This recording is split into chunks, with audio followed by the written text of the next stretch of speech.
What's up, everybody? How you guys doing? Oh, we have the have the poll with the countdown. Sorry about that.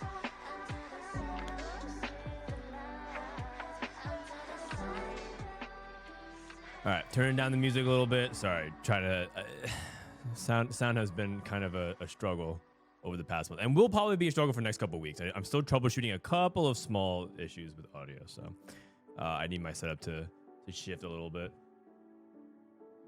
Happy Friday, anyone celebrating the weekend?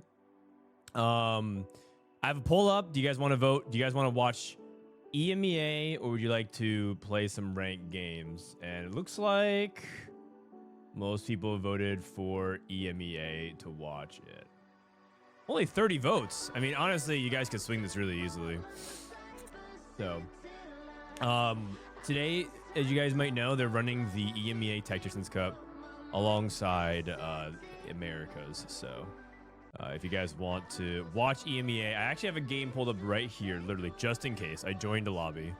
We could watch a little bit of that. We could also just play some ranked games. Get ourselves in the headspace for it. We got about 4 hours left anyways until Tacticians Cup starts for Americas. I'll be officially on the I'll be like doing the thing again where like I'm actually simultaneously on the main channel as well as my own channel, so there's a small heads up for that. All right. Looks like we're getting close to EMEA. EMEA, I'm going to probably put up for 30 more seconds. The other guy, thanks for the prime. Who's on the slate for the Americas tournament? Everybody. It's everybody. In fact, the bigger question is who is not going to be here today for the Tacticians Cup. Until Soju shocks the world. I think Soju might surprise some people here this weekend. I'm getting more dogged again. All right, Anders, thank you so much, man. All right, looks like we're gonna go EMEA. We got the 50 votes. Boom. All right, poll is done. Let's go ahead and get into it, shall we? Let me pull up this text thing. I'm gonna go ahead and change it. Actually, I think I have a stats overlay. Give me a sec. Fancy schmancy stats overlay. Let me see if I can use it. If I'm allowed to for this game. If not, they gave me like this fancy like co-streamer back to competitions. I have no clue. Like I have to like do some stuff. There's a lot of cool things about it, but it's also very, very fancy, so I'm not entirely sure. That's like the stuff that you have like the extra stats and whatnot, so probably don't have the ability to oh wait, no, I do. Oh, all right, give me a sec. Pause champ. There's so many lobbies here. Okay, which lobby are we in? We're in Ging, HoroX, Blast at Moon, KC double. That's a good lobby. Damn, that's a good lobby. All right, and then top bar, leaderboard, gold streak, and refresh. Donger J, my god.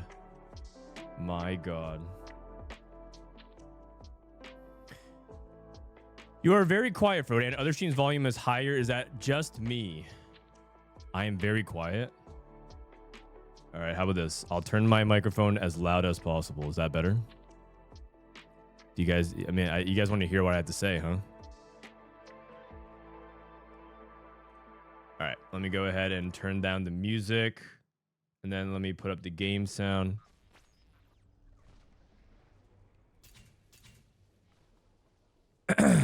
Okay. Horrible Forge. This is KC Devil's POV. 69. All right, wonderful.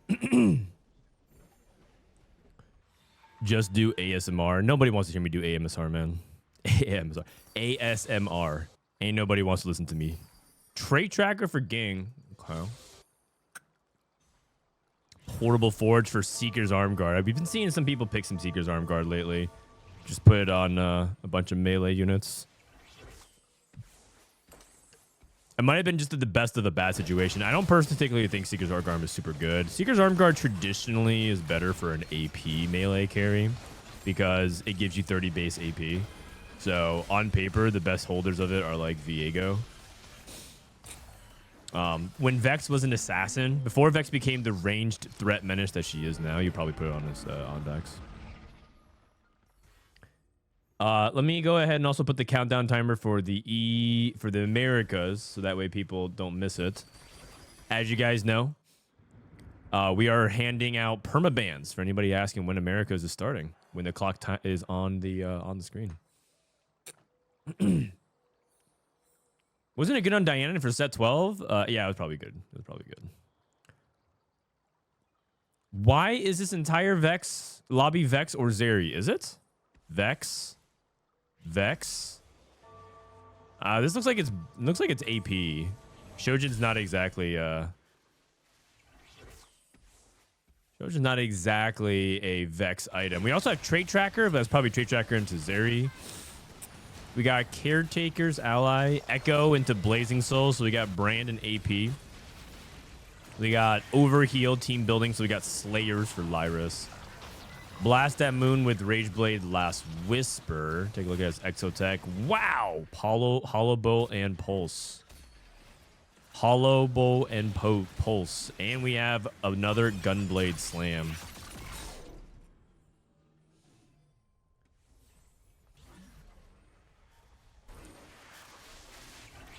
Wow, a spat and 2 pans. Zeri with the spat. Now the thing is spat actually that good in Zeri? Oh yeah, you can make an Exotech emblem. That's actually pretty good. I mean, the Exotech emblem just lets you cut an extra unit, so you can cut if you're going for 7, you can cut it for you can cut like Nefiri for something better. But his setup isn't exactly for Zeri. I think he's one of the Vex players, so you can just turn it into a Divinicore emblem, which is really good. Divinicore emblem ends up being really nice for the Omnivamp. Mr. Boinker, thanks for the 3 months. Thank you. Appreciate it, man. Mods do Gamba. How many people get permaban before a tournament starts? 10 or less, or more than 10? I mean, that's an easy prediction. That's more than 10 for me. Starting with you, Chris. See you in another lifetime. Wait, no, don't actually ban him. I was just joking, man. You know. Pan. Wow, this is actually, it actually unironically is like 5-way contested Exotech this game. What's the portal? 4th Augment. Oh wait, I can adjust it as well. Give me a sec. Give me a sec. This is like lobby. What lobby number? What game number are they on? I'm just gonna say 3. What are you guys gonna do? Wait, I can actually pull up. Wait, I have another stat here. Check this out. Check this out. Round results. Oh, nice. Nice. Wow, they really juiced this up this set. Holy cow! They gave me so many more things. Let's see. Let's click. So we have gold spent. Okay, we got items. Whoa, we got augments. Okay. Kind of fancy with it. It's game 3. Okay, cool. Perfect. I don't know what lobby number it is, so we're just gonna roll with that for now.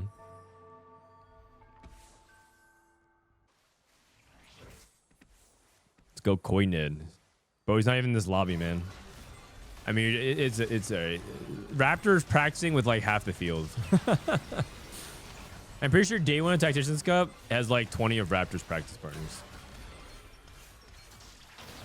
Why is Vex so good with Exotech? Because Vex needs good frontline. And it turns out that her main set of frontlines right now, outside of Exotech, is Divinicore.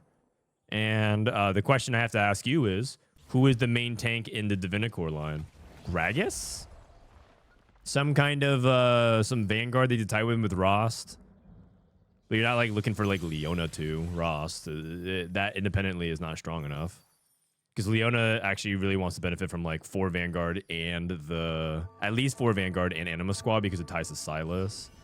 And so Exotech is very cheap, effective frontline. The fact that Mordekaiser 2 can tank because you're playing 5 Exotech to get 450 HP. Plus, he's really good with the chassis. It's just, there's a lot to desire from that. And then once you get to the 5 cost, you can even drop Exotech. Exotech's not that important. It's just that it's really cheap frontline. Really, really cheap frontline. Theoretically, if Bruisers was better, if Cho'Gath was better, you could actually link Cho'Gath to Vex as well. Because you could play Cho'Gath, Bruisers, Gragas, Vex. But yeah, Gragas unfortunately, Cho'Gath unfortunately is a Mei. He is a Mei. Do you think last set was better than this set competitively speaking? Too early to say. There were moments in set 13 that was not very competitive. I'm thinking about the release of Victor. If I take the absolute worst parts of each set, it could just sound the worst set competitively of all time. What do you mean? What do you mean set 13 was competitive? Release Victor? Are you kidding me? Are you kidding me? And I got Warwick, aka 6 gold, right? You know, so there was definitely some bad moments in set 13, but where set 13 landed was a pretty good spot. It got a little stale at the end, but I mean that's just how TFT is right now these days. I think the last 3 weeks in particular, the last 2 or 3 weeks in particular of a set are just like pretty dull. But overall, set 13 landed in a pretty good spot. What about release Soulless? Release Soulless? Set 1 Soul. Dudes, let me tell you, man. Set 1 Soulless was Wilt Chamberlain playing against the Plumbers. That dude was just a 7-footer dunking on a bunch of everyday mailmen.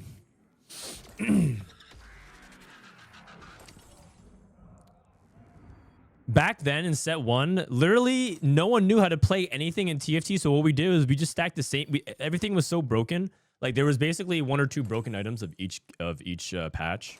Like, okay, people complain about augments. Imagine how powerful some augments. Like imagine augments imbalances at their peak with 6 costs at their peak. And you basically have how powerful some items were in TFT set 1. Items dictated everything in set 1, man. Like, yes, some traits were really broken and everything like that, but like if you had the items, man, they were so OP. Literally, the best build in set 1 for a stretch of time was just 3 Shojins. You just played 3 Shojins and you would just destroy everything because Shojin was so fundamentally overpowered. And so there were like patches where like everyone literally just like stack Shojin, and that was just it. Or 3 Lockets. 3 because Locket was so OP, they buffed Locket way too much. So it would just be 3 Lockets on the front line, and then you would just crush everything. And then of course you would like introduce other things. So people had this idea of like, oh, like back then we used to do X. Yeah, so the reason why Soulless was Will Chamberlain is because this dude was on the cutting edge of like what was the most broken shit of all time. And he would just be spamming it nonstop. There was a build back in set 1 called Demons, and Demons were a mana stealing trait. Like every time Mordekaiser would cast, he would steal mana from the opponent. Right? It was Aatrox. It was like Evelyn and a few other stuff. And Soulless. Literally one-trick this comp so hard to rank 1 that it actually became known as the Soulless comp. Like it's actually like this is lore. He literally made that comp so popular it got named after him, and then he got signed by TSM. The Soulless Demon comp was so OP that Soulless somehow convinced Reginald to give him money for it. Isn't that crazy? Legendary, absolutely legendary. Okay, I have a little carousel button. Ooh. Demon cats in, yeah. So anyways, yeah, man. Wait, this guy's already Vigo's already dead. What happened here? I was not paying attention. Oh, he tried to play Brand. Oh, this is a Seeker's Arm Guard guy. Yeah. Yeah, about that. Seeker's Arm Guard. Do you think if the current best players play in Set 3 World, they would dominate because players have gotten so much better? Yes, without a question. Go and look at how we played Set 3 back then. Dude, we not only we were so bad, but the stuff that we thought was so hype is actually embarrassing. There's like a famous clip within the French community about Double 61. Double 61, as you guys know, is the Set 3 World Champion. He was Double is still one of the best, if not the greatest in EU, right? Based off legacy. I can't say enough good things about how good I think Double is. But if you go back and look at his clips from Set 3, people were like losing their minds because like, oh my god, his roll downs are so clean, his transition is so good. He fast dated, rolled like, I'm not even joking, like 4 to 5 times, hit all of his 2-stars, and then moved like 1 unit. And everyone's like, holy cow, that is so clean. So clean. And it's like, okay, yeah. It was funny because back then we just weren't used to people playing quickly and efficiently back then, so it looked so good. Yeah.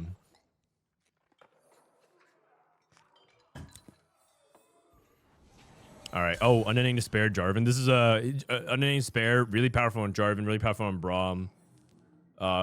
Really good on Garen. All good stuff here.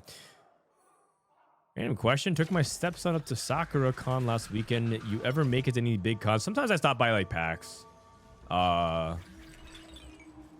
was thinking about doing more cons in Seattle because I'm thinking about picking up Riot's card game. Riftbound, the new TCG. It's like I kind of miss playing a TCG.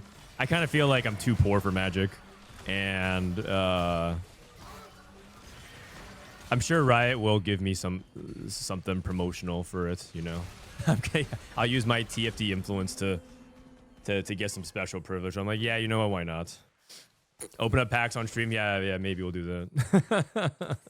So as you guys know, that there's a big tabletop scene in Seattle. If you guys are in the Seattle area, I might actually do like a small little group or something like that. We could play some tabletop Riftbound. It's a pretty fun game, actually. I actually like it. It's like you could play it as sweaty as Magic and One Piece, but you could also, and Flesh and Blood, but you can also play Commander style. It's pretty fun. If you don't mind. Commander in that game is just so silly. Imagine 4v4 griefing, but in card game format. That's just basically what it is. It's just non-stop griefing. I play with Soju and Milk and Precedent, and us four is just non-stop griefing the entire time. It's just like the game could never end.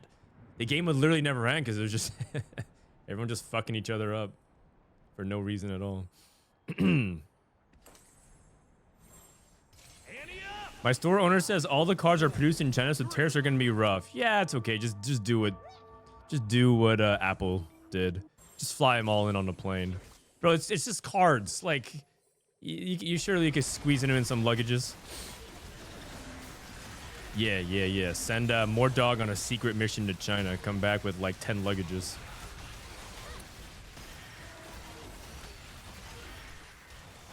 Huh. I'm surprised the Slayer board isn't doing. I guess he doesn't have Jarvan yet. Jarvan 3 is what really makes the comp very, very strong. I think Ging with his Trait Tracker, Exotech. Oh my god, his Trait Tracker is insane. Techie Vex. Wait, what the heck is this? This guy has 4 Techie? Okay, he won the game. Trait Tracker next patch getting nerfed down from 6 to 5 emblems. 6 to 5 emblems. So this is actually going to be a lot.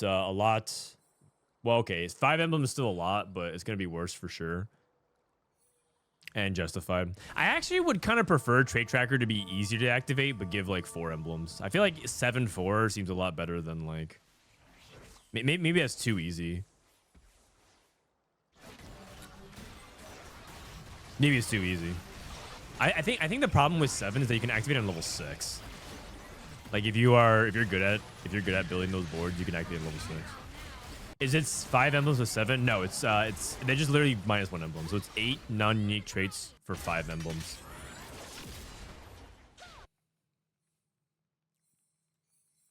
HoroX also got Trade Tracker, but he's losing out because he's losing to a better board. He's at 1 HP with his Trade Tracker. I thought you spectating the tier client, and I thought I missed a tournament. Nah, you're good, Pitsy. You're good. Just smuggle and commit felonies, no big deal. I mean, that doesn't. Apparently, that's not a. That really is not a big deal. In fact, I'm pretty sure Mordog could run for president after that.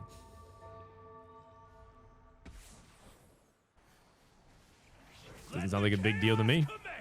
Frodan, I really enjoyed the study hall from TFT Academy yesterday. A lot of people seem to want you to leave up the comps overlay as you discuss them since they aren't familiar with the comps in case you didn't see the comments. Oh, I saw a couple of the comments. Yeah, maybe we'll do like a picture-in-picture thing. The reality is we keep asking our editors to add more and more to the podcast, and they are a little bit overworked. We really push our content team to the limits, so we're trying to like do it one step at a time. I'll write that note to them though. All right. By the way, I'm not going too hard right now on like the in-depth sweating commentary right now, just because I'm still waking up, and two, I'm pacing myself a little bit. Today's gonna be a long day. I'm gonna probably stream for like at least 10 more hours, something like that. So, I will say commenting solos is so much less energy than 4v4s. Holy cow! Watching solos is just so chill. So chill. 4v4 is just stressful. I don't know if I could. If 4v4 became the main format of TFT, I think I would stream half as many hours. It's just too much, man. We're necked into. My God. My God. Okay, did anybody miss? Vex 2, Vex 2. Okay, here's Brand. Blazing Soul, Reinforcements, Spirit Link, Caretakers into Echo, Echo 3. Okay. Okay. Surely no one would vote unlike the president of education who's a convicted felon. Unfortunately, it's actually, I don't even know what country you're talking about anymore, man. Unfortunately, I've been reading up some world news. I don't even know what country you're talking about.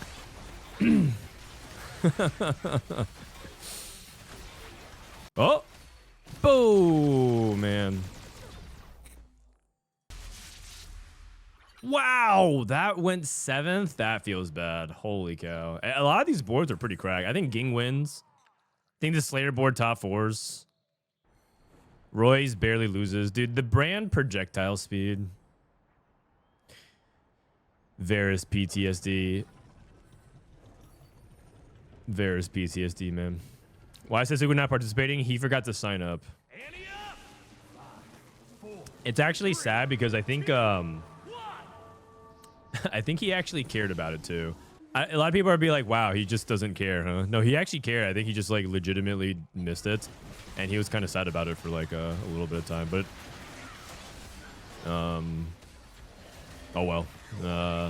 I actually tried to appeal to GG Tech and Riot about it, and I said, because some people ran into sign up issues, like they literally tried to sign up. This guy bought 4s? Oh no, it's a 4. Oh no, we get 5th. Jeez. A lot of people try to sign up and they ran into issues with the actual registration process. And then some people missed the deadline. Not just Setsuko, but a few people missed the deadline who were like, you know, messaged me like, hey, I missed it. And I was like actually trying so hard. Like, part of the problem was that people were grinding so hard for the cup. They lost they weren't looking at Twitter, and they lost track of like what was going on. They were literally playing like 12 hours a day, and so they just missed the sign up window because they thought they could sign up on Sunday, but they couldn't. They thought the registration closed on Saturday because Sunday was a snapshot. So they're like, oh, I'm done playing my snapshot games. Can I sign up? Nope, you can't. So I appealed, and I was like, can we like make a one-time exception, because this is like you guys have never done a 10-day snapshot post-launch. This is a little bit unreasonable. And they said no. So, what region are we watching? We're watching Europe, Middle East, and Africa. Watching EMEA.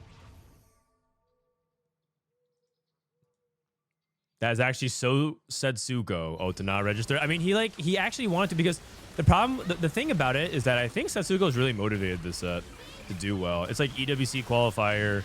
I think, you know, like last set he missed the cup, and set 12 he got banned. I think he's actually kind of jonesing to like really do something besides just dominate solo queue. And also I have a sneaking suspicion that he just kind of wants to remind people why, for a while before Disto went on his started his generational run. I think he wants to remind people again, like, you know, who everyone thought was #1 for a long time. And then like he just forgot to sign for the cup, so he's like, God damn it.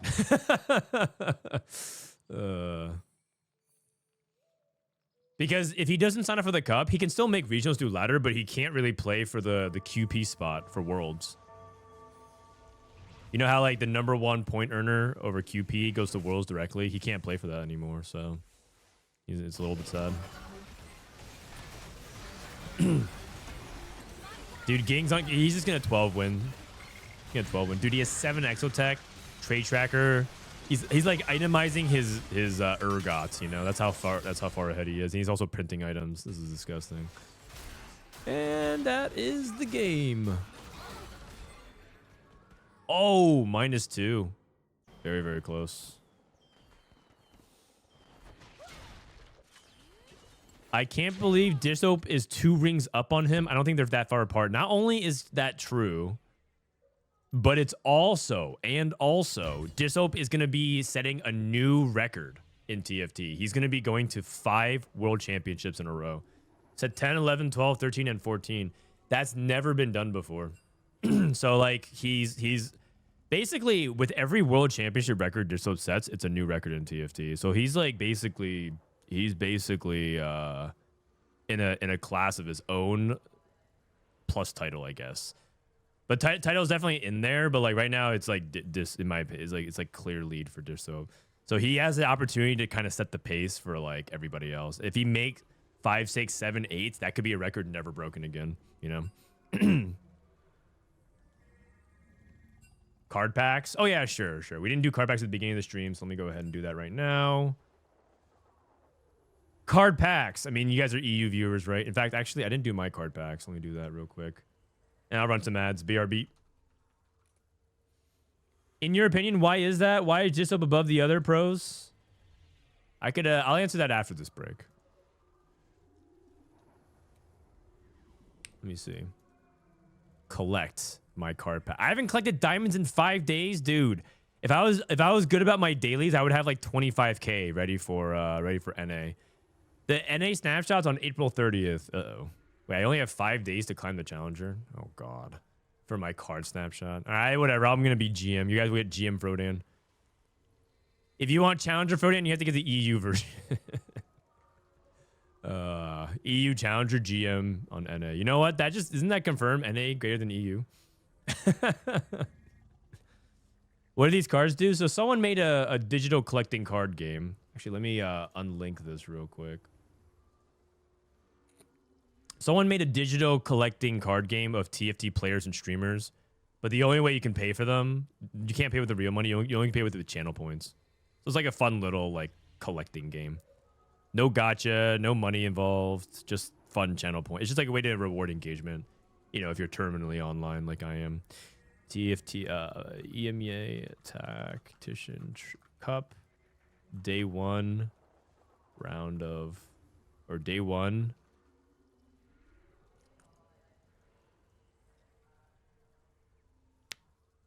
Refresh. All right. Looks like we need a minute or two before we start the next game. Anyways, so they started off with the EU first.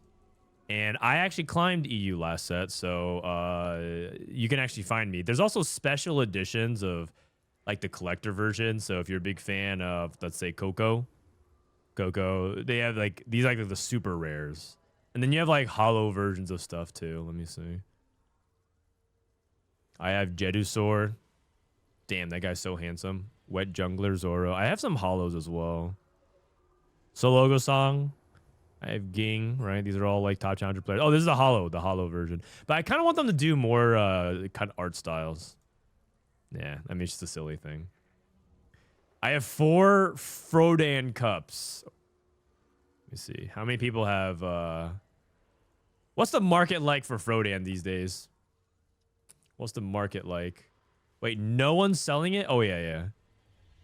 Someone's selling me for 100,000. A holographic. I mean, I kind of want a holographic of myself. 100,000? Come on, man. Anyways, yeah. This is just a fun little thing. All right, card shop's closing. As soon as the ads are done. As soon as the ads are done, the card shop is closing. I've been trying to get this guy to trade me the Holo Frodan. The holographic Frodan. What's the market like? Dude, people are trading me for 350? Am I going that cheap? Oh my. Okay. All right. Dude, people pay 350 for me? Come on. You know what it is? It's because the market is being flooded by all the people buying card packs. Because more people are opening it up more and more. They're flooding the markets. I'm down to cut the supply. Sell cards. I could sell some. So you can sell some of your cards and you sell them for diamonds and use those diamonds to trade for other cards. And that's basically it. The NA stuff comes out in a week or two. We have 10,000 users on Maging cards. Thank you for the ongoing support. Please take a survey below to help us improve our project. Do you use the Maging card website often? Decent. Do you find the website easy and enjoyable to use? Sort of. There's like some things about it. What do you think the website was well designed? I kind of like it. It's all right. Do you use a mobile? Oh, there's a mobile version? No. If not, why? Didn't know. Are you on Maging's card Discord server? No. Do you find the Maging card Discord enjoyable? Oh, I don't know. No answer. What functionality are you waiting? More special portrait cards? Better managing the market and my sales? Yeah. How about that? Better management of the market. Is the Maging card responsive enough? Absolutely. Do you use companion instead of eggs for your cards? No, I don't know what it is. Do you have any portrait card ideas that might appear? Tournament winner editions, things like that. How old are you? I'm gonna go ahead and fill this one off screen real quick. Give me a sec.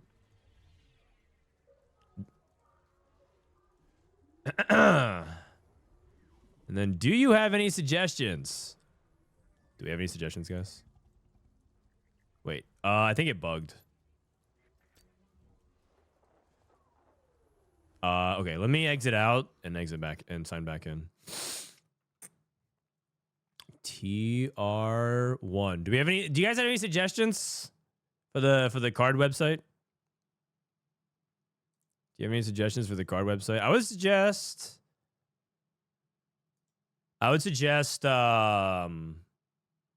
give out free cards. Is there a way that they could make it fine? Like, yeah, I'm not entirely sure. Actually, I'm just like go to the website. I'm not really like super good at this kind of stuff. Display your player age on each card.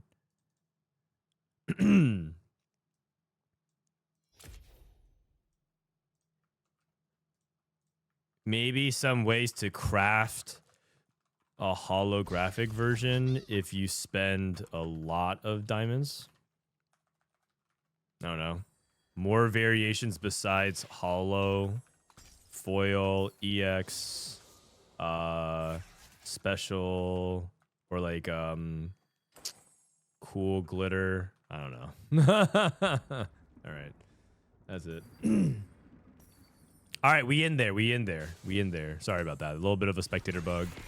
Rapid fire. Oh, wait a second. Oh, he's just playing Zeri. Okay. I thought he was gonna do something kind of woke. Crown guarded. Clear mine. Golden Ox. Okay, Vigo. Golden Ox. Starry Night into reroll. Spearlink. Spearlink is pretty open-ended. And then we got a boom. Oh, okay, okay. Boombot into Twisted Fates. We might get some cookery this game. We might get some cooking this game. Boombot, Twisted Fates. All right, let me get the overlay up. Man, doing this every game is gonna be. Man, I'm getting more dogged again. Tricky. All right, that and stats refresh. Ready? Boom.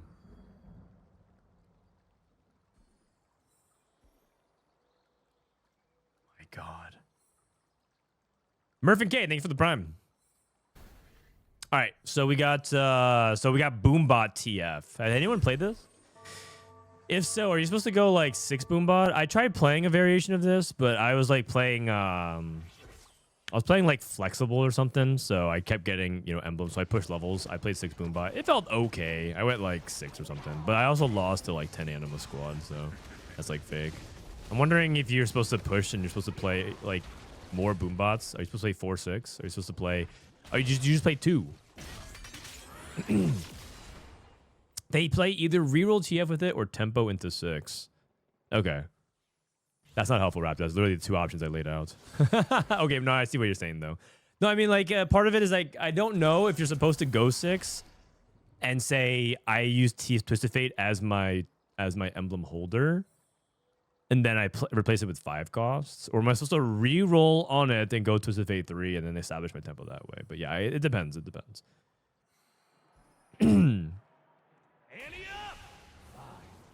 Who is the Golden Ox player? It's Vigo. Golden Ox as well.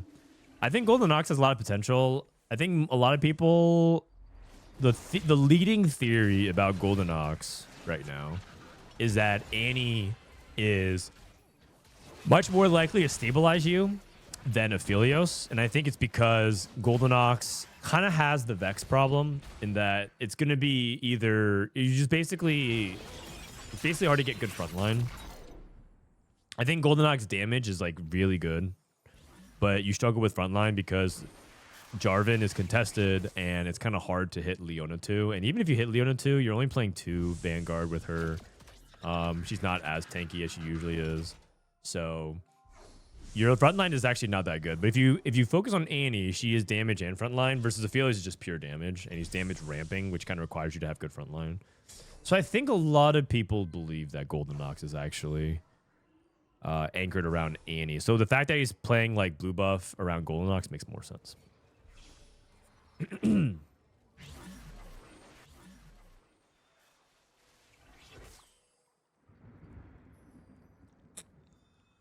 Cho'Gath, Skarner, Kog'Maw, Twisted Fate. But you're telling me that you're gonna only be playing.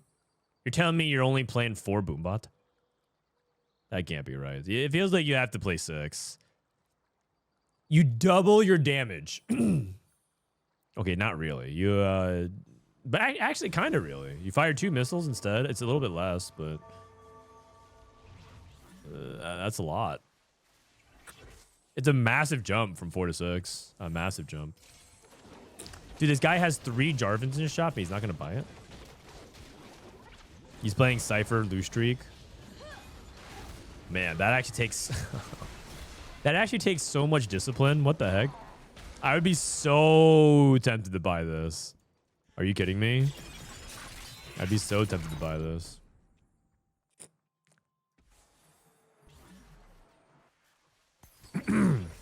When Taito plays it, he only fast 9 from Hedge Fund and plays no marksman, no Leona, just pure frontline Garen, Zach, Viego. I mean, I think that's like the ideal spot, because you can just skip level 8, because the reality is Golden Ox is a level 9 comp. Like it's a comp that gets really online at level 9. So that makes sense. Let's see if HoroX can get the 5 win here. Hollowbow, IE, rapid fire. And this rapid fire lets him cut Kindred. It's almost like an Exotech emblem. Just gives him an extra free slot on his spot, on his team. And he can play a bunch of different things. Aurora. Ooh, he loses here though. Blast that moon, looking real good. Crown guarded.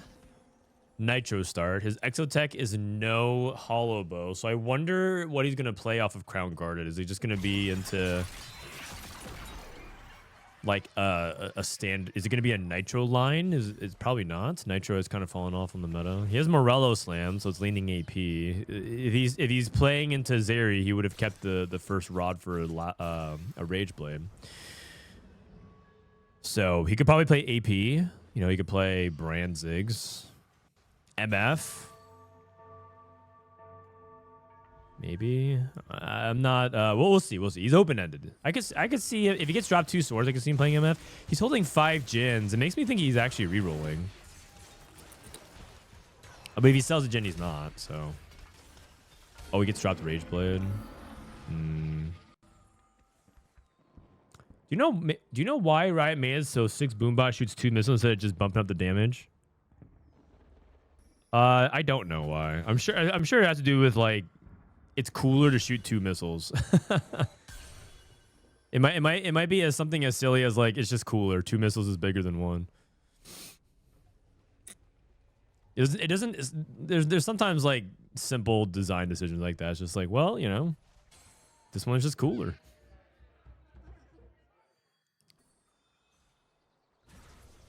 Toon TV, Rageblade Vayne. This lobby looks way more diverse. Way more diverse. I'm liking what I'm seeing in this lobby.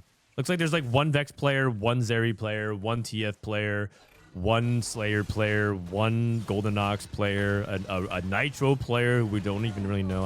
This is what I want to see. This is what I want to see.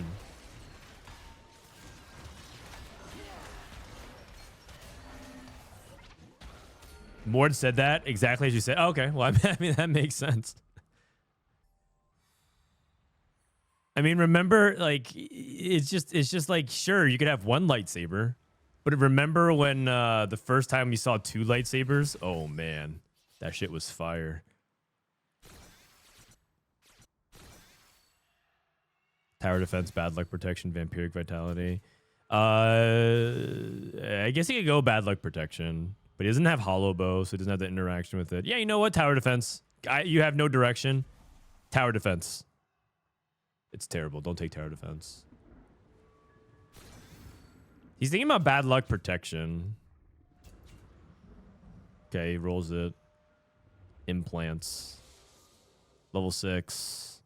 He's rolling. He's rolling for Exotech. Flux. Very interesting. Wow, Cyberdeck. Can you guys believe once upon a time, Cyberdeck gave 3 items? Next patch, they're nerfing this to 1. On combat start, up to 1 of your Exotech units will gain 1. Yeah. The next, they're literally going from 3 to 1. Like, how broken was this augment at launch, man? Crazy.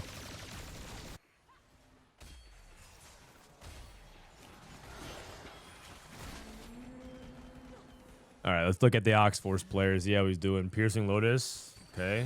Piercing Lotus is actually really good, so that way you don't have to worry about your double damage types. There is a little bit of item economy issues in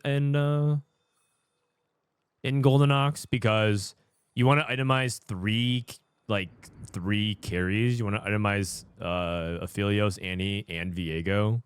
Viego gives you some shred, and he gives you a little bit of anti-heal, but you don't have like Sunder, and you also kind of struggle a little bit with like consistency around those utility, like shred, like anti-heal in particular. So so Piercing Lotus helps a lot. Piercing Lotus helps a lot. I actually think this guy's spot's not too bad. I think this could be the game. This could be the game where you see Golden Ox take over. I'm not 100% there yet because I do think stage 4 is what really matters. It reminds me of Conquerors. You kind of need to have like a really good stage 4. But we might get there. Scroll up for it and read my last message. Do I have to? I have a feeling. Is it like a really long rant about the state of the game? I read a couple of those this morning, and I have like I need to like detox a little bit.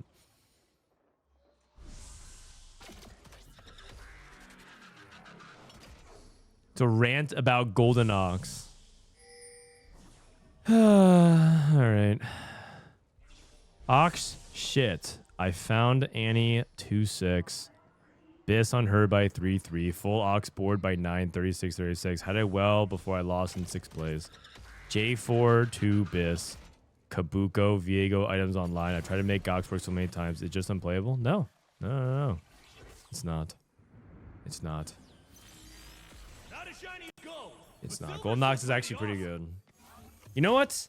I'm willing to put out... Okay.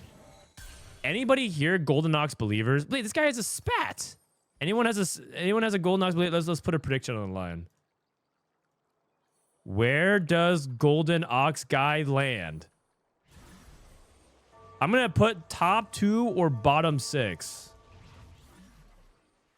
Because that's basically what Golden Ox is. I'm putting top 2 because there might be some guy that, you know, high rolls something stupid like 3-star 4 cost or whatever.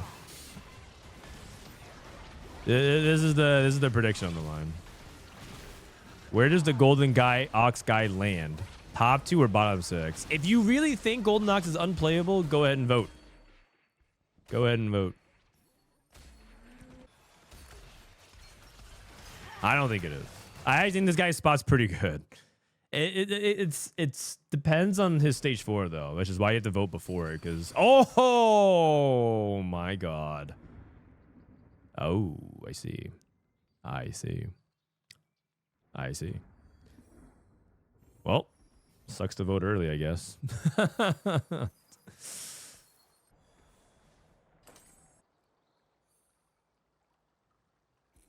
I forgot to mention I had Aphelios Biss, but not had to miss. I'm pretty sure Aphelios Biss doesn't matter in Golden Ox. Actually, I would go as far as to say I don't think Biss truly matters in Golden Ox, period. I'm pretty sure it's all about managing your stage 4 tempo and managing your resources to go to 9. I would say that, like, as long as you have like blue buff Annie and a Rage Blade Aphelios and you make sure the rest of your items aren't greed, I think you're fine. So we'll see. We shall see.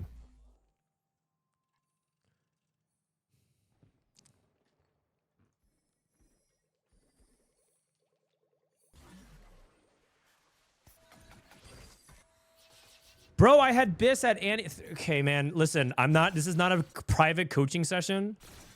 You can book me separately in my DMs. My last comment about this is Biss doesn't matter.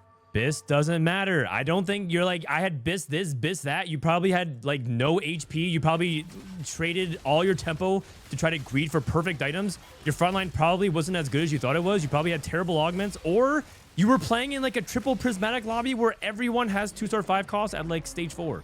It happens, man. I don't know what to tell you. Golden Ox is pretty good. If you truly had as good of a Biss setup as you did, you wouldn't be struggling. Oh, this guy hit Golden Ox emblem.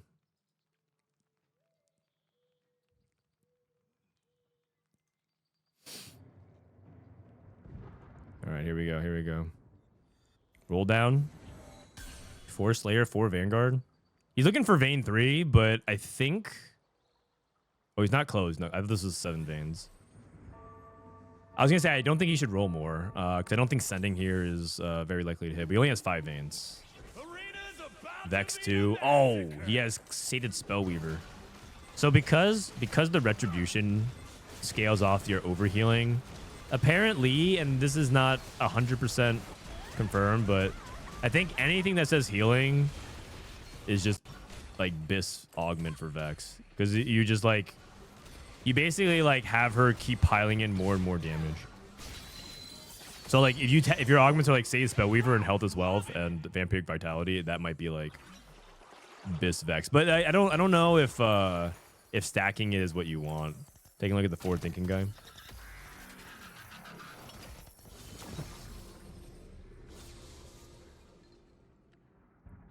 I had Biss girlfriend and she cheated on me. I found out she was not Biss.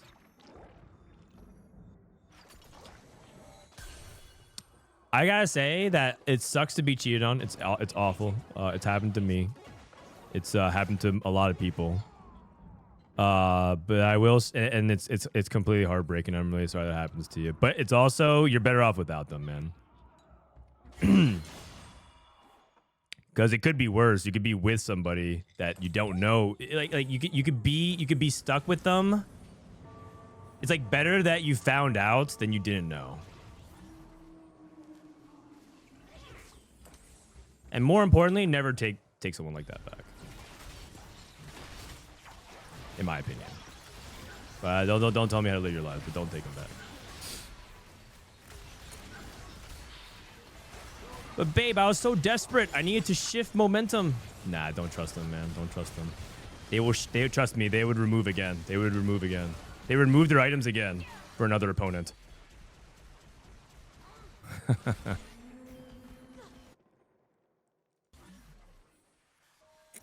All right, let's take a look at the Golden Ox guy here. Oh, he hit Viego. Okay, he hit Viego. Oh man. These hoes be pivoting. Okay, man. I'm pretty sure this is the juice spot. The problem is that he has he's playing like cybernetic implants, so he has all of his items spread. But I'm pretty sure you want this. Yeah, I'm pretty sure you want this Gunblade on Annie. And that okay, yeah. I think this guy's spot is insane now. He does lack some defensive items.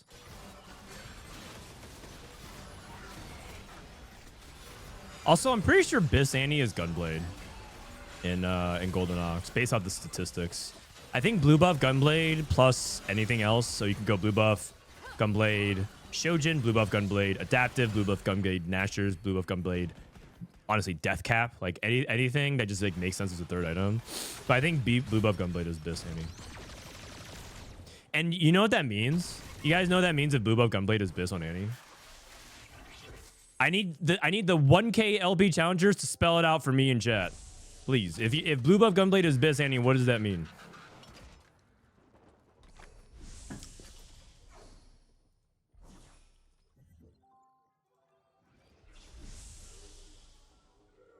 You could pivot to Vex. There it is. Ding ding ding ding. If that truly is the case, could you not necessarily this patch, but next patch? Is it possible that you have multiple options? Woo! We love to see it. You love to see it. It means she's getting nerfed. No, Annie's getting buffed next patch. Annie's getting buffed next patch, as far as I know. The patch, I think Mortar's going to do a patch rundown on Sunday. But, we'll see. We'll see. We'll see.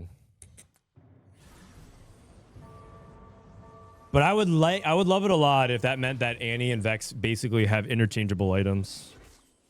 Not completely, but like as long as they share 1.5, 2 items, it's good enough, right? Like Aphelios and Zeri share enough similar items because of Rage Blades, but like, you know, obviously you don't want like Last Whisper on Zeri, or you don't want like, okay, I mean IE's like pretty good on Aphelios, but you don't need it. But you need it on the Zeri for the hollow bow. So like, as long as they have interchangeability with like their base item, I think it's good. The problem with blue buff and Gunblade is that it tends to be so narrow. But if you can even give a second option for it, and the best part is if there's still reroll lines like Veigar. Okay, they're nerfing Veigar though. But if this item set is also good for a reroll set, then a reroll line, then I think this set of items is going to be very desirable next match. Frodan, I'm helping a friend learn TFT for the first time this set. What comp should I guide them towards playing right now? I would say that the easiest line to learn right now in the game is Anima Squad. But the problem is Anima Squad kind of sucks. So if it's like if it's like a friend that you don't mind, that doesn't mind losing a lot, but they just want to learn, you can have them play Anima Squad. But the problem is losing in TFT is not very fun.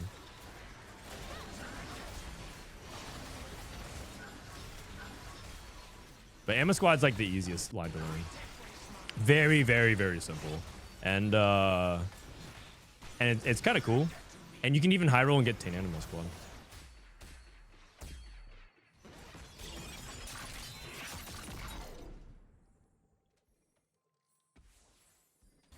HoroX 7. Okay, so he actually lost here. His rapid fire into Fury is not doing that much good base damage. He also has no items on Zeri.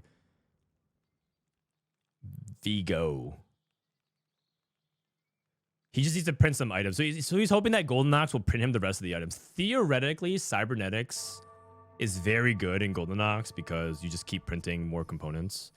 I think the average number of components you drop is 1 per every 2 fights. So you should expect about 2 to 2.5 items per stage with the Goldenox. So he should theoretically get there. So, oh my god. All right. That is a lot of gold. He's greeting the pump. He's greeting the pump. This guy is greedy. I mean, I guess he doesn't feel like he has much to level for. I would go 3rd item Annie, and I would go items on frontline from here. Actually, shouldn't you just move Guardbreaker over to Annie and then go like frontline items here? This guy's spreading his items. Oh, he's gonna go. Wait. Going 3 item Aphelios? Really?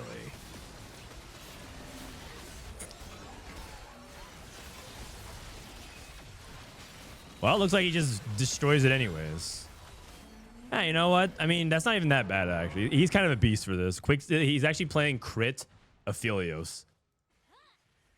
He's kind of a beast for this because if you think about it abstractly, Quicksilver is kind of like Rageblade, like scuffed Rageblade on Aphelios in terms of attack speed, and then he just goes full crit. This is just not a usual build at all. Hey, you know what? I can get behind it. The more I think about it, I can get behind it. Interesting though. He has Zeri in the front line. Oh wait, he's actually tanking his Yuumi, man. This is what I'm talking about. This comp can lack frontline. Wait, he's just playing strategist. Surely you can play a better unit than LeBlanc. He has frontline Zeri as well.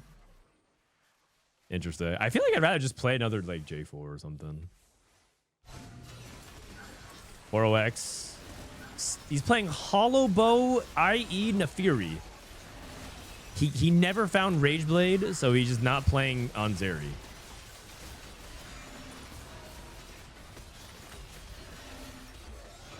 Yeah, I think this guy won the game. This guy won the game for sure. Yeah, it's Goldenox went out. What up, Mort? Hold on one second. One more time. If this guy gets Viego too, oh, Zach is really good. His frontline is pretty terrible. I also think you cut Yuumi for Aurora the moment you can find it. Oh, Garen is even better. Yeah, I mean, you play both. You play Garen, Aurora, and Zach, but you use Zach to pull him in. But he doesn't have Aurora.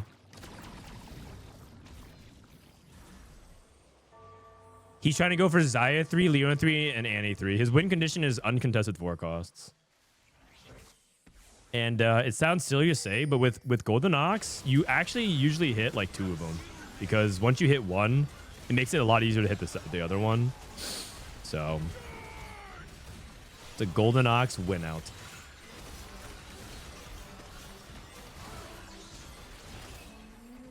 Damn. Oh, wait, let's check out the Boombot TF guy.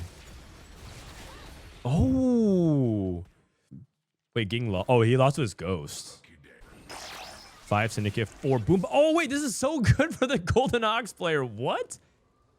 He can play like Shojin and Deathcap Viego, for example. Oh, my goodness.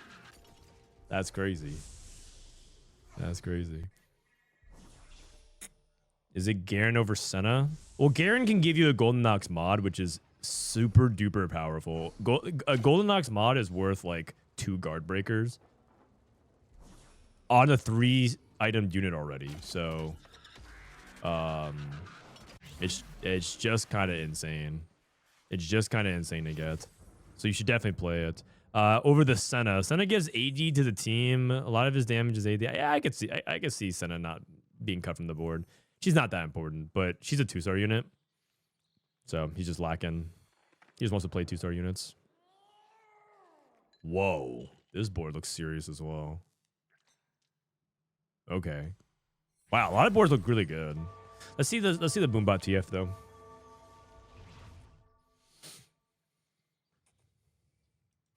Okay, never mind. He's playing against Ghosts. Dude, this is so sad. No Rageblade, Hollow Bow Zeri, trying to play around Nefiri Jin duo. I'm pretty sure he's just going to fall off the cliff. It wouldn't surprise me if he's 7 lost into a 5th. He was so far ahead, but no Rageblade. Edge. Terrible spot.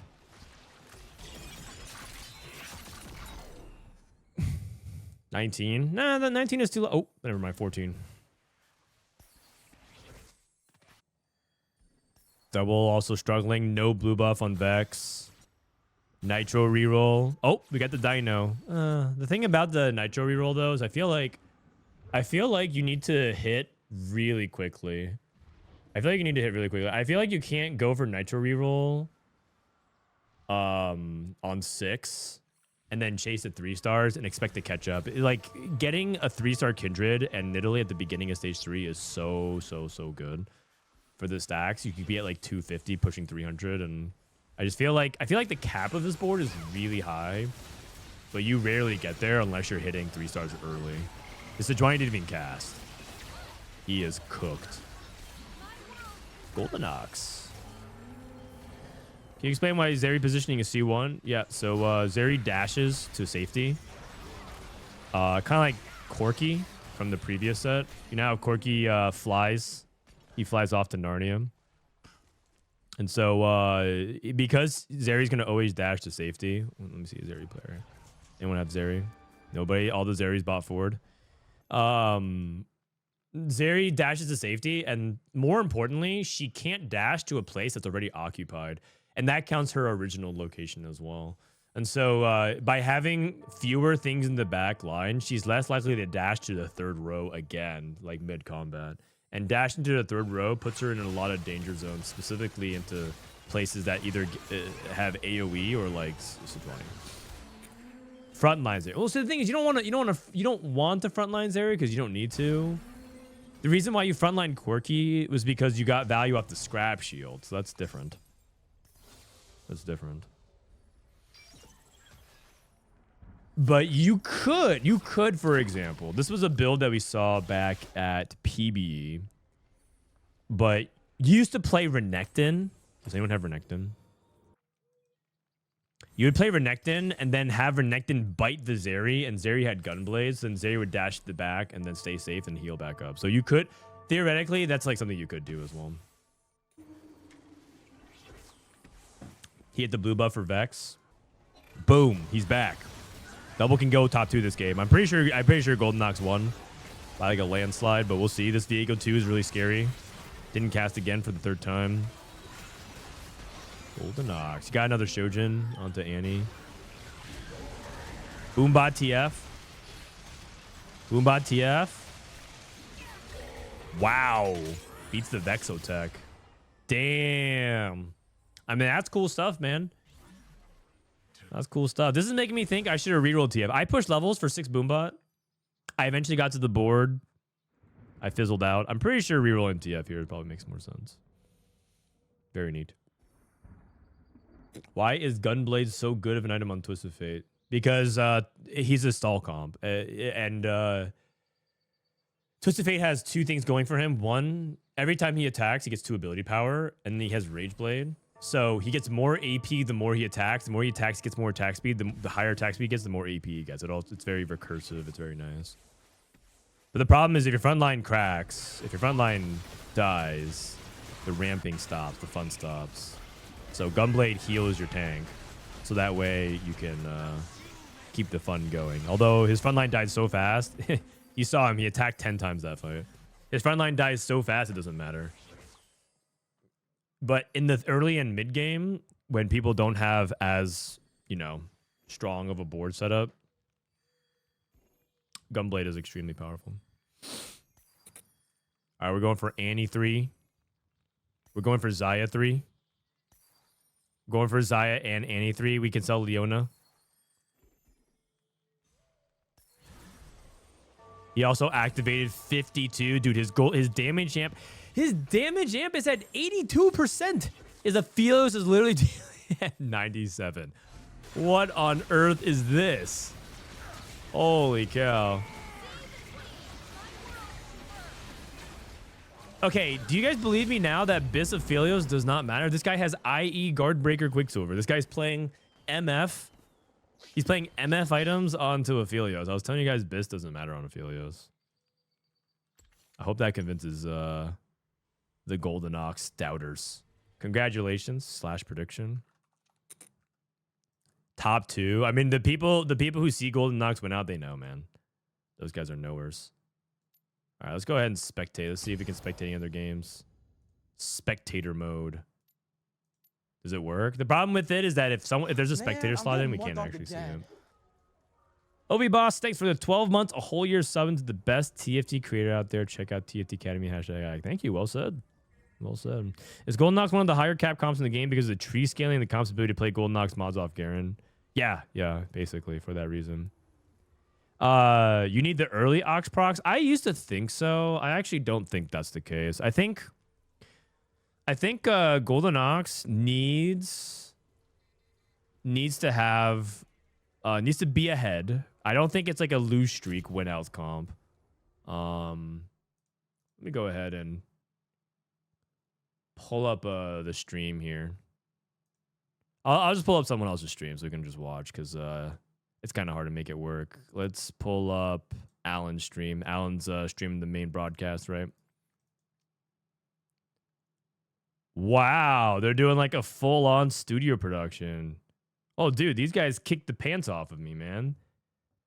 They got like a sign and everything. Maybe I should do one of those things. I should have a logo of my name and my face on it. I'm not narcissistic enough. That makes it harder for everyone else. Yeah, definitely really increased his own AVP by griefing all the other Vex players out of their... If they're going to buff Annie Aphelios, they sure have to nerf 6 Golden Ox. I believe they might be, actually. Not entirely sure. Free on 4-1, you're in a good spot. Irregardless of your comp, Alan. If you hold to Johnny's and Vexes, your AVP will go up in this tournament. I'm looking forward to see what the final patch notes are, because I think most of it's in, but they don't have everything. And also, some things are like bug fixed, but they can't. So I don't know 100% of the patch. Jinx reroll. TF reroll with Draven. This is the newer version, the updated version of TF. You should be rolling Draven. I'm curious on the item distribution here. Yeah, it's okay. We got third. Is Soju playing today? Yes, he is. In a few hours, Done. he'll be playing. K3 Soju. Oh, let me disable my stats thing. Sorry. This looks weaker. Wait, why is there 2-star Xayah on the board for Elia here? What? Oh, we're giving Maxman and getting the climb the ladder procced for the Jinx.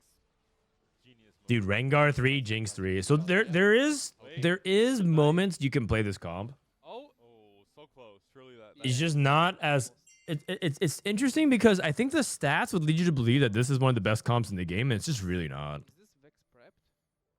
Yes. Yes. It's just really not. I would be floored, even though the data backs up Oh, that Rengar is really good.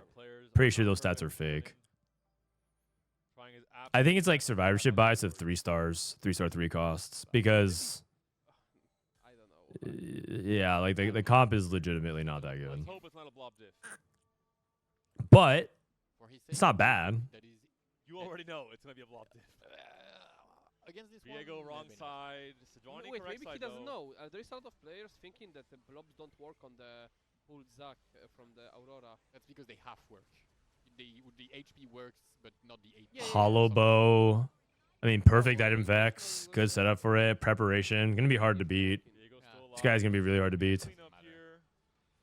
I mean, TF getting 3rd is really good. No, surely It's not. good. Oh, Like in the end, Twisted Fate still Twisted Fate. You could innovate all you want. This comp's still not winning the game, but top 3 is good. Comes in, full HP, about to decimate you.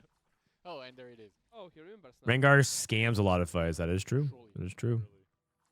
Is anyone known participating in the America's Tacticians Cup? Yeah, a few people. There's this up and coming player. His name is No worry, no. Dish Soap, The meta was predicted. and there's also some celebrities playing. I think we have Jinx and Rengar carrying the weight for this Kasoju, team. Climb the ladder, just a great pickup for and then very early Rengar 3, let's be honest. I think like Wage Iverson made it, but I think he's only been to like 4 worlds. So I mean, Yeah, and also there's Yeah. a lot of CC that can really lock down the Rengar if he gets comboed by the Sejuani. oh yeah, I think they have like 2 other world champions or something like that. But Oh, Kaiser, is Rengar down. stays Who? there. for a while. Jinx gets Jinx stunned. could not scale. Yep, and it's gonna be a win for Click On. Emily Wang. Oh, they have future world champions as well. Emily Wang, that's right. Strategist and Exotic Street +1. Demon +1. Future world champion We have an Emily example. Wang. I don't know that we won that one. It is not really. No, Emily is not only grinding 10, no, for Elia? TFT, but she's also grinding other games. She's been grinding Street Fighter. He already has one emblem on the back. And I think she's been playing League of Legends because she's like playing in the AT&T Cup I'm not sure if you guys as also know well. the thing. I would never replace So the Zac when I'm rolling. she at least has kind of an excuse if she doesn't pop off because she's actually practicing for like 6 games at the same time. Because the AT&T Cup like makes you play like other games. That's what TFT is for me. I just never trust myself. So yeah, if I am playing in today's tournament, I'm actually sweating if Emily Wang's in my lobby because the pressure is on. You can't get outplaced by Emily. She's literally practicing for like 3 tournaments at the same time, and Well, that explains a lot. All right, moving on. All right, before moving on Alan, to the fight. The Rengar stage. And Minecraft? Oh my God. Is is it like parkour, Minecraft parkour, or is it like Minecraft PvP? I mean, both are kind of hard. I played in I don't know if you guys remember, but like, Oh, she's climbing all the way up the ladder. oh geez, Jinx. I actually played in a Minecraft tournament last year, and I actually won. No, we got second. I mean, that was And it was so hard. I was the lowest seeded player on my team, so like I was like the weak player, and I just got hard carried. And my God, I had like the most cracked players of all time on my team. I'm pretty sure the reason why we didn't go first was because I suck so bad. But Minecraft is serious, man. These guys don't mess around. These zoomers are insane. But yes, if you actually look at my esports earning profile, I'm pretty sure my highest earnings ever in the past like 8 years is Frodan's Minecraft tournament. It's outplaced like any Hearthstone or TFT tournament I've ever been in. I think my second highest placing is a chess tournament. Oh, Rengar is dead. Yeah, Rengar is dead. Viego is still up. Vex wins. Oh my God. It's just really hard to beat Vex. The backline Jinx. And because Rengar can't finish off Vex, and Jinx can't finish off the front line, and Vex has true damage to get past the tankiness, so yeah.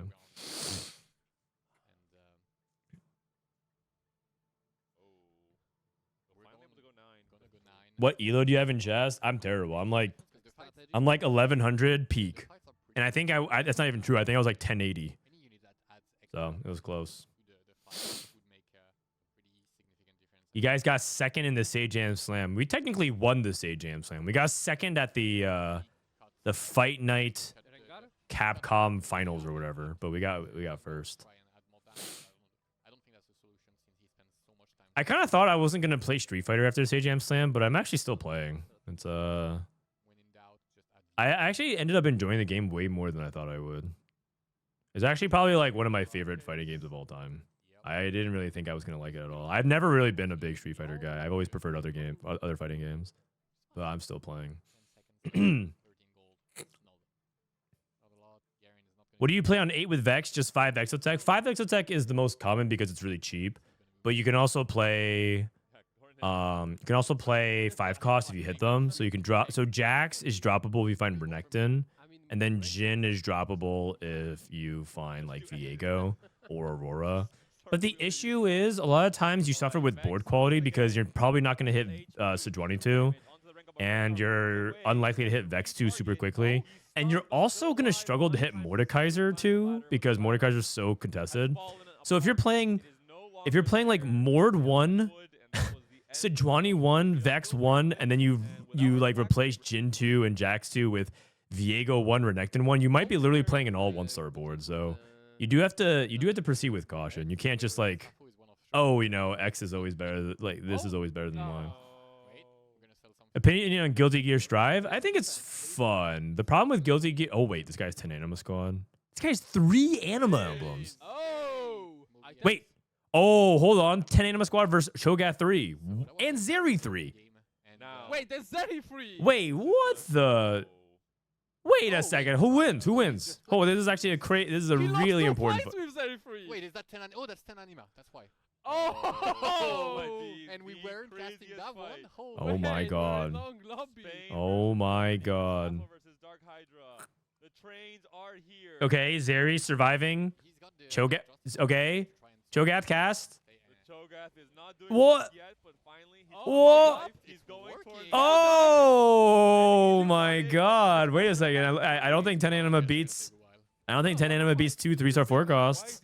Why is he playing so hard? Oh, I did not. I've never seen this this matchup.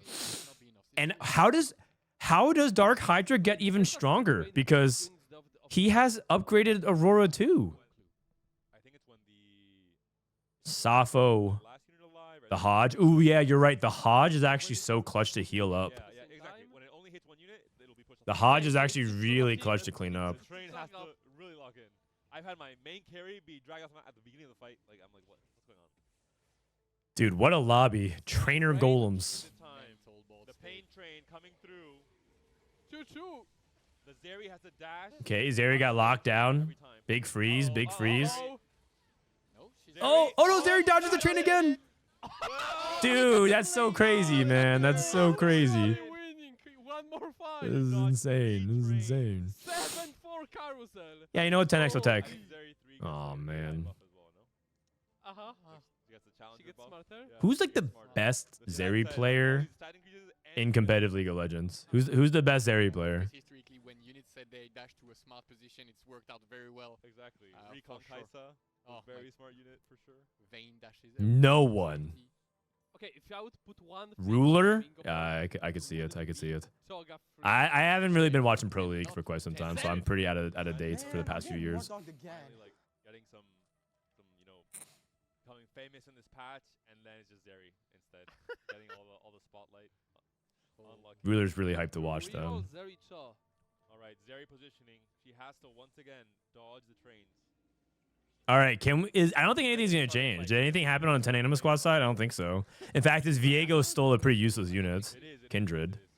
That would be. It would be hard though with this many units. Unless, isn't it just like whether or not Zeri gets caught by the train? Oh, Oh my God, the train, the train. Oh my God. I'm pretty sure if they isolate the Cho'Gath, it could happen. It could happen, but the train absolutely incredible showing here against the dude, I don't have the- Ruler. against the 10 anima, no, but he got it off of the random emblem. Hydra of must feel one, scammed. Branching out, thank you. I mean, yeah, probably, but like, you can't be that mad because in trainer golems, it's just like You say Hodge, I say Challenger AI buff. you can't be too mad because you were the one scamming everyone else. Driving out of the way of those trains. The scammers can't be mad that they get scammed. Question: was this justice? You know, there's a game coming out called Cheetah, and it's a bunch of cheetahs playing FPS games where all of them get access to like wall hacks and radars and infinite ammo and like and auto aim and stuff like that. It's like a game where literally everyone is cheating. And so you can't even get mad that the guy's like wall hacking you because because like literally everyone's cheating. That's what it's like playing in trainer golems. Like in the end, you're like, oh my God, I got scammed by 10 Anima. But then the 10 Anima got scammed by 2 3-star forecasts by Pandora's then. Like you can't even get mad. But Elia gets a very honorable mention, pulls out the first ring that we've seen so far. Oh, the game's already out? Oh, okay. I had no idea. TF once again. Other comps that were played here, we had Brand, Vexotech, Vagar, wait, 3-star Viego, that has to be an error.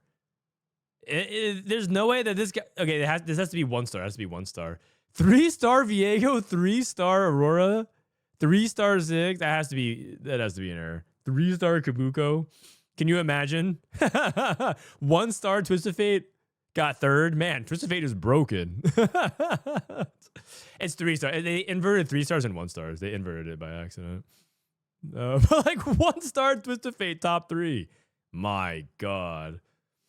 Oh man. Can't win. I mean, this guy lost a 3-star Viego, 3-star Aurora. This guy hit 3-star everything. 3-star Viego, Zed, Leona. Insane. Be right back. All right, so they're about to reseed. All right, I guess we can check out the scores. The scores here. Kick on a little bit of BGM myself here.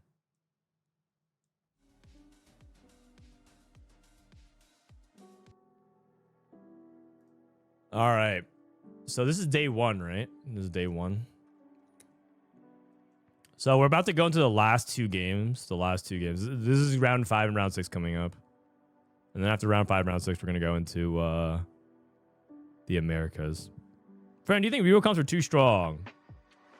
I just saw that 1-star TF went 3rd in Tactician's Cup. Nice. Okay, so leaderboards here. Who's leading after 4 rounds? Oh, they haven't sorted it. 30 points is a lot though. Yellow Tomato's having a good day. How about my boy Sologo Song? Where is he? Solo.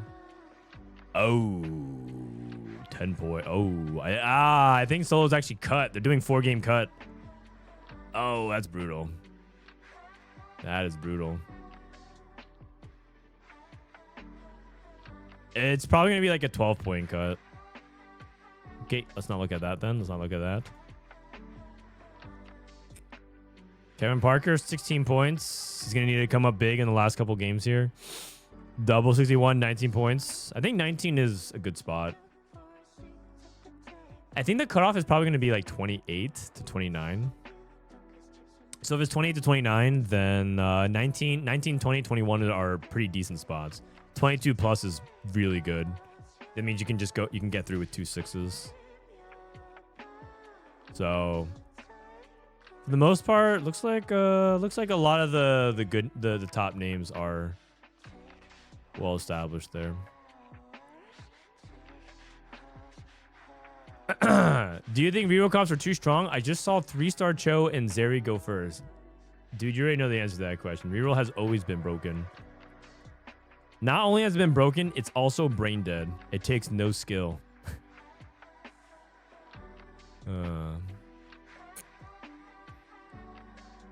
You know what's really funny is that you can actually pretty much say that about everything in TFT. X takes no skill. Can we spectate Tomato? Sure. I can even look at his profile, see. Oh, wait, I don't have him. A yellow tomato. E prod.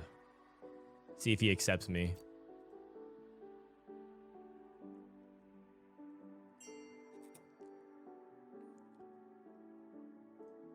What up, Milk? How you doing? Zeri reroll is S tier. It's true. Zeri reroll is really good. All right, yellow tomato. Let's look at his profile. See what he played. This guy went 1-2-2-1. 1 with Jinx, 2 with Vexotech, 3 with Vexotech, 4 with Vexotech. I see. Pretty good. Pretty sure this guy's a good beat on the meta. I will say going first with Jinx. Okay, but I mean he has like 3-star Varus, 3-star Rengar, 3-star Jinx, and he hit Execution Emblem. Oh, I guess he's technically playing Vex, so I think he's playing Vex in every game. He's literally Vex every game of some variation. But I mean, it's not really a Vex comp, but she definitely contributes. And he hit Zac too. He must have hit really far ahead of curve. Me Vex. Do you think Vex needs to get nerfed though? Is Vex like too strong, or is the core around her too strong? Because I would say that no one's out here playing Divinicore Vex. If Vex was so OP, she'd be played in like everything, but I feel like it's not actually Vex. I think it's the Exotech package is like just really, really good. Greg says no, it's Mord and Sejuani for sure. I believe it. All right, do we have rounds 4 and 5? I think they might be waiting. Is anyone else still playing games? No. I mean, I had a bunch of EU folks.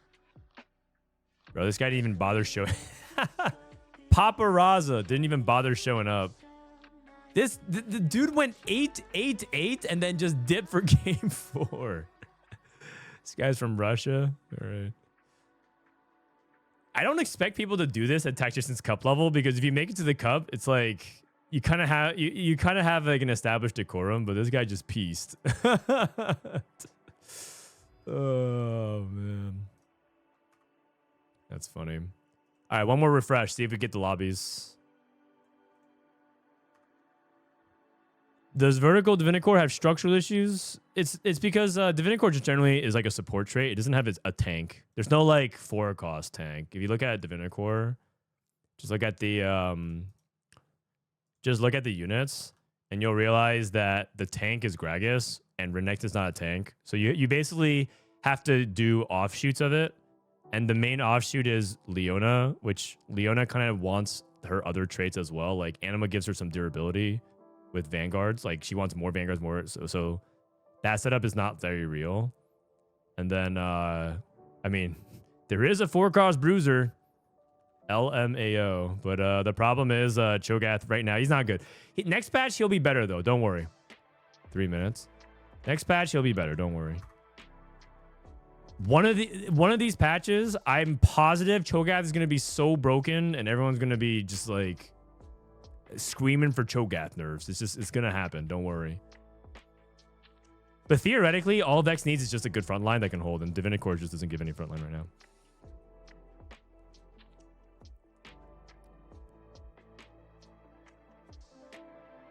My point was Vex would have tanked a little as a frontliner. Oh, you're saying if they kept Vex as a melee unit?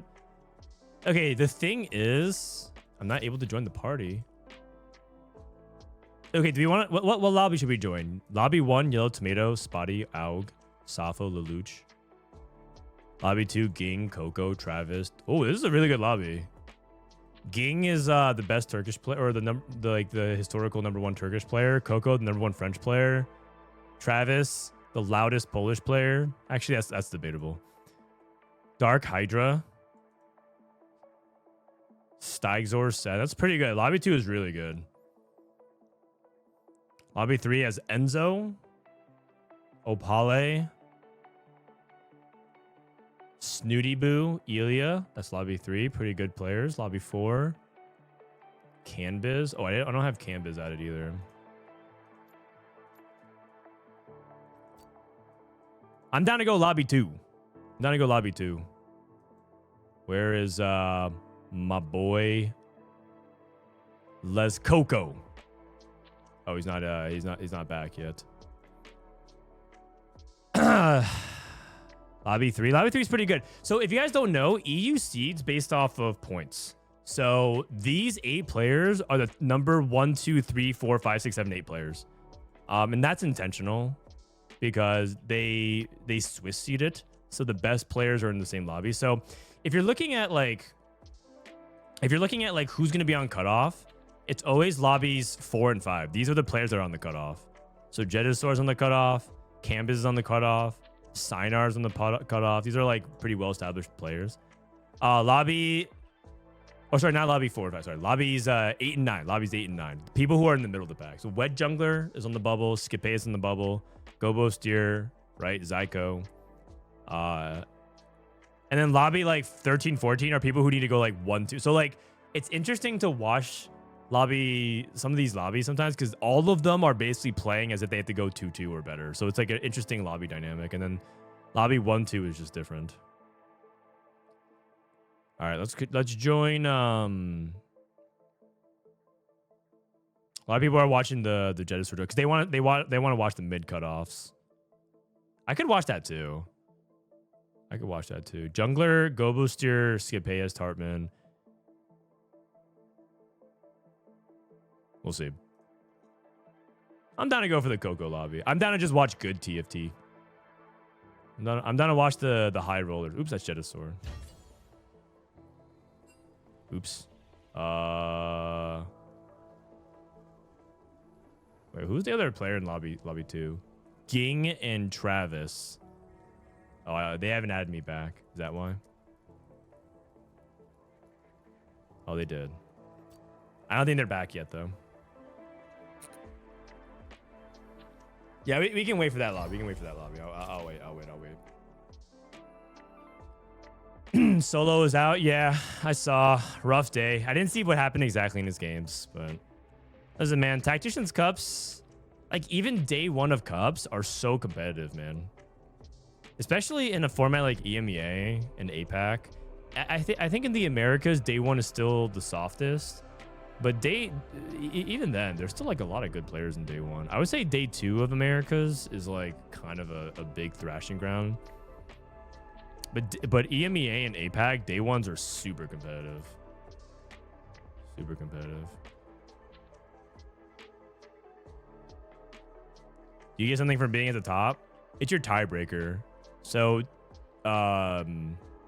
tiebreakers for day 2 onwards is the total number of points that you've had over the course of the weekend.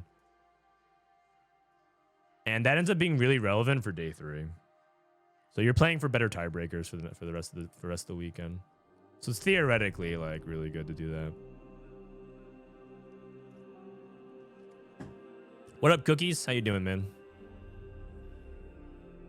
How are you doing? Okay, some people are getting into game.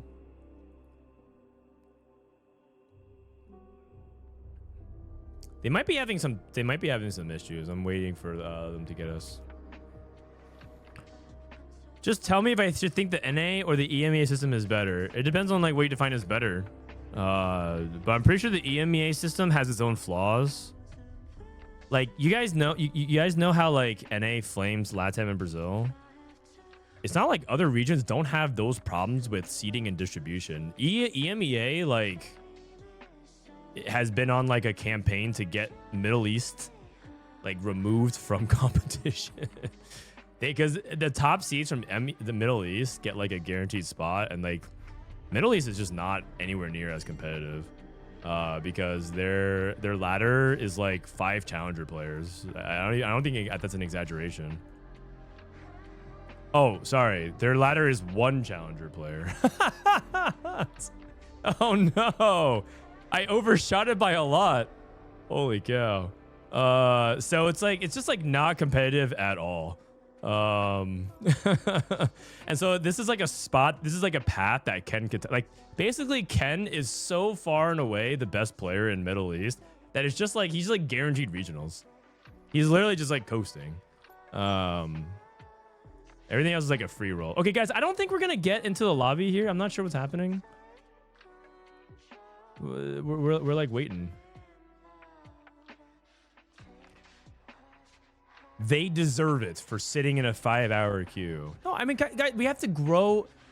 The thing is, you want to grow other regions, right? Like the Middle East should have their own server. They should have their own path to pro.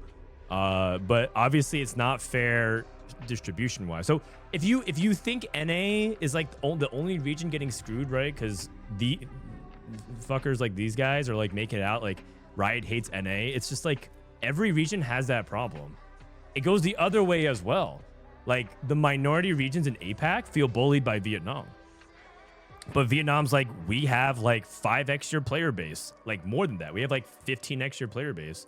Why shouldn't we have more seeds, you know? So it's like APAC has like their own set of issues and things like that. So yeah. There's problems across the board. There's problems across the board. It's not just like Brazil, LATAM, and NA that have their own region. So what format is better for regional seed distribution? Probably doesn't really matter. All right. Invite once all 8 are in, please. Praise.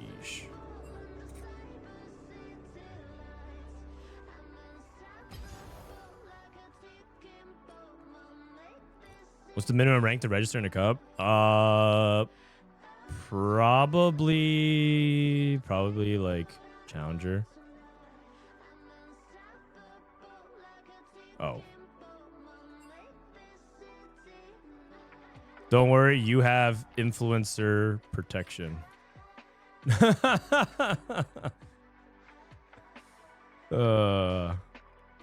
bet the house on Emily Wang winning day 1. You know, I wish I did wait, can I do fantasy TFT? Perfect roster challenge. Man, they didn't update fantasy TFT. I'm down to do some fantasy TFT. All right, I'm going to join. Boom. I'm in. Hackermans.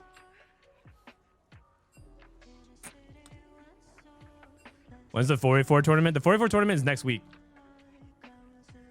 Next week. No fantasy TFT. Sag. The project's dead. They did one season and they pieced out.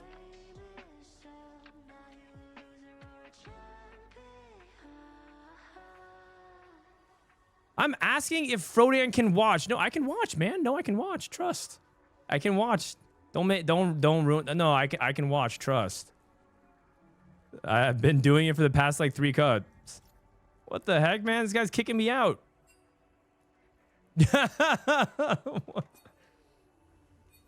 You know what? I've noticed. Now we know Travis is not.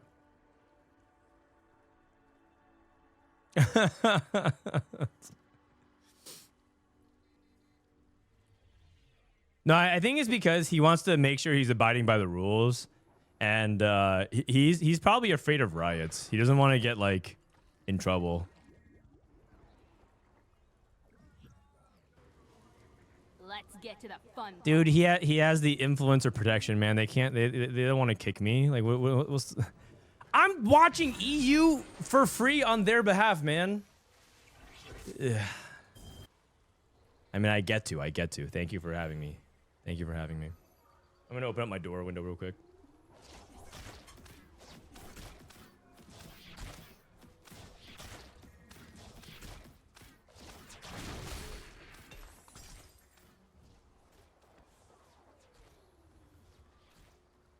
It's getting a little warm in here. He typed, the admin says no. The admin says he can't like invite me, but I can join off of him. I think that's fine. Has EU won TFT Worlds? Yeah. Yeah, they have. Dude, EU's not bad, man. EU's a good region.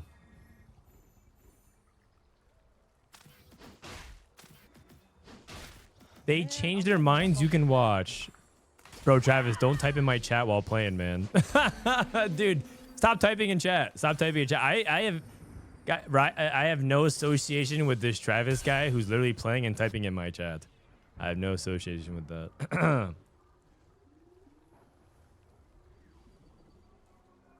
All right. Let me get this HUD up. Unlink.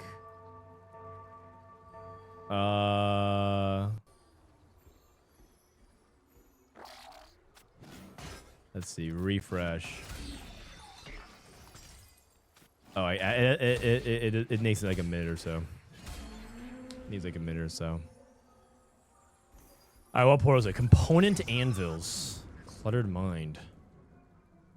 Cluttered mind. Okay, I think I got it here now. 1 second.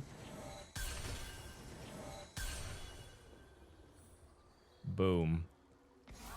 So if you guys don't know, the guy that I mentioned, Travis, he's one of the most established like Polish players. He's generally been pretty consistent across the board. Looks like he's starting off with blue buff, Gunblade, Vex. A lot of people are gonna angle for like Biss right off the board. Staigzor, Cognitive Implants, angling for Veigar. You know, Staigzor actually competes a lot on NA. He has like a NA account which has as many games as he does on EU. So he's actually kind of a super grinder. He plays on both servers. DarkHydra, this is a German player. He's been playing TFTs. He's like one of the OGs. He's also a former StarCraft pro. And he was quite good, actually. Let me see real quick. DarkHydra. Holy, this is him when he was like a kid. He was a German Terran player. And he did pretty well. He won some cups. He did well in like local German leagues. He was a pro StarCraft player. He was a Terran player though. So yeah, DarkHydra now plays TFT, but once upon a time he was a StarCraft pro. Coco is and by the way, DarkHydra's also been very successful. He's been to Worlds, and so the skills definitely carry over. Actually, I've heard people make comparisons to TFT to StarCraft, which I thought was hilarious at first, and then the more I thought about it, the more I could like see where they're coming from. I wouldn't make that comparison, but I do think that StarCraft wouldn't be like the top of mind game to say like TFT is like StarCraft. Coco is largely considered to be one of the best players in EU right now. A lot of people peg him as the best player in EU. If you ask Prestovant practices a lot with EU. He thinks Coco is number 1. You ask a lot of other French players, they would put Coco as number 1. I think Double 61 is in that conversation as well, of course. It's usually a 2-horse race. And Coco's usually, one thing that's cool about him is that he's usually ahead of the meta. He usually is one like innovating. I don't think he's innovating much this game. I think he has all bow and pulls. So I think he's playing a pretty basic game. But he's always a player worth paying attention to. Ging with, oh my god, Biz TF at 2-3. What the heck is this? Okay, so he's playing Twist of Fate. Ging has made it to, I believe, 4 world championships. Perhaps one of the most notorious moments was when Mordog predicted Ging to win Worlds, and then I think he went dead last. I think he went something like 7, 8, 8, 8, 6, whatever, and then so he got Mordog cursed, and then he asked Mordog to never predict him again. But he's been to many championships, so he's obviously a good player. It was just a funny moment, that's all.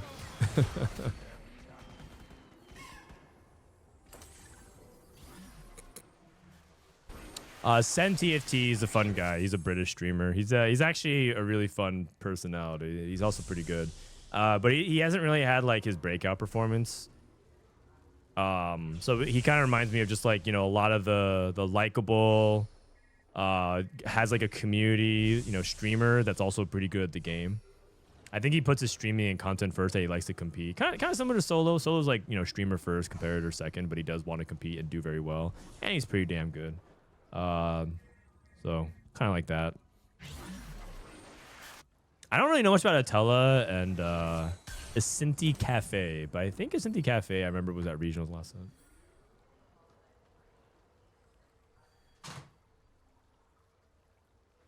Oh yeah, Sen was also the guy that signaled the Chinese wind trading. He like signal boosted that. So he's like Soju. Yeah, I guess. I mean, come on. At least Soju's been to the World Championship before. Sen has not gotten there yet.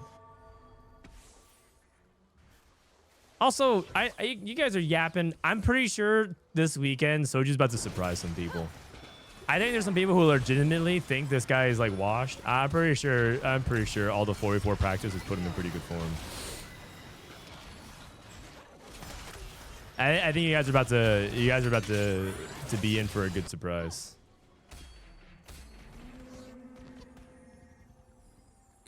Surprise himself with the 777. No comments. No comments. I think he's gonna surprise some people though. Does he scrim for 4v4s? Dude, he scrims something like 15 to 20 games a day. He's actually hard. They're sweating so hard, man. Everyone in EWC is practicing so hard. If there's anything this guy loves more than competing in TFT, it's money. This guy loves money, and he would not turn down streaming for like a week and a half if he wasn't hard sweating off stream, man. He just wouldn't. This guy would be grinding infinite for the dollar bills. So you already know, man. This guy is hard sweating, and he's ready for the cup. RFC Shaco. Okay. It's probably like you probably don't go for rapid fire. You probably just cut a rapid fire, or you probably just cut a rapid fire and then you just play a flex spot. So maybe you could play a 5 cost. DarkHydra Spoils of War 5 streak. That's cool. A lot of people think Spoils of War 2 is pretty weak augment, so this is actually really nice.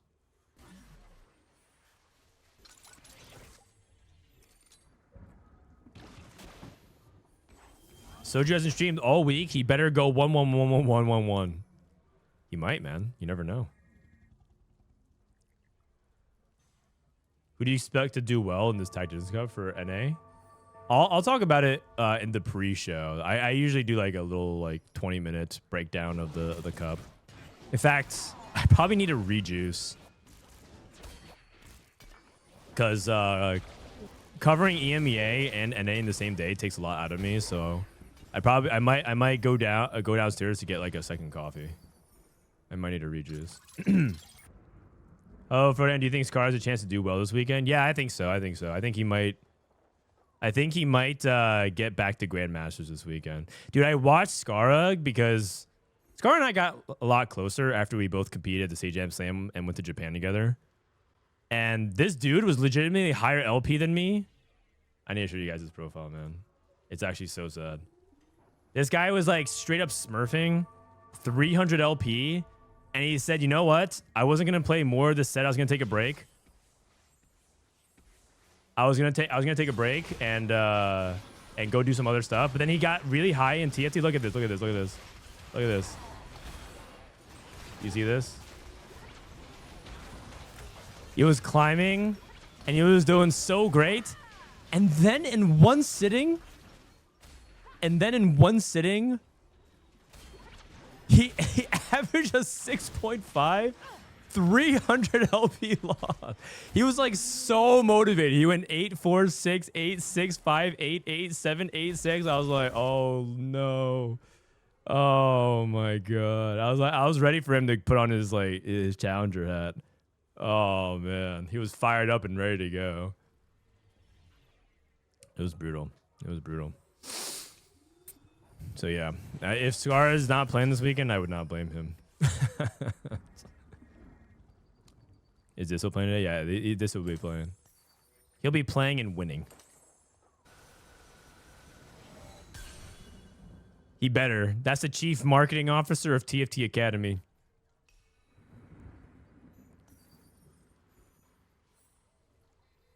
I'm pretty sure Disso was planning scrims for EWC during our last business call. Because this guy is so overloaded with responsibilities ever since he became the champ. He's got like so much stuff going on. So we called a business meeting for TFT Academy. And I'm pretty sure he was planning scrims during the last call. And I said, you know what? It doesn't matter, man. Just go win. Because that's his job. His job is to be the marketing vehicle. Just keep winning. We can take care of the rest.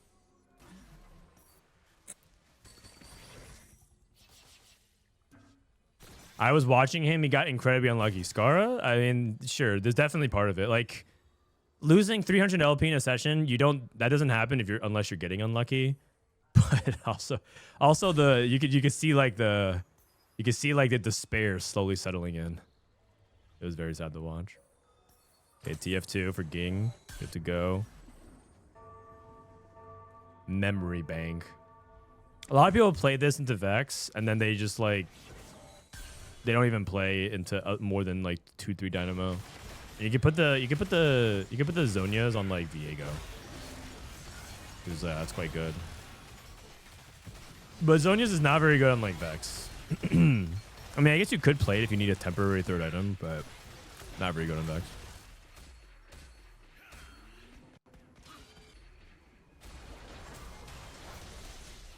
How many people are playing some kind of Exotech this game? I think Travis is playing Exotech. Asinti Cafe is playing Cypher into Exotech. Damn, everyone hit Hollow Bow. There's a pan on a Sejuani. Wow. Wow. DarkHydra with Titanic Titan. Oh. What does he want? What does he want? Titanic Titan?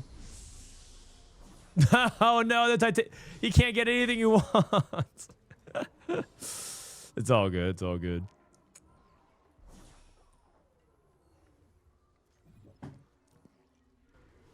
All right. Another Vex player.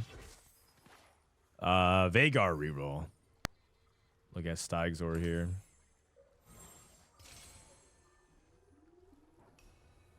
I think there are 3 Vex players. And I think there are 2 Zeri players. And I think there is 1 Brand player, 1 TF player, 1 Veigar player. That is going to be really rough. I think three-way Vex and a lot of them are going to struggle this game.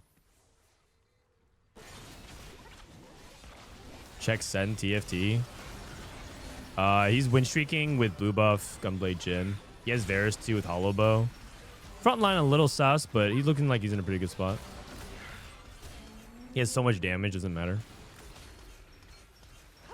Do you always roll for a 2-star 2-cost reroll, and how deep? Usually I had to roll 20 gold fields automatic playing for 4 to 6 on 3-2. You roll until you are stable.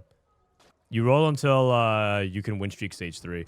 Ging is not supposed to stop rolling until he hits TF2 and probably Braum 2 or Darius 2. You need to stabilize your front line. If you just hit Twisted Fate 2, but you have no frontline upgrades, then you're gonna lose a lot of fights on stage 3.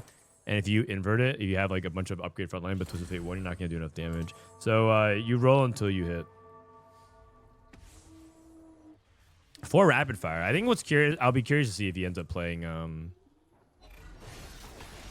I'll be curious if he ends up playing 4 rapid fire throughout the game. I'm pretty sure you only play 2.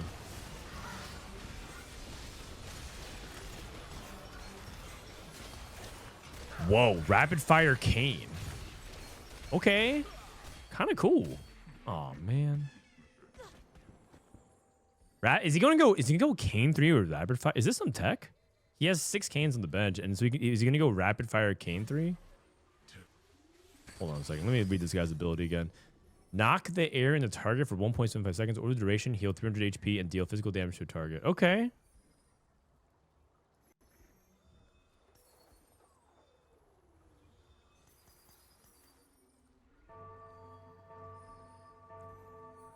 That's interesting. That's interesting. Kane Twisted Fate reroll with rapid fire. All right, he has my attention.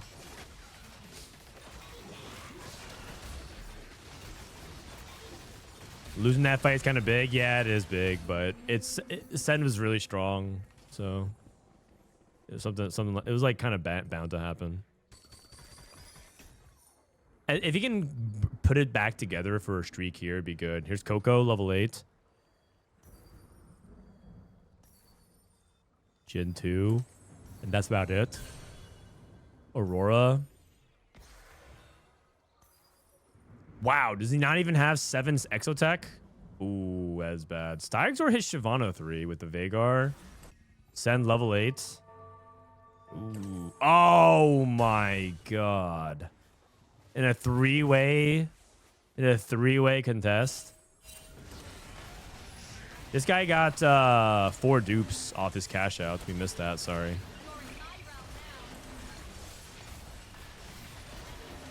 I don't really like Cafe Spot very much, but he does have really good setup for it. Oh, wait, he's at 37 HP? Oh, never mind. It's just that like these dupes don't really... These dupes are like not bad, but that's a pretty big investment for a cash out. Oh, wait, this guy hits Cyberdeck. Okay. Hey, you know what? Hero grab bag Mordekaiser 3 out of nowhere. How about that? Probably not. Probably not. Okay, never mind. This guy's good. This spot's good. It was just that I didn't think the duplicators was gonna do very much, but hey, at least it's better than more 2 is better than nothing. This guy Atella is in big trouble. Oh my god, he's playing the Anima Squad variation of Vex. So this is like what you theoretically could do with Vex, because you can play for uncontested frontline like Leona and Aurora and play Anima Squad. In practice, unless you hit exactly everything on 4-2, yeah. Okay, Coco hit 7 Exotech. He's back. Ging hit Twisted Fate 3.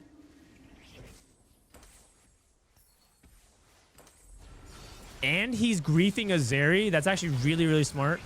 He hit 1 Zeri, so that's going to make other people's lives a lot more difficult. That's very, very smart.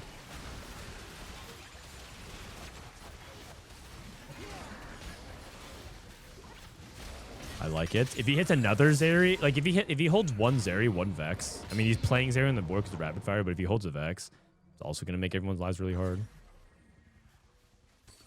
Travis got 2-star Sedge. Yeah. Oh, wow. He hits 2-star Sedge and he hit 2-star Vex. Oh, he had reinforcement. That's why. So you only have to hit 1 of the 2. That's still really high roll, but at the same time, it's not as unlikely as you would think. The high roll is just hitting reinforcement, the augment. DarkHydra is slowly bleeding out. Looking for Brand 2. Doesn't have a single Brand or Ziggs. Finally finds Ziggs. This is definitely like a really painful aspect of things, which is like he doesn't have uncontested brand or Ziggs. He also had a decent amount of gold too. Spoils of War win streak with Titanic Titan.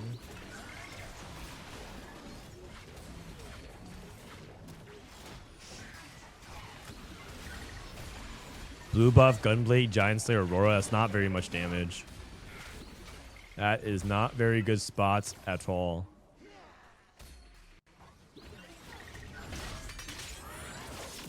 So then this actually brings us to a really important question. If you, let's say you do have the opener for Vexotech, and you're like, oh, Hollow Bow on 3, Blue buff, Gunblade. But you see you see 2 other people playing Vex, you see 2 other people playing Zeri, and you just know your life is going to be really difficult this game. Are you supposed to just, is it correct to play into it? I think a lot of top players are just going to say, yes, you're supposed to play into it anyways, because you could be the one that hits. But I feel like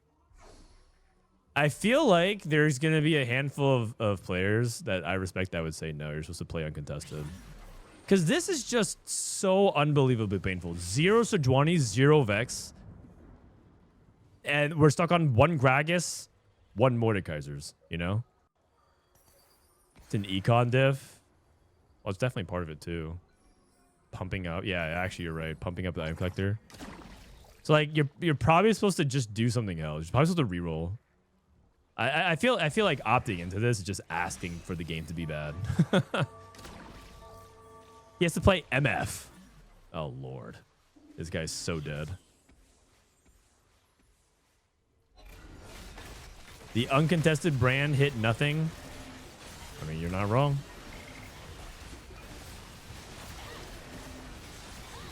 You are not wrong.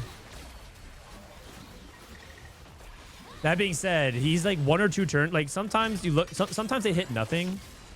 Sometimes the brand player hits nothing, and then you look away and they have brand 2, Ziggs 2, Nico 2, and they hit Viego, and all of a sudden they're hyper stable. So, like, don't give up just yet. Don't give up hope just yet. Yeah, it looks kind of dark, but like, if he hits 1 brand, 1 Ziggs, and he has the Viego, like, he honestly is back, and he can make a run. And meanwhile, all these other Exotech players are just bleeding out.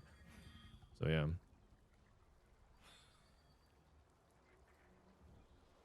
The problem is if you don't play on it, you get a shot on people who do, and you get a lower placement from it. Tempo into whatever you hit. Dynamo is just hoping to bleed out to a 4th or 5th.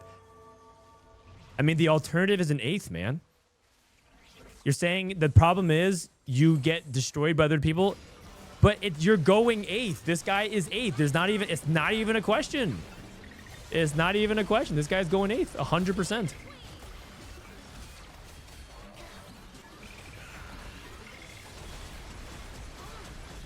Like, he's not even gonna see his wolves items, man. He's just 8th. So like, you're telling me the alternative was like, you know, like maybe you bleed out to a 5th or a 6th, but if you stubbornly stick to, yeah, I'm gonna opt into a 5-way for my tree, you're going 8th. Surely there's something else you could do. I'm not saying that Atella. I didn't see Atella's spot. Maybe Atella had the best spot ever for it. But I'm asking philosophically, not about their spot, but like, should you be opting to a 5-way? And I personally think the answer is no. My take on it is that there's way more stuff you could do than just simply try to hope that you can out-hit the other Vex and Exotech players. Because the alternative is 8th. But maybe if you view the patch being that bad, then maybe that it is. Maybe it is I don't think DarkHydra's winning the game, but like, by playing an uncontested line, at least he's not 8th, I guess. He could play for like a 5th or a 6th even if he misses. He's missed pretty hard. Uncontested brand, that's pretty sad. That's pretty sad. He also had econ. Sag. Wait, Travis has a 2-star Aurora? What? Uh-oh. I think this is one of the worst comp patches in a while. Damn. You must not have played many patches then. Or you must have loved set 13. Dude, this isn't even the worst patch of the set. Like, the launch patch was way worse, man. The strategist patch was infinitely worse. Don't even act like it wasn't. Don't even act like it wasn't, man. Are you kidding me?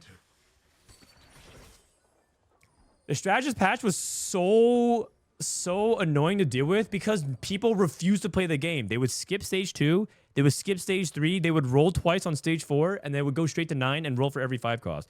And the sick thing about it was that it encouraged more people to do it, and it gets better the more people do it. So it just became completely degenerate because the open for it gets better the more people open for it.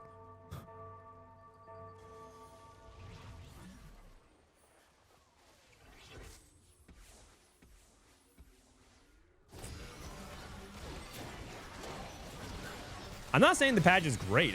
But people are like, this is the worst patch. Blah blah blah blah blah. It's really not, man. But I guess that's just my opinion. It is my opinion. I don't think it's a great patch. It's not my favorite patch of all time. I think there's some pretty big weaknesses about the patch. The patch has literally turned everyone into a bug abuser, by the way. I don't want to hear any moral grandstanding about bug abusing for a while, but at the same time, there are layers to it. But like, the patch has turned everyone into a bug abuser. So that's probably the worst thing about the patch. But I mean, it is what it is.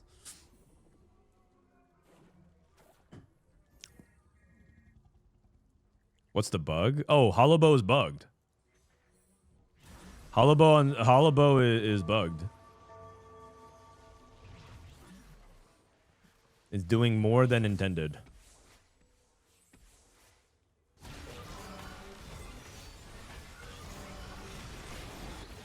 You know what? Ging's my hero, man. This guy griefed the Zeri. He's playing 4 rapid fire Rost. This guy will show us the way. Surely he won't lose out because Twisted Fate is a 0% win rate comp. Okay. Can you send down the brand too real quick? I mean, I feel like this guy should be rewarded for playing uncontested. Okay, he's not playing uncontested because Staigzor has a brand technically with Techie, so he has a brand. But like, there's more than 3 brands in the game. I think. I think there's more than 3 brands in the game. We should at least give him one more.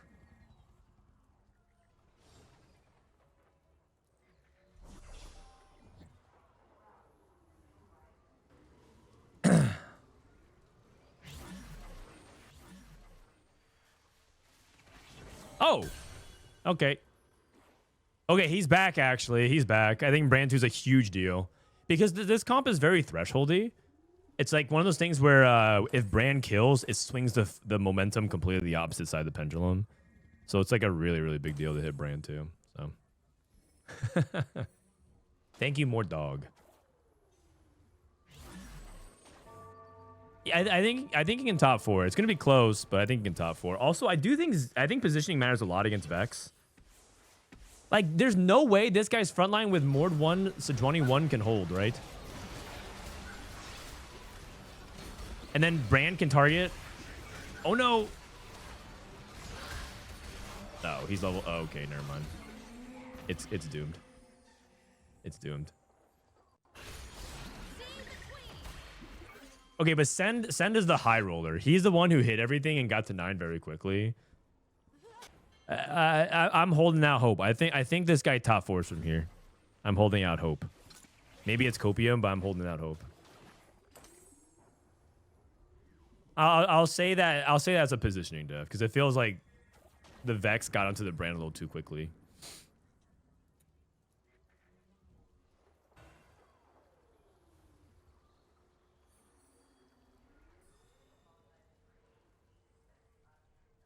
Okay, who's his matchups? He's got Zeri. And this is a pretty cracked Zeri board. Oh, this is the Cypher cash out player. But I mean, his cash out was 4 dupes, so it's not that amazing. Oh no! Actually, I think he can win here. The TF player is really strong, but I think Hydra is pretty strong too. I think he can win. It's close. It's close. It's close. Brand. Ugh. Livid. 2 HP. Okay, you know what? Maybe top 4 is too optimistic. I mean, it is close. Staigzor lost as well. No 4 Cyber Boss, no Kabuko.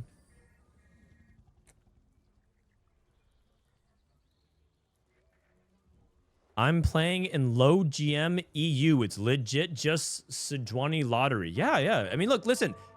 I'm not saying the patch is good. I am not saying the patch is good. I don't actually think the patch is like that good, but I also don't think it's like the worst patch of all time. We're allowed to have nuance, right? There's degrees to it. I don't like the patch very much myself, but it's also like, it's like a C+ patch. Every playstyle is viable. There's multiple lines available. There's like clear S tier lines which outgap everything else. But I don't know. Maybe it's because I've lived through some truly awful patches, so I'm like my mental is more resilient to it. C-, I wouldn't go that low. You could drag me down to a C.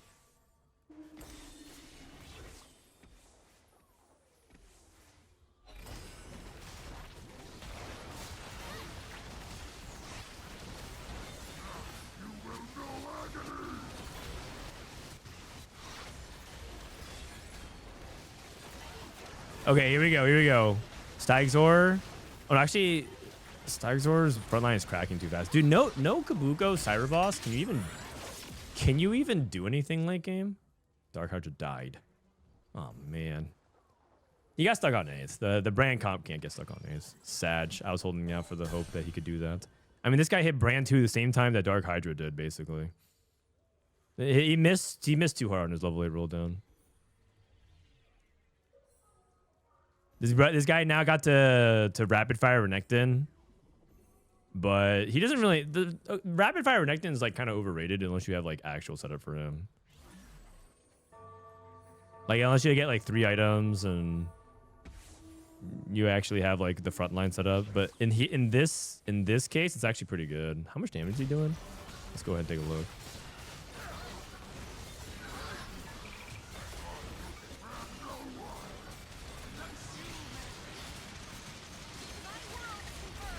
Oh god, Sejuani cast it again.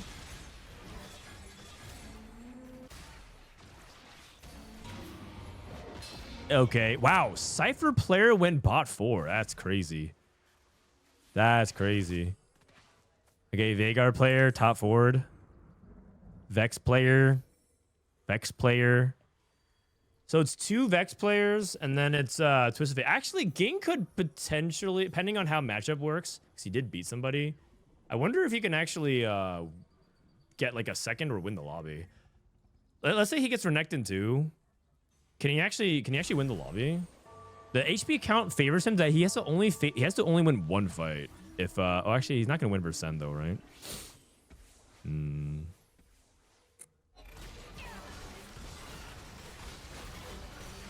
Biting the Zeri with Gunblade is pretty satisfying. It's a pretty good tactic because Zeri's gonna heal up with Gunblade.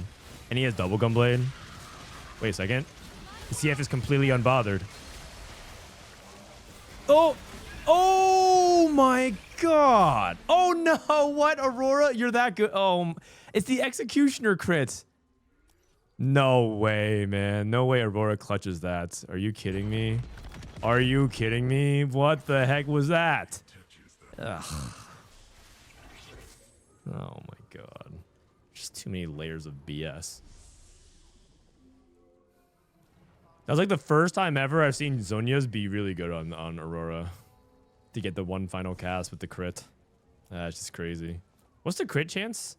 It's probably like 40%. Well, not even. Let me see. Oh, it's 89? 3 Executioner? Oh, I guess Vex is... I guess I really underestimate Vex as a divid... Oh. Yeah, I guess I really underestimate that. It's actually way higher than I thought it was. No. Oh, never mind. She was actually really likely to crit then. 89, that's so high. 64%? Yeah, you know what? I don't know anything about Executioners. Never mind. Do you also compete? Sorry for double asking. I like your knowledge in streams. I've competed every now and then. I actually do think it's important that I compete once in a while. But yeah, I do compete. I don't play in the official cups though, because I'm part of the co-streamer program. Dude, oh come on, man. Oh, these Auroras with Zonias. It's actually really good into like the way the Twisted Fate does the damage as well. Okay, never mind. I guess Aurora just like gives TF a hard time with the Zonias. Yeah, if you search my, I've competed in previous sets. If you search me up on YouTube, I've actually done video essays on my competitions. I got pretty far in one cup in set 9. That was the last time I competed in an official cup. I went to the final weekend, and I almost made it to the final day. I lost out on like 1 point tiebreakers. Asa had the tiebreaker ahead of me, and he went in, and then Asa went like final lobby. So Sag.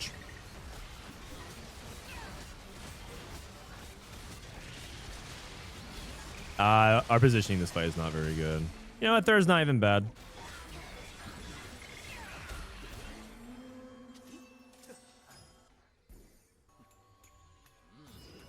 Memory bank into Aurora into Vex 2. Vexotech.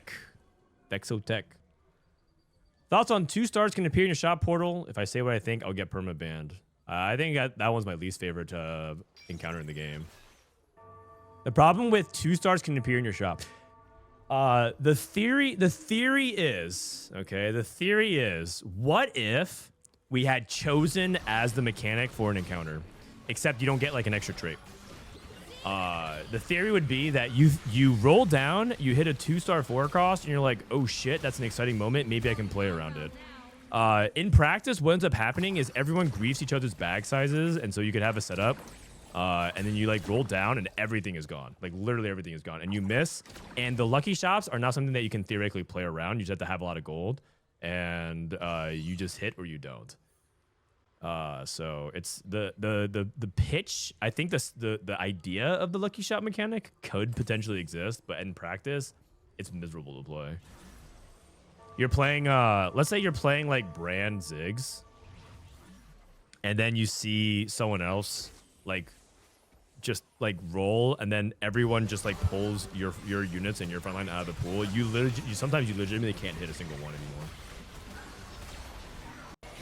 Anti-fun premise? That's not even true. The premise is actually exactly what everyone is begging for. What did TFT do this past week? They announced that they're bringing back set 10, and everyone's like, oh my god, set 10, the last time I can remember where you could play flexibly because you just hit headliners and like, you know, you could pivot your board. Oh my god. And they just like they orgasm to the thought of like selling their chosen and playing another board and pivoting and transitioning. They like lose their minds. They're like, holy shit. Flex TFT. And in reality, a lot of that was not actually true. They're just remembering the good games of that. They're not remembering all the bad times. Set 10 was dominated by reroll metas, right? It was dominated by S tier comps. Do you guys remember Sentinel Ari, one of the least interactive comps that existed? It was terrible. You just played 6 Sentinel and you played Ari and you just watched Ari infinitely heal and infinitely scale and kill everything. There's KDA Akali Karthus, where Karthus would cast, AoE everything, and then Akali dash the back line and kill everything. You think Exotech is bad? Try loading up into the Heartsteel lobbies. Imagine Cypher married with Exotech. Boom. Congrats. You have Heartsteel. Like you guys didn't play set 10. You guys just didn't play the set. At least reroll has like semi-different identity. This is what you did. Okay, in set 10, this is what you did. Actually, wait. Do I have the... Oh, hold on a sec. Do I have set 10 builder? Oh my god, these devs are... Whoa, we actually have the comps ready to go. Okay, guess what? Look at amazing reroll flex, you guys. I'm typing in super fan. Superfan, Superfan, Superfan, Superfan, and then you click any 2 cost. Senna, Seraphine. Well, you probably played it in KO as well. Literally, you just click Superfan and then you click 2 other units. Wow, I'm reroll flex. That was the set 10 meta, man. What flex are you guys talking about? What flex are you guys talking about? And you hit so fast because you had augments and then you had plus 2 units because of the headliner mechanic. Yeah. I mean, okay, that being said, set 10 was like one of the best sets of all time. I say all that, but set 10 was one of the best sets of all time. Because you know what? Despite all of that, the set was just so good. The music was good. The protection value was good. Heartsteel was like the most fun trade they've ever made. So yeah, the 5 costs. This lineup for this set is probably the best lineup of 5 costs they've had since set 10. You know what? I'm bringing back the dashboard. Who were the 5 costs? The 5 costs were Alawi. Oh, do we get the tentacles? Oh, the Alawi, you dropping the tentacles. Oh man, that was good stuff. And then you had Jin. Okay, but the thing is, there's also like a handful of dead 5 costs. Like Kane, this guy never had an identity the entire set. And then Lucian was just Jazz. He's kind of like where Renekton is right now. You just splash him for the Jazz. But then he had like one patch he was kind of broken. Sona was extremely broken that for PBE with the double Rageblade builds, but you don't really play her. And Kiana is like, yeah. I mean, honestly, the 5 costs were like the peak of 5 costs were good, but I'm pretty sure this set's 5 cost lineup is better on average, like across the board. We can't start. No. Okay. I'm pretty sure that this guy, like, I know that nostalgia is gonna kick in, but I'm pretty sure set 14's 5 cost lineup is better. No way, dude.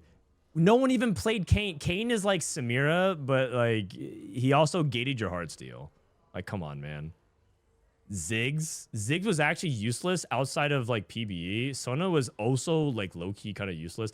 All these units were your disco enablers. And then Yorick was literally only played in 1 comp, which was Pentakill.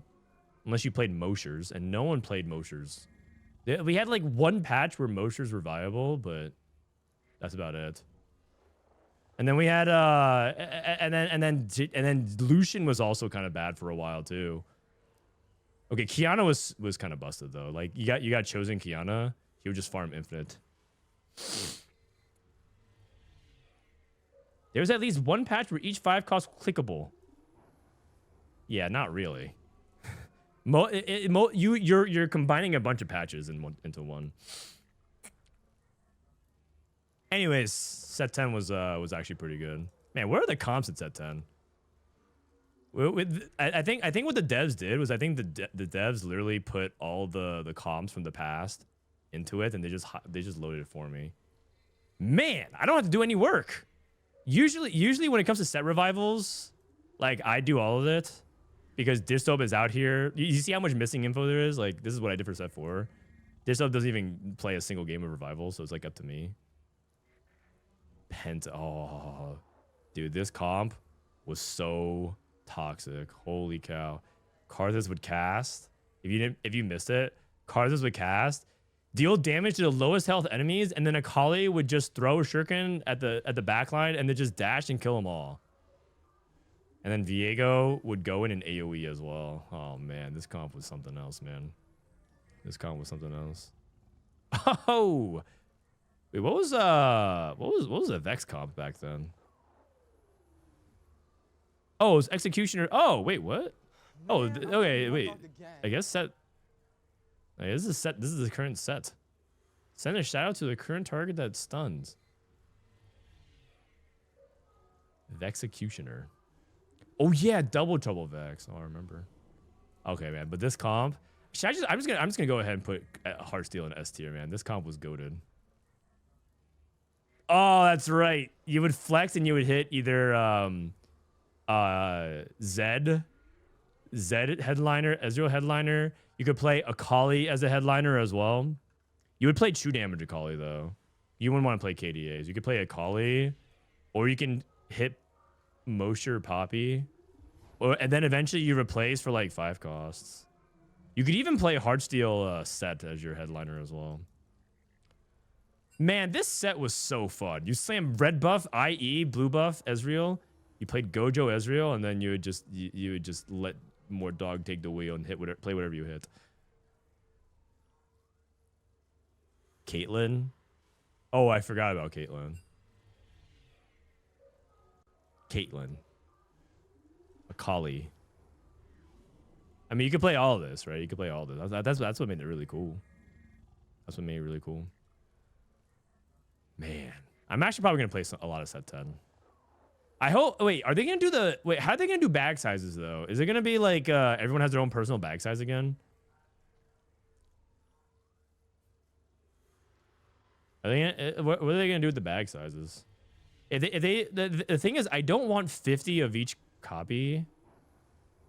Can we just play regular? Can we just play regular bag sizes? I just want to see what it's like. I know that they want, so that what they don't want is they don't want everyone to queue into set 10 and just feel like they can't play the comp that they want to play. They're grieved. But I feel like the past couple set revivals, that actually has made the game really static. Because what ended up happening for set 4 was literally everyone just plays spirits. They played Spirit Teemo, Spirit Diana, Spirit Zed. And they just spam spirits nonstop because everyone had their own personal bag size and they could all hit. It was just kind of one-dimensional after a while. 2 minutes? Jeez. Self bag sizes plus chosen would be 3-star 4 every game. I think that's what they on paper think is okay, but I think in practice I would actually like it way more if they didn't and do that, but we'll see. Because in the past for 2 revivals ago when we did 5.5, they did it so there was like 50 copies of each champion in the pool. So legitimately what would win every game with a 50 copy bag size was 3-star 5 cost.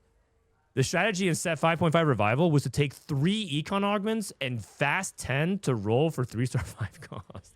I'm not even exaggerating. That was actually like what won every lobby. That was the optimal strategy in set revival. Because there was just too many 5 costs. And there was no way to punish you, so you just take triple econ. So you don't want that. But you don't want personal bag sizes for all these so that you just literally everyone just plays the same comp. So I think maybe they just have to make it normal again. Create the first set 13 guide. I'm excited. How do you have such good memory for previous sets? It's because that's literally like all I do, man. I do 2 things in life. I do TFT and I spend time with my family. Like you probably have diversified interests. You probably like have friends and family that you socialize with, like outside of your house. But this is like all I do. I don't do anything else. You know what I'm gonna do after I finish streaming today? I'm gonna do more TFT and hang out with my family. And then you know what I'm going to do after that? I go to sleep, and I wake up, and I'm going to stream TFT again. And I'm going to end my stream, and I'm going to do more TFT, and then I'm going to go hang out with my family. That's like what I do 7 days a week.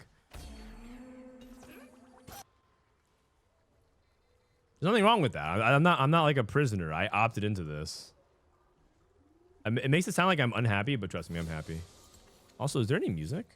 Oh, music volume. Okay.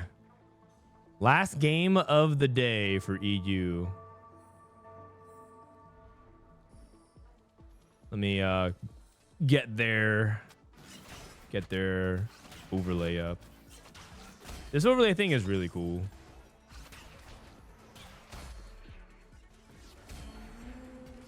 Do you dream about TFT? Sometimes. But like I don't really have like weird dreams. Like, I wish my dreams were, like, cooler. If I dream about TFT, it's like me just playing a game of TFT. I kind of wish that it was, like, you know, more like more unrealistic, more fantasy elements of it. I have boring dreams about TFT. Lucky shops. Oh god. Are you completely at the Hearthstone sphere? For the most part, yeah. I mean, I have some friends from Hearthstone that I still talk to. I raided Trump and Dreads the other day because they were playing TFT. Ali Straza and I are still really tight.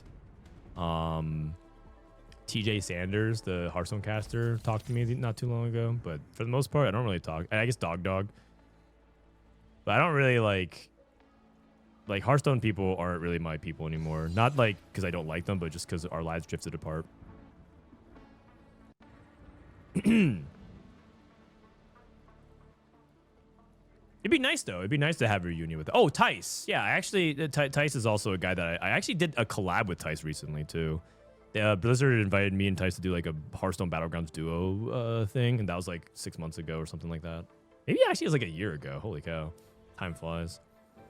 But yeah, no, I still have good friends. It's just that I don't really hang out with them very often. Okay, wandering trainer games. Exotech and Techie. Exotechie. Strategist and marksman. All right, we got some woke setups potentially.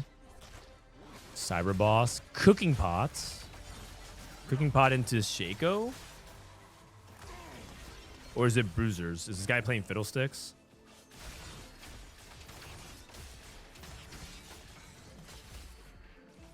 I'm surprised people pass up Starry Night with Nitro. If you don't have an econ setup with it, it's probably not that good. Also, you have Lucky Shop, so it's like redundancy. So it could be like a mix of like they feel like Lucky Shops, they don't need Starry Night. It also could just be that they don't have a good spot for it. Oh, I think he's playing Shaco, but the thing is he doesn't have good items for Shaco. He needs like one sword. He needs like 2 swords, 2 gloves. And then he has good items for Shaco. So I'm wondering if he's actually going to hard commit to this. He could be just playing this temporarily, but he's not using this to buff anything else.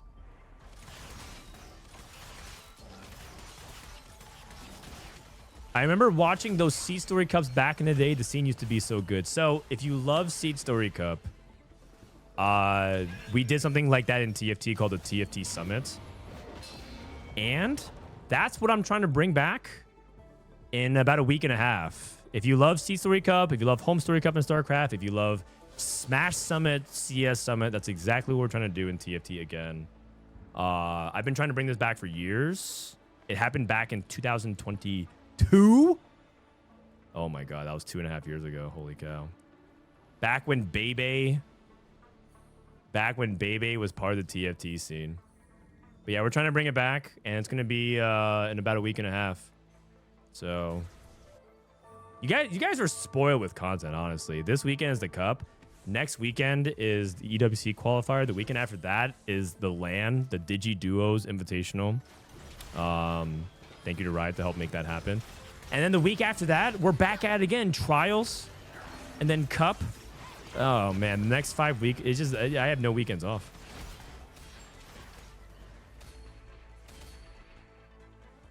Whatever happened to Bebe? He crashed out, as the kids like to say. The order of events went something like this. Bebe Milk started a TikTok account. Milk made fun of Bebe for one play where Bebe leveled up early, and he suggested you shouldn't do that. Bebe got offended, threatened to sue Milk, and threatened litigation against him. And then Milk and Bebe teamed up for Summit and became an iconic duo. That was actually that was the best content, honestly. And the reason why that didn't happen, by the way, is because Soju didn't make it out to the event. And so Milk, I suggested Bebe team up with Milk for content, and they both said, yeah, sure, why not? If Soju's not gonna go, we'll team together. And then Bebe got re-motivated from Summit to try and like become a competitive player. Fast forward, Twitch in Korea kind of got nuked because Korea has like a, I'm not exactly sure what to call it, but they have like basically like 3 internet companies in Korea own everything on the internet. They like, and so they basically like wanted to squeeze out Netflix. They want to squeeze out Twitch, because they want people to use like Korean services and like own it. It's kind of like what China does with Chinese companies. And so Twitch shut down in Korea. So Baby kind of like lost his job and needed to like figure out what he wanted to do if he wanted to move platforms. What he decided to do was try and give unsolicited advice on Twitter, and he kind of got flamed for the advice that he gave. To be fair, he gave some pretty bad advice on social media. And I think everyone just kind of cyberbullied him off the internet. He decided to, like, everyone just like flamed him so hard for all of his terrible takes. And he said, fuck this, I'm going to business school. And I'm going to become a billionaire. And then he actually quit. Yeah, he quit TFT. So I think the answer to that, the short skinny on that is that Bebe left TFT to go to business school and become a billionaire.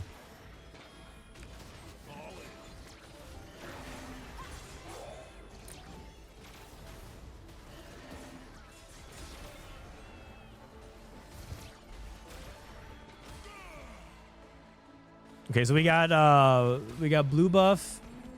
Is Send a Vex one trick? Some people in chat called him Send a Vex one trick. He might be. He went to a very good business school in Canada. I believe it. I think Bebe is very smart. When he wants to be. I think he was unfortunately being a little bit too ignorant about certain other things. But I think Bebe is very capable, and it wouldn't surprise me if the dude actually became like a billionaire. I think you have to be a little bit insane to be a billionaire these days. At least like minimum requirement. I'm pretty sure Bebe has that locked down.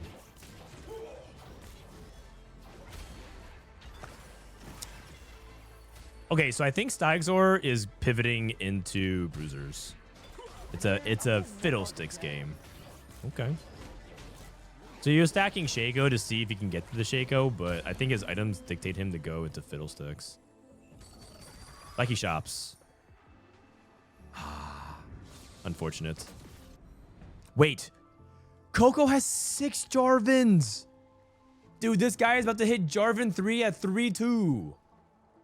He has 2 duplicators. There's no way.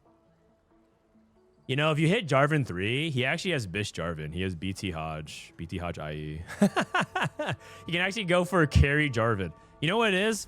It's Portable Forge on 3-2 into Silvermere Dawn. Into IE BT or Hodge BT Silvermere Dawn Jarvan 3. Holy cow. Oh my god. He's gonna do it.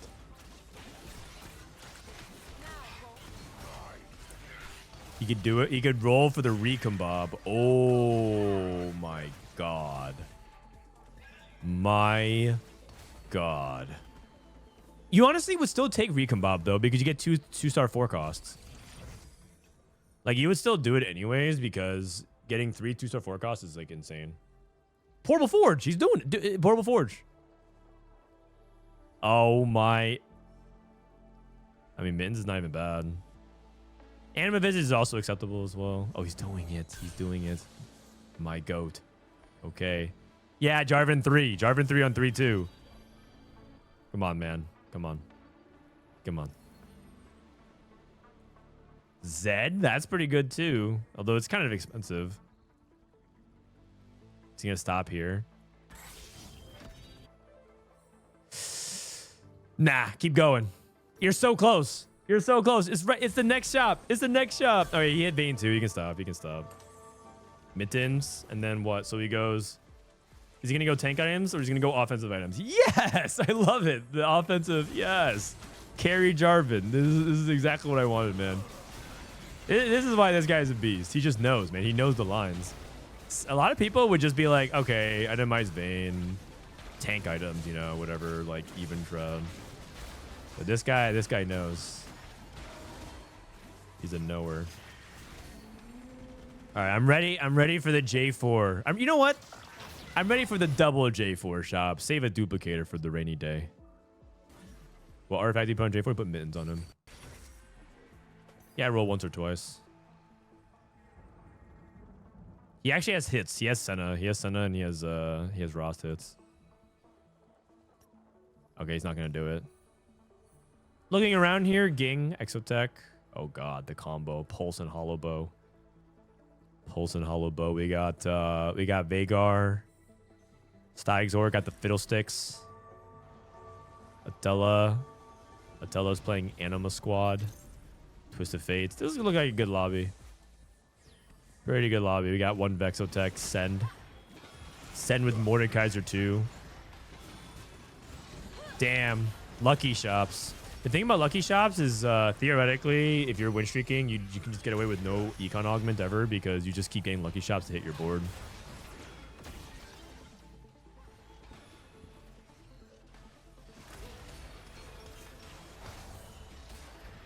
Damn, Mord is so tanky. Mord is so good, man.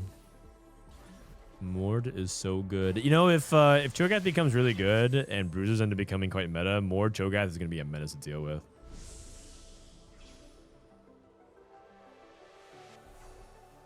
Yeah, so much self-control not to roll here. Yeah, you're supposed to roll if you think you need to get stronger, and he doesn't need to get stronger. He actually is pretty strong already, but... yeah, you don't have to send just because... Like, sending here is just lack of discipline. He also made a stairs gauge. It's not bad to put later on Zed. Is this game 6? Oh, yeah. Sorry. I was trying to put the overlay up. I forgot to do that. Let me see. Unlink. Let me get the games in. Save. Refresh. Is it up? I don't actually have the overlay up. Top bar. Boom. Boom. Production value.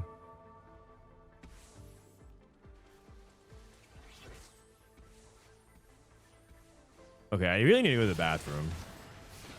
This is game 6. Remind me to go to the bathroom after this game. Take a little bit of a siesta, a little bit of a break. Earlier, the cast was talking about a Bruiser Vex comp. Do you think it's viable? I mean, I think it's viable next patch for sure. They're buffing Cho'Gath a lot. Dude, I'm telling you, man, if Cho'Gath is not viable next patch, the buffs I'm looking at they're giving him, it's like, then I think they just have to scrap the entire concept and just be like, gain a shield and gain HP or something like that. Like just turn him into like a regular Bruiser or something. If it doesn't work, just like make him a regular tank and just call it a day. Because the Cho'Gath experiment, it just is not going to work out. Go lost.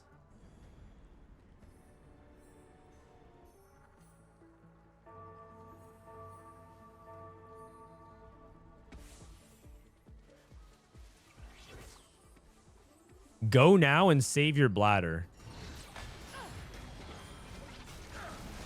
Go to the bathroom now.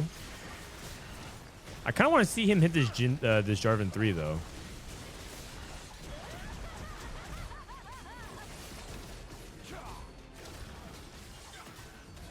The overlay. Wait, what? Oh, it's like lagging. What the heck? Okay, let me hide this. Maybe if I reset it. Refresh. Top bar. Leaderboard. No. Okay, I think it's lagging. Yeah, I think it's lagging. Okay, sorry. It doesn't work.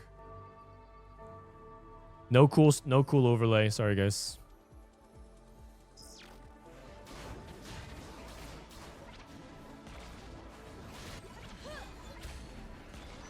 All right, so let's see if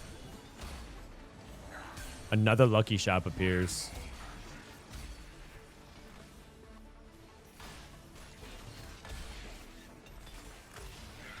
TBH, I like no overlay. Oh, that consistent. Oh my god, another lucky shop? Oh, that actually punishes Sen because he doesn't have Vec. Oh, he got punished for not putting in the units he needed. Coco has Jarvan 3. No. He probably benched the one with Stairs Cage, right? Oh no, he's going to keep it. Oh, he got Mittens off. And now he has 2 dupes. Get a Mittens Z instead.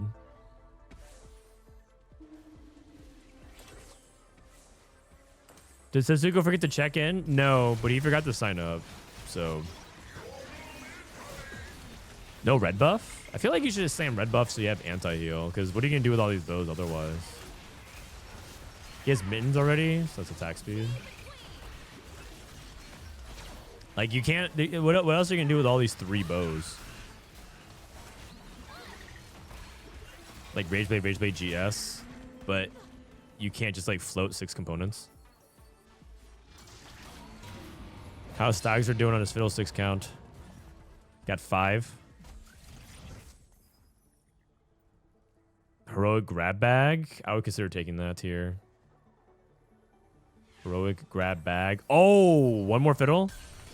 Uno mas. Fiddlesticks 3. No. Come on, man. Oh, he has a Garen. Okay, keep an eye out for that. Atella playing Anima Squad. Viego. Viego's good. I like that better than Braum. Viego needs to go over Braum. Play Sejuani? Oh. I really like Viego. Because Viego gives you Techie and he ends up being... Oh, he's looking for 7 Anima. Oh, I see. He can play Viego and he can play Aphelios. But it gives him the ability to also have better front line because right now his front line is Silas 2.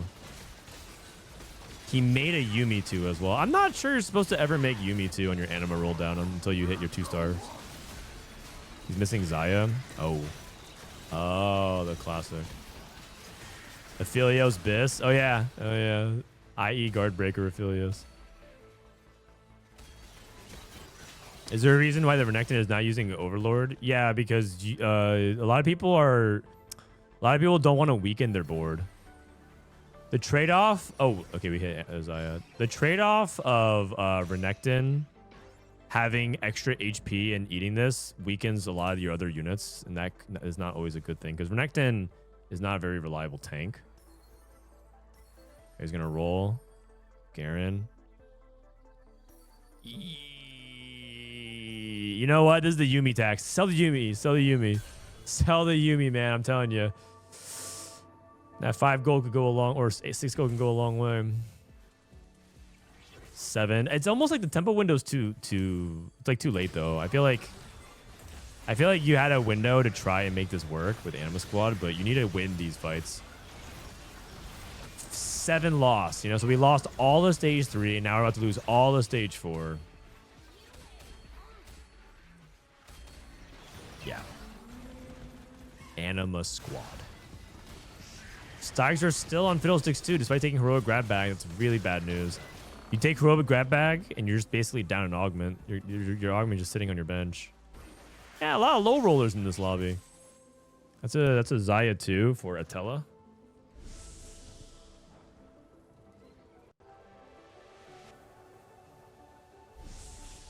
Oh. Okay. Is this line sucks or he low rolled?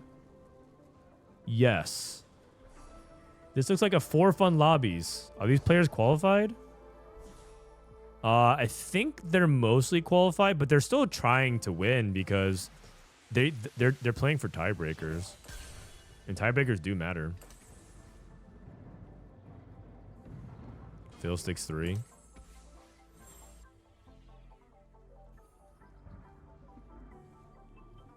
DarkHydra hit Draven 3. He hit Draven 3 before he hit Twisted Fate 3. Oh, he's rolling at 7. Yeah, Twisted Fate has innovated a lot.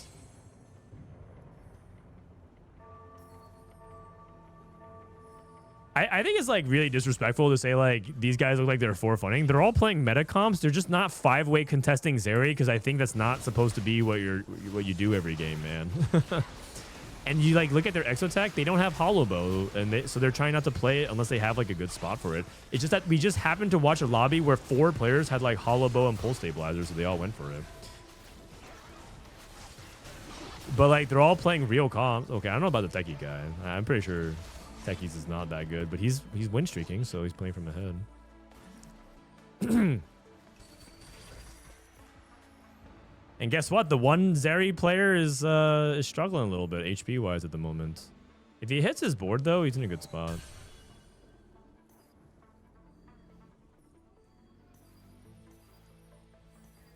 Techies is decent. You just need to hit the rolls. I mean, anything could be decent if you just hit. Ready, hammer? Oh, Kabuko. Kabuko's big. Keeps his front line intact. Oh, he's actually going to roll with Exotech instead. Oh, because he's the Exotech emblem here. That makes more sense. But it's like awkward. Okay, his board is like kind of awkward. Fiddlesticks 3. Coco looking good as well. Z2. I think Coco... Dude, you know what's so funny? Coco took HoroX grab bag at 2-1 and still hasn't used it. Lucky shops. Imagine taking HoroX grab bag for the econ. And like he just isn't using his dupes until stage 5. Oh my god. Why not Kabuko over Poppy? That's a good spot. Yeah, he's on 3. He was on 3 Bastion. He should have. The short answer is he should have. He's going to 9 though. Like the Ascenti Cafe preserves so much HP. It's fine. He goes to 9, finds Viego, and his board is really good now. Yeah, his board's really good.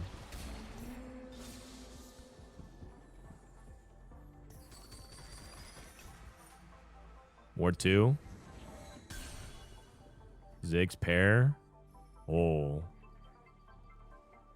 Oh, okay. You can cut Mundo here. Cut Mundo for a techie. Keep rolling. Any techie here is good. Any unique techie is good. Okay, that works. Looks good to me. Pop the item. Spark. He's spending for cybernetic bulk, cybernetic uplink value. I actually don't know if I agree with this. I think like you should probably consider putting all your items onto Kabuko too, because your spark is still more likely to die that way. So I'm not sure if I agree with that. I understand why though. I understand why you're trying to get cybernetic uplink value, but I think Kabuko is much more likely to survive, and you're more likely to deal damage. Viego's a big hit. Also, if you don't have items on Ziggs, 4 Cyberboss doesn't really matter nearly as much either. So he should move these items off of Veigar and Zyra. He has all these removers. There's like a lot that he needs to do. I think that he's overvaluing cybernetic uplink a lot. Okay, he's doing it.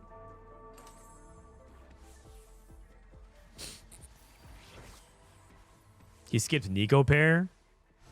Oh, yeah, that probably is like a minor. That's probably a mistake. He probably thought he had Nico 2 already. To be fair, he hit like almost everything else. So he probably thought he had Nico 2. But you see how the Mord died already? Like, and then now his spark is gone. And then like everything's like barely alive. Yeah. That's actually so sad. Okay, like these are like really crucial moments.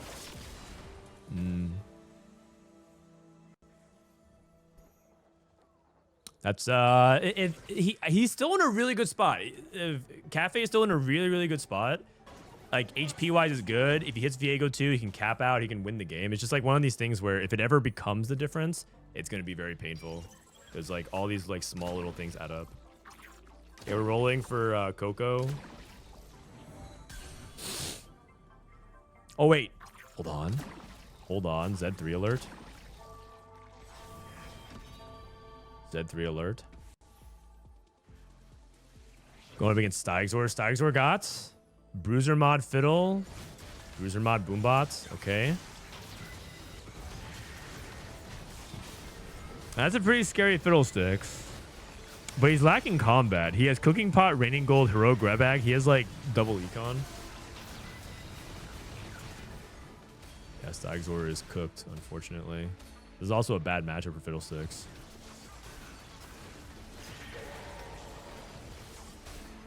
All right. Dupes on bench. Yeah, he still hasn't used his dupes, man. He still hasn't used his dupes. That's crazy. That is crazy.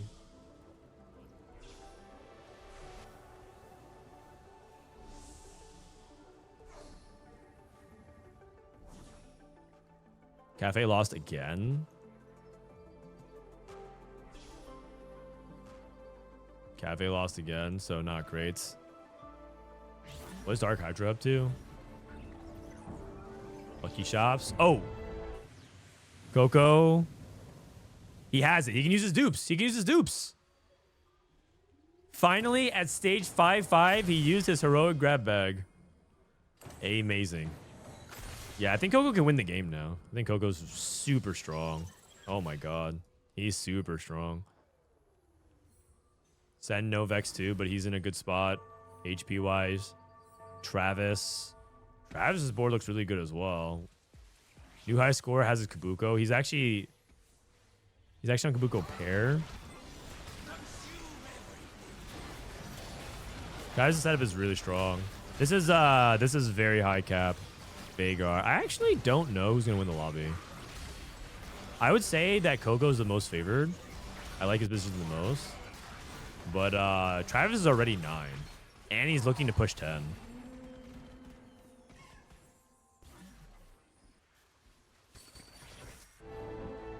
DarkHydra's going to go for a top 4. I don't think Send is very strong right now. His potential is really high. He also has like some slightly suboptimal stuff. Like Morello is not truly what you want on Vex. You just want raw power. 2 item on Sejuani, right? Oh no, he's playing Cyber Deck. Never mind, that makes sense. So just like slightly suboptimal stuff. Also Vex 1. So I don't know if he's a big threat yet. So I would probably say Travis and Coco are the 2 strongest right now. Cafe hit Viego too. But he has Sword on him. It's basically a naked Viego.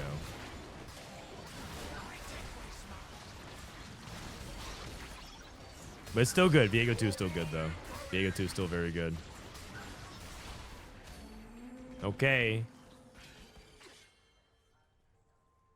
I think we need a... okay. How valuable is 6 Techie here? Can we find a way to cut it?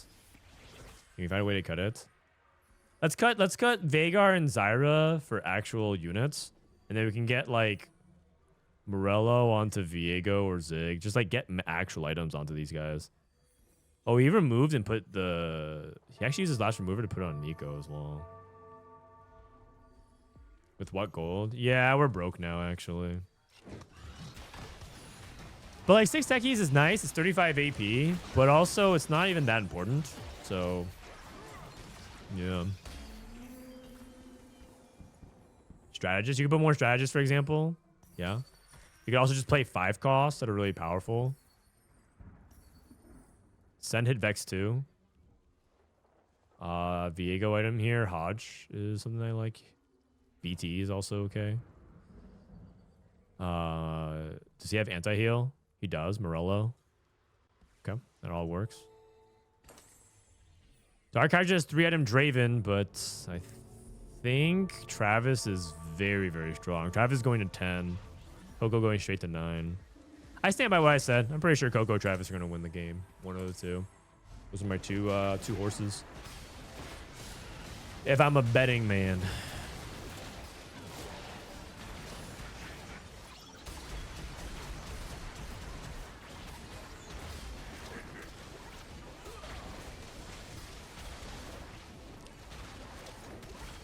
Oh, wow. DarkHydra. Oh, wow. Draven 3 made a pretty big diff. But, I mean, Travis isn't rolling his gold, though. He's at level 950. It's 6 down to 4, 3 down to 2 cyber. Dude, his cyber boss is Kabuko. So he's not even really playing around cyber boss. He's playing around 1 item Ziggs. The reason why I'm suggesting that is because he's not playing around Ziggs 2 with items.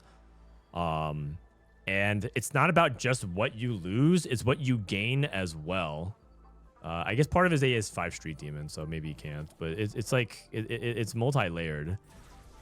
Like, yes, you lose 35 AP and you lose 10 AP on Kabuko. He's also putting Viego in the back row for strategist damage. But it's like also what you get in return if you can find a way to replace your board.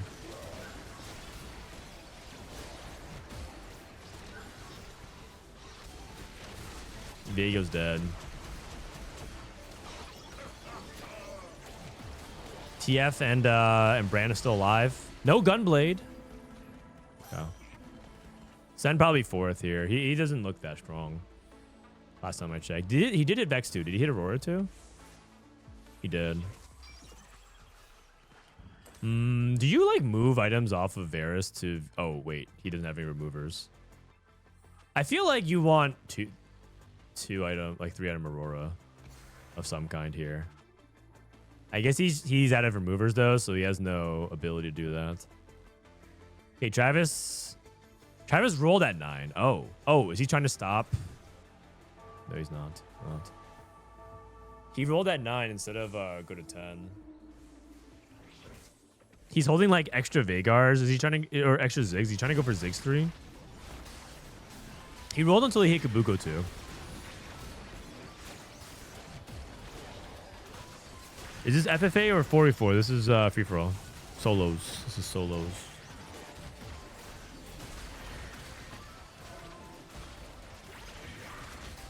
Oh!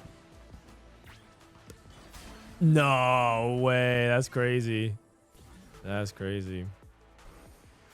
Okay. Go lost. What are we looking for? Itemize. Oh, Sen's looking for an item for Aurora. So he takes Guardbreaker. Travis takes Steadfast for Kabuko 2, and Coco takes Declaw. He's up against 2 AP boards. Smart. All decisions I can get behind. Wait, this guy has like 4 heart steals. What? Steadfast Heart, Steadfast Heart, Steadfast Heart. This guy's getting ready for set 10. The set 10 revival. He's rolling down on 9. I think he's looking for Viego. He's going for Nico 3. Is that even possible? Yes, it is. Holy cow. 4 heart steals. That's nuts.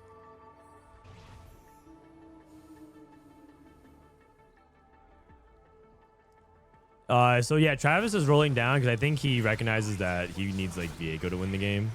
And he probably didn't feel like he could get to 10. And then Sen gets another item on Aurora too, which is really important.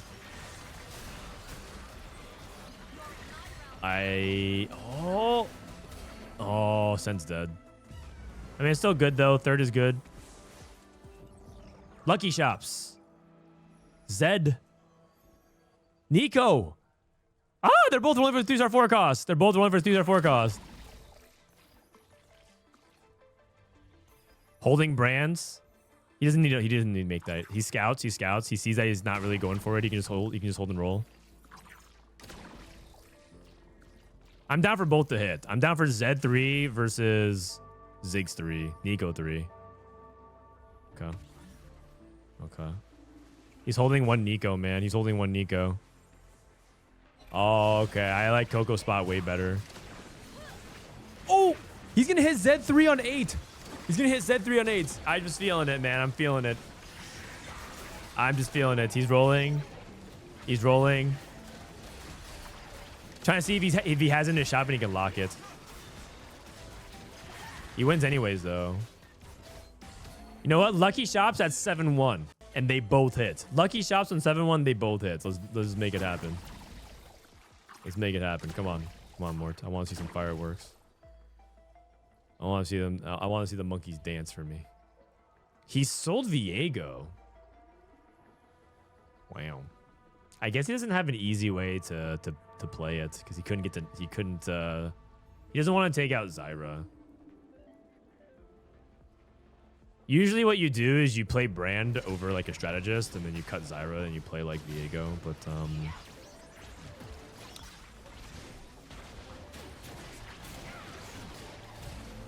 oh wait, then you lose Street Demon. Never mind, I'm stupid.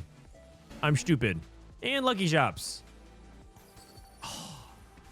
Okay, sack. Oh no! Z3 on 8. Oh my god. Oh my. You just let him hit then. Let him hit. Let him hit. Sell the Nico, man. Let him hit. Whoa, he hit! He hit! Wait. Wait a second. He actually hit. Whoa. Okay, so who's actually better? Bramble? Oh, the stop the Zed. Wait, he's 8 out of 9 though. He's 8 out of 9. Oh, it's fair though. It's 8 on 8.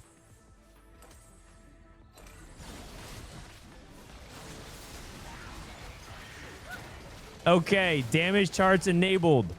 Well, Nico's actually keeping up with Zed and damage. Oh. We need to clean up everything else. No, the vein. Oh man. It was cool though. It was cool. That was cool. And that's what you want to see. That's what you want to see. I'm down for both to hit, and then you see them face off. This whole like neither of them hit is just lame. It's just lame. All right. Well, that's it for EU. I think that was the last games. That was the last games for EU. About an hour out. All right, everybody. Hello. Welcome. Happy Saturday. Happy weekend to anybody who is having a chill weekend. If you're working, well, guess what? Me too. What up, Bramblin'? How you guys doing? Get your card packs while you can. Get your card packs while you can. And we're going to get ready to watch a little bit of EU. Watch a little bit of how the EMEA Tacticians Cup is falling. Man, yesterday was kind of a trip, huh? Yesterday was kind of a trip. All right. Why don't we... Let me disable this. Turn down the music a little bit here.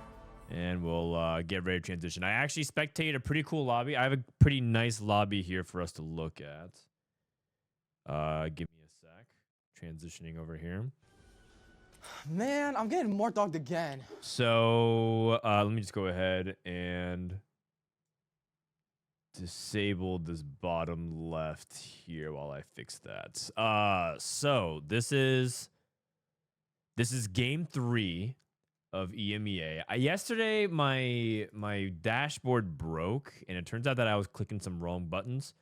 So hopefully today I need to spend this time to practice for the main event, because as you guys know that I'm actually restreaming my feed to the main channel once this tournament actually starts. So I need to actually practice this. Otherwise, they put all this work into making this cool overlay, and I don't even use it, right? And I need to show it off. So what do we got? We got let me refresh here. This is a pretty good lobby. We got Pasdebol, we got Sen, we got Wet Jungler. This is Artifact start. We got Horizon Focus, Infinity Force. I'll park you guys here with DarkHydra for a sec while I figure it out. Wish it was easier to figure this out, but okay. In game. And then the mirrors, the sound really quiet. Oh, it's because I don't have the game sound on. Yo, Naj, thank you for 3 months. Appreciate TFT Academy. Been Hearthstone Bronze since set 1, but after I found the Academy last set, I'm all-time peak of Plat 3. Really? A Bronze to Plat 3 peak player. That's awesome, actually. I'm happy for you. Blighting Jewel. We got some Fiddlesticks. Calculated Loss. Heroic Grab Bag. Were you true Hearthstone Bronze, Yonashi? Were you like... you were like taking this super casually, and then you saw TFT Academy, you're like, you know what? I'm gonna see if I can actually climb for real. I feel like you could have climbed out of bronze if you wanted to, right? All right, overlay stats. Can I get this working? Can I get this working? Top bar and leaderboard. My God. he's done it. Let's actually look at the items tab. See what I could see here.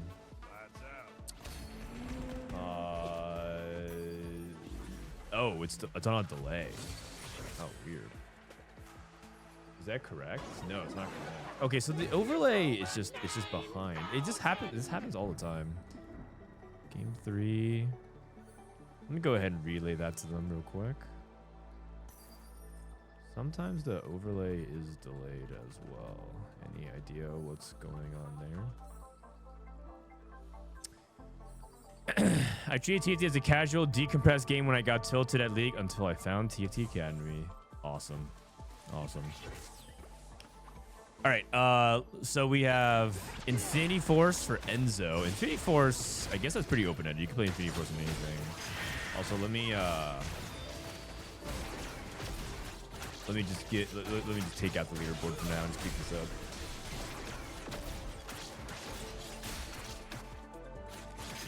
Horizon Focus is generically pretty good on Sejuani because Sejuani can get off multiple stuns. You can get big damage. It gives you a little bit of mana. It gives you a little bit of defensive stats. It's pretty much everything you would want. I think this is like one of the ideal artifacts that you play on Sejuani. There's also a little bit of Forbidden Tech. Some of the Forbidden Tech is you can put Horizon Focus on Zac. And apparently it works with Zac and Horizon Focus. It's pretty woke. But I'm not expecting too much. I think most of the time people are taking Horizon Focus and thinking about some Exo Tech. Hollow Bow, Cyber Coil for Wet Jungler. Hollow Bow, Cyber Coil, Corrupted Chassis for Send as well. So, is this EMEA? Yes. My overlay is incorrect. It says Americas in the top right. It's EMEA. This is like lobby 4 or something like that. So, to give you context for it. All right. Pasdebol. Oh, he's got a Prowler's Claw on a Rengar. Prowler's Claw on a Rengar. I mean, it's a pretty good combo. I don't think there's any other unit that he's thinking about besides Rengar. There are pretty good users of Prowler's Claw. But with Prowler's Claw, you kind of want it on a strong melee unit. He also really wants to pair it with, let's see, BT and Hodge, right? I think Prowler's Claw BT Hodge, so he's going to hold on to this. I think is he trying to lose streak? Why is he not playing the Rengar? Oh, because it's too much value. Oh, he's Augment.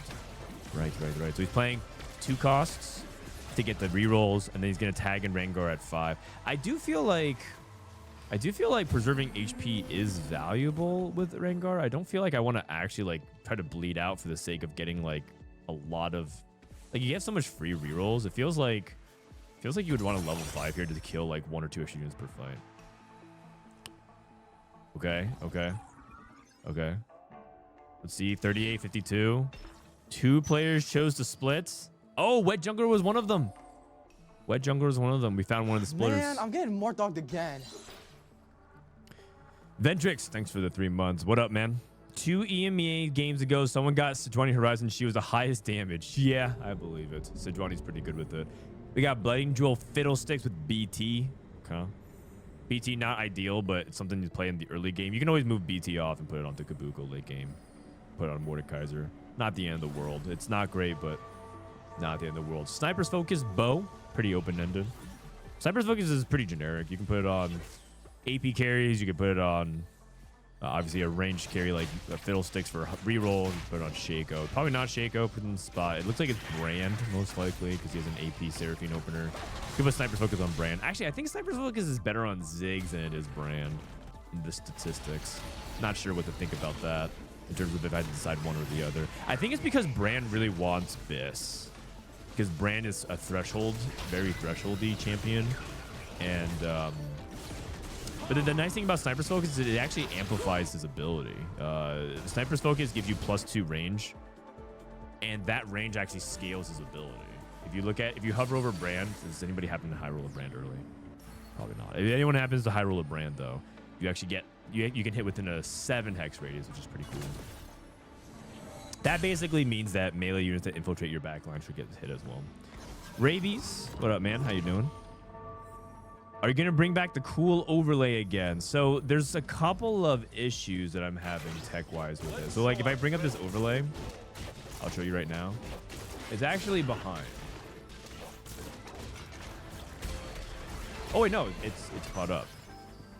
It's caught up. Oh wait, it's working. Okay. You know what? We'll take that. We'll take it. Let's see. And do we have their items correct? Yeah. Do we have their units correct? Oh, we do. Oh, okay, okay, we're back. Cool overlay. So like when I was doing it before, it was buggy, so it wasn't working the way I wanted it to. All good though. All good.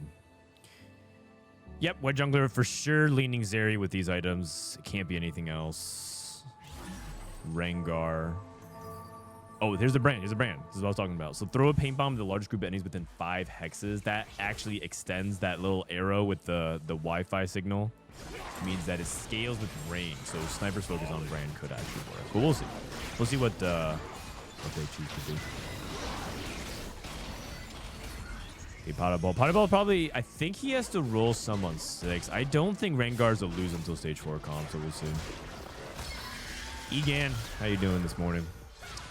If I had Blind Jewel Fiddle, do I build Shred? You don't need to. Eventually, you do want to, but it's not a high priority. It's something you can focus on for later.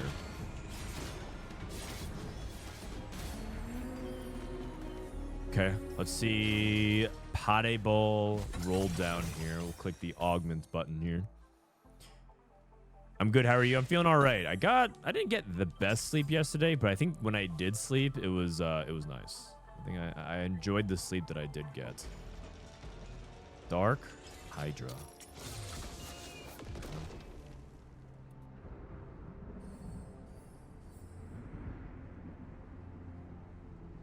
All right, give me a sec here, guys. I'm still tweaking a couple of my settings. Okay, where are we at? Let's take a look at their augments. So rig shop, good for 3 costs. Is this going to be Slayers? And then who do you put Horizon Focus on? You know what? It might just be Zeri anyways. And just gets Rig Shop because it gives you 9 rolls. Econ. His Exotech is Hollow Bow. It's looking like Send might be going for Rig Shop just for the 9 rolls. And you can hit Mordekaiser too, I guess. That's ambitious. What up, Tay? Good morning, man. Hello, Mr. Friend. I'm taking a peek at your team for some insight warm before I go to rank. Any advice for the day? Okay, advice for the day.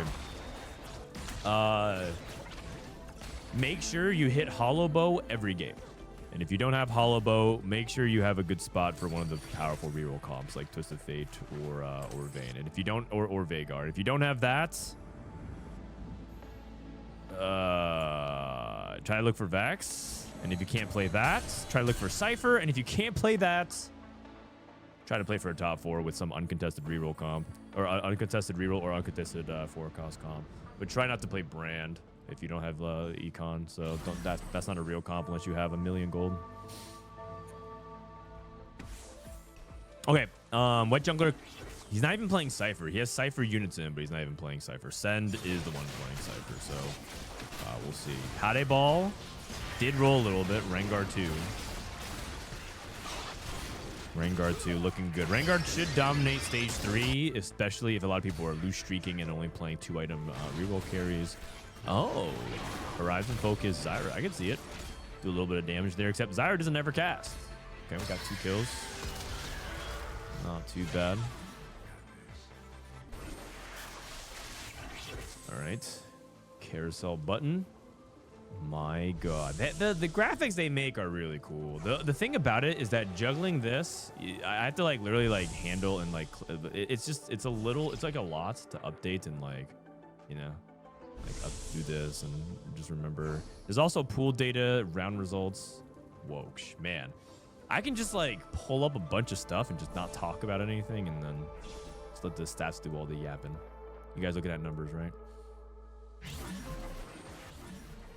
I'm about to hop on a plane to Japan. Sad I'm going to miss Titans Cup Day 2. Oh, man. We'll have fun in Japan. Are you really sad? I feel like you're flexing on us a little bit.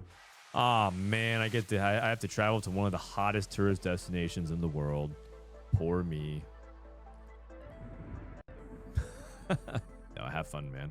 Oh, Sniper's Focus Twisted Fate. Okay, you can do that too. It's not It's not.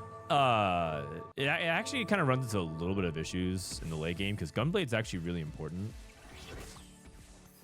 So I do think that you could probably play Sniper Smoke for the mid game, and I would consider moving it off onto Draven for the late game because I do think Gunblade's important. But I think that for now, 3 item, stays pretty good. How good is it? Like if you have Twisted Fate and you have Sniper's Focus. Is it like double Rage Blade, or is it one Rage Blade and Gunblade? It looks like, according to the statistics. Hold on, let me put on glass. I need to put on glasses for this segment. According to the statistics, it looks like it's better to play Rage Blade and Gunblade. And so my intuition is correct. You don't want to not play Gunblade. Gunblade's really, really important.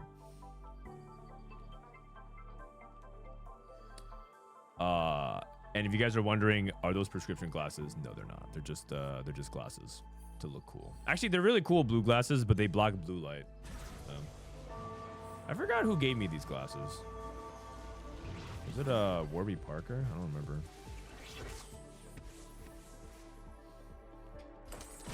Getting off a plane to Japan to spend 5,000 on gachapons and what's CRNES? But I actually saw, dude, the gachapons in Japan are crazy, man. Everywhere you go, there's just rows and rows of gacha toy things you can just spend like 100 yen on, 1,000 yen on. And it's always there's always like 2 or 3 people like hovering over them.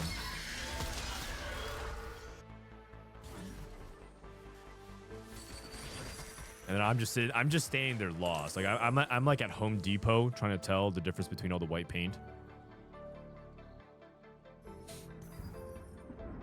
You know, you just stand there and you're just like, you just can't tell the difference. I'm looking at it and it's like, I'm telling you, man, all these gacha toys look exactly the same to me and I can't tell the difference. But like, it's like the people who enjoy that part activity like know exactly what's going on. I see it. Buy Cypher. Oh yes, he cashed out. Looks like he got dupes. Sorry, I was looking at the rig shop player, but you're right. I should look at the cash out player. Frodan, I saw your Instagram. I never knew you used to be a gym freak. I was back in the day. I was kind of one of those dudes. I wanted to be like I wanted to work out all the time and play video games. Yeah, one of those cool guys. I like to squeeze things from time to time. But not since dadhood. Dadhood, I work out twice a week, maybe 2.5, 3 times a week. And I like this morning I woke up and I was like, I should work out. And then I got up and I felt my back and I'm like, I should just sit down and watch TFT. I'm just gonna hang out with my son and not work out. That'll be tomorrow. Tomorrow I'll wake up and work out. Surely, copium. We need the Lakers to win next game. I have some really bad news. K3 Soju has decided to bet on the Lakers again. And I don't know if you guys heard, but this guy is sort of a betting legend. Have you guys heard of Jim Cramer? The infamous, the notorious stock analyst, where who's actually so accurate about his predictions that literally people inverse his decision making. Whenever he suggests something, they literally do the opposite, and you're actually like lifetime up on your stock portfolio. I found the Jim Cramer of TFT about the NBA playoffs. His name is K3 Soju. This guy, I have no clue. He does not correctly predict a single match this playoff. I think he got one. I think it was his very first bet. His very first bet, he correctly predicted one team. And I think it was like the Nuggets or something like that. And then ever since then, he's 0 for 9. It's actually amazing. So yesterday, I literally just, I asked what he was taking. And I just took the other side for $10 and I did. And I was like, wow, this is kind of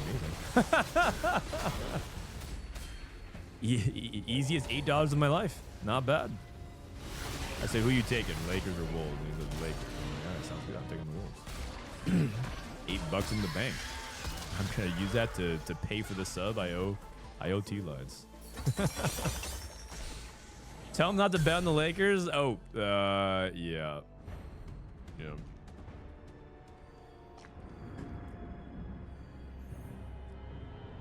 Bo, Soju, and Setsugo had the Grizzlies over the Thunders, and Grizz were up 30 over half. I saw that, and then the Thunder made a crazy historical comeback, right? They actually made a I can't believe it. Digital Ben Kiyun got in the Grizz at halftime, down 30, and they won.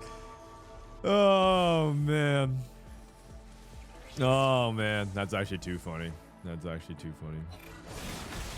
Bloodthirster on Fiddlesticks. So you're talking about DarkHydra, right?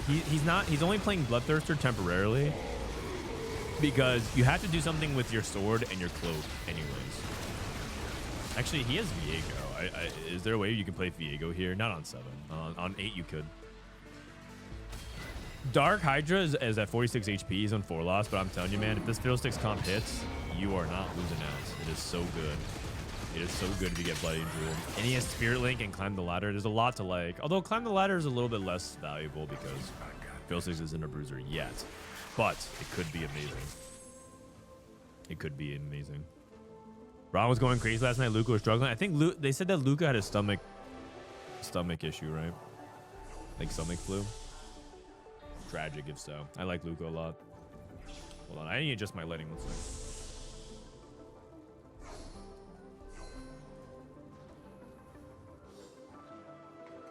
That should be a little bit better. I noticed my lighting was a little lost. Did you guys see what happened to Shannon Sharp? Yep. Yep.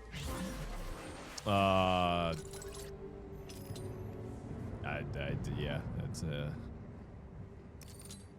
I mean, it's not surprising that he kind of got into trouble. Wasn't there like a leak of his one time of some X-rated stuff? Yeah. Anyways, Vanguard 3, Jinx 3. Horizon focus on Varus. I thought this goes on Sejuani, so he's going to put it on Varus for now. Varus does stun, but he stuns fewer targets, but he does cast more often. At least he should be casting more often.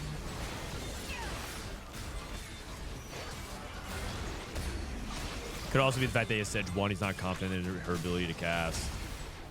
Yeah, Horizon focus. Not really cooking that much on some of the units. It casted like twice, or he casted like 3 times. But he's still struggling right now. No Gunblade. No Gunblade is a really big problem here. Sen did hit. He did hit Draven 3. Okay. Frodian, is Disto playing? No, Disto got eliminated yesterday. A lot of people got eliminated, so it was kind of a bloodbath. Yeah, it was his Instagram story. Yeah, it was it. I forgot how he leaked it. But it's like, damn, man, this guy knows how to party. It sounds like he knows how to party, and sometimes that is not a good thing. Oh, Fiddlesticks 3. 44 should be fun next week. Yeah, you know, so this weekend we'll watch the Tacticians Cup. China played their 4v4 qualifiers over the weekend as well. I figured we watch that on Monday. You guys down to watch that on Monday? And then I think I might take Tuesday off. Wednesday's a new patch, and then we'll start prepping for 4v4. I think that's a good schedule for me. I'm kind of I do find myself feeling a little more fatigued lately. I think I'm pushing myself really hard. There's the LAN, you know, the set 14 LAN, the Digi duos. Oh, wait, I should put that in my title actually real quick. Hosting a TFT LAN May 9th to 11th. Wow. Yeah. So I'm hosting a LAN in 2 weeks, and doing that.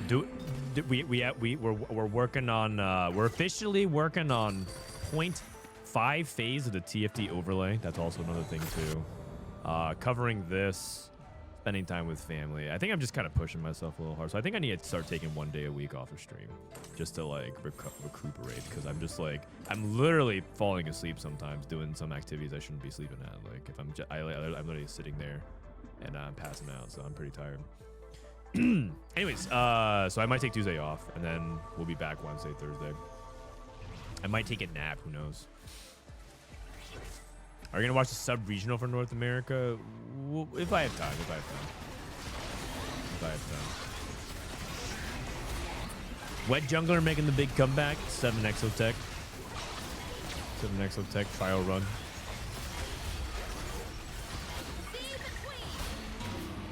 Take 2 days off. I'll take 1 day off for now. 6 days a week.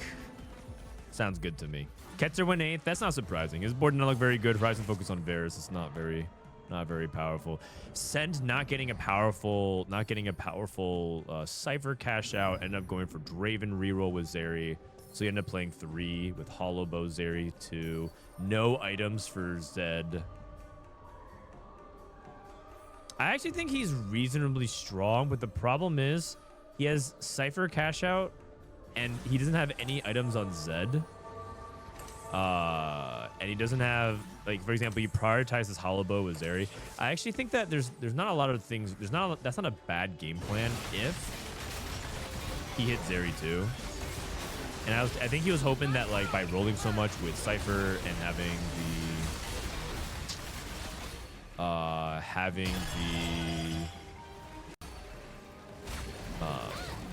the rig shot, that he'd be able to just like get there, but Sen, unfortunately, too weak. Too many 1-stars. You know, Hollow Bow Zeri's not all that good if you just have like 1-star front line. Also, he had Horizon Focus. Interesting thing about Horizon Focus, I mean, maybe not so interesting depending on who's playing it, but if the user dies when the cast or the stun goes off, I don't believe you get the Horizon Focus activation. So his Horizon Focus didn't even work. So he's just kind of down in Artifact. Or rather, his Artifact effect didn't even kick in. Frodan, if you don't mind me asking, how old is your son? He's turning 1 year old in a week. He's actually 11 months and 3 weeks old. That's crazy. His birthday's pretty soon. It's beginning of May.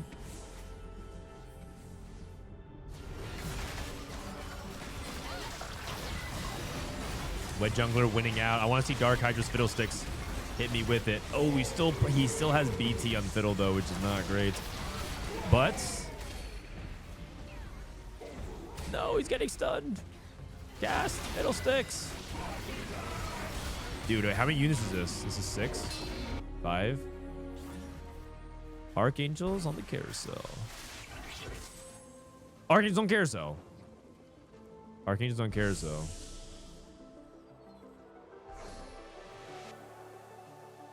My God, we are so back. We are so back. All right, let me drop this carousel thing for you. He has no remover. Oh, wait, how did that even happen? How do we have no removers? Oh, you have Aurora here. That's good. Aurora over Vex for sure. How do you have no removers in a Fiddlesticks comp? That's so weird. Like, there's what are you using all your removers for? It must have been like this was on Gragas 2, and then this was on like a more like a Mundo 2, and then he like removed it. But like, that's still only 2 removers. Like, that's crazy to me. Does he even survive the creep round? Probably not. He needs this. Oh, you have to. I guess maybe he was not. He was probably playing pessimistically, like, there's no way I get an Archangel's off carousel. There is, man, there is. Gotta save at least one. Dude, it's actually so sad. I mean, Fit's okay, I guess, for if it's the best of the worst case scenarios. But I do think that his comp could have done better than that. Oh, and then Pasdebol, we didn't talk about it. Oh, sorry. Let me take off this shop, this carousel thing. My bad. Pasdebol got Executioner Emblem on Jinx, which is really good. Man, too. I'm getting more dogged again. Hyperion got these for 7 months, man. Hyperion, what's the best thing that's happened to you in the past 7 months? I want to know. Too much value Rengar. Is there a setup for that? So he actually did something kind of weird. Sorry, unconventional. It's not. It actually makes a lot of sense. It's not that weird. But he actually had Prowess Claw on the Rengar for like all of stage 2 and the beginning of stage 3 because he wanted to play two costs only for too much value. So he basically like was loop streaking, and then like sent it a little bit on 6 and then put the Rengar back in on 6. So he traded a lot of HP to get the free rerolls. Because I'm pretty sure with this comp needs to tempo spike decisively around like Rengar 2 on stage 3 and then Jinx 3, Rengar 3 very early. It's crazy to say it, but you need to hit both Jinx 3 and Rengar 3 in stage like early stage 4, which is absurd. It's like that is unbelievably far ahead of tempo. Not to be all TFT boomer about it, but back in my day, you were aiming for a 3-star 3 cost at the beginning of stage 5, a single one. Like end of stage 4 was considered early. But now we're at the point where like tempo matters so much for some of these comps that you're looking for not one but 2 of them a stage earlier. It's crazy. It's crazy. Then you have to pay attention to who actually gets the better start for it. As it stands, you can just luck yourself into one of the strongest lines in the game without anything. What are we talking about? Zeri? Oh, we're talking about, yeah, Hollow Zeri. Hollow Zeri.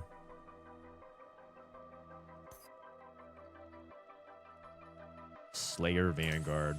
Artifact Jarvan. J4 can actually use a decent amount of artifacts. He's pretty versatile with it. And then what jungler looks like he's going to win the game? God of the Nets. Bastion Zac. Zaction, if you will.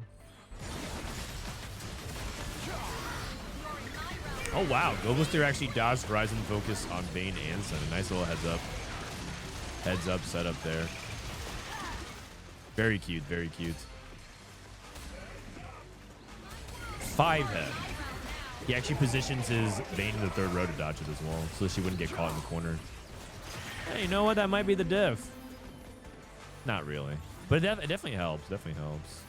Very cute. Very cute.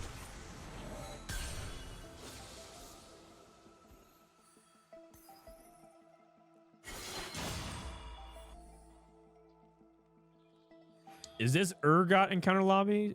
This is Artifact start. Artifact Anvil start. Start with 1 artifact. No, for I do think we should have this overlay tell you like what portal it is. That would be helpful. Vayne looks like a winner. I think so. He got to 9. I mean, he still has room to cap really high. Aurora too. He's actually holding a bunch of flash costs on his bench as well. It's written in the top left. Wait, is it? Wait, where? The overlay is over.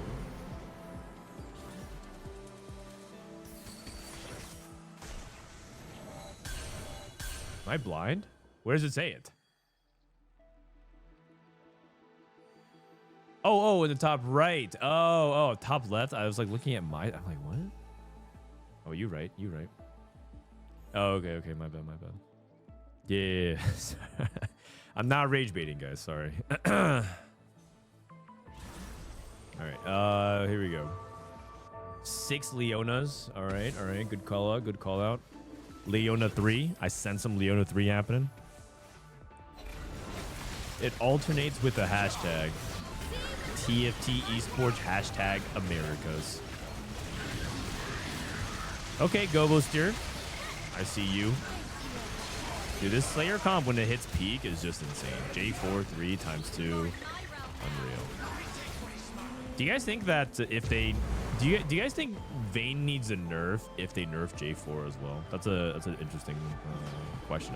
I think Vayne herself might not need that big of a nerf if J4 is nerfed. I'm pretty sure J4 is the comp. There's a reason why you're rolling on 7. There's a reason why you're rolling on 7. You're not rolling on 6. Because Vayne, you can hit Vayne 3, but it kind of falls off unless you're able to hit something like Jarvan. Jarvan and the traits are strong. I agree. Oh. Cool button here. I'm about to press. Check this out. Wait, what? It didn't work? Oh, post game. post game. I have to move myself though. I have to move myself.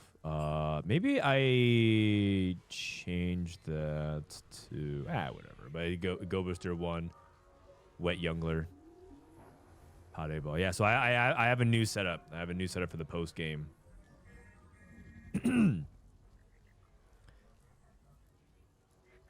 Nash needs 3 items to be good. J4 is just too good. Agreed. Vayne is very stable at 2-star, but that's exacerbated by Jarvan's power level, so we have to see. I'm pretty sure Jarvan is insane. Not not quite set 3 Jarvan, but this might be the second strongest Jarvan ever. And I think that's saying something because I remember set 9 Jarvan.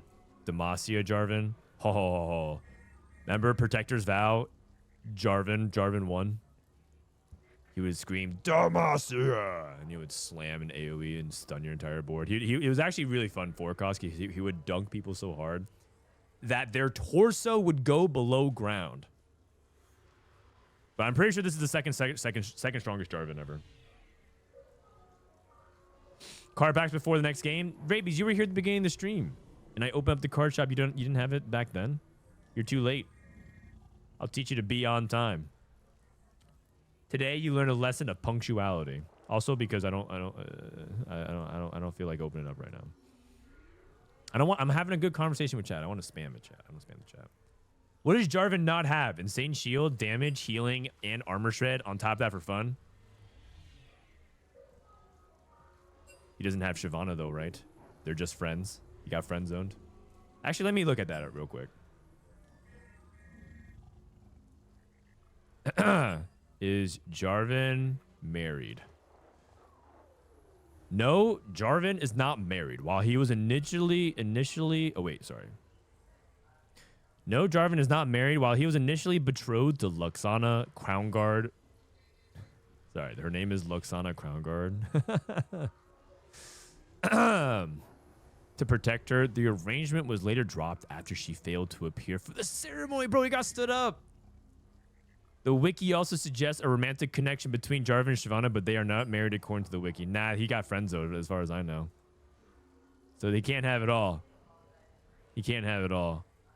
An exception warrior in his own right, Jarvan also inspires a troop with fearsome courage and selfless determination, raising his family's colors high and revealing his true strength to the future leaders of people. Yeah. But did he get the girl? Wait, Garen's last name is Crownguard as well? Oh, wait, so he was like engaged to Jarvan's cousin or something? Damn. Well, I mean, that's probably really awkward for the family reunion then. Who do you want to go? Let's go look at Elia's game. Let's go look at Elia's game here. This is the #1 lobby. The highest point earner. Safo, Elia, Skipaeus, Opale. Jarvan doesn't like commitment.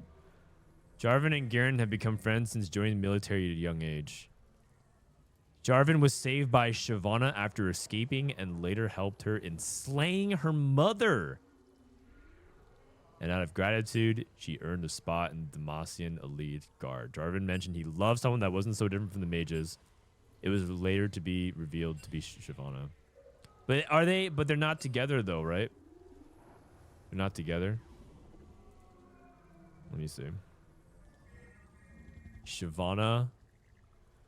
A creature with pure elemental magic blazing in her heart. Though she most often appears humanoid, she can take her true form when necessary, that of a fearsome dragon.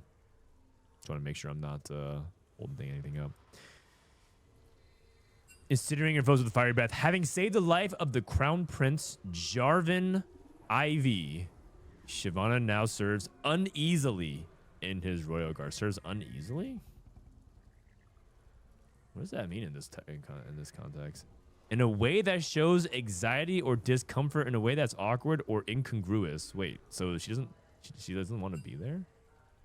Struggling to find acceptance among the suspicious people. Oh, I didn't read this. You know what? Reading is hard. Reading is hard. Because she's a dragon. Well, yeah, that makes sense. That's awkward. So that's why they can't be together. Man, what a tragic story, because it's just weird. She's a dragon, man. She's not a human. It all of a sudden makes sense why Jarvan and Shyvana can't be together. Struggling to find acceptance among the suspicious people of Demacia. He's a dragon in a country that hates magic. Demacia hates magic? Oh, right. That's like the whole Mage Seekers thing. Holy cow. I started getting more into League lore. I told you I finished Ruination. That was actually it was actually a good book. Like, to learn about the lore. It's probably like one of the best things of like pieces of League of Legends lore I've read. Or I've engaged with. I actually like that a lot. It was a story of Viego and Camivore, which is like the country that Viego's from. And it's like Callista. Callista's like his niece or something. And then it's about the story of how Viego basically became who he was. And how the Shadow Isles was formed. Because before the Shadow Isles, spoiler alert, before the Shadow Isles was, before Viego decided to go insane, the Shadow Isles was actually like a place of like unfathomable wealth. And they were like an island of scholars. And then they were called the Blessed Isles, and they had access to like a bunch of amazing miracles of life, but then Viego destroyed everything. And he's kind of a wife guy. Like Viego's kind of one of those dudes. Like you can kind of it's tragic because he loved his wife so much, but like also he became a wife guy, which is kind of, you know, the downfall of that has been studied very well over time. Look up Smolder's quote to J4. Hold on a second here. Smolder's quote to J4. Smolder to J4 quote. I bring the heat. What did I do? Oh, I heard the royal family of Camaror used to offer rings to my ancestors. That's okay. Yeah. Aren't you a wife guy? Yeah, I'm a wife guy. Listen, man, if something happened to my queen, I think I would also go insane. You know what? Maybe I am Viego. Maybe I am Viego. You never know. All right, let me unlink this real quick and relink it. Give me a sec. Give me a sec here. All right, select match. Man, I'm getting more dogged again. I definitely wouldn't mind being as ripped as Viego. That dude is kind of smexy.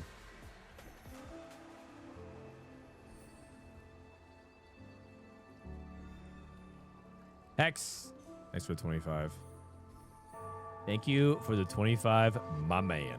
All right, let's go with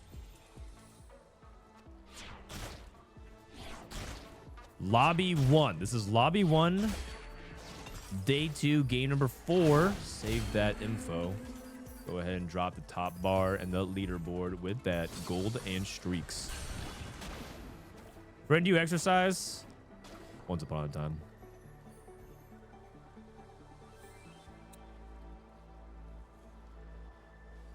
If you're getting to League lore, you should probably watch some Necrit videos on YouTube. He's the known king of League lore. Oh, I think I've seen one of his videos. Man, God bless Necrit, because like honestly, for a long time, League lore made no sense at all. I mean, the Riot writers got together to try to actually make some sense of it, but also it's like they did such a messy job at the beginning that it was important for someone to explain it like in the way Necrit does. Good job. Like publicly, we need someone to to interpret it all. It's like reading scripture, man. You know how back in the day, centuries ago, there were like approved people who could only read scripture because only they could understand the words of God. That's what Necrit is, man. Only Necrit can people like him could read the scriptures of Riot and make sense of this mumbo jumbo, because otherwise it's just a foreign language that no one could really interpret. It's just one giant mess. All right, let's take a look here. Speed kill. Oh, prep and AFK. What? Okay. Kind of hype. Kingslayer and AFK as well. Let me look at the augments here. Click on some augments. Only one person took gold, and it's salvage bin from Yakumo Mu Rai. Yaku Momu Rai. Only person taking gold augments. So salvage bin. We have good for something, eye for an eye. Good synergy there. Placebo and crafting. Econ. Pumping up healing orbs. Double combat. Item. We got item grab bag and latent forge for Elia. With an Echo 2 Rage Blade. What's his? Oh, he has double Rage Blade. Oh, wow. He has Rage Blade with another Rage Blade. So he's definitely going to be thinking about double Rage Blade builds. Unfortunately for Elia, he does not have the bow. You know that copy pasta while you were out partying, I studied the blade. We should have that, but hollow bow. I studied the bow. Latent forge. What can you really play with this? It's probably Vayne, right? Probably Vayne.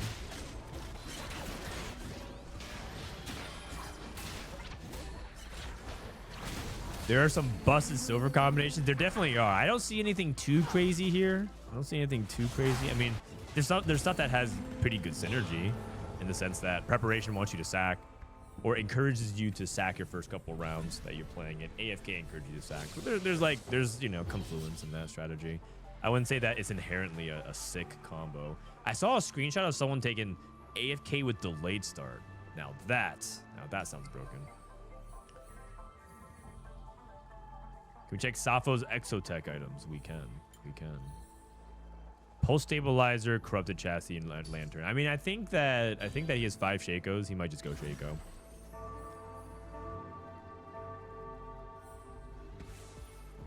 Vex works with Latent Forge. The thing is, Vex herself doesn't actually want artifacts very much, which is kind of interesting. But if you look at the data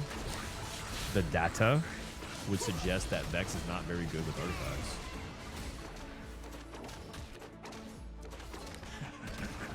Let me rephrase. Vex herself is not particularly impressive with any specific artifact. She's okay with DFG, but with Manazane's not very good on her. And Disco yesterday was rationalizing it because she's already has blue buff, but historically blue buff users have always wanted Manazane. So I think someone said she's mana locked for too long, but then they fixed that as well. So I'm not entirely sure why. I personally don't really understand it, but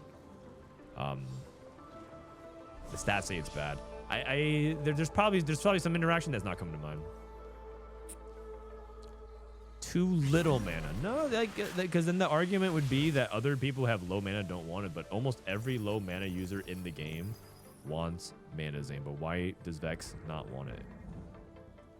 That's so strange, isn't it?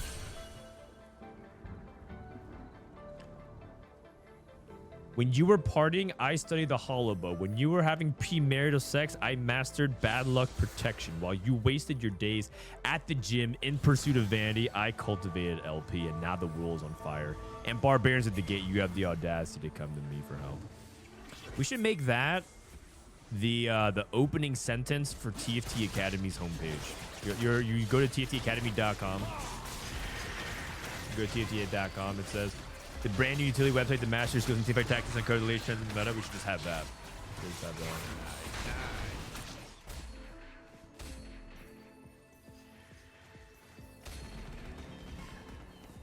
All right. Opale on starting to turn around his loose streak a little bit. King slain. Did he get to slay? Dude, 60 gold. 67 gold at 2-6. 67 gold at 2-6. That is unreal. This guy is not even on a streak. He's not even on a streak anymore. And this guy has 70 gold at 2-6. That is unreal, man. We're just... Billionaires live on a different planet than we do is all I'm going to say. Rageblade, Jewel Gauntlet, and Giant Slayer for Elia. So he actually didn't make a second Rageblade. He made a Jewel Gauntlet. Fascinating. Elia likes reroll in general. I mean, he's level 530.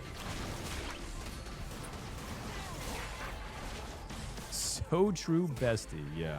The same reason Yuumi doesn't like it either. They permacast anyways, and she's still mana locked. It's not as bad. Wait, I think Yuumi actually does like Manazane. I think Manazane was actually really good on Yuumi in PBE when she wasn't completely useless. Yuumi, I'm pretty sure the reason why Manazane isn't good on Yuumi in the stats right now is because Yuumi herself is terrible. Because Yumi's other good artifacts, like Lichbane, also don't look good on her. That's because putting items on Yuumi is just bad since she's a bad unit. But not because it's a bad interaction. I'm pretty sure there's something that I'm missing, very key. And just no one has been able to tell me the answer, but I'm in pursuit of this. This is my latest, brain tickle that I need to figure out. It could be that her bis is just like really important to get. It could be as simple as that. Like she really needs exactly what Kira is, which is you need to have Gunblade, you need to have something like Blue Buff, and you need to have some kind of way to deal more damage because damn jam does matter, and I can see that. I can see that being the case.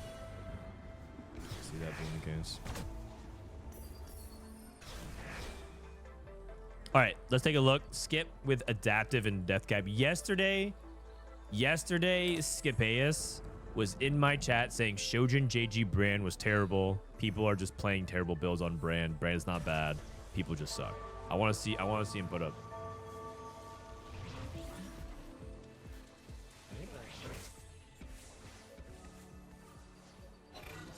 It's true. Let's find out. Let's find out, man. I'm ready. I'm ready to learn. I'm ready to be taught the ways of the homeless check man. And then I'm ready for Skipaeus to show me the way. Brand's Biss is Rageblade. You know what? If Skip wins out with double adaptive death cap, I'll never question ever again. But this, you know what Skip said in chat today? Skip said, I played 3-way contested Zeri for the first time today. I think that comp's pretty good. This dude is so contrarian. He never played a 3-way Zeri until today in tournament for the first time. He played it for the first time in tournament today, 3-way Zeri, and he won the game. And he was like, oh, I guess that's pretty good. Oh, this guy hit MF too. Kind of base. Yeah, like I don't even know if he was I can't tell if he's being sarcastic because I totally believe that he would be the kind of guy that wouldn't play a single game of contested Zeri until in tournament. There's an Ari game. True. Actually, he hit Misfortune, so double adaptive death cap MF. It's time. Dude, Future Sight isn't even ratting. It's just a really good augment. I'm pretty sure they should work this augment. If they just said if they even took out the first sentence, you can see who you fight next. I'm pretty sure taking it is still good. Radiant Rageblade, so that guy has to be angling for Zeri, I think. Golden Ox Crest, or sorry, Circlet. Circlet for Griffin. Actually, let's go ahead and hit the augment button here, shall we? We have Golden Ox Circlet, Radiant Refactor for Radiant BT for Opale. Sova with Radiant Refactor, right? He does have the Hollow Bow later on. Mwah. Blue Battery. Blue Battery. We have 2 blue buffs. And we have a BT. This is probably angling for Vex. No, saving the rod for Gunblade. Elia with Cybernetic Uplink. Titan Slam. Oh, I see. Okay. We have to come back for his Latent Forge in a bit. Shock Treatment. Blast that move. Okay. Shock Treatment into Twisted Fate. Bulky Buddies. And Skipaeus, of course, has that Future Sight. All right. Shock Treatment. You know, there's a build. You can actually look at the stats for this. So if you go Twisted Fate, and you go Static Shiv, Static Shiv, Static Shiv, Static Shiv. It's like a 4. It's like it looks like it's okay. It's like the same. It's not bad. Yeah, you know, it's not bad. It's not bad. You can play Shock Treatment and Twisted Fate. It works. Somewhere between 3 to 4 shifts, because you would build a second one for sure. It's not terrible. It's not terrible. It's not something that's gonna be like crazy, like anger issues for some of those comps, right? I don't know if anger issues is even that good in Twisted Fate, but I'm thinking about like the multi-item stacking thing.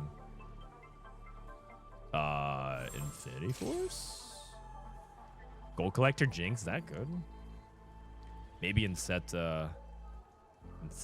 12 when you played 3-cost reroll Jinx with Sugarcraft Jinx, probably Infinity Force. Makes sense here.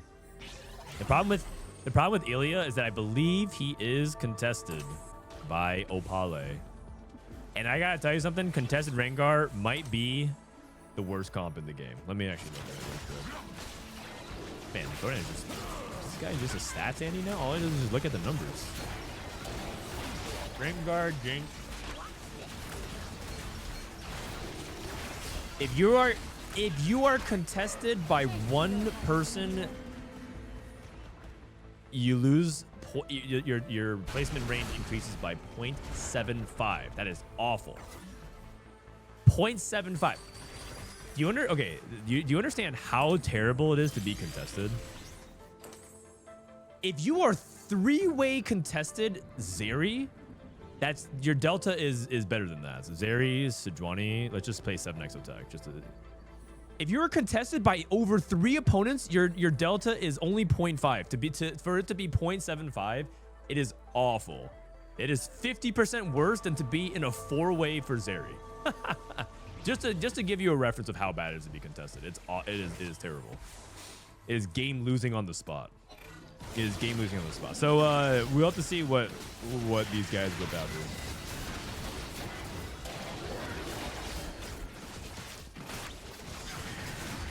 It also shows you how dumb Zeri 1 is. It's just true. It's true. It cuts both ways. 1, it's like it's not as bad as you think it would be for Zeri. And 2, it's really, really, really, really bad to be contested 3 cost. It's awful. It's awful.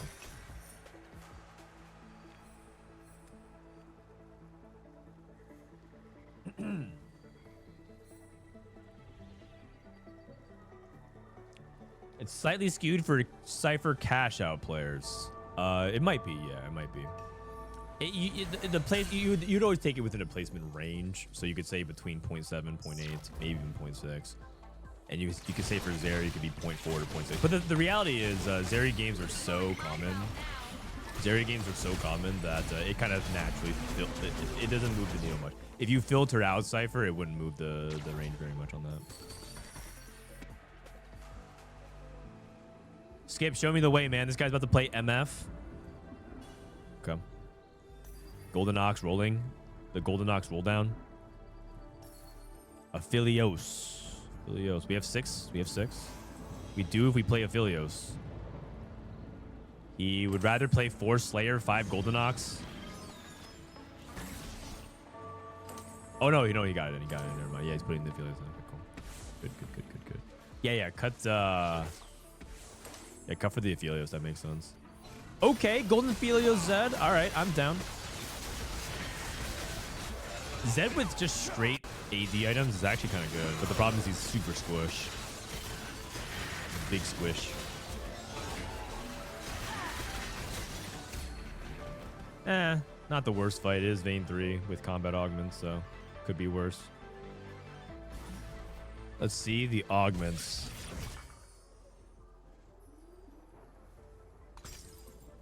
I'm thinking Mace's Will here. Climb the ladder. Oh, item collector for Golden Ox has an insane ceiling. It has an insane ceiling. He's taking Portable Forge. Yeah, you know what? Silvermere Dawn Jarvan. It's time. You can also Sniper's Focus. Silvermere Dawn Jarvan. I actually think it is. The more I think about it, I think it's Silvermere Dawn Jarvan. See what else he's got. A couple roll downs here. Yayo or Yaku. Roll down, Vex 1. Dissipate roll down. 2 Shivs with shock treatment. Could Silvermere be good on Senna? she already has a lot of AD. So like the thing is, the downside isn't that bad because her attack speed is so low, but the upside's not that high either. Elia took double cybernetics. Skipaeus with the Zephyr onto the Zed. The Zedfer. Oh, this guy's just playing Golden Ox, man. Can you stop harassing him? Come on, man. He's just trying to play some Golden Ox. Trying to play some Golden Ox. How's Griffin doing here? Still needs to hit Aphelios too. The fact that he's not rolling is actually kind of wow. He's actually just trying to raw fast 9 on 1-star Golden Ox. This is where okay, so he's rolling. He just wanted to think about it. I'm pretty sure you can't go to 9 without 2-star forecast.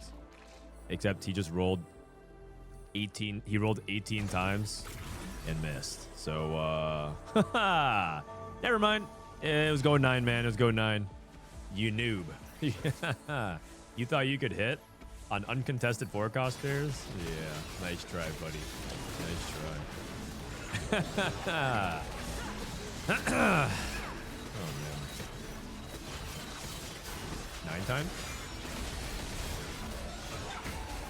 Oh, you're right. Because 36 divided by 4 is 9. You're right. Man, you guys are so good at math. You pass. You pass. That was a quick quiz, and you pass. Right, let's pull up the carousel. Let's pull up the carousel. What are we watching? We're watching Teamfight Tactics. Best strategy game in the world. You'd think you would know that since your username is also has TFT in it, but sometimes you have to spell it out for people. Aphelios is actually good with the emblem. He can be, but the problem is that he's playing 1-star forecast. Golden Ox is a really expensive comp. Really expensive comp because you're rolling for multiple 2-star forecasts. In fact, you're rolling for 4 of them usually. Okay, he hit. But now he's like pot committed. And so he can't go to 9 for a while. He just pre-levels for the Golden Ox. You know what? Giga chat. I like it. This guy says, yeah, you know what? I'll print my money back. I like it. I like it. He still makes 20. That's not even bad. And also, it might not even swing the fight. You never know. You never know. He's going up against Rengar too. Come on, man. This is actually the perfect time. The perfect match. Because these Rengar players are just griefing each other. Opale going 8th. Elia going 9th. Wait, Elia is... Oh, no, he's not pivoting. Not pivoting. Yeah, these guys going 7th, 8th. And Skipaeus. Man, I don't want to hear from Skip, man. This guy's going to be like, see, playing uncontested works. He hit Misfortune 2 in stage 3. And he's got +2 placements because the French and the Germans are just once again at war. I don't understand what happened here, man. Couldn't you guys work this out? How did you guys both wander into Rengar? It's just not possible. This is just insane. This is just insane. I don't understand, man.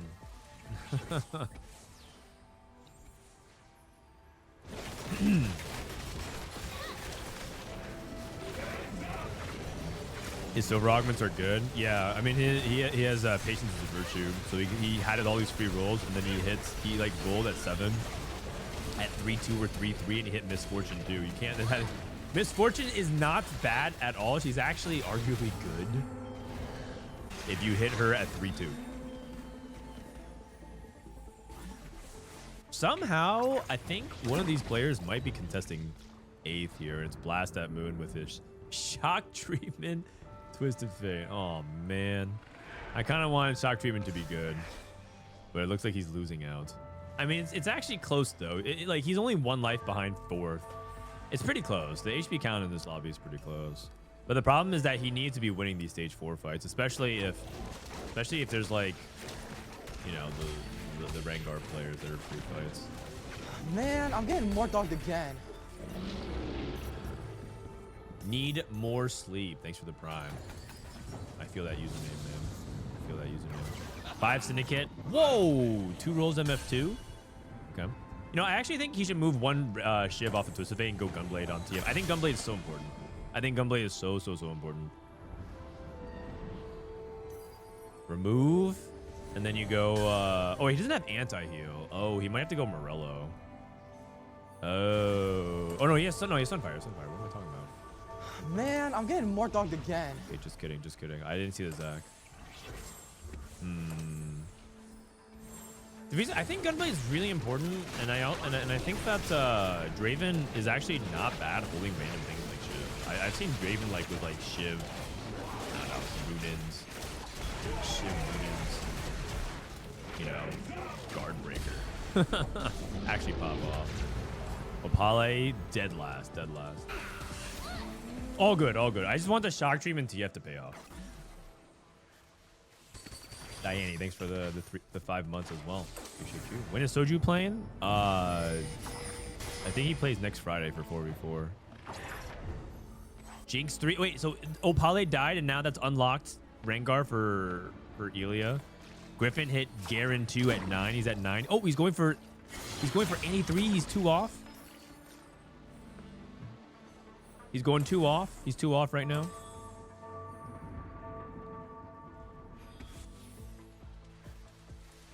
He can actually hit. The win condition for Golenox is you play the most uncontested 4 cost in the game. Besides Cho'Gath. Hey, what are they pinging? They're pinging his MF? Dude, that is a complete red herring, man. That guy's not hitting MF2 or MF3. Blast That Moon has MF2 on his board. No one's pinging the Annie player?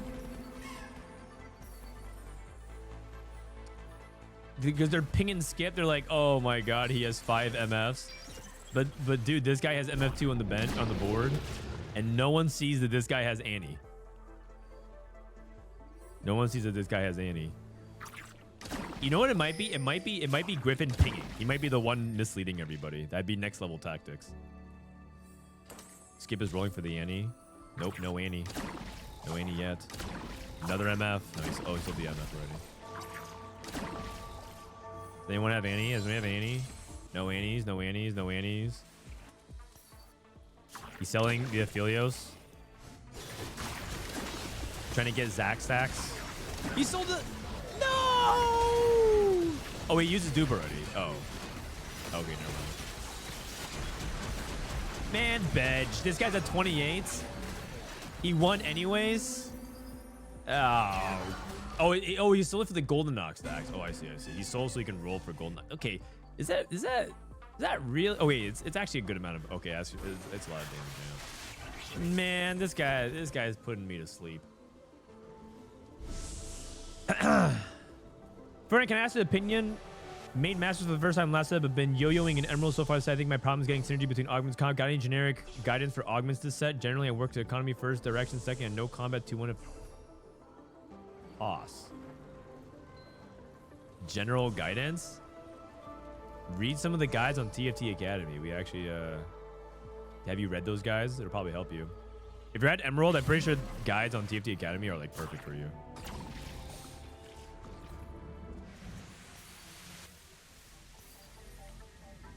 Unironically, I write it with my Emerald and Diamond friends in mind. I actually am still coaching some people on the side for TFT.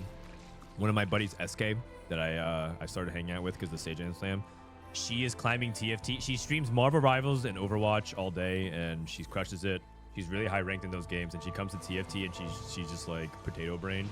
She's like, I don't know what I'm doing. She's like, please help. So that is totally relatable. And so I feel like I'm still writing guides with people like that, like platinum. So if you're stuck there, you should go right.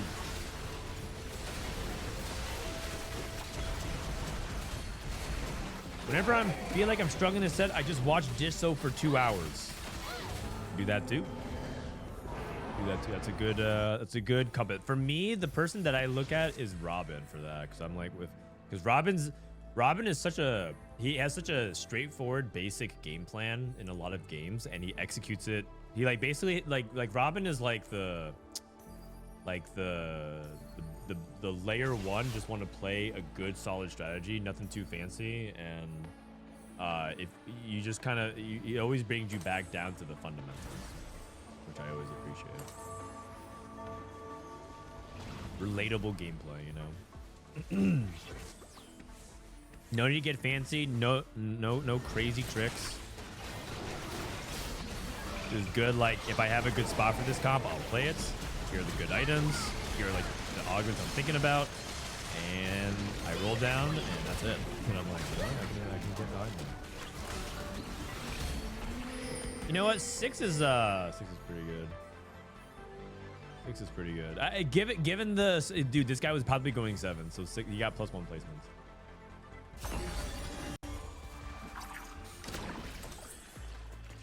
Is this guy gonna win out? Is this guy gonna win out or what? What did he get for his mod?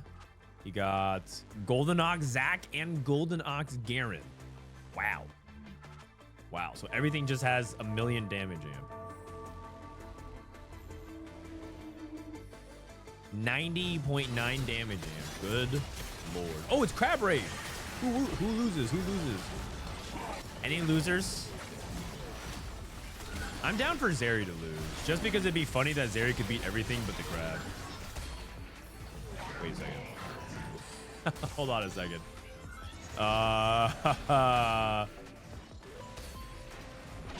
Oh, that's unfortunate. Oh, that's unfortunate. Oh, whoops. Guess you shouldn't have all in on one carry. Nope. Sorry, no sympathy, no sympathy. I mean, nothing against the guy personally. It's more about Zeri. No, nothing personal, nothing personal. I'm sure. I actually don't ever talk to Sova. I'm sure he's a wonderful guy. Listen, man, he can afford to take the loss. He's good.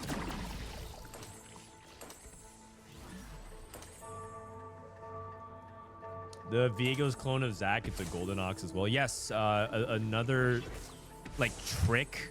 I call it a trick. I don't really call it like a bug. It's like a bug or whatever feature. Yeah. But clones of Garen modded units get the modded threats. It also applies to tricks and flash, anything like that.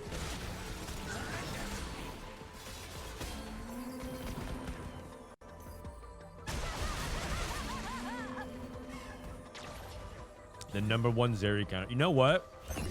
Someone's gonna ask me what counters Zeri. I figured it out. The crab.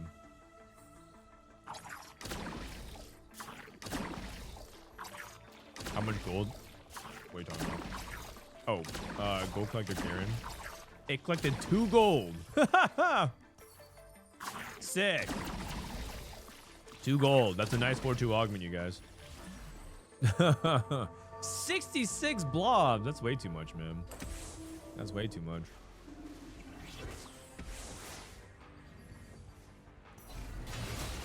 Oh, he had Silvermere down. Oh, you're right. He reforged it to Gold Collector. You know what? I can get behind that one. Not bad.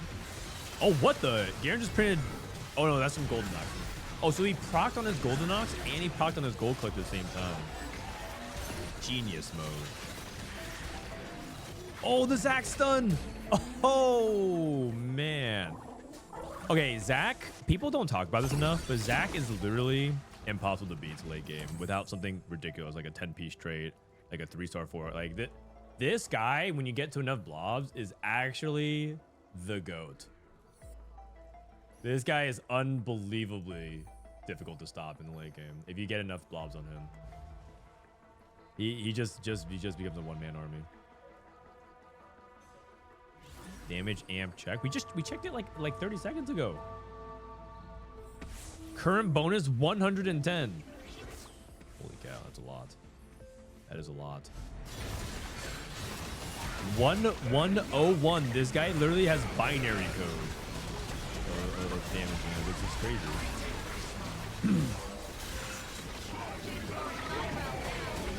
Like everything is in the triple digits of damage. Yeah, he just won the game. He almost lost the Slayer board, dude. That's crazy. Oh, Zac, Zac kind of counters these Slayers. They just because they just get stunned. Oh my god, it's so close. It's so close.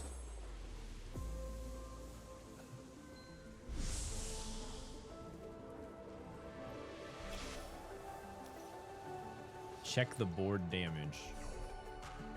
I mean, everything just does 4 to 5. The thing is, the thing that people kind of misunderstand is that when something becomes really, really strong, they don't, like with these kinds of things, it just like ends up being that everyone just kills. This is really efficient damage across the board.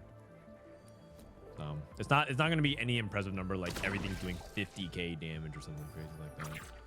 The fights are not going long enough. They're just wiping everything. This guy somehow got to 68. 119. Oh my god. He actually can go for another round of it as well following turn. Oh, I think this guy went fourth. I think this guy went fourth because of the crab. That's actually funny. If he didn't, he probably could go third.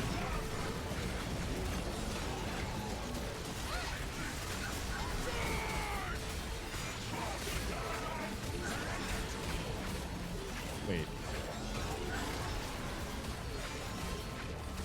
Okay. Zach one-shot this area. It looked kind of close.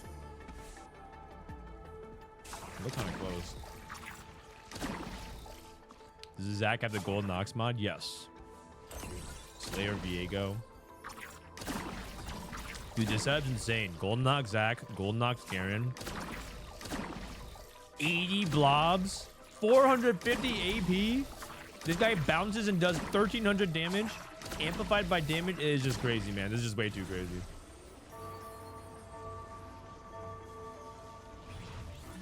And then Skip gets a second. Oh, he didn't even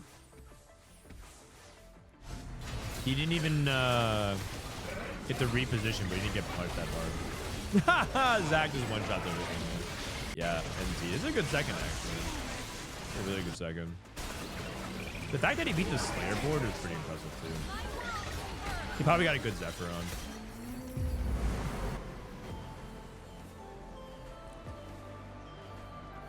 Golden Ox.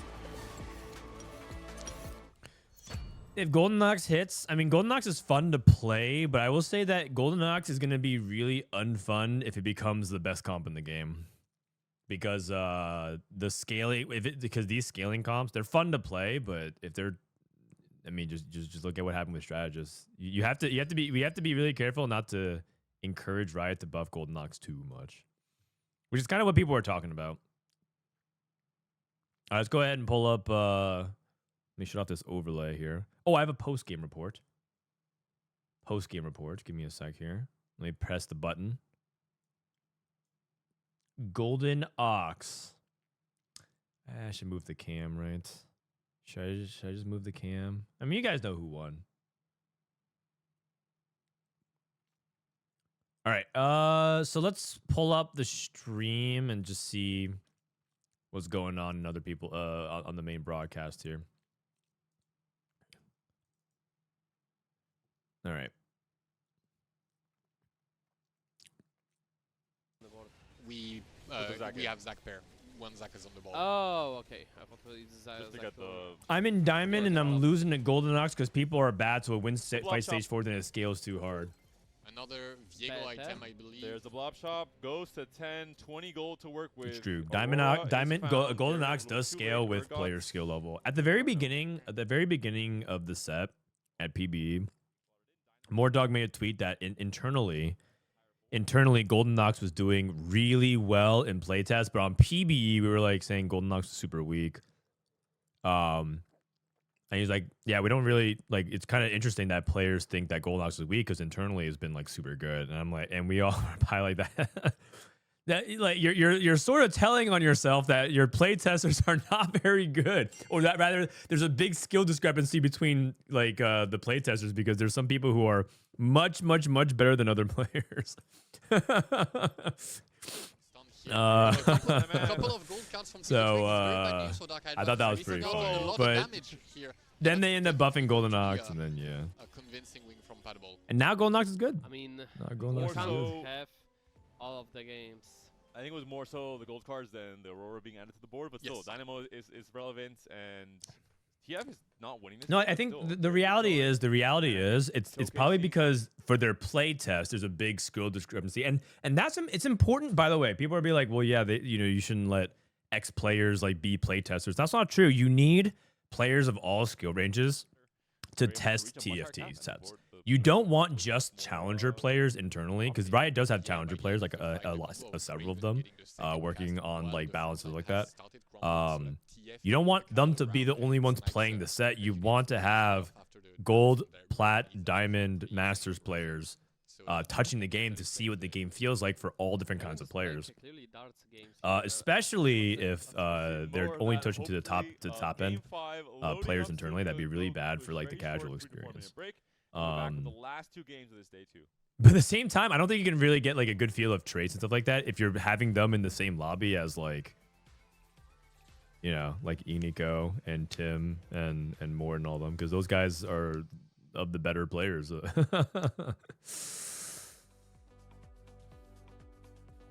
Be right back. I just got here.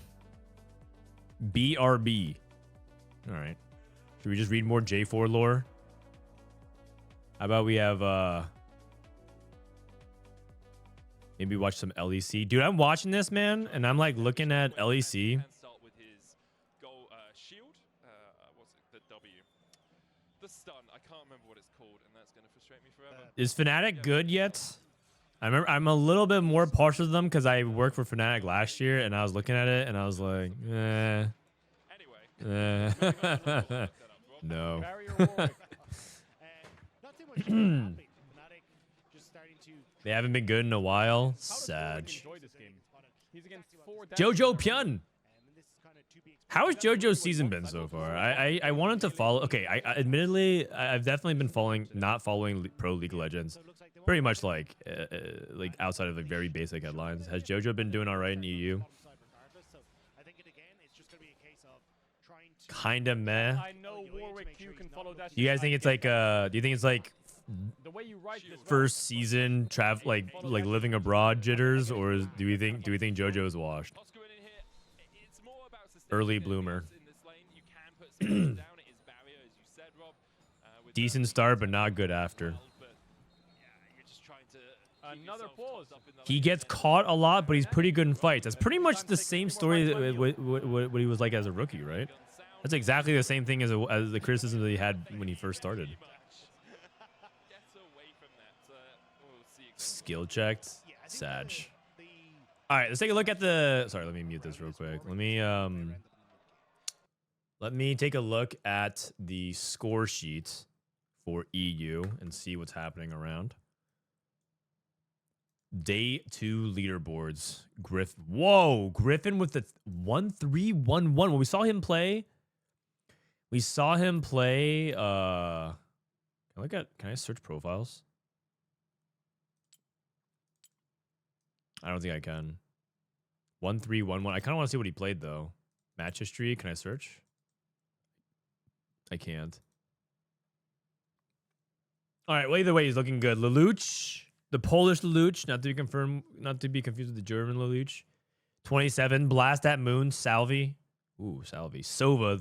You know, I don't even feel bad. I laughed at Sova for going fourth, dying to Crab, but this guy's still top 5 in points. Whatever. I'm back to hate watching. Yeah. Zeri lost to Crab. Skipaeus with a good second. KP, Elia, Shurikane, Safo, Zyko, Og, Travis. Okay. Who are the people on the bottom struggling a little bit? I saw Jedusor took an 8th. Dude, Jedusor is a beast, man. Like, he goes 8th, immediately bounces back. Coco 7th, immediately bounces. Well, Coco 7-1, 8-1. I like it. 8-1-8. Paz TFT. Ouch. 8-8-8-8. Sorry, I don't mean to laugh at people who have that kind of scoreline, but it's just like at this point, I feel like you should just go for the complete package. Just go 8 2 more times. Why not? Oh man, it's scorelines like this that I argue that 8th place should give 0 points because this guy Literally any of you guys in chat would do as well as Paz TFT if you guys entered. At least you would do at least as well as him this tournament. Because I shouldn't laugh, man. I shouldn't laugh. That's rude. Do we have lobbies next? Oh no, Sun's not having a good day. Enzo having a rough day. Zoro, rank 1 from last set. 8-8. Rough. Sacred Norris is usually rank 1 Russia. He's also having a subpar day. Wet Jungler, below the cut, but doable. DarkHydra, below the cut, but doable. Canbizz, below the cut, but doable. Broken. These are some of the top players from EU. These are some of the top players from EU. There's no pushovers, really. I guess unless you're playing against Paz today. This guy's free on today, apparently. I'm sure he's I don't really know much about Paz. I'm sure he's a completely capable player. Did you like the 6 backline carries board? Bet you ain't seen Exotel like that before. All I know, I see you roll twice, MF2 stage 3 like a beast. Then hit future sight 2.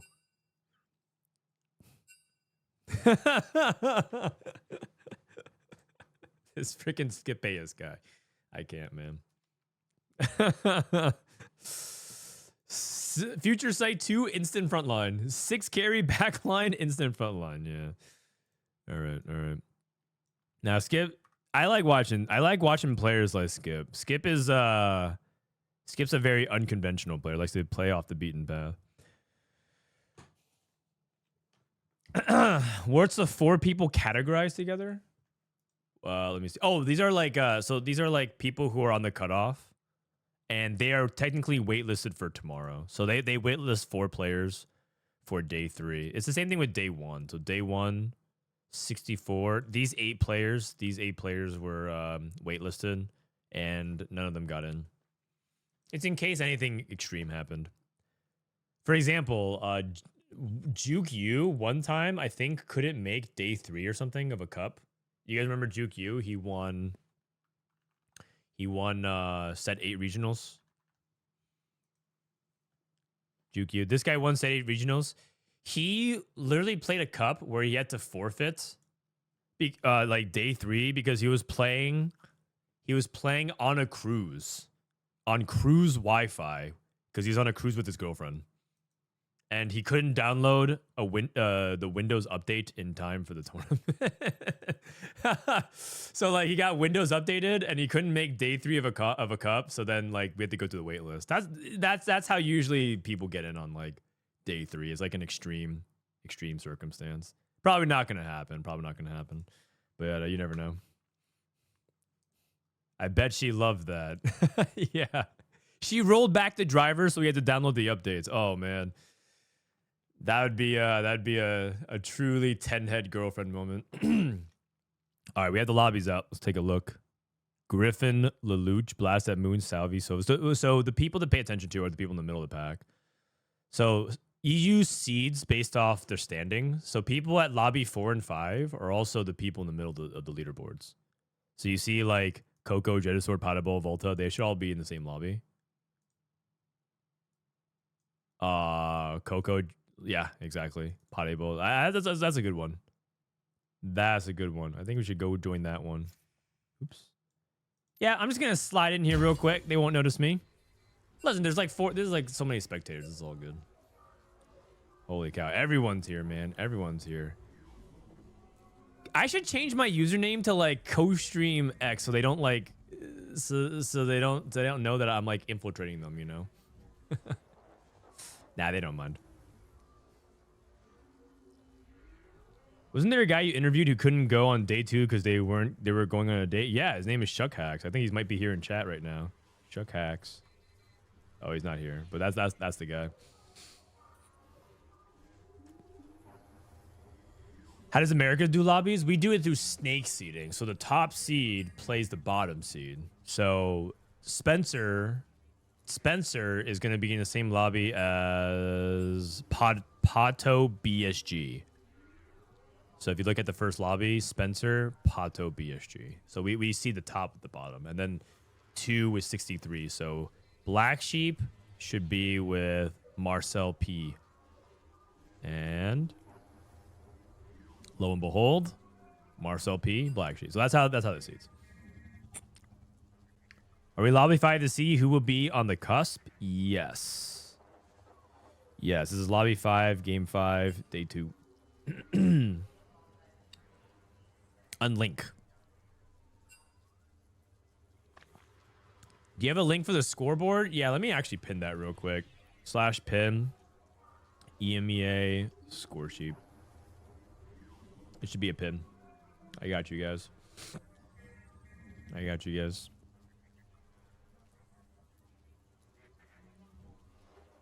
Nice. We are good to go. Launching game in 20 seconds. Good luck, guys.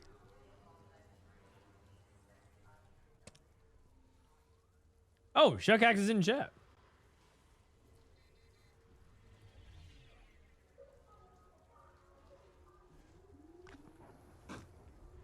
All right. Game number 5. I like that they just don't even try to I like that they don't even try to kick me out anymore. Before, every single time I joined an EU lobby, they'd always ask for permission if I could stay. Now they just like stop asking for permission. We're just like, yeah, just let them in. We're cool. I'm one of the cool guys. I'm one of the cool guys. I mean, what are they gonna? I'm covering EU region, man. What, are they gonna be mad that I covered EU for them?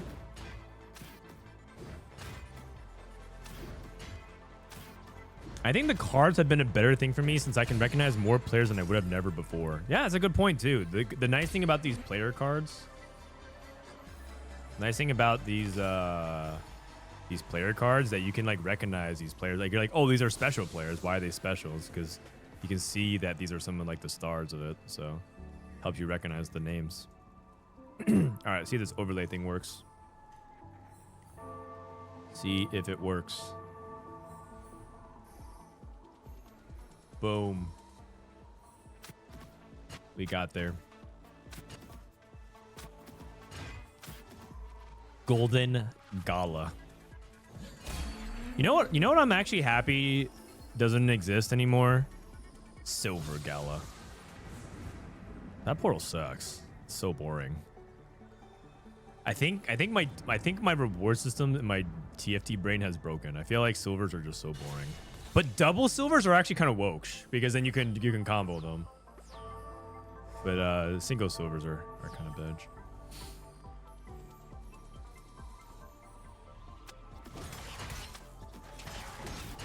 I'm waiting for Frodan to make his appearance in EMEA. Me?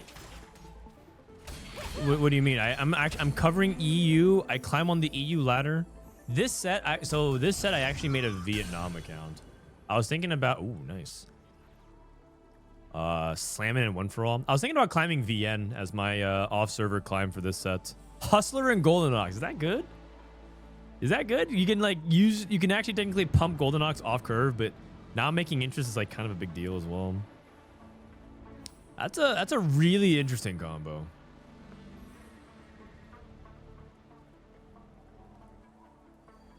He takes it. Woked. Expected unexpectedness. Rolled a lot of gold. We got gold. Coco took Shimmer Scale Essence. Kezman, Pyromaniac pumping up. Pumping up 2-Trick. Okay. 2-Trick got him. Echo and Zyro too. That's pretty good. Raining Gold.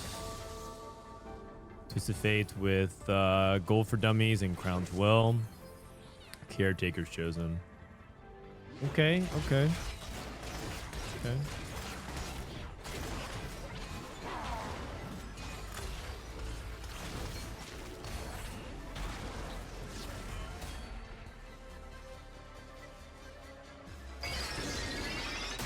The thing about no interest, it lets him start charging Goldenox off the get-go. That's what I was saying. Like, I could see it being good for charging the Goldenox.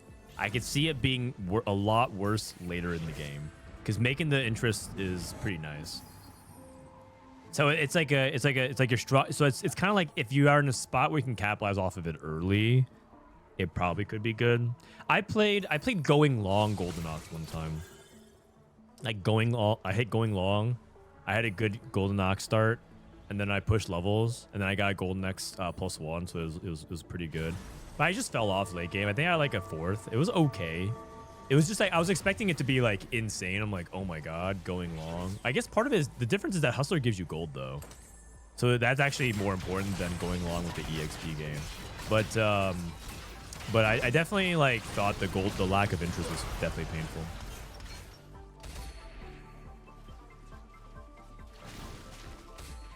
These TF comps, do you think they'll default to the Draven line, like as a duo carry? I think so. The problem with TF is you can't really have a reliable duo carry in Kog'Maw, and it takes too long to get to Misfortune.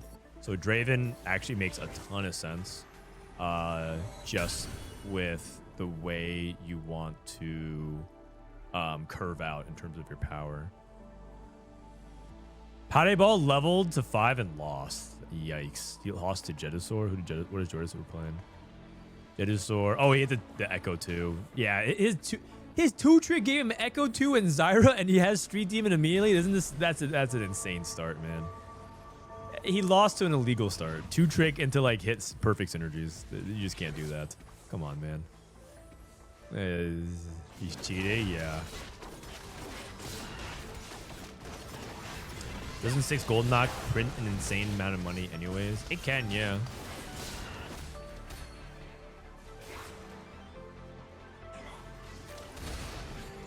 But it's not super reliable. It's like it's not super reliable to get there and roll for the 2-star 4 costs and hit Viego all on 8, and it also stunts your ability to rush to 9. The interest is a big deal. It's a really big deal. But it's not. It's good. It's really good early on paper, but he's not actually winning early. So,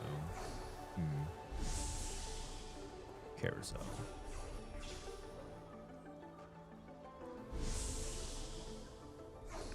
I could see it doing well if he hits an early 4 Golden Knocks, though. That could be good. That could be good. 2 losses so you can grab the Jarvan. True. Genius mode. So Pasdebol was actually just lose streaking for the Jarvan. Too bad he didn't get it. 12. Yeah, he just pumped 12. Just pump 12. Why not? You know, okay. Jin 2 is pretty big. He didn't actually have like a real carry. He just levels to 6. Okay. Coined. Is he going Vayne? Probably. Hey, Yaku very likely going into Vex. TF Thunder King. Coco with Mogul's Mail. Gambler's Blade holding a Vayne. Twisted Fate already taken by Thunder King. Coined also angling for Vayne, so he would be contested Vayne. I mean, contested Vayne is bad, but it's better than contesting TF. So he might feel like he has to. Plus, he's playing Shimmer Scale Essence. He has less flexibility. It's entirely possible that Coined could also be loose streaking to play into Exotech. Nope. How about Coco? Is there any possibility for him to go into Exotech? No.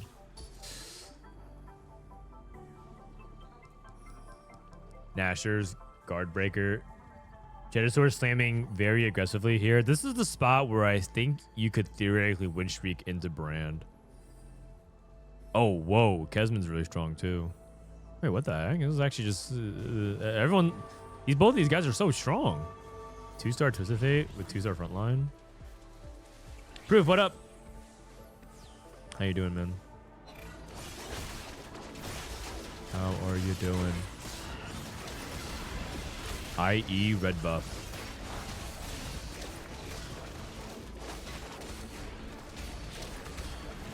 Oh, wait, he's going against Pasdebol, and Pasdebol can stop his win streak.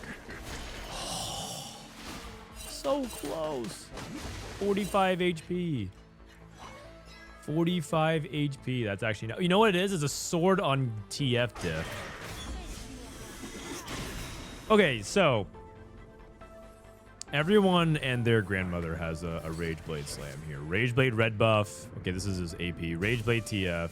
Wants a Rage Blade on the van with the Gambler's Blade. Eventually wants a Rage Blade because of his Aphelios. And then eventually wants a Rage Blade as well. So a lot of people are angling for that. Let's hang out here and see what the unexpected The expected unexpectedness. What EU gives. What EU gives.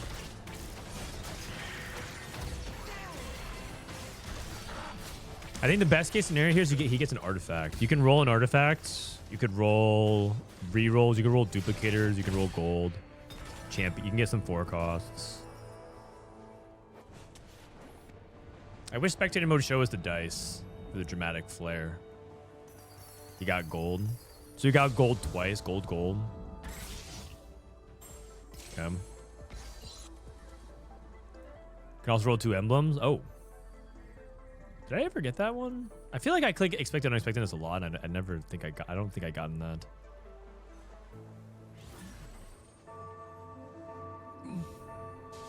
Jedusor level 6. Looking good so far. Check out Pasdebol and see how his Golden Knock setup is developing here. It's at 16. You know,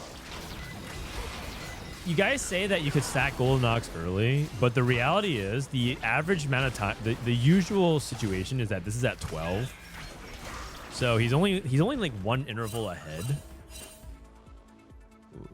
What are they pinging? Where are they pinging?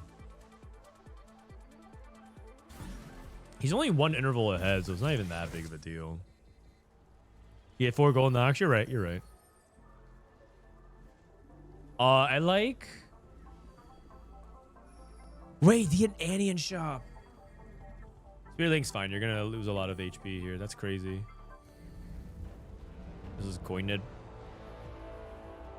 If he wants to commit to Slayers, he could take the lethal rerouting for the Vayne the Shaco. I'm not sure if he wants to contest it, but he might not feel like he has a choice. He could just try to play something else and try to go into Vanguard Marksman. His spot is rough. He does have Vayne 2, never mind. His spot Vayne 2 is pretty good. This is Yakumo Murai. Spark. Okay. I like that. Forward thinking for Thunder King, and he's transitioning over to Zeri. So this is the Zeri player. He's gonna play Zeri no hollow bow. He notices that Zeri's uncontested. This is actually a very weird lobby where it would seem as if no one is angling Zeri. So if no one's playing Zeri, surely uncontested Zeri, even if it's just flex capacitor, is like probably fine. Yeah, it's like you might not win the game, but it's like fine. Let's go.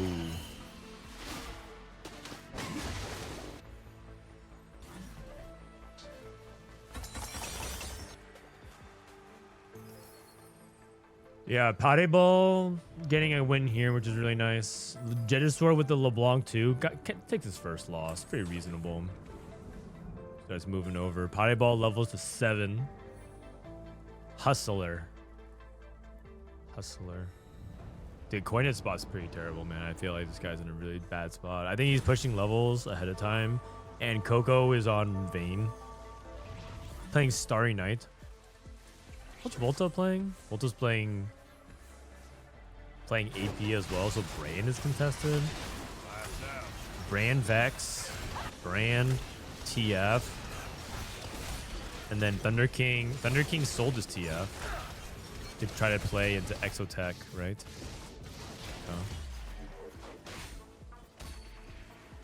So we have contested Vayne.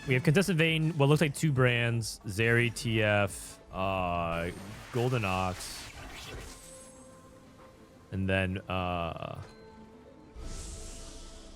Golden Ox, and then Vex. Yes. Okay, so those are the comps.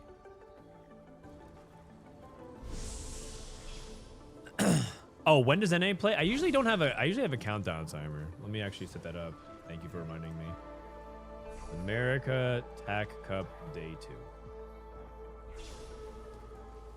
Give me a sec.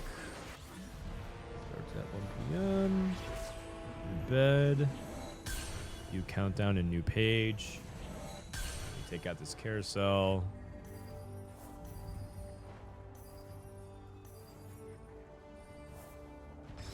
All right, boom. Coined's committed to Vayne anyways. He's just going to play contested Vayne and says he's probably going to play for top forward. He is probably really, really unhappy about his situation, but It is what it is. His caretaker's chosen was Radiant Jewel Gauntlet. Okay. So he's going Vex with no Gunblade. Probably GS goes somewhere else, but then should you be slamming GS? Am I missing something? Is he playing another comp? Maybe he's not playing Vex. But I mean, Vex without Gunblade. Just straight damage Vex. This is like one of the best parts about playing Vex, which is the Gunblade overhealing.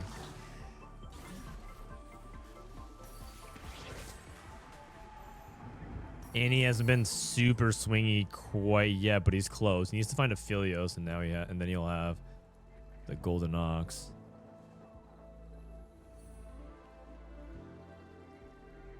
Frodan, the pin message is also the NA sheet, is it? Oh, sorry. /pin EMEA score sheet. Okay, new pin. Peep the new pin, guys. I'm new to this streaming thing. I don't really know how to stream.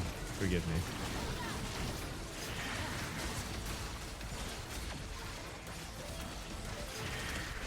See if Jedusor can close out. Oh! I think actually if he was on the other side, he might have actually gotten there. Okay. Okay. Who's the expected unexpected in this guy? Coined. We'll have to keep an eye on him in a little bit. For an artifact Anvil portal, what directions other than Fiddlesticks and Rengar do you look for? A lot, actually. I'm pretty sure this patch you can play a ton of artifact starts. If you're looking for inspiration, I'm not sure if it's like it has every single thing, but if you need some ideas, there's an article we posted on TFT Academy for the guides called Who Holds What Artifact? And it might inspire you, like who might be the best holders of certain things based off the data. Although we have to update, like, for example, Silvermere Dawn we should put Jarvan in here. But it's hard to, like, update this, like, last update, April 20th, so a week ago. I probably have to update that because I was, like, basically some discovery not too long ago. Support item.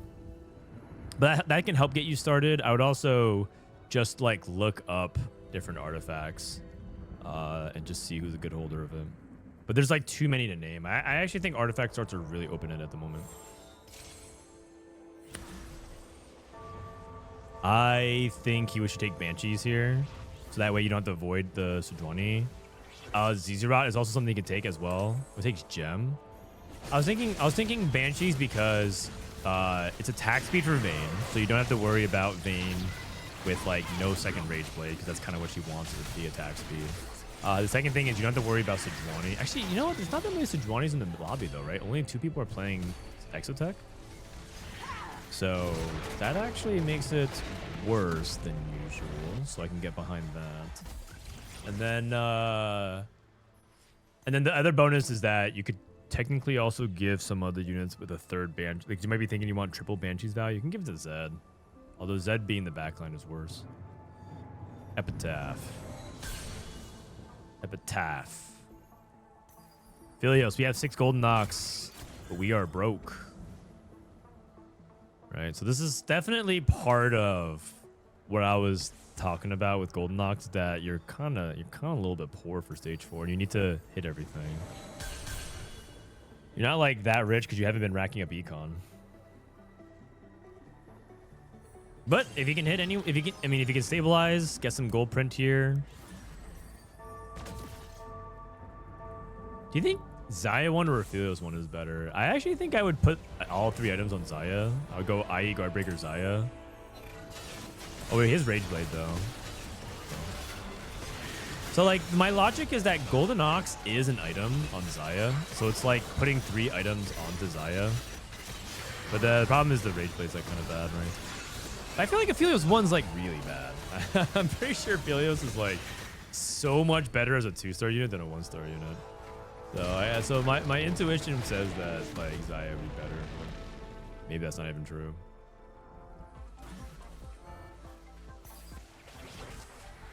He does also have the Xayah pair. You're right.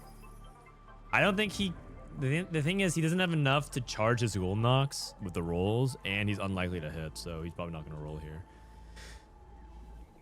Blazing Soul and Mana Flow. No Vex. Zeri 2, but this guy's at 1 HP, but he hit uncontested, right? Zeri 2 very easily, but without the optimal item setup. Jedusor hit Brand 2 at the last second. Huge. No tears for Jedusor, though. Oh my god, he's playing Samira. He has 4 swords. How does he even have 4? Oh, he picked Duo Q and got 2 swords. Oh. Oh, man. That is bad. That is unfortunate. That is unfortunate. Yikes. I feel like everyone's low rolling. That's not even possible. How's everyone low rolling? Pan? Is Pan good for anybody? Are we Pasdebol?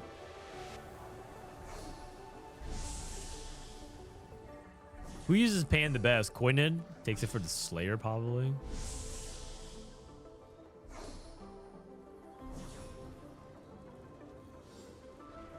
He did roll to 10 with forward thinking for uncontested Zeri with Flux. That is a good point, actually. He did have forward thinking.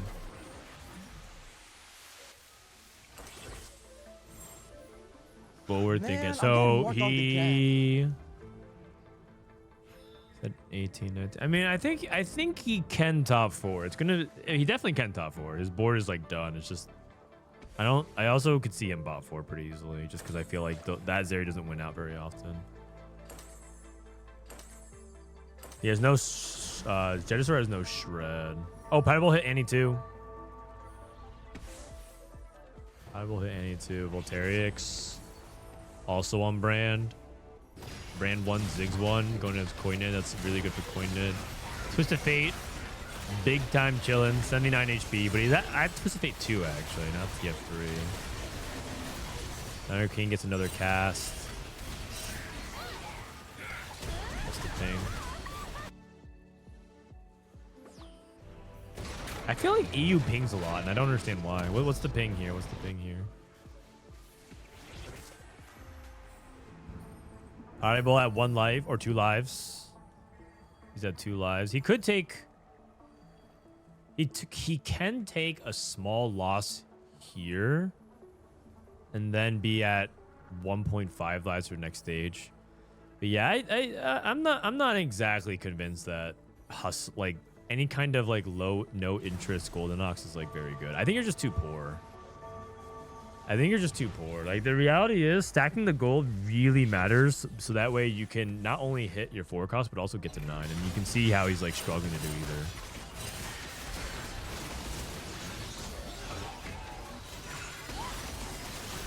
Also, his anti-items are bad, and he itemized for Aphelios. I think this guy is cooked. No, Pasdebol, man. This guy's 8th.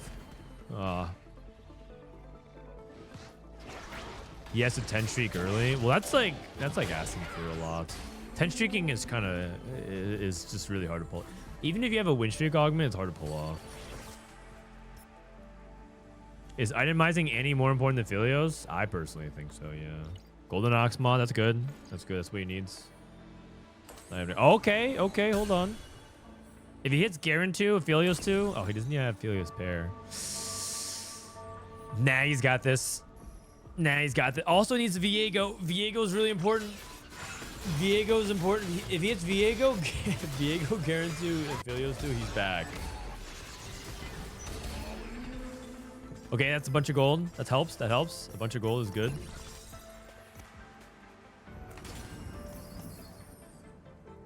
Roll. Aphelios. Pair. There it is. Pop the thing. Reforge a sword. Archangels is, I think, really good here. I don't think it's Shojin. He makes Shojin. Gunblade. Oh, if you can go Gunblade on. Oh, wait, what? No, it's complete on 80 for sure. I don't like the items. I don't like the items. Okay, to be fair, he had a really hard turn, but I don't, and he loses anyways. But I think the items here is wrong. But it's probably cooked anyways. Like I think even if he optimized items, he lost by so much. He really needs frontline. That is true. He also like kept making backline items. It doesn't really matter though. He was cooked. He was cooked. I think Hustler is not very good. Like the Hustler going long, no interest. It sounds, in theory, it sounds kind of awesome, but in practice, it's just, yeah, it's not. 6 Ox is so bad. We just literally watched it win out, no contest, and then it just went. I mean, it literally just went 1 and then 8. You can't like look at that game and be like, 6 Ox is bad. There's no such thing as 6 Gold Knocks being bad. It's just bad spots. Bad spots for it.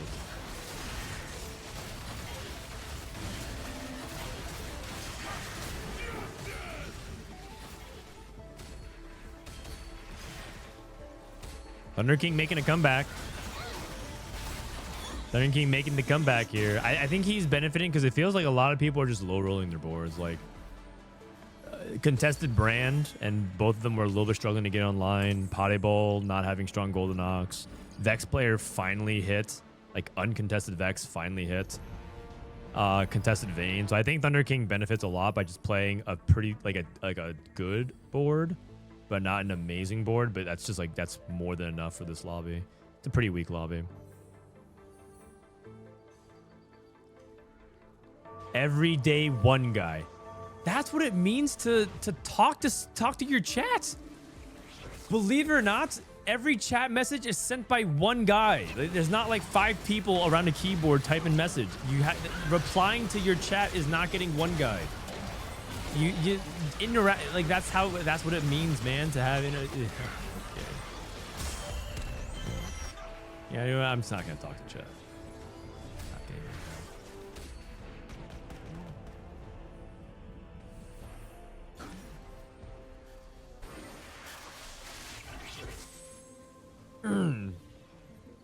Got one guide again.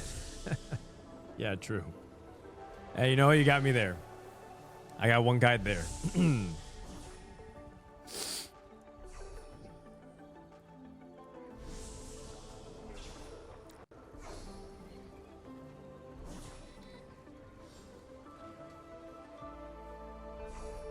Coco, my goat. Let's see. Let's do it. Let's do it. Hi, Frodan. Your voice is lovely at work and your hair looks great. Thank you. I'm actually very insecure about both of those things.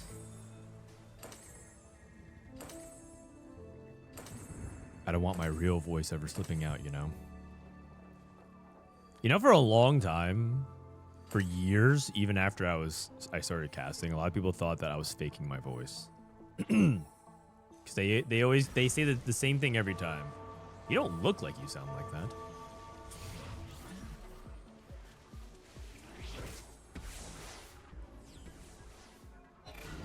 All right, let's see if Coinit can avoid a 7th here. Contested Vayne. Oh, you know, it's funny that I said that he probably wasn't going to go against many Sejuani's in this lobby, and it looks like he's just getting farmed. But I think the reality is contested Slayers, not very good. He didn't even make it to his 15-second count on the gym. Ugh, didn't even activate the gym. 7th Street Demon. He hit Samira too. Man, this actually feels so bad. He high rolls Samira too. 7th Street Demon. This feels like he even has Yumi in as well. This feels like it should. It feels like it should actually win some fights, man. Who did he lose to? He lost to Vex. Well, that's understandable. One of the best comps in the game. And then he lost the Mirror. Oh, this guy's Kabuko 2-1-8. Wait a second. Why does Voltariux? Why does Volta have Kabuko 2, Viego 2, Nico 2, Brand 2, Ziggs 2 on 8? Why does he have all this on level 8? It's 3% shit, man. Like, how's that even possible? How's that even possible, man? Dude, this matchup is so hard. No way that this Vayne wins, right? Oh my. Oh, come on, man. You're joking. It was Samir 2 wins it. Like, okay, I mean, you're telling me Brand on level 8 has 2 combat augments. It's Kabuko 2 and Viego 2 and Brand 2 and Ziggs 2 and Nico 2, and they all are itemized to some capacity. And you're telling me this is a bot 4? Is this comp completely fraudulent? His items are not even bad. Like, yeah, he doesn't have True Biss, he doesn't have Guard Breaker, but it's like, this is like more than acceptable. Sure, it doesn't have like, you know, Shojin, but this is like acceptable. His items are pretty good. Like, it's not like he got completely griefed. You're telling me this that he's still going 5th? Like, sure, you're not winning out because you don't get to 9, but this guy hit everything. At 9, what can you even add? At 9, you can drop. Yeah, I guess you could add a 5th Street Demon. You'd probably go for the 4 Cyber Boss if you're rich enough. But this is crazy, man. This is crazy. No way this goes fit. I refuse to believe it. I think he's baiting us. I think he's probably winning out. He's probably gonna actually do a thing where he goes down to 1 HP and then stabilizes, gets to 9, and then wins the game, right? That's like the Brand classic. Brand, you feel like you're going 8th the entire game, and all of a sudden you get hit critical mass and you just like win by 7 units for the rest of the game. He's dead.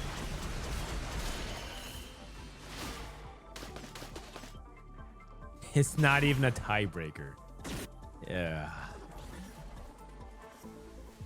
I'm not sure I understand, man. I'm not sure I understand. This board is just so crazy. I can't believe that's a 5th. That's just ridiculous. Man, I'm getting more dog I again. can't believe that. Coda, thanks for the prime.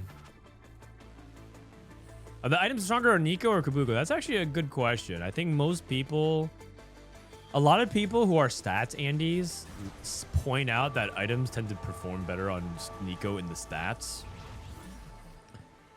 But I feel like that is selection bias, or rather that's just like bad data. I feel like Kabuko 2 has to be pretty good there. But then the problem is that if you're choosing between 2 Cyber Boss and you have to choose between Ziggs and the Kabuko, you'd rather have the Ziggs do it. So if you're gonna itemize Kabuko, but then you have them for no Cyber Boss, and it's even worth it. But I feel like it's not like Nico's even that good. Nico's not that reliable of a tank. I know that Kabuko is not great. But if you're comparing Nico 2, who's also not great, versus Kabuko 2, like it's a mid-off, but there has to be a winner. And I think it's Kabuko.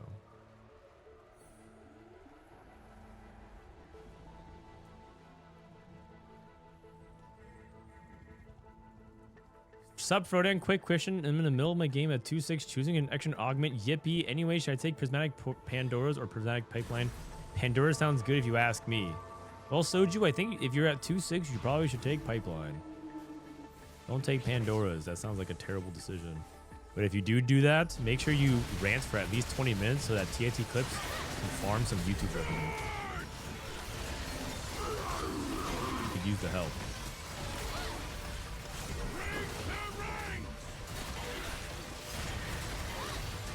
Man, Coco getting a top 3 here is pretty damn good. Thunder King gets uncontested Zeri. Oh, wait. Oh, never mind. That was so close. I thought Thunder King had in the back. Zeri without Hollowbow is like kind of reasonable. It's still pretty good because he got this uncontested. No one in this lobby played Zeri. But like, it's like way more reasonable. I just like expected the fight to be completely over, and then Zed almost turned into Faker. Sejuani positioning was insane. Oh, he did the anti-Sedge. So there's anti-Sedge positioning, and then he did the anti-Sedge positioning by doing the melee stack. He like blocks the Sejuani, so she's forced to walk around. Ah, okay, some tech, EU tech. But then you know what's so funny with the anti-Sejuani positioning is that if you just swap to the other side, that Sejuani does literally nothing. So you can do the anti-Sejuani positioning by switching at the last second. You know what? That's what you want to see. You want to see layers. You want to see layers when it comes to positioning.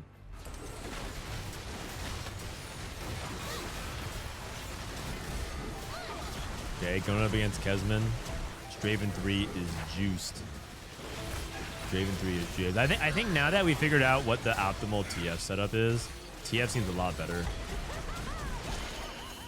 Under King is dead. That's a third. Yeah, I mean, no Hollow Bozeri is like kind of. It's not nothing crazy.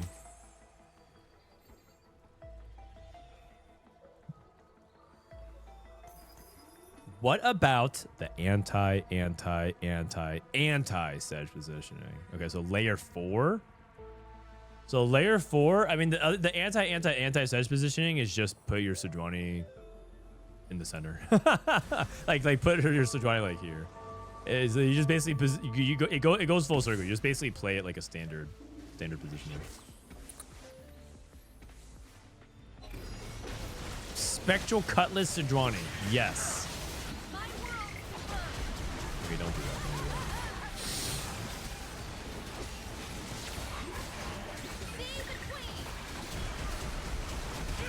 Man, TF with this Draven board caps so much higher than everyone else.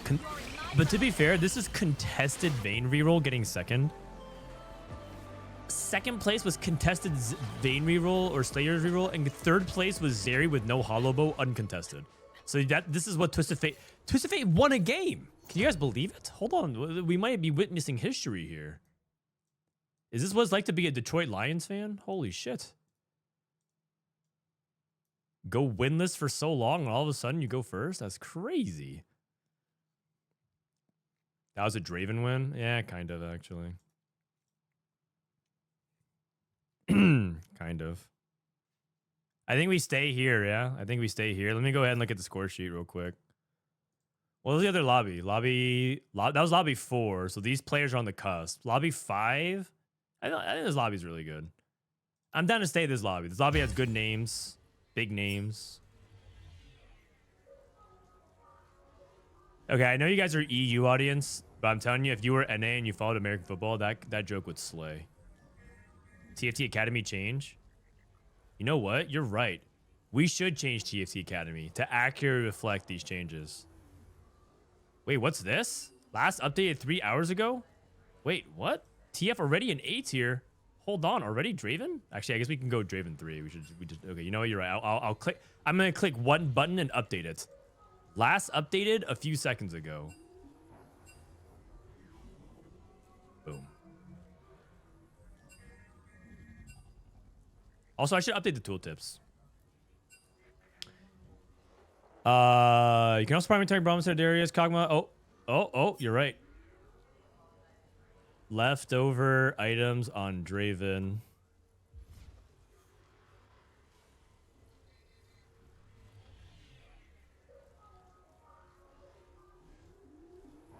You don't even really look for... How do you even get into 9? Late game, Kingpin, MF, and TF for max. Is that still true, by the way? Either Kingpin, Frontline, or MF2 with items. I mean, we give him an option. I'm actually not entirely sure. It kind of depends. Kind of depends. R. So then rolls will get TF3 and a tank to 3-star. Oh yeah, you roll on 7 now, right? Level to 7 and slow roll, buff the you can get the TF3. Level up and roll for TF2, 3 syndicate, and frontline. Make TF your simpin, econ up for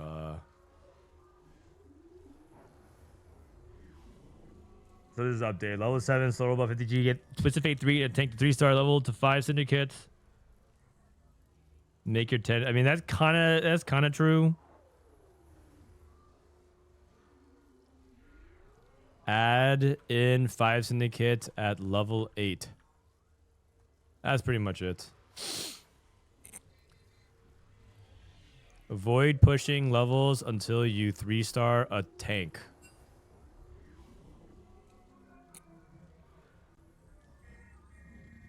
For TF, Draven, and Frontline. All right.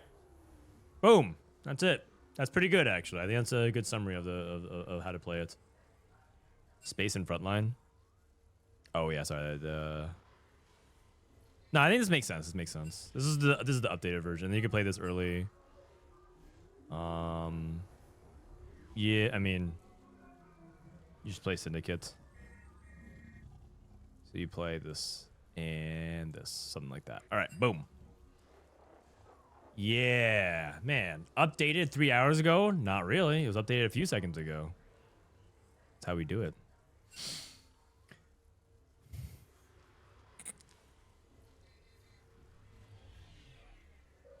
I'm stupid. So was a level 7 board? It's 5 syndicates, rapid fire. Oh wait, so 5 syndicate at 7? Oh, I thought you played 5 syndicate at 8. Oh wait, you don't play Gragas. Oh, so you added. Okay, my bad. So add in Bruiser at 8 then. Is that what it is? I mean, that actually makes sense. 5 syndicate sounds a lot better, and then you just play something like Gragas. Okay, yeah. Yeah. Okay, that makes sense. Add in any frontline 5 cost / Bruiser at 8. Okay, boom. Double update. All right.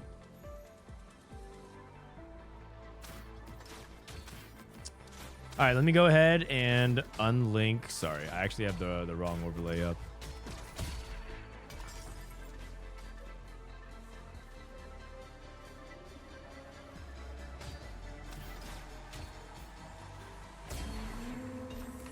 We're back. This is game 6. And these players are playing for spot in day number 3. Prismatic Party. Your toolbox is really clean. Well done to the devs. You should thank Kite. It's Kite. That guy is that guy oversees a lot of the creative design and operation stuff.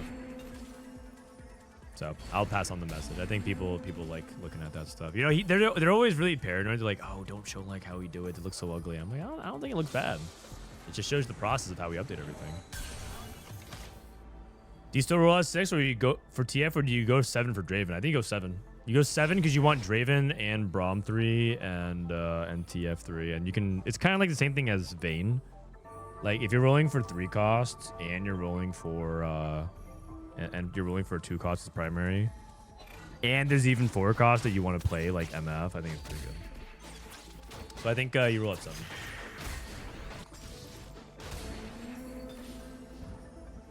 You roll at 7. All right. This is lobby 4, game 6, day 2. Let's take a look at it, shall we?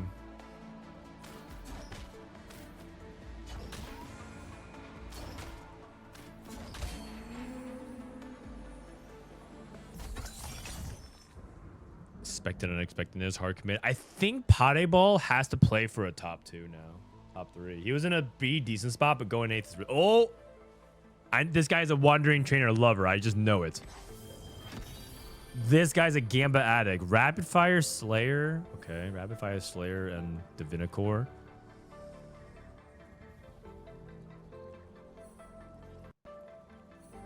Rapid Fire. I'm not entirely sure what he wants to play there. I guess he could try and play into Vayne. Play Divinicore Slayer. It's fine. Maybe Zed even. Radiant Shiv. Exotech. Exotech into Hollow Bow. Void Swarm. Caretakers. Thunder King. Rageblade Slam. And Upward Mobility.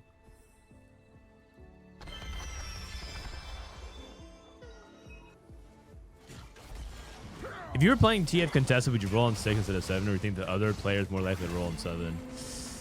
I don't think I ever would end up in a spot where I'm contested TF unless I'm like hard committed because I have like let's say I have Exalted Adventure where like, you know, you have the 3-star TF or something and someone wants to play TF. I think that would be an unfortunate situation, but in that specific scenario, I probably would still roll on 6. because I think you can't get it done with Twist of Fate 2. So if you're contested, I probably would roll more on 6. But you just have to be uncontested. Like, there's just no way you're supposed to play it if you are contested, and if someone pivots into it, you should think about a way to get out if you can. If you can. But you would have to deviate a little bit, yeah. Maybe you play the old version, you play Kog'Maw and Skarner, and then play for like a 5th or 6th. Just understand that you're playing for lower placements.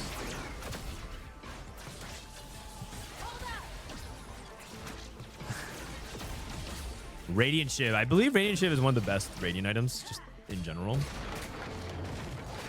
Radiant Shiv, if you look at the Radiant items, and you filter out Cypher, Radiant items, the best ones in the game are Ruden's Tempest, which is Ruden's Hurricane, Radiant Static Shiv, and Radiant Gunblade and Radiant Blue Buff. Those are the best 4. That makes a lot of sense in the context of the meta. So, yeah, I mean, Radiant Static Shiv is an amazing game plan to start building off of.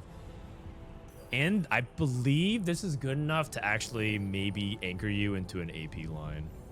Although, let me actually say. He actually might be playing Vex.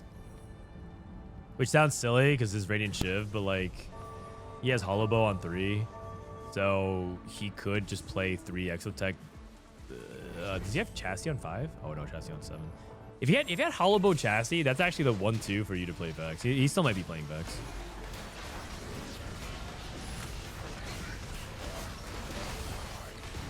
I would have taken Radiant Steadfast. That item is so broken. Yeah, it's number 1 in the stats, man. That Radiant is insane. That Radiant is insane. Yeah. The reason why is people are it's a meme because if you look at this Radiant stats and you don't filter Cypher, it changes Legacy of the Colossus and Royal Crown Shield because these are 2 Radiant items that you can cash out from Cypher. So like it's if you don't filter it out, you're gonna get the Cypher cash out. So it's like, of course it's gonna perform well because you cashed out and you won the game. But if you take it out, it performs at a much lower clip. In fact, Legacy of the Colossus is like definitively mid. It's not bad. It's not good. Right in the middle of the pack. All right. All right. Voltariux. Void Swarm. Void Swarm with Shojin. Also really good in Vexotech or just Exotech in general. But something tells me Volta is not doing that because he has Shojin slammed. Upper mobility with Rage Blade. So upper mobility encourages you to reroll, or not reroll, push levels instead of reroll. Because buying EXP is cheaper. You get free rerolls for leveling. So Rage Blade, is it oh, I see. It might be a Zeri game.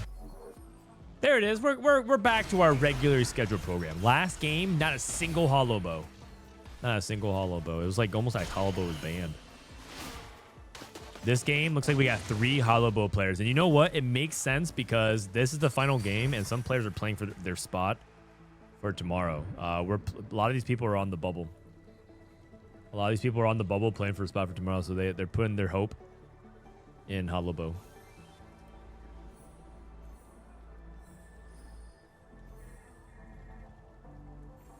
It's a Zeri bloodbath for the last game. It's true. What is Jedusor playing? No, is it a 4-away Zeri game? Holy cow!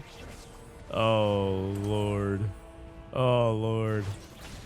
We like last game was actually kind of fun to watch, man. It was like it was pretty chill. No Hollow Bow Zeri, and then we saw like Twist of Fate win a game. It looked entirely reasonable. Pasdebol needs a first more than the others. Yes, because he went 8th. Pasdebol and Jedusor need the best finishes.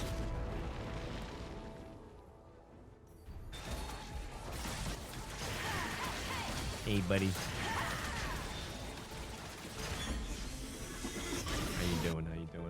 Waking up from your nap. Mwah. Dino suit. Look at his little dino suit. Yeah. Can you say Aboba? Appa. Say Aboba. Aboba. Aboba. Okay, he's About kind of mama. shy. Oh no. Oh, no. He's getting kind of shy. What up, Greg? How you doing, man? Diaz boy, thanks for the raid. That's right. They're saying your first word. He actually starting to say mama and baba and stuff like that too. And wawa. You know, the usual is making his way around. He dropped a nyanya the other day. I think that's what he's calling our sister-in-law. Nice level up, dude. He's actually so tall now. He's now, his eye line goes above the little playpen downstairs that we have. So he's gonna escape jail pretty soon.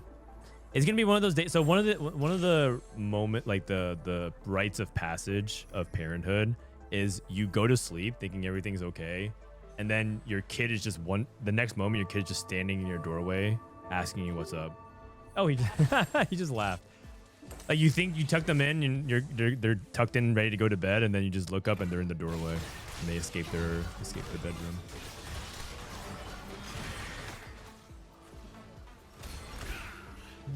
Mwah.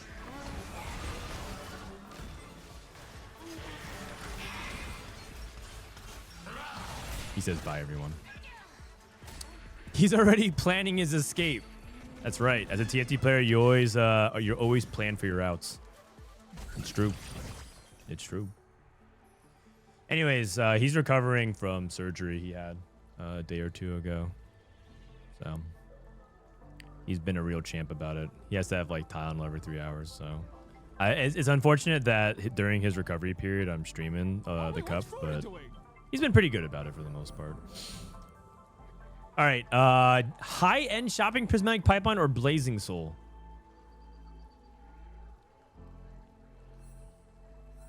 When does Levi get his first Maging card? You know what? I should just literally make a player card of his username and then, yeah. Blazing Soul. Is he pivoting? Oh, I think he's pivoting to Vex because of Caretake. Okay, so Jedusor's not playing, he's not playing Zeri. He's playing Vex. Cells. Trying to agree. Okay, he's all in. He's all in. I click their augments. Let's see what they picked.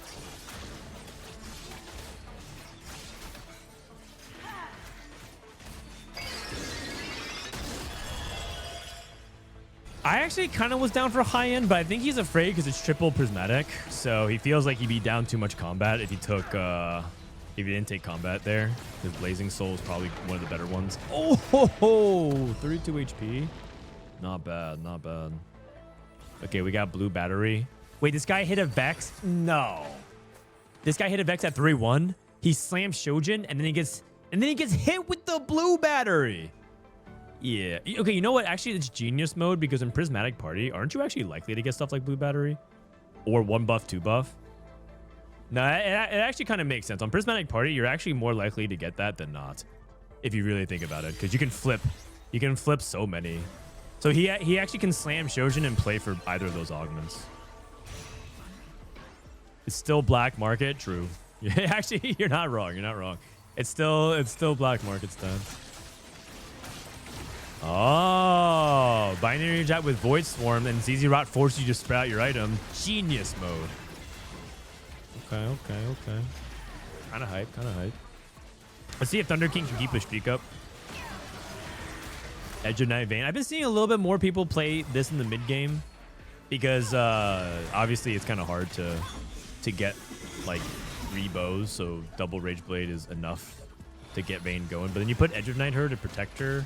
And then you move that to Zed later on. I've seen Edge of Night. I've seen Not Today Vayne do exactly the same thing there. Play that for like the mid game. Extra component. Is there any Zed? Oh wait, I have the wrong component. Sorry. I click components on the overlay. I meant to click this. It's also 15 AP. It's true. I mean, I think blue battery is a lot better than 1 buff, 2 buff, especially because he had Morello Slam. But if he didn't, I still think it's better. It's contested though, and the duplicator can help you hit Vex too. It's close, but blue battery is pretty good. Blue battery is pretty good. Syndicate. Radiant Guard Breaker is acceptable. Okay. Okay. And then he has an item Anvil that he's waiting to pop as well. I can see the Jedusor win out. I can see the Jedusor win out. Radiant Guard Breaker also gives a ton of attack speed. It gets 30% attack speed, so he gets the guaranteed buff. I can see it, man. I can see it. I think that he can do it. His setup is really, really good. Radiant Gunblade, and he can Guard Breaker Vex. Vow? Oh, wow. You know how this comp needs like 5 tiers? Well, guess what? Blue buff, Shiv, 2 Vows. Those are the 5 tiers. Not bad. 3-way Vex, 4-way Zeri. No. It's probably like 3-way Vex, 2-way Zeri, 1 Vayne, 1 AP player. This guy's Zeri. This guy's Vayne. Is this guy Zeri as well? No, this guy's Slayers. He's rolling. And then this guy's Brand. Wait, is he? Oh, wait, no, he actually might be Vex. Oh, you might be right, actually. Oh, right. But I don't think Volta is. And Coco is. So it's like 2 Slayer players. It's like 2 Slayer players. 1 AP player. 2 Zeri players, 3 Vex players.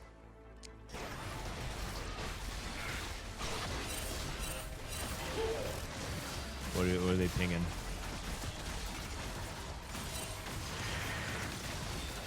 What are they pinging? They're pinging contested Vayne. I mean, it is what it is. Jedusor won. Jedusor won. 120, 4 out of 125. He missed a cash out by 1 intel. What's his cash out going to be?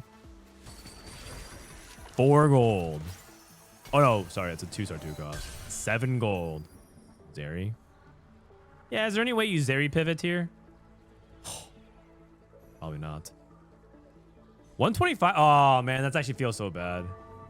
Oh, man.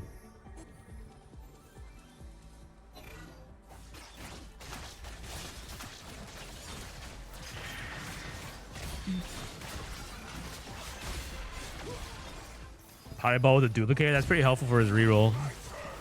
Oh, Yaku also cashed out. I didn't realize he was also playing for a big cash out. It looks like he hit 225. And it looks like he got golden duplicator or golden remover. Big roll down.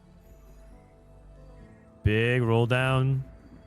Sejuani pair. He had a Viego as well. Can he play 5 Exotech? Oh, yes. Yes, he can. That's actually really good. Really good. Oh, okay. He's looking all right. Jedusor, swing and a miss. Voltariux, biding his time very smartly, waiting for everyone to pull out all the Sejuanis. Les Coco, too poor to actually do a level 8 roll down. Pade is, he's looking like he is 8th again. Wandering Trainer, roll the dice, Vayne 1. Yikes. That is a big yikes. That is a big yikes. Oh, man. Last chance. Yeah, maybe he goes Coronation to 10 Slayer. Yeah. Okay. Flurry of Blows, I guess. Okay. I'm going to stop watching. I'm just depressed. Call the Chaos 3 Thieves Gloves playing Exotech. Wait a second. No. Really? Hold on a second. That's actually really good. Yayo. Vex. The problem with Jedusor is his items are not Zeri at all. Yeah, this is actually true Biss. This is actually true Biss Sejuani. It's actually true Biss Sejuani. Not even joking. That's actually true Biss Sejuani. Oh my god, what are these items? Dude, his front line has like a bajillion HP. Oh lord, how did it end up like this, man? He's going up against Pasdebol. If he loses against Pasdebol, he's in deep trouble, man. His Sejuani's on the wrong side, unfortunately. But it's Vayne 1. Varus is hoping to kill her just through AoE. Nah, Jedusor is cooked. Jedusor is cooked. I mean, if you're losing to Vayne 1, Pasdebol is piss weak, man. And Thunder King is chilling. Hop on over to Les Coco. How did he get 3 Thieves Gloves? Oh, lucky. Wait. How does he have 3 Thieves Gloves, though? That's actually crazy. With all these items? What? Am I missing something? Okay. I mean, his spot's insane now. Chemtech Overdrive. Immovable object. Oh, I see the vision, actually. I see the vision. Ah, Kezman might be a genius. Oh my. Like, how does everyone have like 10,000 HP on their front line across the board? This is actually just crazy, man. Everybody has just unbelievable front line. This is ridiculous. This is like 2 ZZ rods with 1,000,000 HP. Okay, the problem is he's playing Seraphine Ziggs 1 carry. Okay, surely they all can't go Wave. I feel like all of them have like no 2-star carries, but they all can't go Wave. Wait, Jedusor hit Vex. He's back. He's back. Vex 1. What is he doing, man? What is Jedusor? You gotta make up your mind. 5 gold.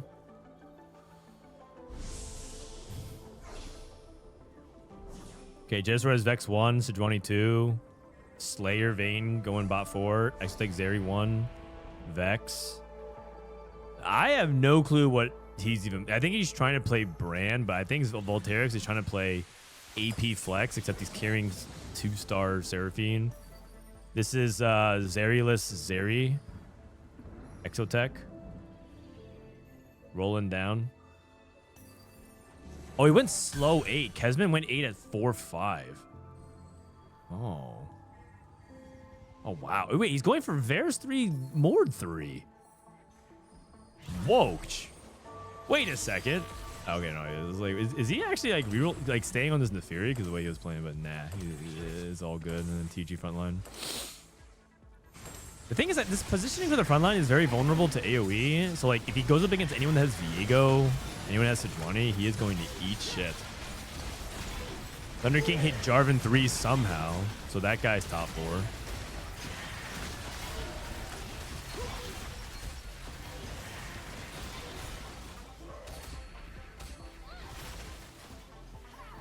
Okay. I mean, Kezman is not looking in a bad spot. His spot doesn't look good or bad. He's probably going to be like 4th. Pasdebol's making a comeback, man. Pasdebol's making the comeback. Who's he beating? He's beating Volta. He's beating the low rollers. He's beating the low rollers. Coin gets Guy the net. Oh, the forbidden tech.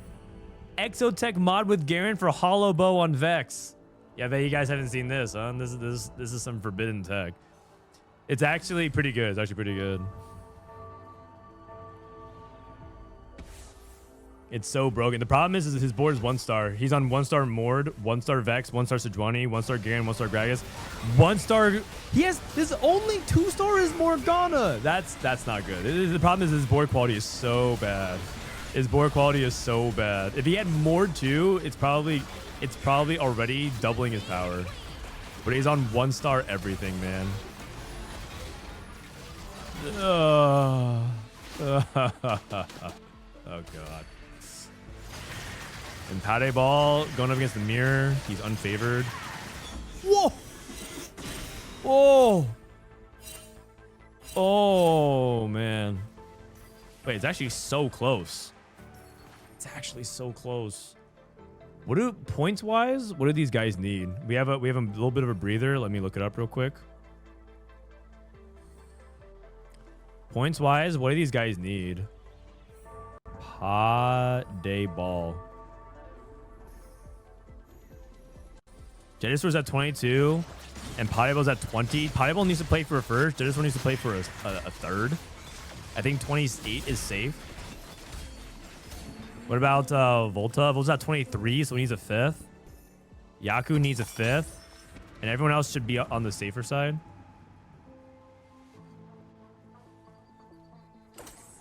Volta hits Brand too. Dude, Volta is go... Okay, he hits. He hits so late, though. Nico too. Okay. Viego too! On 9, though. That makes sense. That makes sense. Dude, there's no way Pasdebol doesn't go 8th here, right? Jedusor hit Vex 2 somehow. That's crazy, man. That's crazy. This guy was broke as a joke. This guy was broke as a joke. Golem's coined. Hollow Bow's there. Oh, his entire board's still 1 star. Yeah, okay. Hollow Bow's Vex is really good, but you can't. His board quality is just so terrible, man. It's cooked. Pointed. Last life. Volta. Trying to kill Jarvan 3. It's a terrible matchup. You just can't actually burst backline. You can't even kill Vayne 2 with the backline because they just heals up too much. Volta 8, Pasdebol 7th. Neither of them are going to join in day 3. Yaku just needs 1 more placement. If Yaku can get a 5th, I think he's in because if he goes 6, he's at 26. Actually, 27 might not get in. Bro, these French players might have pulled a rabbit out of their hat. Except Pasdebol, I guess. Brand looks lackluster. I think his matchups are bad in meta. I think Brand is actually a good comp. The problem is you need to hit a lot and his matchups are bad. So he's gonna perform a lot. He's gonna underperform a lot in the current meta. But the comp itself is very strong if you can get it online. I think everyone knows. It's basically like AP Golden Ox, is it not? You need to get to 9 and hit all your 4 costs and 5 costs. And Golden Ox is kind of like the same thing. It's like AP Golden Ox. Oh, Yaku's dead. No, he's living. Coinage living. I mean, Jedusor setup could win out.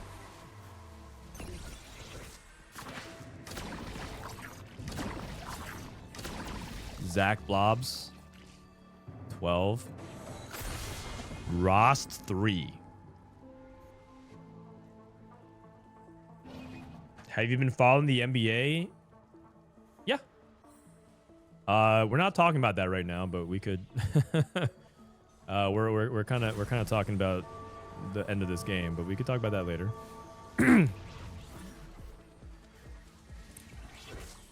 All right, let's see. Can we get the Sejuani to cast into the back line? Oh wait, Sejuani instant casts?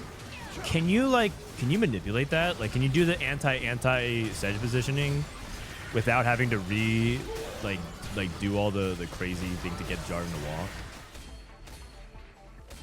He's trying to live. He can live. He's living. Oh my god. Coin went 6th. Wait, was that for his point total? Oh, he's out. 25. That's not good enough. Dude, his setup is actually really good, but the problem is that he's on 1-star board. Divinicore emblem. Excuse me.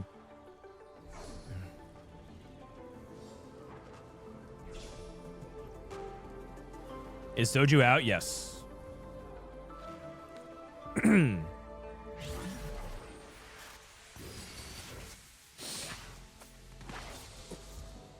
Gragas 2. I think this Viego 2 has anchored Yaku a lot. He's backlining his Viego for calculated enhancement. He's thinking about tossing in Dynamo. Oh, that rapid fire is really nice. You know what? Wait, why didn't he rapid fire Aurora? Oh, he wants cybernetic value. Is that even worth? How much AD do you get for this? 30 AD. If it was Gen 2, I definitely can see it. Gen 1. Sedge casted twice. Huge. Kezman locked down. This is exactly the problem with Chemtech Overdrive. His positioning is... This is exactly what I described. Kezman's positioning is like countered by exactly this. Sejuani and Viego. Coco. Okay, so for tournament points, Yaku needs a 4th to guarantee it. Jedusor, I think, needs a 3rd. Coco, where's Coco at? Coco is at... Oh, Coco's safe. 26, he's through. And then Thunder King is through. And Kezman is also through. Okay, so... It's basically Yaku or Jedusor playing for their chances to play for day 3. Jedusor needs a 3rd and Yaku needs a 4th. And they might play each other. Oh, one of them's not going to day 3. One of them's not going to day 3. I guess Yaku could get it through if he gets good tiebreakers. Big Viego cast. That's cast number 2. But she missed. She casted on her front line and didn't actually hit the back line. Oh my god. Oh my god. So Johnny missed the cast. That's crazy.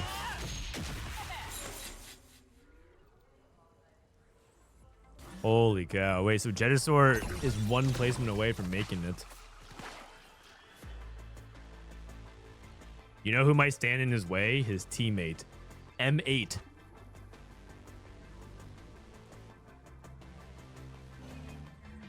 Dude, Yaku's at 27 now. Dude, Yaku's at 27. He's at 23 going to this game, and that 5th means that he has at 27, which means he's going to have to go to tiebreakers. Oh, that is brutal. This might be one of the worst patches of all time. It's not, man. Come on, stop it. Stop it. It's really not, man. Raptor, stop encouraging this. Come on, man. I know you don't like the patch, but like, it's really not one of the worst patches of all time. If you really think it's one of the worst patches of all time, you haven't played TFT very long, is all I'll say. It really isn't. It's really not. It's not a good patch, but it's like, if you're like actually yapping is the one worst patches of all time, you're just PMSing, man. Come on.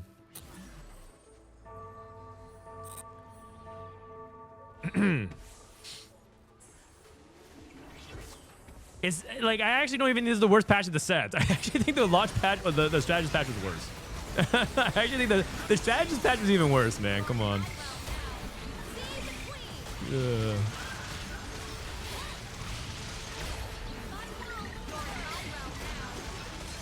Coco. Oh, he wins. Jedusor. Oh, wait, Jedusor's out, which means he's also at 27. Where's Jedusor at? Jedusor's at 22. He got 5 points.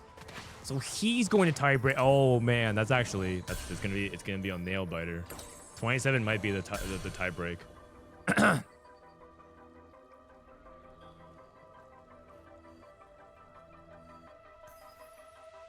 These guys don't know Yumi month. Oh yeah, the holiday patches, the Riot Summer Break patch, the like pick anything from set 5. Shadow Blue Buff LeBlanc, Vein 1, the MF Hecarim patch, the freaking Shadow Blue Buff Rise. Just pick any patch in set 5. Set 9 Legends multicaster patch, the Bilgewater patch. Okay, come on, man. I can keep going on and on. Those are like so much worse. Come on, man.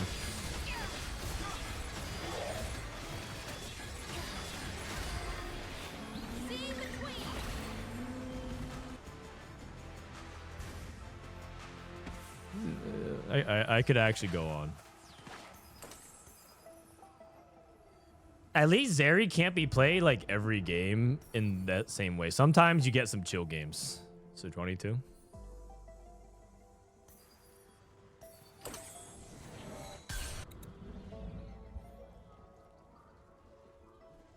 Oh yeah, the Syndra patch. Oh, I forgot about the Syndra patch. Dude, that patch was truly awful. That's actually one of the worst patches of all time. Unironically, that was one of the worst patches of all time. Syndra 2.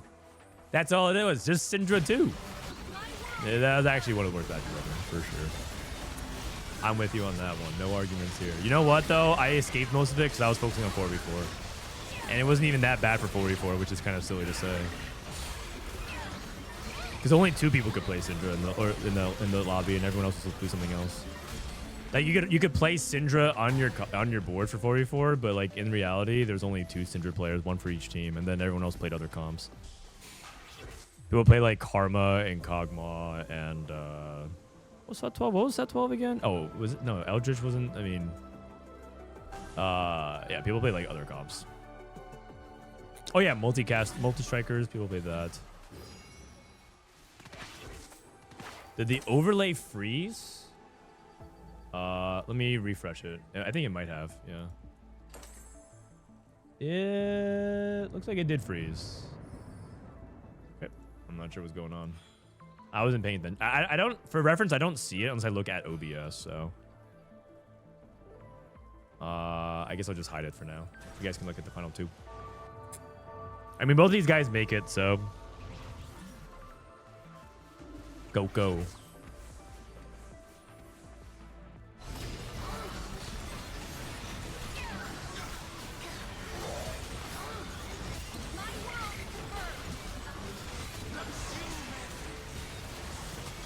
I'm pretty sure Coco beats Thunder King head to head, right? Because Jarvan's not unkillable, and now he just keeps adding more and more 5 costs. And Thunder King's capped for the most part. I mean, I think literally capped. So good second, and Coco can wrap it up.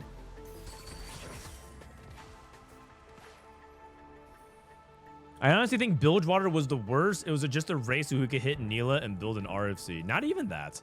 You didn't even need Neela and RFC. You just needed Even Shroud, and you needed to play 4 Bilgewater, and you just like crushed everything. Because the cannon, Bilgewater was basically Anima Squad, but imagine 5 Anima Squad one-shot your entire board. That was what Bilgewater was. So it was literally a race to roll down to hit like the equivalent of 5 Anima Squad, and you would just have to build Even Shroud because the cannonballs with physical damage, so it would kill everything. And then the way you beat other Bilgewater players was to hit Neela, the 4 cost. So the equivalent would be like the way you beat other Anima Squad players was you hit Xayah. That was like the way you like outcap them. Yeah, that patch was something else. That patch was something else. No one had to play a tournament on that patch. We had to play Box Bucks Boot Camp on that patch. Ugh. And the patch lasted only 2 days. That patch lasted was like, believe it or not, that was only like a 2.5, 3 day patch. I think that was part of it.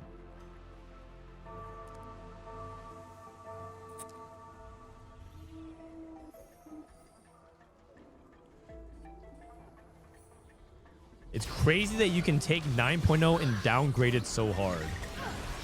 Dude, set 9 was really good, but like, let's not pretend that you guys weren't yapping in set 9 because people were just taking Pandoras and forcing the dumbest builds ever. There was a little, so in set 9, the mechanic, there was 2 mechanics, but the main mechanic was Legends, where you could pick your first augment every game. And people would pick Pandora's items and just force like 6 Zeeks on Garen. They would just play Garen with with BT Rageblade and then just build like 6 Zeeks. And people just kept yapping about that forever. Yeah, good times, man. Good times. All right, last fights. Oh, Gobooster. I mean, it doesn't matter what he just like far too cap. All right. So then let me look at this real quick. Are there any other games going on? I think this might be the last game.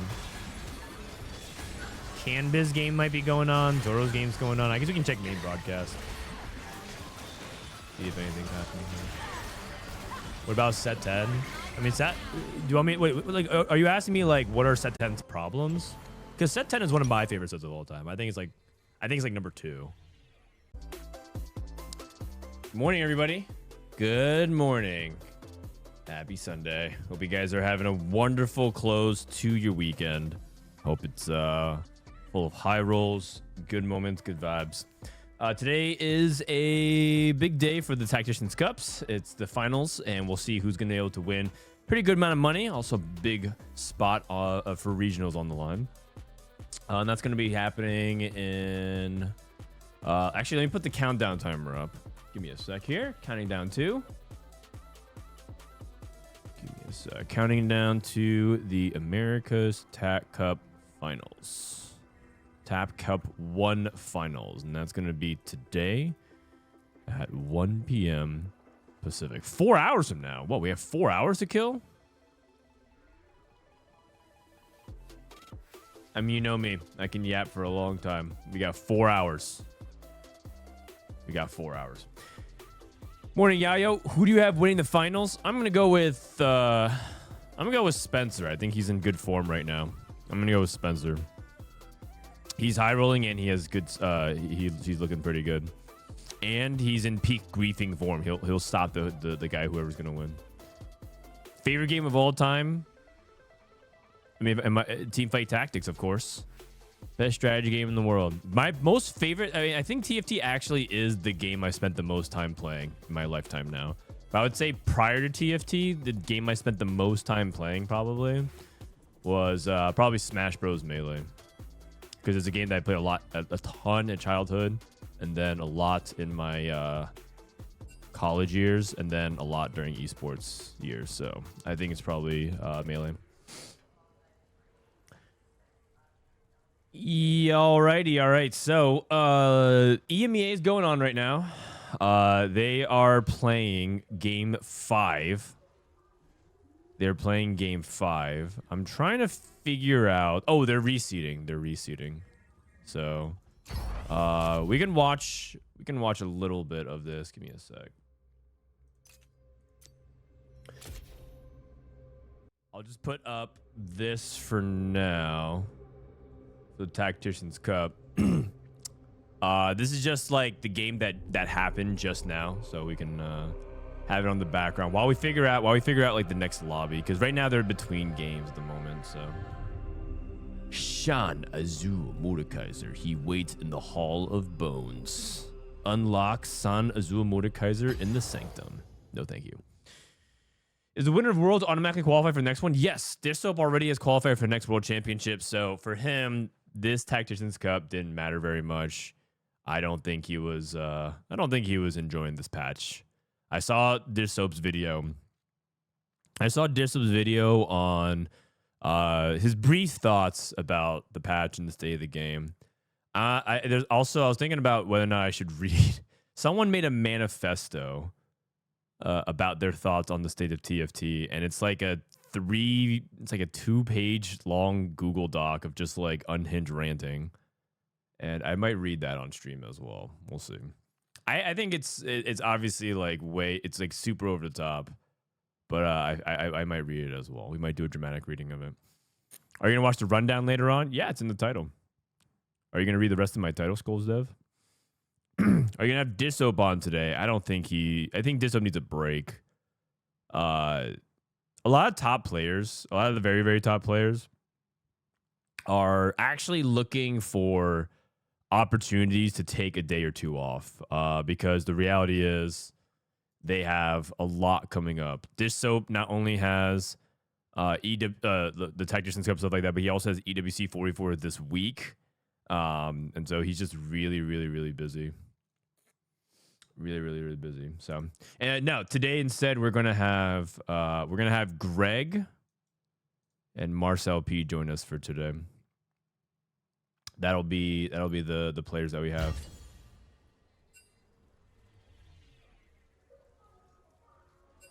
All right, so we'll watch an EU lobby. Sounds good to me. We're here for the content. He streamed last night. Dishsoap streamed last night? Oh, did he? What did he do? This patch is basically hollow, reroll, brand, or bust. Ah, brand, huh? I feel like it's more like hollow bow, reroll, and that's it. Oh no, Vex.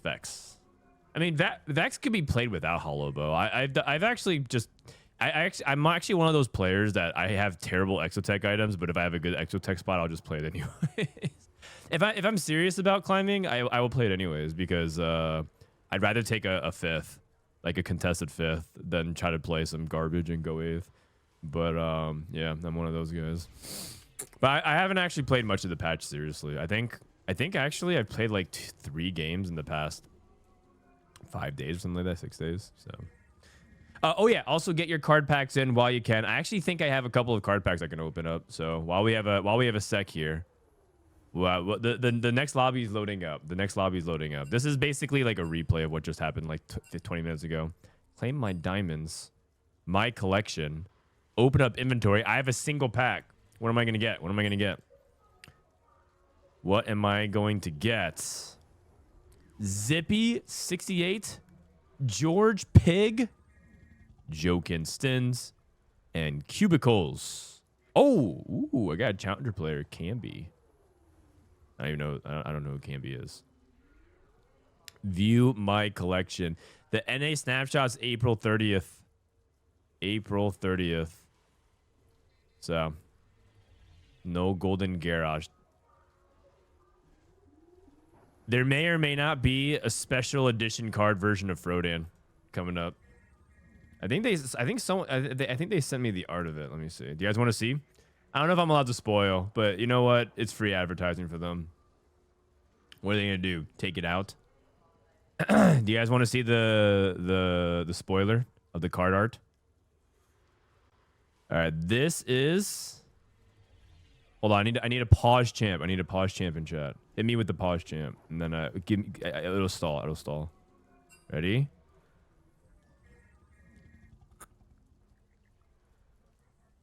All right, here we go. Pasting the link.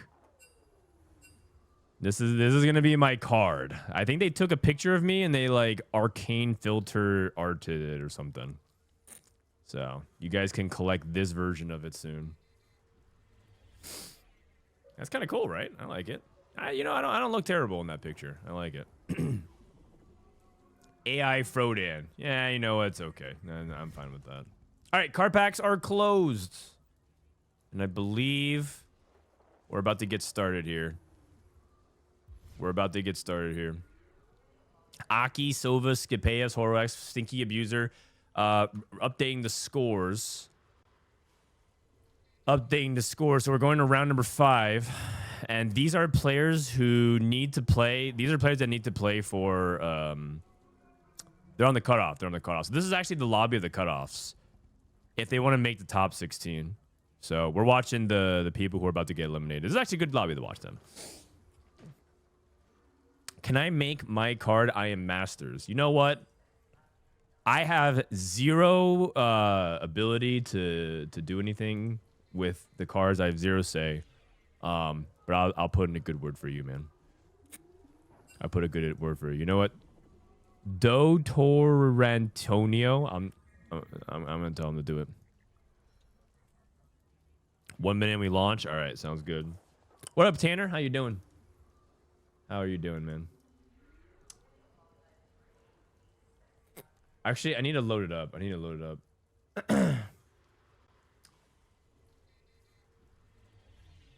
Here it is. The TFT Manifesto. This is 6 pages long. Oh my god.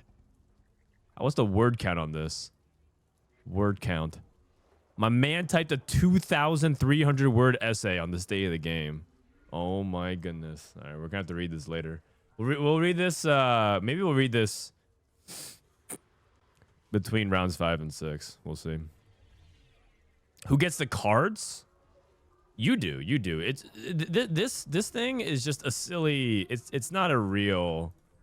It's not a real card game. It's just like a fun way you can collect cards of TFT players and streamers. But the only way that you can pay for these cards is through channel points. So you know, you can redeem channel points. There's usually something here that's like, you know, buy a card pack.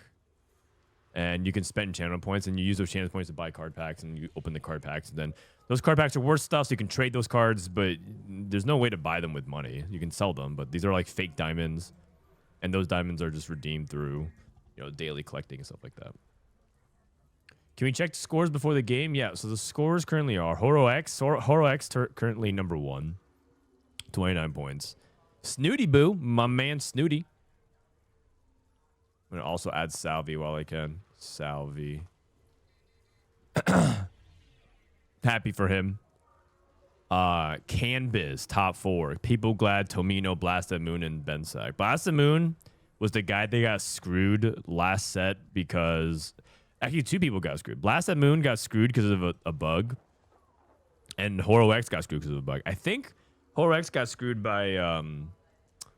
I forgot exactly which bug it is, but HoroX basically had like a gameplay bug affect his ability to qualify for regionals, I think. And then I think Blasted Moon potentially lost a spot at Worlds because of like a matchmaking bug or something like that. I forgot. Do you own a Frodan card yet? I do. I actually have a Frodan card. Is it like only pro players and streamers have cards? No, technically, like, I think if you have a Masters account in EU, you have it. There's like a card of it. Because if you go like all the way down, I have like Masters 13 LP players 4. It's just like it's just basically snapshots anyone Masters and above, and you can open it. So you can technically collect yourself if you're Masters Plus. Oh my god. Okay. Yeah, all right. Garen, 3 emblems. Here we go. Here we go. Shall we? Let's take a tour. Street Demon, Techie, and Vanguard.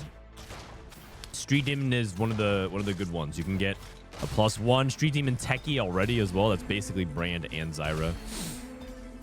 Executioner Emblem and Vanguard. And a Boombot. And then what do we got here?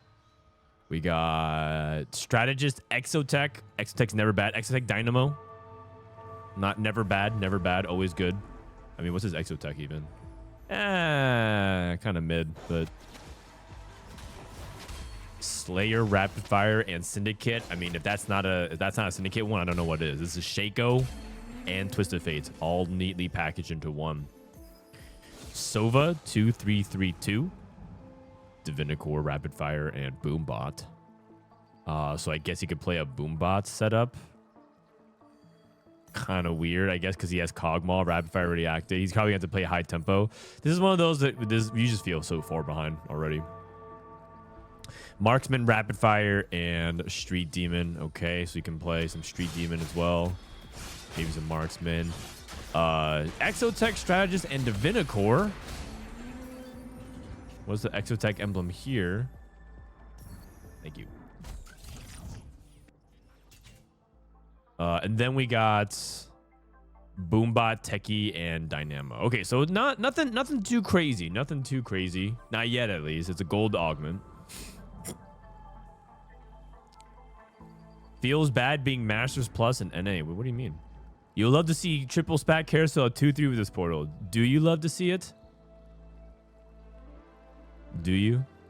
All that shimmers, one for all Thornplate armor. This is the Techie strategist player. Goes for Mogul's Mail. Okay, so I think his belief is that because people have a Golem, I should be able to get Mogul's Mail value and get some gold.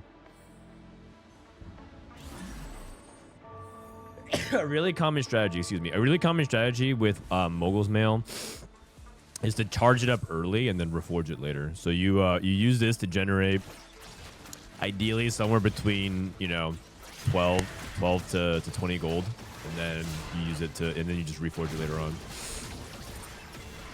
Mogul's Mail Zac, like that's like an ideal scenario, but you kind of have to high roll that in like stage 3 somehow, like get it on 7 before you can really consider it. We had 2 games in 4v4 like that. I wish if I could snap my fingers, if there's one thing that I would love for competitive TFT is that I would love it if portals were kind of like items in Super Smash Brothers, where encounters. Oh my. Okay. Never mind.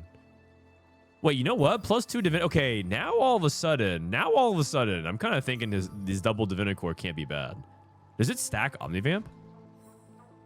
Oh, it doesn't. Oh, you know, that's not that good then. Wait, 2 Divinicore emblems. He still has only 4% Omnivamp. Oh. Well, at least, I mean, he did something kind of woke. I mean, he still could go for 10 Anima Squad. Maybe he gets another stat and he go. And he goes for something stupid like, you know, 10 anim squad, 5 Vindic or something like that. Anyways, if they had an item menu kind of similar to, or they had a menu similar to items in Smash Bros. Where you could disable and enable certain portals, I think it'd be good. I do think this is one of the clownier ones. You know what I mean? You know how like there's like a like a rare set. You can like put the sliders too. You can be like, is this rare or is this more common? So it's still random. You can't game the system, but you can just take out ones that are just absolutely egregious. And I'm pretty sure this one's like pretty egregious.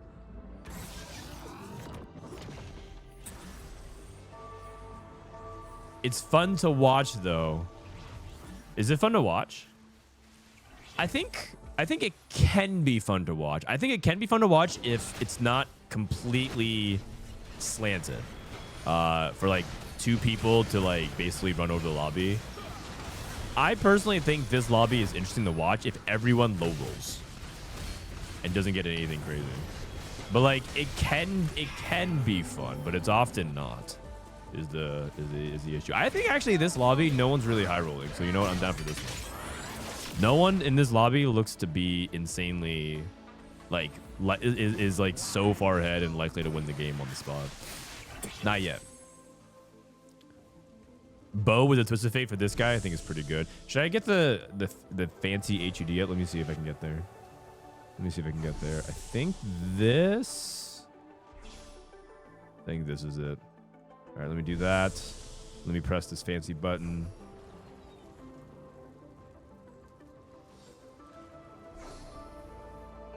This is lobby 3, day 3, game 5.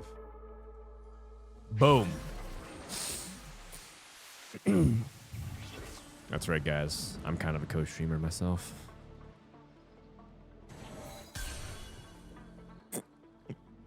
Is that uncontested Vayne reroll Golem? Which one? This one? I mean, I was thinking that it was just Syndicate, and then you look for 7 Syndicate, but like you go for Twisted Fate. But I don't know exactly if that's what he's doing. Cypher with Vanguard, Techie, Dynamo, Boombot. This person, Ging, does not really have anything going on for him. This is kind of what I was talking about. Like, it doesn't seem like anyone's like super high rolling. None of the Exotech players got like the insane Hollow Bow Pulse. I'm much more open to Golems if it doesn't look like anyone's running away with it. But at the same time, you can't really like design trainer Golems for everyone to low roll because that's not fun either. Players don't like low rolling. I don't even think the prismatic traits are that bad. It's the fact that it allows you to get there on 9. Oh yeah, I see what you mean. Yeah, like you're talking about like the fact that if you get it's the fact that it's too fast. You can get it easily on 9. All you need is a 5 cost to unlock it.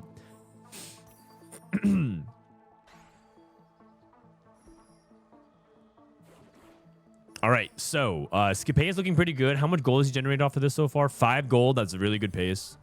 That's really good pace. I think I would play Moguls until the end of stage 4 or middle of stage 4, and then I would probably reforge it if I do get a reforger. Win streakers. He might be able to farm multiple gold off of this, depending on how tanky Silas can stay. He has Anima and he has Vanguard, so it should be good to go.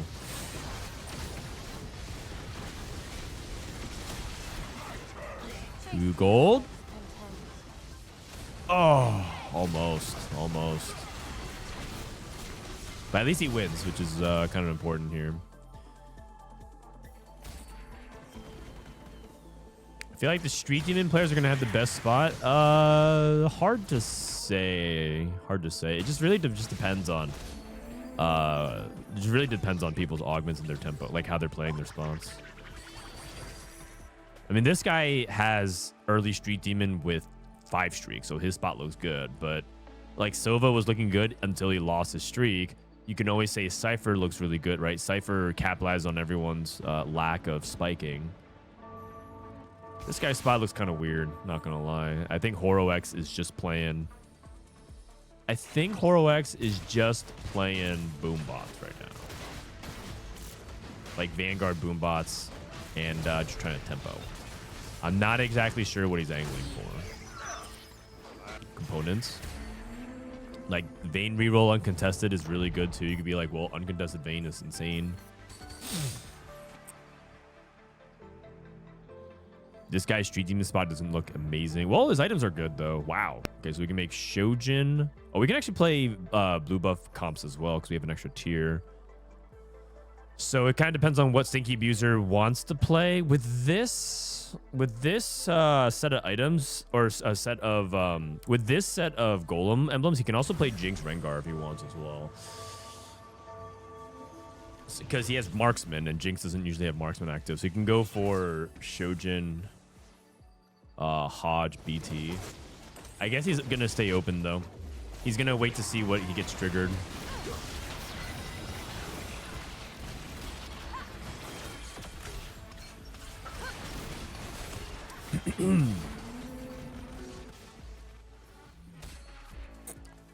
Is the rundown out?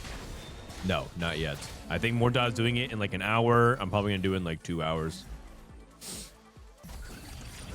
Magic roll, not today. Glass cannon, Pandora's items. I wonder what he's looking for here. Is there any? Can magic roll do something stupid like give you a spat? Let me actually look at it real quick. I don't have all the tables memorized for this. Magic roll. Magic roll can give 2 cost, 3 cost, 250 HP, dupes, egg. Oh, it can. Oh no. Oh no, it can. Oh geez. Okay. 4%.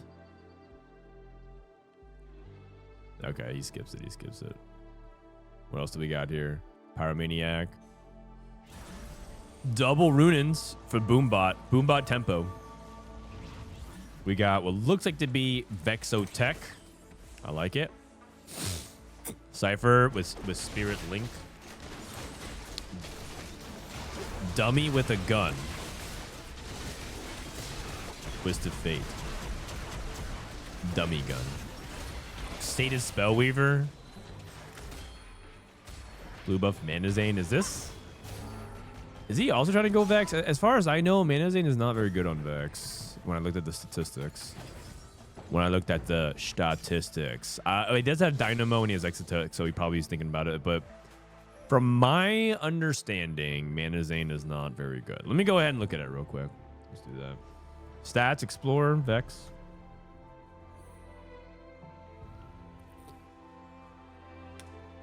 Vex, and then let's put Artifact on it. Manazane is positive delta on Vex, which is really interesting.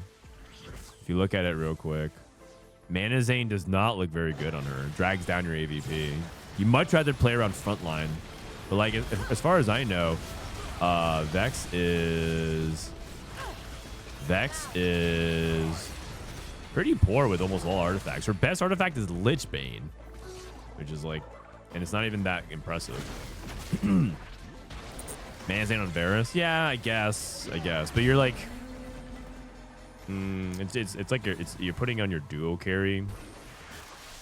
It's like not as impressive, especially if you don't have tempo, right? If you don't have tempo and you're not win streaking from it, it'd be much more acceptable to do that if you were ahead, because then you would like play it and then you'd be in a position where playing it for on your secondary carry is not that big of a deal, but you just lose a lot of efficiency.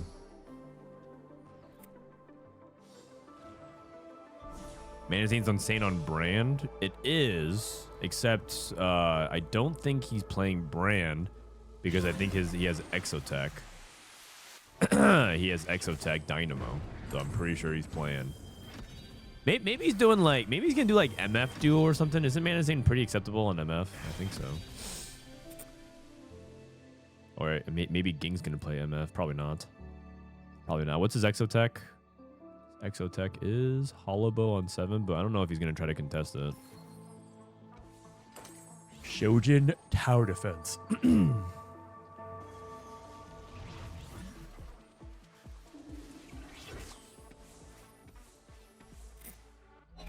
Rageblade IE red buff. Draven 2.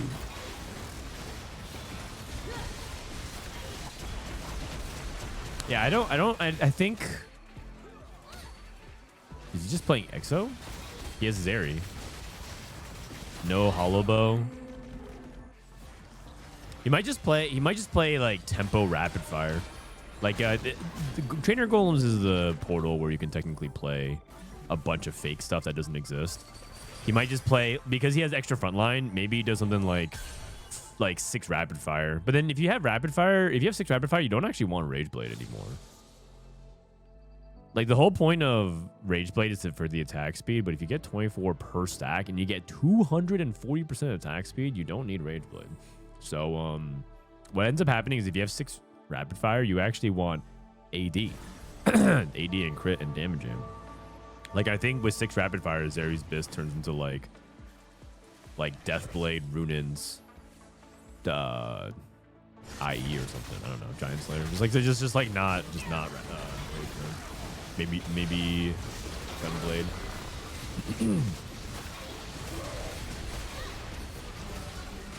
Pivot into Golden Ox. Yeah.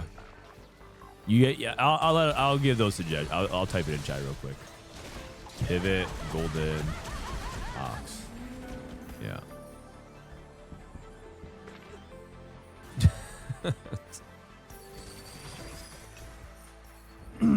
Great suggestions. Great suggestions.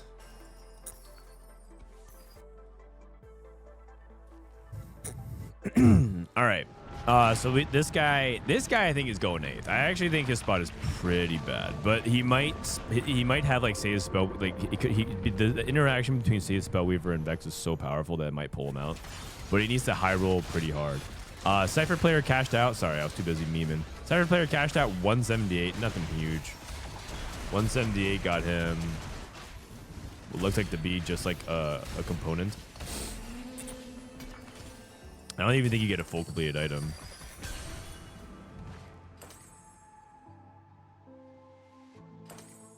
Wow, he's playing MF.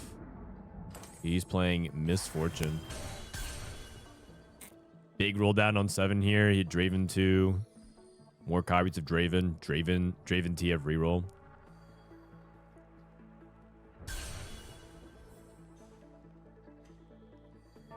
Sova. HoroX streaking. Category 5. Wow, and he's playing Vex as well. Ooh, you know what? I like it. If you really think about why Vexotech is so good is because you have frontline. If he has a Golem to help support his frontline, why not just play Vexotech in this setup and he has Executioner and he has Blue Buff Gunblade? Ah, very smart actually. It's like understanding the core principle of what makes Vex really strong.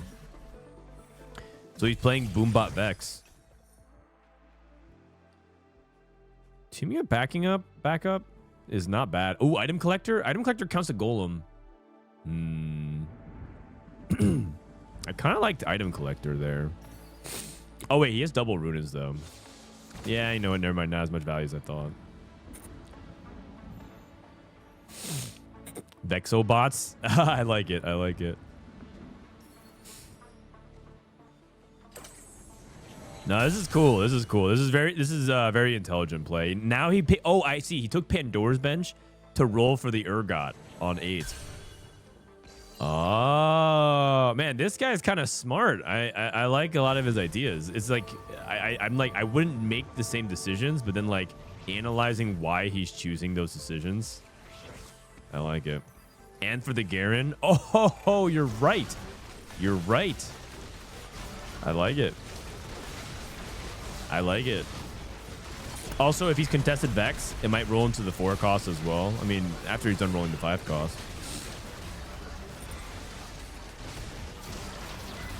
I like it. I don't think he's going to win stage 4 because he's waiting to hit the 5 costs. But he has the HP. This is the reward that he gets for playing for high HP because he has the time to be able to do this. Urgot. Garen. Wow. And he can take out 2 Vanguard. So he could take out yeah. He could take out the Leona. Good stuff. Good stuff. Meanwhile, Ging playing Misfortune. This is just so sad. Vex 1, Vex 1. Street Demons. Street demons. Oh, 8 techies. Oh. Skipaeus with 8 techies. Let's see, 8 techies. Going up against Sova's 5 Divinity Core, 4 Rapid Fire build. Blue buff Zeri. Wow, blue buff Rudin Zeri. What a build. Blue buff Rudin Zeri. Yeah, that doesn't sound very good. Okay. Definitely some woke stuff going on here. Yeah, you know, trainer golems can be pretty fun. This is what I'm talking about. Like, yeah, there's a couple of like standard builds, but there's some fun stuff in there. There's some fun stuff in there.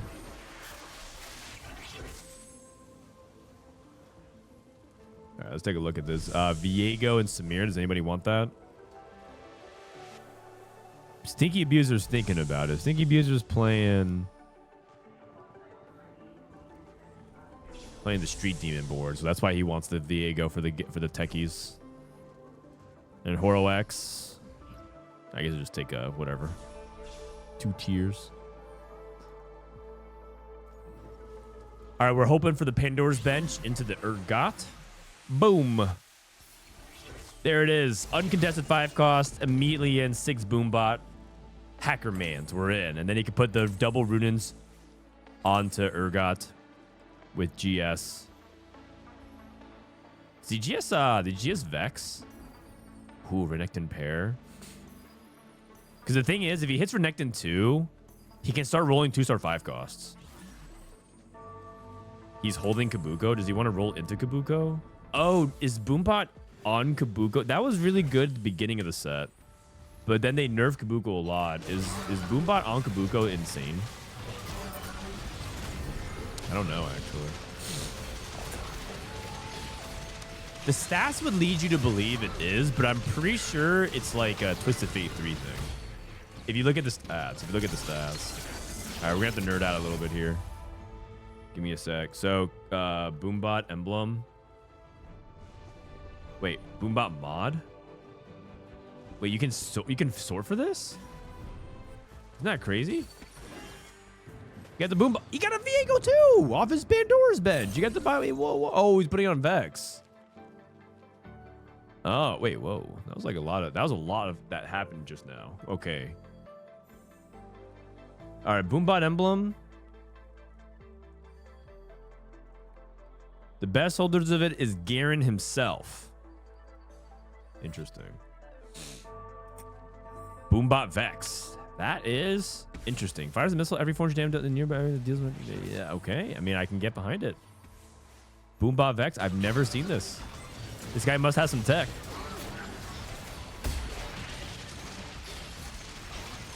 Wait, that's Ziggs 3. Wait, what?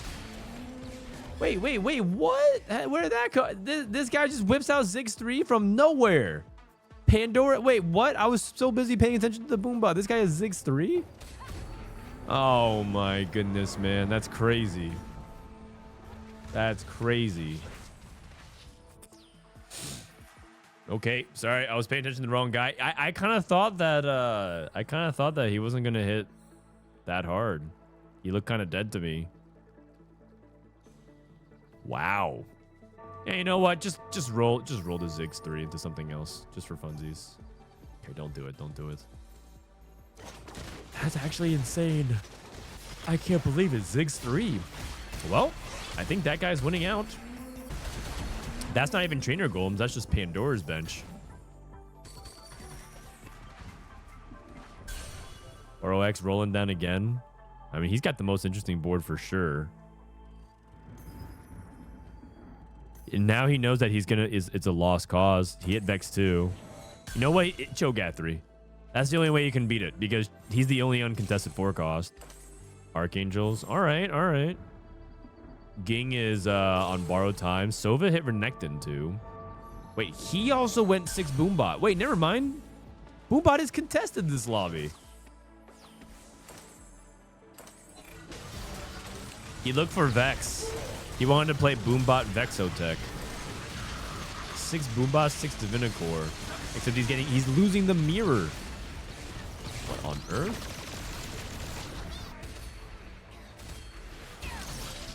What a crazy lobby. I don't even know what's going on, man.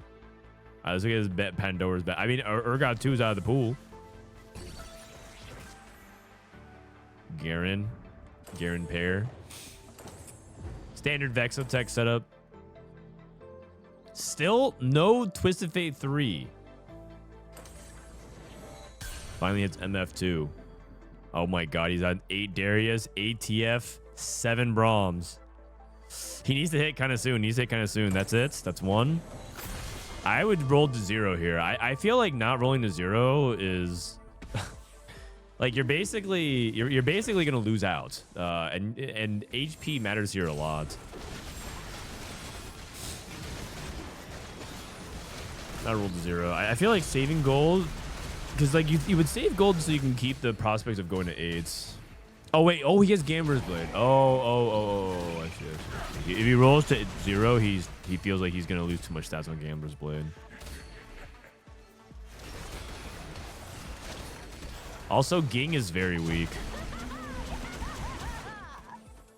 Yeah, I understand why he didn't roll them. It makes sense.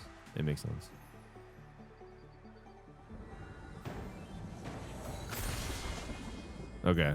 Well, Ging's dead. We know that for sure. Sova is also... he's dead too. HoroX holding. Okay. Itemizing his Cho'Gath. Skipaeus cloning facility. Edge of Night Fiddlesticks. Wow. That is not good. Skipaeus is bleeding out as well.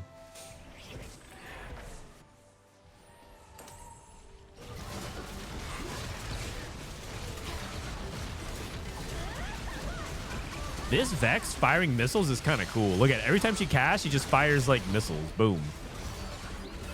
Boom. Wow. She does so much damage. You know what? I'm in, man. Boombot Vex is busted. Please nerf. It's OP.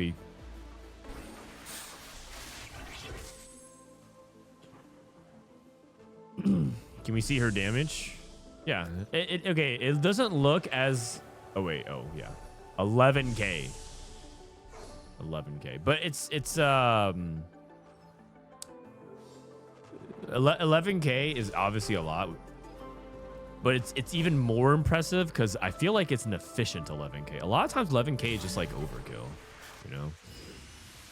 The thing is, it feels like Vex does 11k and it heals your team and it like has it's like hit scan, or like it's got like smart targeting. Okay, we hit Braum 3. Okay, we hit everything. Go Twisted Fate player.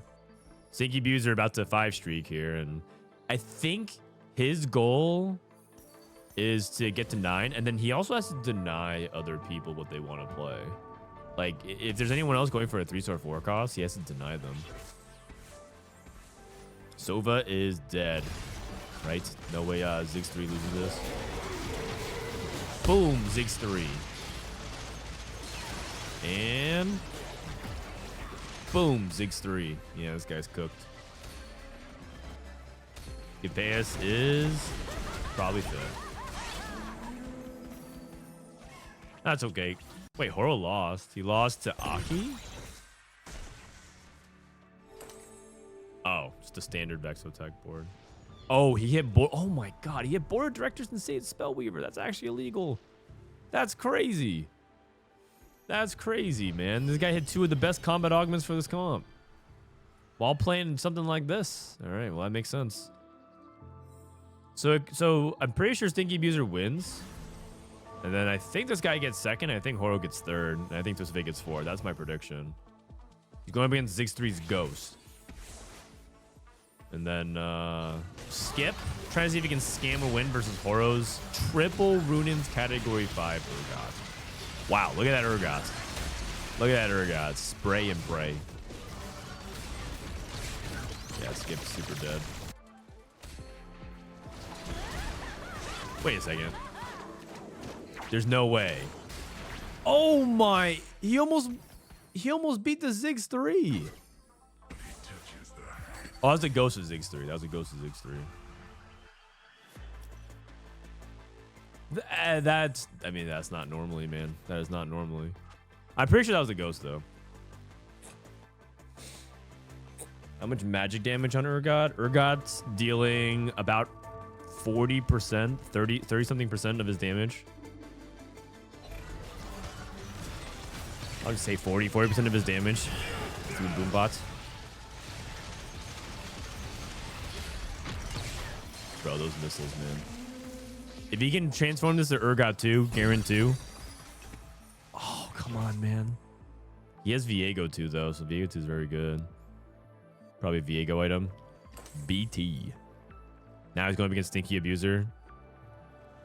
Stinky Abuser, level 9, rolling 5 costs. He's so far ahead, he can afford to use his Pandora's Bench for 5 costs.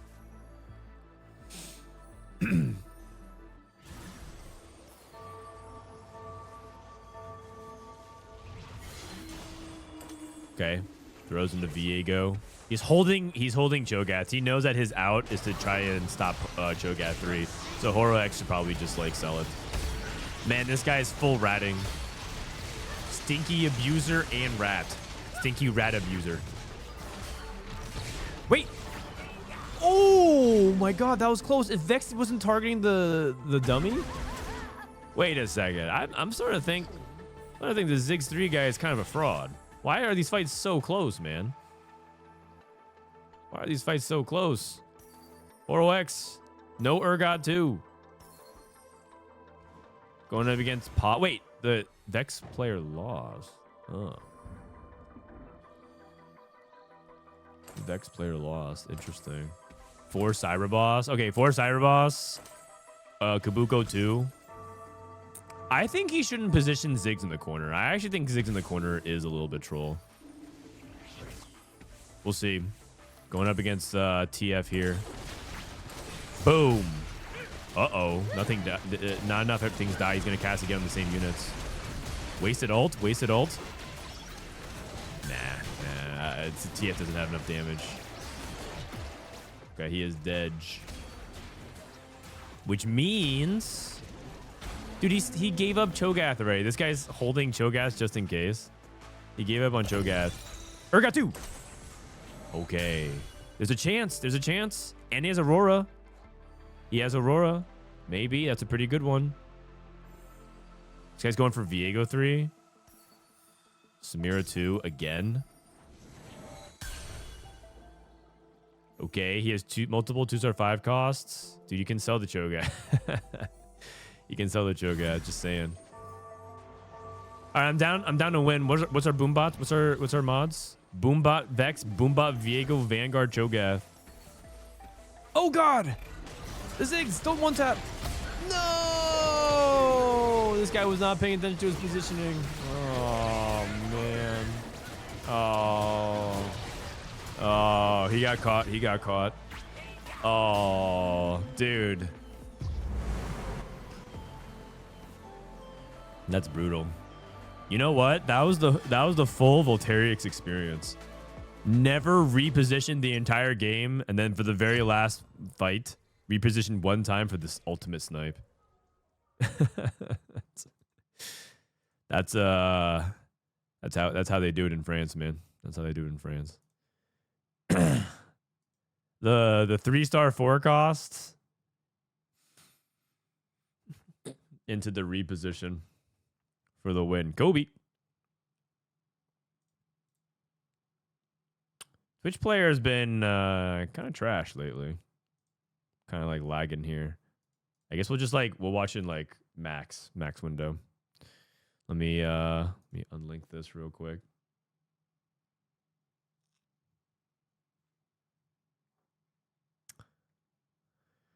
All right. Let's see.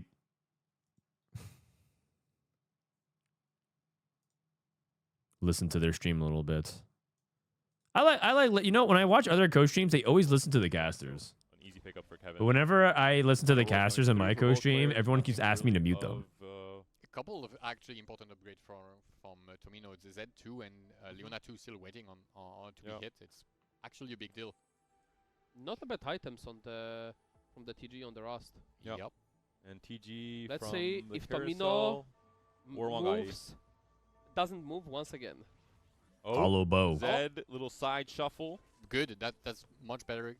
Tomina moved Senna by Oh, 1 hex. Tomino moves Senna. Very smart play from him. Still gonna get targeted by the Z, and the Senna is now into the Sejuani. That's a really bad positioning. Yeah, for no, Tomino. actually Both. terrible. Terrible outcome, and should be a very clean fight win for Kevin in this case. We see it there, the explosion off of the Z Shadows. Big win for Kevin. Not quite big enough just yet, but just one more fight with correct positioning, and that'll be it for the Cypher player. Mute Yeah, them. there's a tiny positioning puzzle. Also, KP playing defense here, holding 1 Z to try and prevent him. These 3 are unbearable. Wait, really? I mean, these are good players, man. These are good players. Maybe rapid fire. Oh, you guys are looking at me. Yes, please. God of the net. Bash. This is Cypher cash out to Draven. Gives him Draven the Zeri. value from his 4 bash Or and Draven makes Z. him much more resilient. This is like true BZ. Yep. Especially with Bastion Emblem. For Right, sure. last positioning swaps. What's his mod? Move the Z Kevin was once on more. 17 points, so it's a great result for Kevin. Yes, definitely staying alive. is.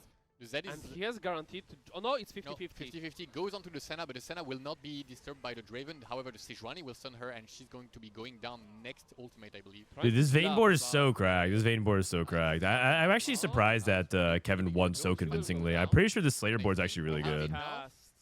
On the Oh. Z. No, Oh. actually not. And Yeah, the positioning swap was just enough. There you go. There you go. That went more along what I thought Senna was and going to Draven happen. on opposite side guaranteeing that one at least survives is what makes the difference, because in the previous fight... I'm here to listen to you, not them. Yeah, but like the thing is, playing off of their energy and commentary is easy as well. It's just like it's like a simpler form of co-streaming, just like reacting to casters. They go like, "Oh my god," and then the co-streamer's like, "Holy shit!" Everyone in chat loses it. All right. Anyways, TFT Esports EMEA. Their studio looks pretty cool. This must have been in Poland because I think all these people either are Polish or live in Poland. So that is how many people? How many games do we have? That was game 5, I think. Ah. And all in all, a very degenerate So lineup. after this round, we're gonna cut down to 16. Break and test, Vex, all 3 players in the bot 4. This is why we saw Vex Okay, so we're gonna cut down to 16 here, come down to and then we'll have I play Vex, 16 go down to 8. So we're gonna play 2 more Opal, games. catching strays on Cool. weights, hits the poppy. Where's Bloody? I think she's in New Jersey, Lelouch in some ways. but I'm not trying to dox her. That's Aug board on 4-2 with 0 gold. Griffin also left. game with a top 4 in the end for the Golden Ox. Yeah, I think Griffin I mean, no econ augments. No econ augments. Perfect items. It didn't even look like he perfectly lost streaked either. He has too much HP. So no streak, no econ. Probably playing 5-way contested. GG's. While we have a moment, this is something that Molly sent me. So Molly's a teacher. This is a fun little thing. Molly actually asked her students to draw little legends for a bonus question on the exam. To see, and the prompt was, can you draw a little legend? So this is people who tried to draw Chunk. Chuck? Someone drew Chuck? Let me mute this real quick.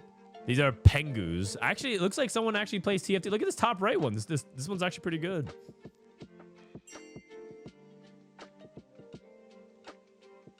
We got Feather Knight, Pengu. I mean, these are actually good Pengus. And then these are all the ones that are not very good. This one looks like the one that I would draw. Wait, what is this? Hold on. That's I think this is like super bad, you know, when the kid can't stop drawing explicit images. Duckbill, I'm so sorry. That's the best I could do. I would have drawn Chunk, but I can't think it would even come close to resembling it. Yeah, the blue guy, it's cute. I guess it's River Sprite. Duckbill, Pengu, Chungus. You know what? They should just add a Chungus. Chungus Little Legend. Some other ones. Honorable mentions. Chonk. Duckbill. I mean, this is really cute. Did she scan each and every one of them? Wow, I think she scanned all of them. But there's actually some not so bad ones here. I don't know what the heck's going on here though. Is this a little legend? Oh, is that Chunk as well? I guess. Pengu feeling sad that the course is over. This looks like I forgot what this looks like. This is a penguin wearing a top hat. Oh man. I like it. Very cute, very cute. Computational biology class? Well, you could have fooled me. Nah, I thought that was an art class. Imagine that was like an art class of some kind.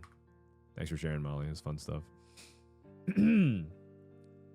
These are the ones that didn't make it, but they go on the fridge. Yeah, you know what? They go on the fridge. I mean, honestly, it's pretty adorable. Okay, here's the leaderboards after 5 games. Snoodyboo. Wow, another top finish. 36. Spain on top. Sorry, you guys can't see it. Snoodyboo on top, 36. HoroX, 36. So these are the 2 players who are the favorites to win the cup right now. Salvyyy at 31, Canbizz, People Glad, Tomino, Placid, Moon, and Gobooster. This would be the top 8 if they were to cut it off. Then spots number 9 through 16. So the players that we lost, Stinky Abuser went first and barely missed. Oh, wow. And then Aki went 4th and barely got in. So that was pretty close. Palm was another player that we saw, and then HoroX, so... Sova, Safo, Broken, Ging, Fazu, Travis, Aug, Lelouch, Zyko, Coco. Coco's out, but I mean, he's made day 3. That's pretty good. Anybody that makes day 3 is pretty good. All right, I'm going to run ads real quick. Get ready for next game. See if I can join up. I'll join. I'm going to join this lobby. Maybe they'll let me in. 17 people. Out of 36, you just join. Yeah. I'm joining right here.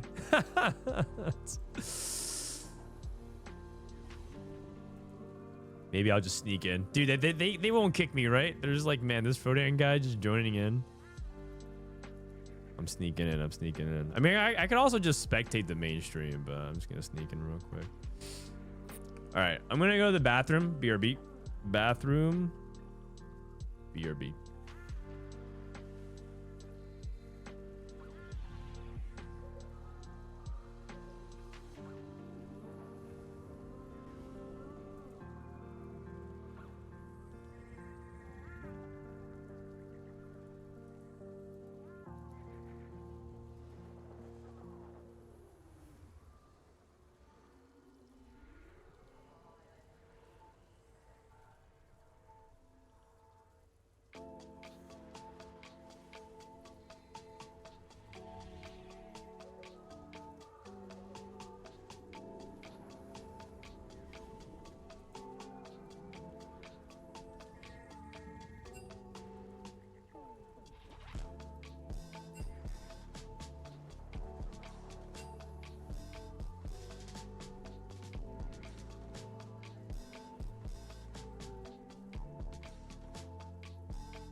All right, stand up, back here.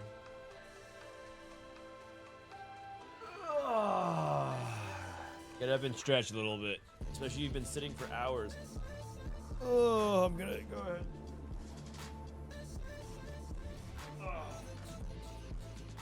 Oh my God. Okay. Whew. Let's go, Snooty. I like Snooty a lot. He's my boy from Hearthstone. Snoodyboo. Isn't Pulse bad? No, Pulse is pretty good. Like, I think one thing that people don't understand is that Pulse is pretty good. It's just that Hollow Bow is bugged. It's bugged, and it's like a broken, bugged interaction. It's like too good. Zeri. Let's say you play Zeri with no Hollow Bow. Let's see what the stats look like right now. Zeri no hollow bow. But it's not like these are unplayable, right? Look at these, look at that. It's like fine. Flux capacitor is also fine. You go Rage Blade and like Flux Pulse. It's like reasonable items. They're not like terrible. But it's just that hollow bow is busted. So that's the thing. You can't compete with hollow bow. Exactly. That's the problem for sure. That's part of the problem. 22 people. How many people co-streaming this, man? I feel like the co-stream scene in EMEA is bustling. I feel like there's a lot of people always co-streaming. I feel like in Americas, it's like all the Brazil and Latam, and then like there's me. Many lobbies overlook the power of Pulse. Well, Pulse is apparently pretty good. Pulse is apparently pretty good on some reroll lines as well. I don't know if you guys have been seeing. People are talking about Nefiri reroll. It's starting to catch on in China.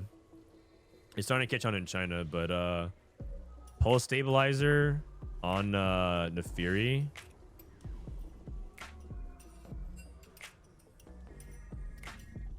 A lot of people like learn how to play around this, and it's pretty decent.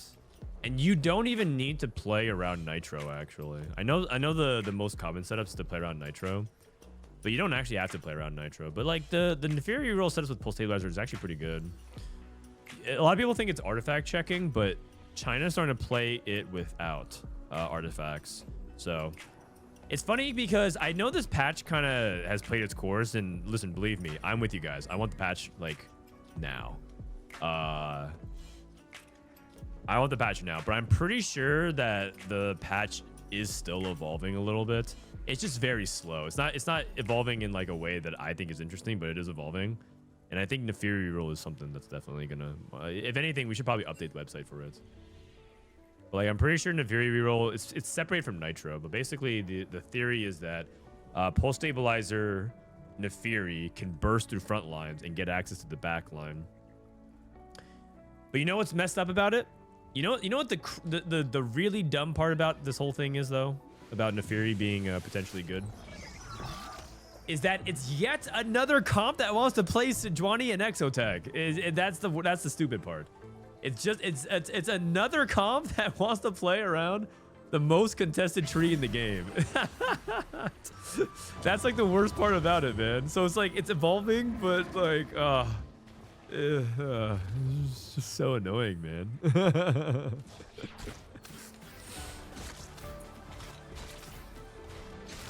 Appy says the artifacts aren't even good. They're fake. They're not fake. I think he's saying that to just drive his point home that Nefiri is good without it. But if you think artifacts on Nefiri are fake, then I don't think if you truly in your heart of hearts think artifacts on Nefiri is fake, then you probably don't understand how powerful artifacts are on melee carries. Let me put it this way: artifacts are so good on melee carries. Rengar is still playable in the meta. Let me put it that way. Hope that gives you a perspective of how good artifacts are right now. Hello. Oh, hi, Rave. Popping in. What's up? What's up? We're watching E. You want to watch along? Yeah.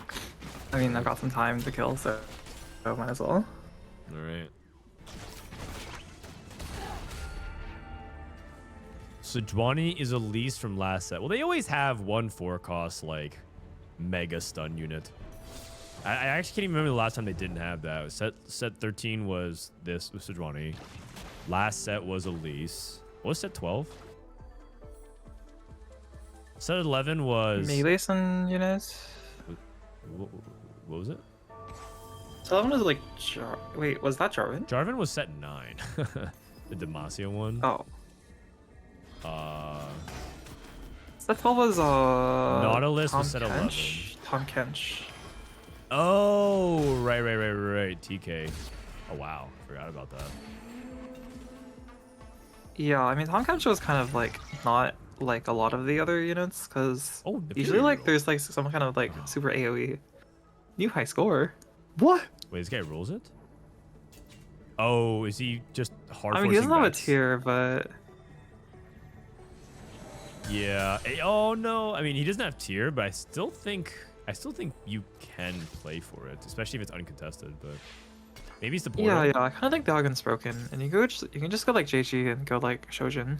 Yeah. And like obviously not having blue buff is pretty bad, but Well, yeah, but it's also the same logic with. Oh, maybe his Exotech is too. Oh, he probably may have play Exotech. Got it.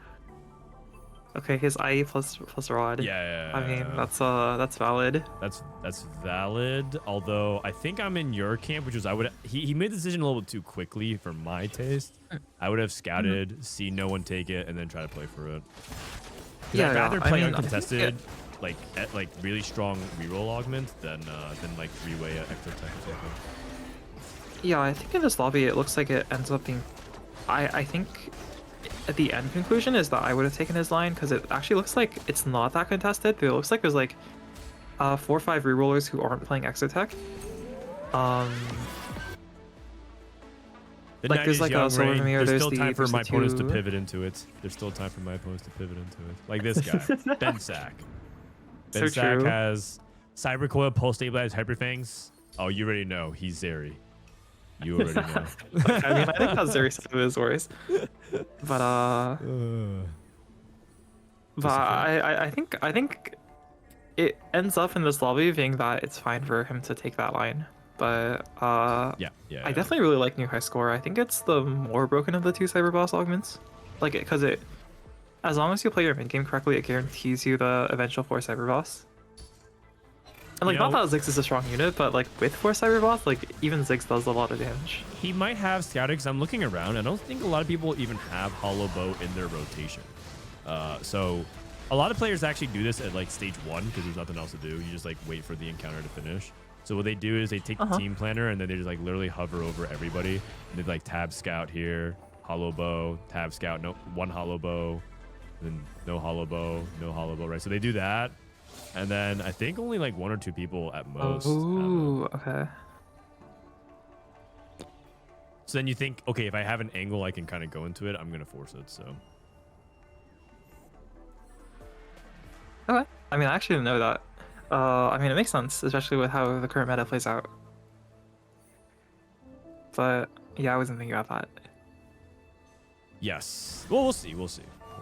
I mean, I do know some players are like, they think narrowly like that, and then there's some players like, you know, who probably don't even think, don't do that unless they feel like it's necessary.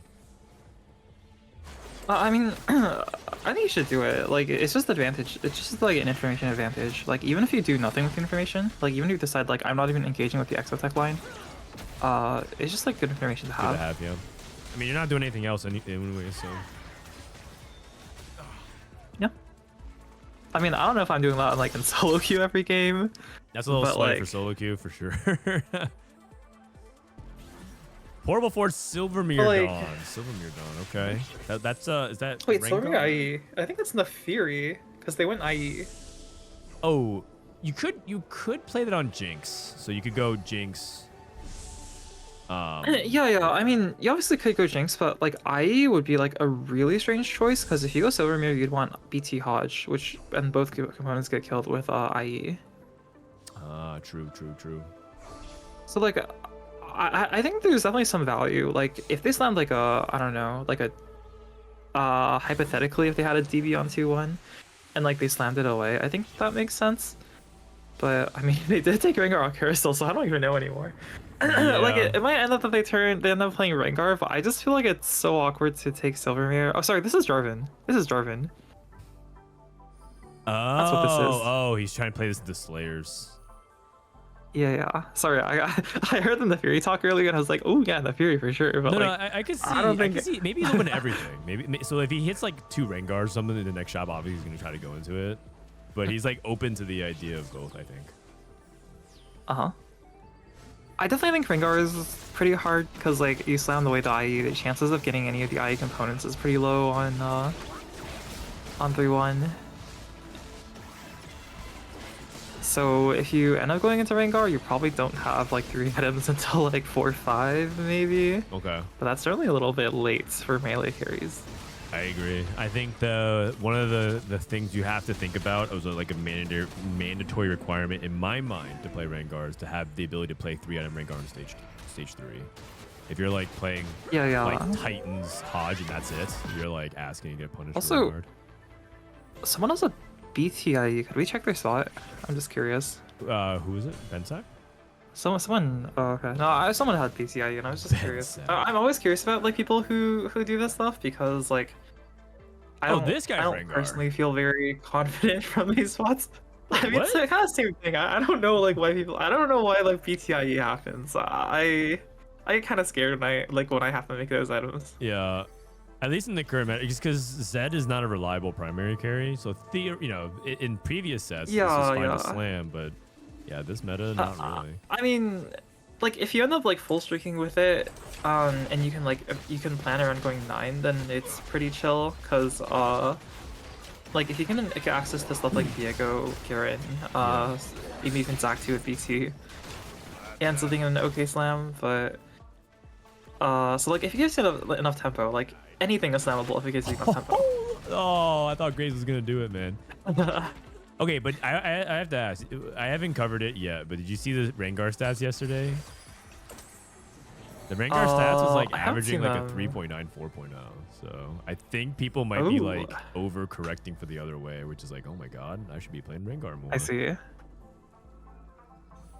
I think you're right though. I think he like probably played showing early Rengar, but he's probably not going to stay because I think Bensack has very, very few things he could do besides Rengar here. I don't even know if Bensack wants to play Rengar. Like the IE slam is like still a little bit weird, but no, they really value Jinx. A lot of people think like Rengar is like secretly like a Jinx comp, but not really. Oh yeah, no, Rengar is a Jinx comp. That's why like the comp has developed into the 7 Street Demon instead of like vertical Executioner. But I think Executioner Jinx is still really strong, right? Like the emblem effect is just so good. Yeah. Agreed. Yeah, and you know what? These items probably not Rengar.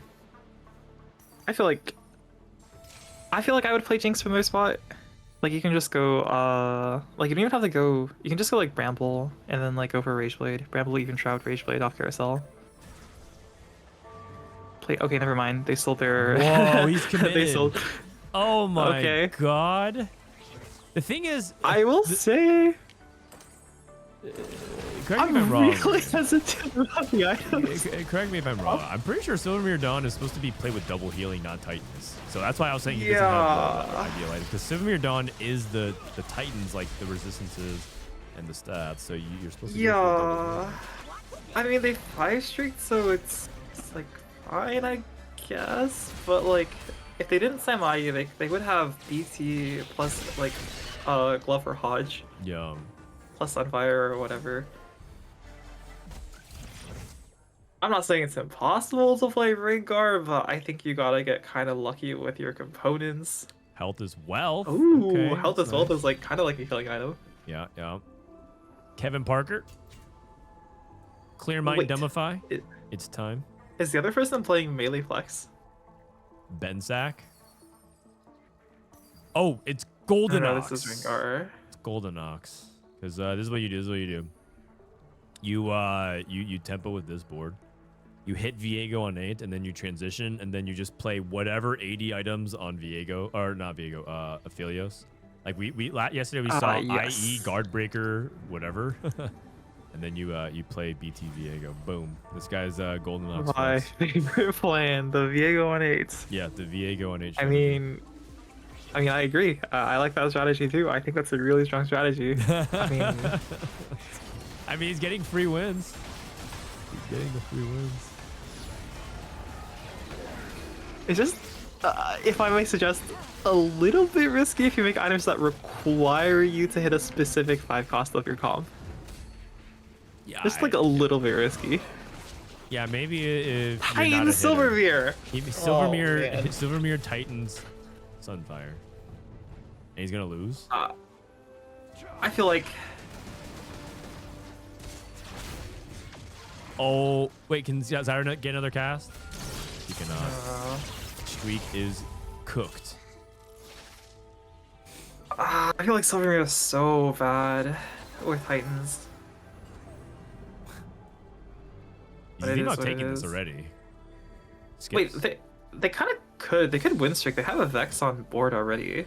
Yeah, they're. If you look prepping at this setup is so good. They like they're gonna get like a probably before second. This probably is like a 400 cash. Yeah. And they already have the prep vex, and they already have like. Okay, I don't have Vis, but they have like close to Vis. Hmm. I mean, they just need one tier off carousel, and they have basically this. I do think it's a little bit like hasty to make GG. It saves some HP, but like I think the Vex comp kind of really actually like you really want Shiver Spark, and you could actually go for like Boobuff plus Garbreaker or something. Yeah, plus I don't know Spark. how much HP it saved. It could have been one of his first items slammed alongside Gunblade, but I think the stats say JG's like are right on Vex. It's like a Yeah, I mean it ends up being separate- that like just having the extra crit damage is fine. Yeah. But especially because like they took Prep 2-1, it already has like a decent amount of base stats. So like pure damage items like Guardbreaker have like even more value than they usually would. Ah, true. I mean this is like a bit nitpicky, but also I feel like if you're full loss streaking, you can kind of greed a bit more for like exact this rather than slamming Then like acceptable good this. items. Yeah, Yeah, agreed. you can go for like Astro Gigavis instead of just Gigavis. I feel that. I feel like especially because it does feel like when you're in these lose streak positions with Vex, you definitely need to like not lose any more fights because it's very volatile in the late game. Renekton, Kingslayer, Spirit Link, Asian Griffin. Holy. I mean, all that having been said, like if they even Slayers. save them like one extra life, then like JG is totally fine to slam. What are we playing here? Is this Zeri? Always Zeri, right? Rageblade?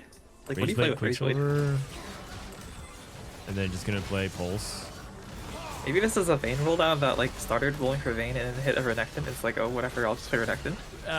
How's that possible? How's that possible though? Because he's level 7 now. Contested off Vayne. How And did he had to hit the Renekton Desperation just Boo. now this turn, so he went to 7 and started rolling. Yeah, I mean maybe they got contested off Vayne. I thought Aki was playing was angling TF. Yeah, I Honestly. think Yo, Aki's yo. playing They're gonna Vayne. hold. Yeah, what up, Kurum? Kurum, I think Yo, Aki's what's up? playing Vayne. good luck today. Thank you. How's EMEA looking? We're seeing contested Rengar, man. Or actually not Oh, contested hell Rengar. no. It's kind of weird. I think this guy's just melee fast 8. Yeah, I think he's like literally Golden Ox. I was joking Melee at first. fast 8. Bro, that guy's spot is weird as hell. What the heck? I don't I get think it. they're actually playing Golden Ox. Yeah, I was kind of joking, and he actually is. I don't know what happens when they don't hit Viego on 8, but like maybe you just hit Viego on 8 and life's chill. Yeah. Bro, he must have slammed like BT like hell early, right? And then like got lost. It was like, BT, to, like, BTIE first items. Yeah, like he probably slammed BT without scouting, and then yeah, I don't know. No, he had a Like, Rengar. you probably he had wanted to play Rengar, surely? And then Gobooster opened up Silvermere Dawn. Yeah. So he's like winging it now. I mean, I respect it. Like he made a scouting error, and then now he's like making the best of it. I get like 4th, right? I mean, Viego maybe on the 8. Viego on 8s. Like, you can go first. But, Yeah, but like, bro, The Viego on okay, 8s. like this Golden Ox line without Svat, like, yeah, I don't know, pretty bad. No, but the thing is, like, hitting Viego on 8 makes up for. Oh. Hitting Viego on 8 makes up for that. Snipers? Oh, Sniper's Driven's Gigabis, and his rig shop. Oh, But with Rageblade, is it that good though? I feel like Rageblade. no, I mean, he slammed Rageblade because Rod in this comp is dead, so like you have to like make Rageblade and like give it to Zeri later. Okay, but- okay. Yeah, okay. yeah. Yeah, Rageblade Flux is alright. It's acceptable. Yeah, But, unless you can make a Vanguard, which is only kind of good. this line got like so much worse when like Zeri and Sedge became 5-weight every game. Like Yep. it was pretty good before it. Because now you need to hit like Galio 3. Yeah, you Or have to bust. hit like I don't know. You have to hit so much. I mean, they're gonna hit Galio 3 Yeah, if they rig choose shot, to roll rig on shot. A7. he should reforge Rod for sure. Wow, If he hits like Shojin here, he's super strong. those are some good hits so far. I mean, he should get Draven 3 here, right? Like on average, probably. I think on you can average. Galio through on average. Oh, Okay. my Oh, okay. God. I don't know if you need to roll more for 4-1 after Draven 3 with Sniper's Focus, man. Like, I think you're chilling, right? Like, it's 4-1. He's true 0 for the last Galio. That's crazy. I feel like he's fine. It's not even like Galio's like super contested. Yeah, like, he should definitely just chill. I think there's some value to rolling. After the Draven 3, I feel like you're guaranteed to win 4-1 with Sniper's Focus. Cash out. Oh, it's not about like guaranteeing to win. It's just that like if you don't roll this turn, you're never hitting Zeri. Oh, okay, that's true. Like he's never hitting Zeri. They're just thinking like he's never hitting Zeri. Oh, I see what you mean. Like, he's rolling for 1-3. But- Sure, I I think guess. he's rolling for the rest of his board because he knows he's very contested on that. Yeah. Let's check out. Maybe he's this. rolling until the next rig shop or something. This is the Golden Ox guy, I think. Holy Bad luck. malicious monetization, full econ. Oh man. Isn't bad luck fine in his spot? What's wrong with bad luck? Like a bunch of AD, and he like only has AD items. Like, and like he sacked the anti value, but like it's fine. Like Annie in the spot. Cash out player hit Galio 3. Unless maybe he's like angling for Rengar. Okay, also bad luck in Rengar, is it bad? Like I thought it would be terrible, but like doesn't actually sound okay. Like Rengar can't crit on his ult anymore, but like his autos hit fine. harder. Yeah, I was It under the seems impression fine, it's right? okay, but not like it's not. And it's probably really good for Jinx, right? It makes it so that like for more executioner doesn't really do anything for you, which is Yeah, but you're kind of never a playing more problem. than 2 anyway, right? In the current meta? Yeah, but like even 2 executioner, like part of the strength of executioner is the crit damage it gives, which you just like completely don't benefit from. True. Yeah, the crit damage is always wasted. I think on average it's pretty mid, unless you have like something better to play on 8s and 9. But usually like your best level 8 is like Vex or something. Yeah. Wow. I mean, if you have like a strong AP carries later, it's Does he also dead. beat this Vex board? This is a cash out preparation Vex 2 board. Huh, wait, they beat its stated With Vex. Seeded That's Spellweaver. pretty good. That is This pretty Vex- good. This Vex comp, I don't know. Oh, Sejuani 0. I see. Like, I've not played a single Vex game this weekend, and it's probably I gonna see stay the that way. problem. Sag. The stats on it Sejuani dropped a 0. lot yesterday because No, people like probably it was literally only good because like it was super open. I think it's like not Wait. good. I think the cash out is that the Nico? Wait, No, this cash out was 364? like 2 cost, 3 Oh, cost, okay. 4 cost, 5 cost. Okay. Like a bunch of gold.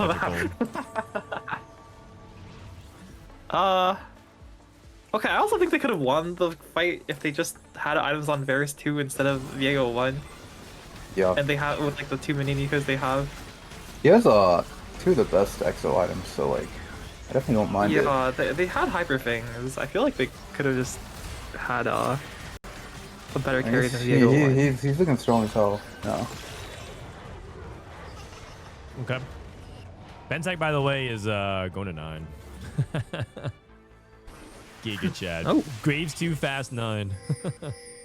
Oh, okay. Excuse me. The problem is that there's not like a melee carry on 9 other than Garen either. But like if you must play around Garen, it's 1 so expensive and like 2 sometimes Garen just trolls.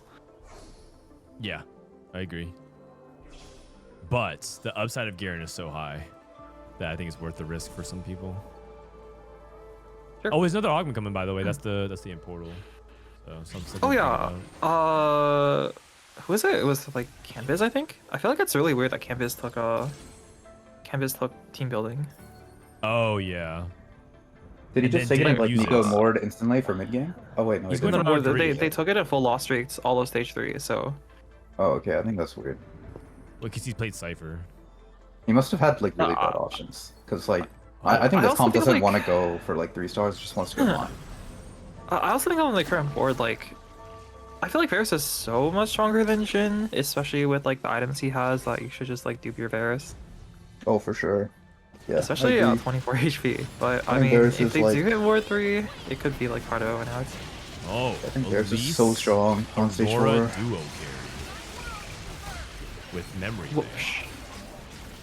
Wait, EU's kind of whoosh, man. Like these guys are just like playing pivot contested Golden Ox. There's 2 Golden Ox players. And now they're playing Elise. Okay. See the Augment here. pre-pump 32 out of 32. Piercing Lotus. Cloning Facility, Overheal. Overheal for Philios, something I'm thinking about. Piercing Lotus, he does have Shred already. Wait, does Paraforge work? You can, but then you can't play Leona. If you can get to Zac, then if Paraforge works. All right. Oh hell no! What? Pandora. Pandora's at 4-6. Yikes! Wow. Yikes! That is not good. Portal Forge at 4-6. Okay. Aki.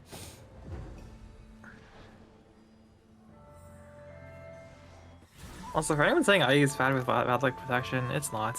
Like No, it's IE just a gives slightly worse 70 DB. AD. No, it's better than DB. No, it's better than I DB mean, if you factor have in the no other damage AD. amp, right? Yeah, I think- it's better than DB if you have no other AD. Like if you have like Rage Blade plus like Rage Blade plus like I don't know Rage Blade Blade then you can go DB or IE, then like IE is better. I really like Bad Luck. I think it's like a broken augment, and like any comp that does only AD damage. This guy's cooked. I really started liking this augment a lot. Yeah, you're finally on the Spencer train because I think Spencer's been preaching about bad luck protection. Just thinks it's generically a very OP augment. I think as long as your comp does AD damage, like mostly AD damage, Yeah. just take it. It's like really good. Although step 1, hit a Zac. We're halfway there. Yeah, we're halfway there, and then now he's hit Viego. He stops his roll because he wants to have enough gold to activate Golden Ox again. Plus, the timing is actually perfect because the Golden Ox contester died. So he's solo Golden Ox. Ben Sack. Dude, what is even going on in EU lobby? It's like 2 people are Raw Dog Golden Ox playing 4 Golden Ox as their 3-4. That's actually crazy. Like I've not seen a single lobby like that. It might be because this is game 6 and some people are trying to play for like the final lobby spot. I think this lobby played out really weird. Like, see, people were angling Rengar from 2-1. Dude, So it just led to like, it just evolved into a really weird melee race. Guys win streaking. We hit Aphelios 2, no Viego. 5 Golden Ox. Yeah. Oh, yikes. This is fucked. He's going up against at least 2 Aurora 1. They can't be that bad. Yeah, but we also have 2 item. Wait, we're losing to at least 2 Aurora 1. We have 2 item. Oh god. Oh. Snooty's number 1 in points. I don't even think Aphelios is very good. Bro, I feel like this lobby is like hella weak. Yeah. Like the uncontested Vayne Slayer player going 7th feels weird, doesn't it? He hit Jarvan 3. I think his items are pretty bad. I guess he just has no I don't know if lobby's that weak. Like I think the Rengar player is actually really, really strong. I don't know. I think They the have bottom Turbo like Fist. 4 players in this lobby just like made the lobby really weak, like with their lines. Like the bottom 4 weakest. I mean, like contested Golden Ox and like Slayers with no BFs. Shit. Yeah, I can see that. Canbizz Which on will 1 probably life. make like the top players like cap higher, because like the top players are really strong. Yeah, I mean you have BLP, Zeri, QSS. Yeah, QSS is Turbo Boost for like the mirror. You also have this Vex comp, which is pretty darn good. With their setup, at least. I mean, He's it's probably at least the gonna BLP Zeri, die with the thing on his bench. His dupe's on his bench. Dude, what in the world? Canbizz is greedy. He's all in on Mordekaiser 3. Yeah. He's just been donking at 8 for like the whole game just because of these dupes. I mean, I think he'd be donkey at 8 for the whole game, like regardless of the dupes. No, I think his whole board was upgraded at like 36 HP. If he just like duped Varus and went 9, I think it's like super reasonable. I mean, you just sell for this, right? You got 8 life. You need to sell something. Yeah. I need to sell. I'm down. Yeah. Oh shit! Speaking of Golems. Yeah, we're watching EU. What do you mean speaking of Golems? I think someone in chat thought that Kerm was Golems. Oh hell You no. think he's not like? Dude, do not put that on me, man. Oh. Wait, this guy has What? Viego, Wait, what? Zach too. Oh, he's going against the Draven, and he clumped for the Draven. Yeah, they're E. Yeah. It's Draven I'll board. detect some subtle flame. Oh, you know this Zac unit, like, if you have like Randuins, the blobs don't get Randuins. Oh. I'm not Dude, yesterday- surprised. I had the Randuins augment, double Randuins yesterday. I was like, oh shit, I win the game for sure. And then I was like, I mean, alright, let I- me just start stacking up this invincible Zac. Yeah, he got one shot. I didn't even realize like all the bugs with like Zac off of bench. Like I didn't Oh, realize. he has how like much- 50, yeah, he's 50 bucks. I'm pretty sure even shot Yeah. doesn't work on him either. Oh, I No, don't Like, all there's sort like of a unique combat rules don't. around Zach with each item. It's like Spark, kind of like I think Spark. still I think there's technically like does unique damage. bugs around Zac with each item. I don't know Yeah. about like rules. Yeah, applies to this guy it. says rules. That's actually crazy. Well, I think like Zac in general like isn't supposed to work at all off of the bench, right? But like it does. Like a few Yeah, parts no, of he it. definitely Yeah. shouldn't work off the bench. That makes no sense because he's not his trade active. Yeah, like he's not even supposed to get his HP, but he does. But like his blobs don't. Yeah, the blobs don't. Yeah, the blobs are like little trench. Dude, creatures. I'm not even certain. He gets like part of adaptive helm. I think he gets the mana part. I don't think he gets the resist part. I'm pretty sure. Yeah, I feel like it's like Yeah. fine to throw Wait. in Zac like at 1-star while you're like Wait, stacking. so the them. video pair. But Nah, this guy sold Diego pair. I mean, I'd rather they're 8 die. lost. They're 8 lost. I'd rather die. oh really? I'd sell it. I think I'd sell 8 lost. Yeah. I mean, because the thing is, you can't even really move that many items to Viego, because you kind of have to keep most of these items on Zac anyways. These Zac units carry so hard. No, the biggest trick in this comp is stacking Ophelios. Yeah, I used to think it was Anti-Prio, but then I think with Golden Ox it's just Oh, Zaya Viego Prio because too. if you play this It's comp without a Anti-Zaya. spat, you're just a griefer. It's Annie's Zaya. I mean, and it it's is not Annie even Pro. I think Annie's really good. Yeah, I think it's Anti-Prio, but like I think it's Zaya over everything else. Like I'm just not willing to play this comp without a spat. I mean, I can tell you who it's not. It's literally anyone but Ophelios. I think this comp actually is playable without a spat. I don't think the spat changes anything. Okay, I think the spat changes a lot, but I could be the wrong. spat I think still the stat sucks. changes a lot, but if you hit Viego on 8, you can play this comp without spat. No, I mean, you have to have Viego on Viego 8 on and 8. also have like a lot of fucking HP and some gold as well. Yeah. You have to be like. You still are down a flex slot and you're I still Viego. and still have Graves on your board, so I mean that's pretty big deal. No, but the thing is, if you have a spat and you don't have Viego on 8, you're still 8. Yes. No, I don't yes. think If so. Still if have a look Graves at on your the- board. If you I look don't at need it the on Viego eights. on Golden No, Ox. but like that's final boards, right? Like of course, like if you don't have Viego on final board, you're dead. No. I'm saying if you don't have Viego on 8, like you're just gonna lose every single fight. Yeah.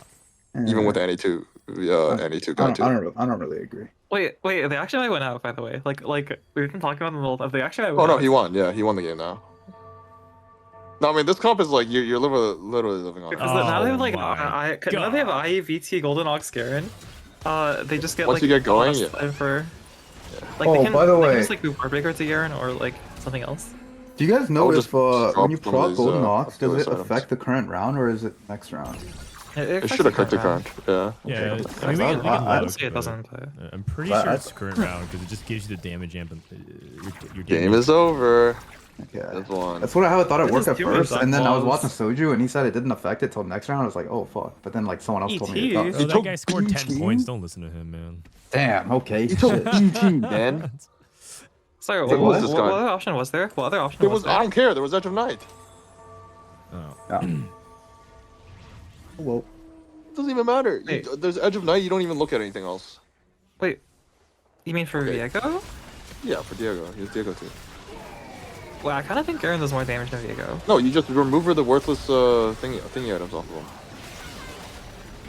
The worthless Ophelios items and the Okay, Annie Garen items. also one target. Oh, like Never okay, mind. just Yeah, Garen's a. bait. No, you just like Garen. Like you Oh. can't rely on Garen to actually Oh carry. my. He lost the game. He lost the game. He lost the He game. He lost the lost. game. this guy still has wait, Gunblade what? stuck on No, Rengar. man, Yeah, no, Rengar's man. broken. I'm pretty sure this Rengar comp is insane. No Yeah, more oh saying. yeah, it's really broken.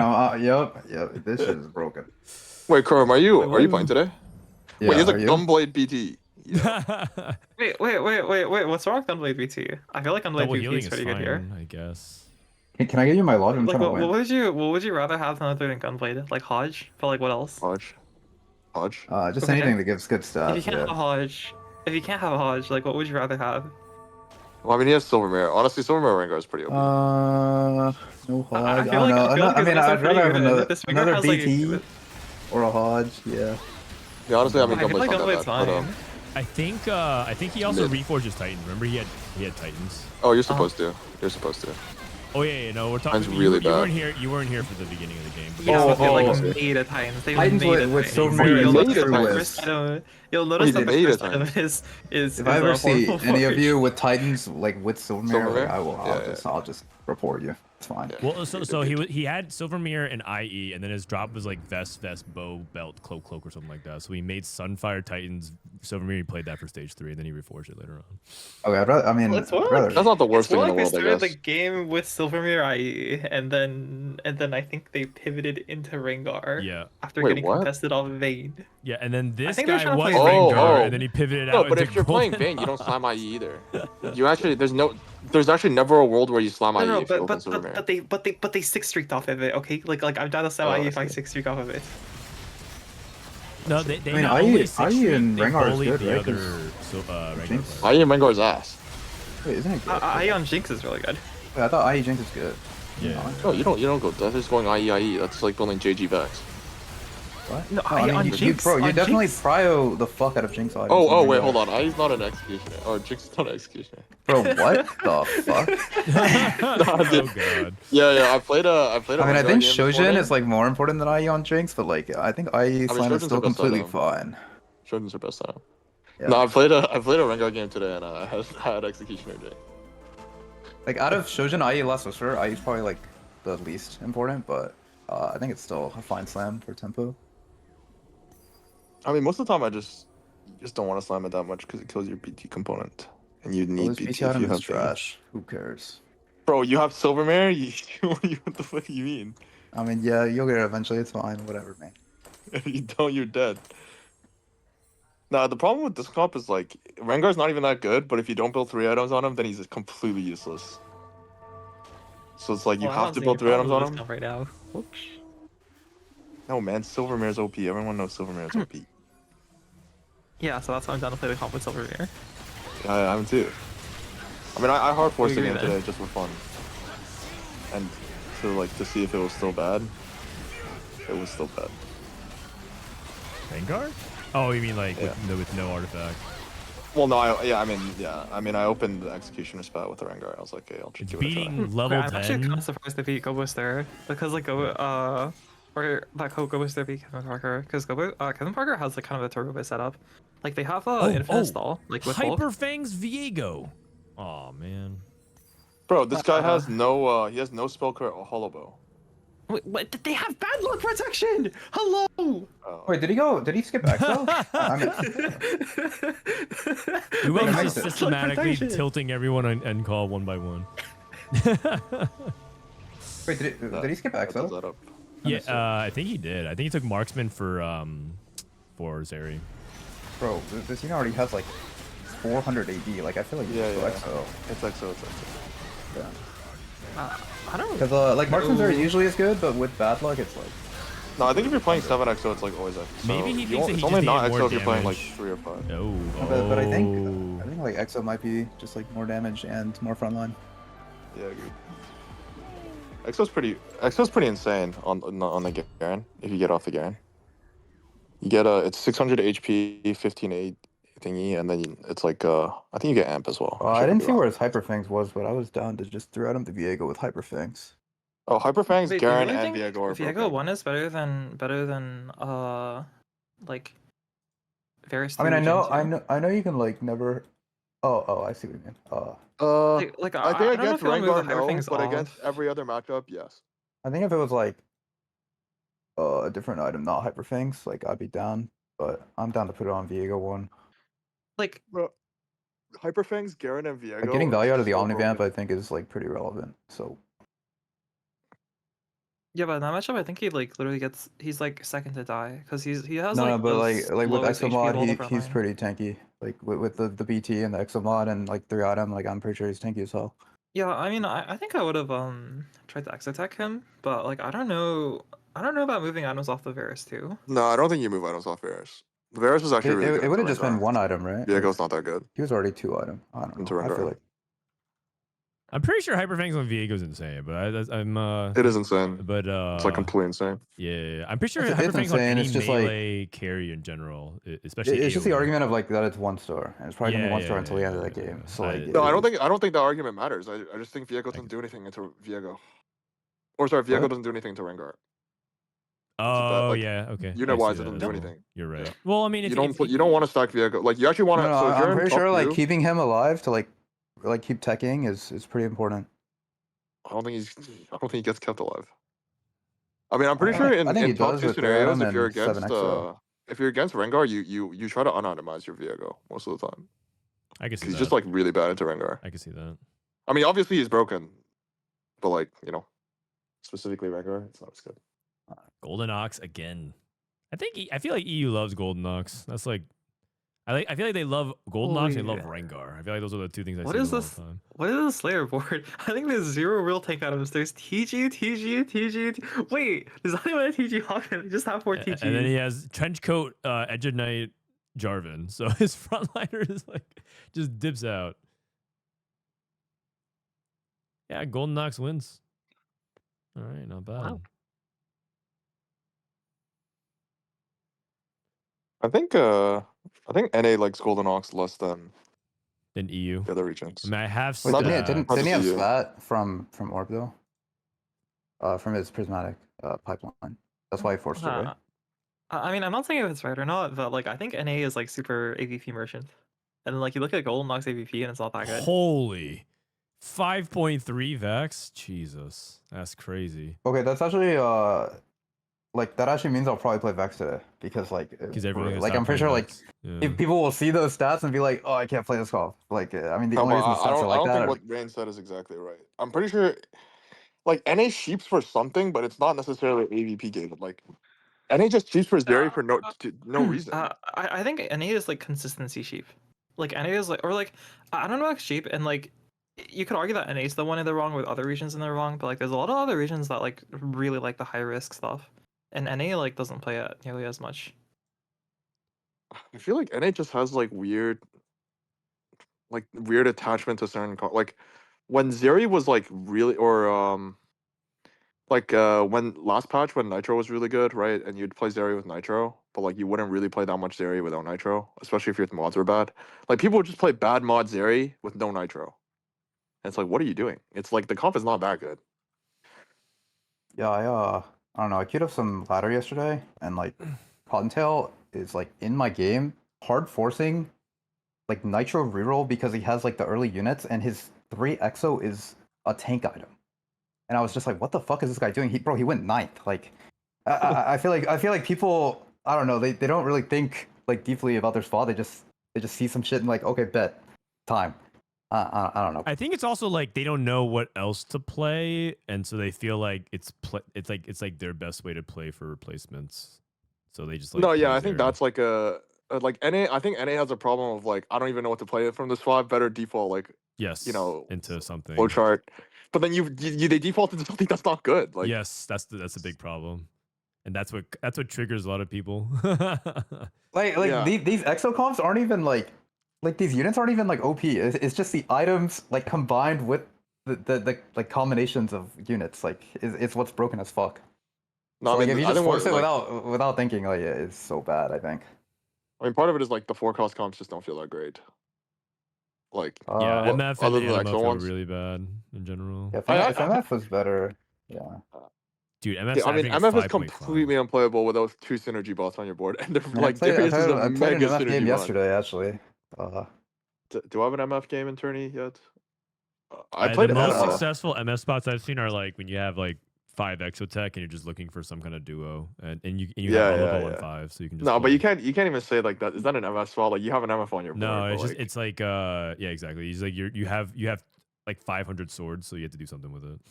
It feels like No, the way I they designed MF is like they're assuming you like already have a TF3 or something. Like that's like the way they designed this unit to be like a supporting damage carry. Yeah, I to, mean, like, it a feels real like guy. they designed her so that like she could be played without Syndicate, except like they designed Syndicate so that she can't be played without Syndicate at all. Like if you read what Syndicate does for her, it's completely insane. But like she has Dynamo, so you think you can like put her with like Jhin and You stuff. have said this. How many times in the last week do you think you said that? Dude, I don't fucking know. I don't think that's like nearly as true anymore. Like now 50 it's only at times. 33%. Like Bro, damage no 3 increase. trait gives 33%, or like 30. It's like 37%, what? but like no 3 traits give 37% damage. That's ridiculous. Wait, so one, I'm pretty sure it's Golden 33. Ox, It's like 12 counterpoint. over 9. No, it's 12. It's not. Yeah, but it Also- gives 5% amp.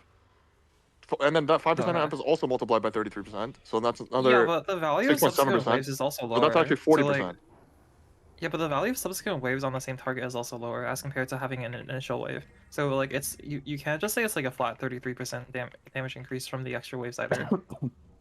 Wait, is it reduced for every wave, or is it reduced for every wave after the first one? Every wave after the first. Okay, I mean, okay, so yeah, it's like still 33%, but like what 3 traits even give 33%? 4 marksman gives like what 36 AD or something like that, and that's a 4 trait. It gives Well, I 36 guess it was the 4 AD, units, and then it scales. No, it gives 36 AD afterwards, right? Or like total. Wait, what? I thought marksman was It the gives trait 8 that like gives you. I mean, I know the 2 trait It gives gives you 8 30. and It gives 16. it gives 35 AD and then another 20 AD every 6 seconds. On average throughout the fight, it gives like something like 55 AD. If fight goes longer, it gives more than that. I see. I don't mean, that's think. still a 4 trait, but yeah, fair enough. Yeah, but the point is that like three syndicate only buffs the MF. So like as a trait, I don't think it's completely out of line. Oh no, yeah, like the Syndicate trait sucks, is what I'm saying. I agree. It only buffs your MF, it's not good. Wait, but we. Okay. No, that's why MF is unplayable though. It's like the Syndicate trait sucks, but I for thought your MF argument was specifically to do that- damage, you I need thought your Syndicate. argument was that you had to play syndicate to play MF. No, my argument is that MF is unplayable.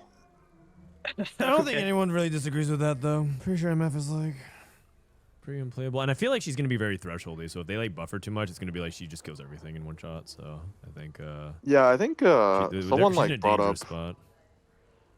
that like. Bro, remember the old she MF should where you do like less. could like upgrade it like throughout the game? That was pretty cool. Oh, set 3. Oh, set 3 MF. Well, this is basically set 8 MF if you remember the AP one? the really rapid remember. fire. Yeah, they decided to just make her AD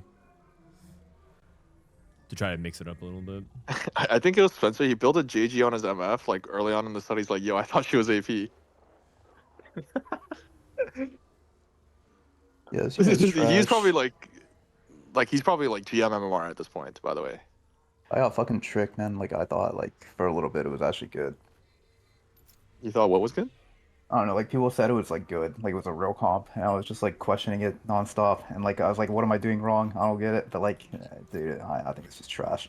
Like it was never good in the first place. MF, like MF Flex, Oh, like I see. Dynamo Flex. Like people said it was a good. Oh yeah. Like I mean, I thought it was PvE good and, too. like even like the first week of live, like people still said she was good. I mean, So- she was like less contested because everyone was just jamming like marksman, vanguard, and stuff like that. So Oh, dude, no, that's the real trick. that was the super trick because that comp was averaging that was the 4.8, super but trick. like 5 people were playing every game. It just blew my mind. I mean, Solus thought it was the best comp anime. Yes, PvE. he rated it Yeah. S tier, top of the Wait, comp. So. Aphelios? He put Aphelios Yeah, in S saved tier. by itself. S tier by itself. Yeah. Single S on. Yeah, he was telling me like Aphelios with 6 bruiser is like broken. Yeah. What? I don't get it. I don't get it. That is a unique take. That is a solo take. Yeah, Burkino. Yeah, I looked at it, by the way. EU plays Golden Ox basically like 60, 70% more. 90 games of it versus 50. EU plays No, Golden Ox thank a you. lot. And they average about the same. So Not very good, I'm Golden guessing. Ox Flex 5.0. 5.0, 26, 27% win rate. 5.0 is crazy over 90 games. Bro, honestly, what that says to me, 5.1. dude, like that, what that says to me, that like EU plays it so much, is that like EU just does not fucking respect their opponents at all. they really think really? they can just go in the game and Raw Dogs and Golden Ox no fucking spat, and like they're just about to fucking win out stage 4. Like, They almost with the did. They shittiest actually board shoulda ever, with, did. with the shittiest fucking board of all time. Like that's what they think. I mean, it's fine. Like if they don't respect their opponents, I mean, that's valid. Their Rengar stats are much better than ours as well. I think Rengar in general just got a lot better because Sedge is 6-way. So like Yeah, you can kill the low rollers really easily. Yeah. No, but Sedge is not the problem for Rengar. It's like everything else in that comp.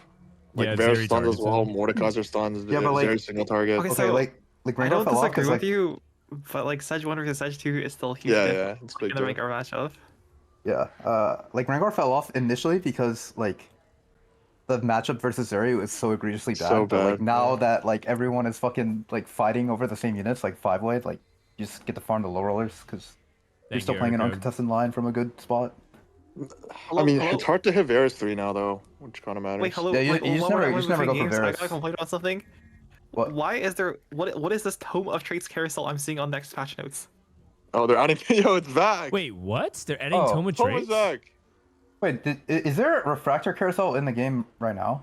Yeah, I saw someone get it recently. Yeah, I saw stage 5 can be refractor, but I didn't know if that's PB or not. Dude, that shit is so I'm illegal scared. for the I'm things for the scared, rerollers. I'm scared. Wait, Golenox is played also a ton in APAC and averages of 5.5. No, that's what I'm saying. Like, I mean, that just means they shouldn't be playing. Oh yeah, apparently Tidal was like spamming it on ladder going into the tournament and Yeah, then yeah. just, instantly day That's what I warned. Who was? Tidal. Tidal. It was like spamming Golden Ox like going into the tourney and like an instant day one. He was just better Like, than everyone. That's yeah. why on ladder. Well, so. one of my APAC friends was like, yo, like I was studying title, like he's got the Golden Ox tech, and then yeah. Yeah, someone I told me don't that feel too. That's like- why I play Golden Ox. I'm think still down yeah. to play it from Spat though. It's Golenox is a Oh, I'm noob very stomper not as down to well. play it sad. I'm down. Because like as long as okay, Zaya doesn't look too contested, I think it's good with Spat. I have a theory about like these type of comps. Like I think people play them more than they should be played because like when they win, they look so incredibly undefeatable Yeah, and yeah. so strong that like it leaves an outsized impact on like how you perceive the comp. But like you can only go first. Like you can't go turbo first. So it doesn't matter how much you win by as long as you win. I disagree.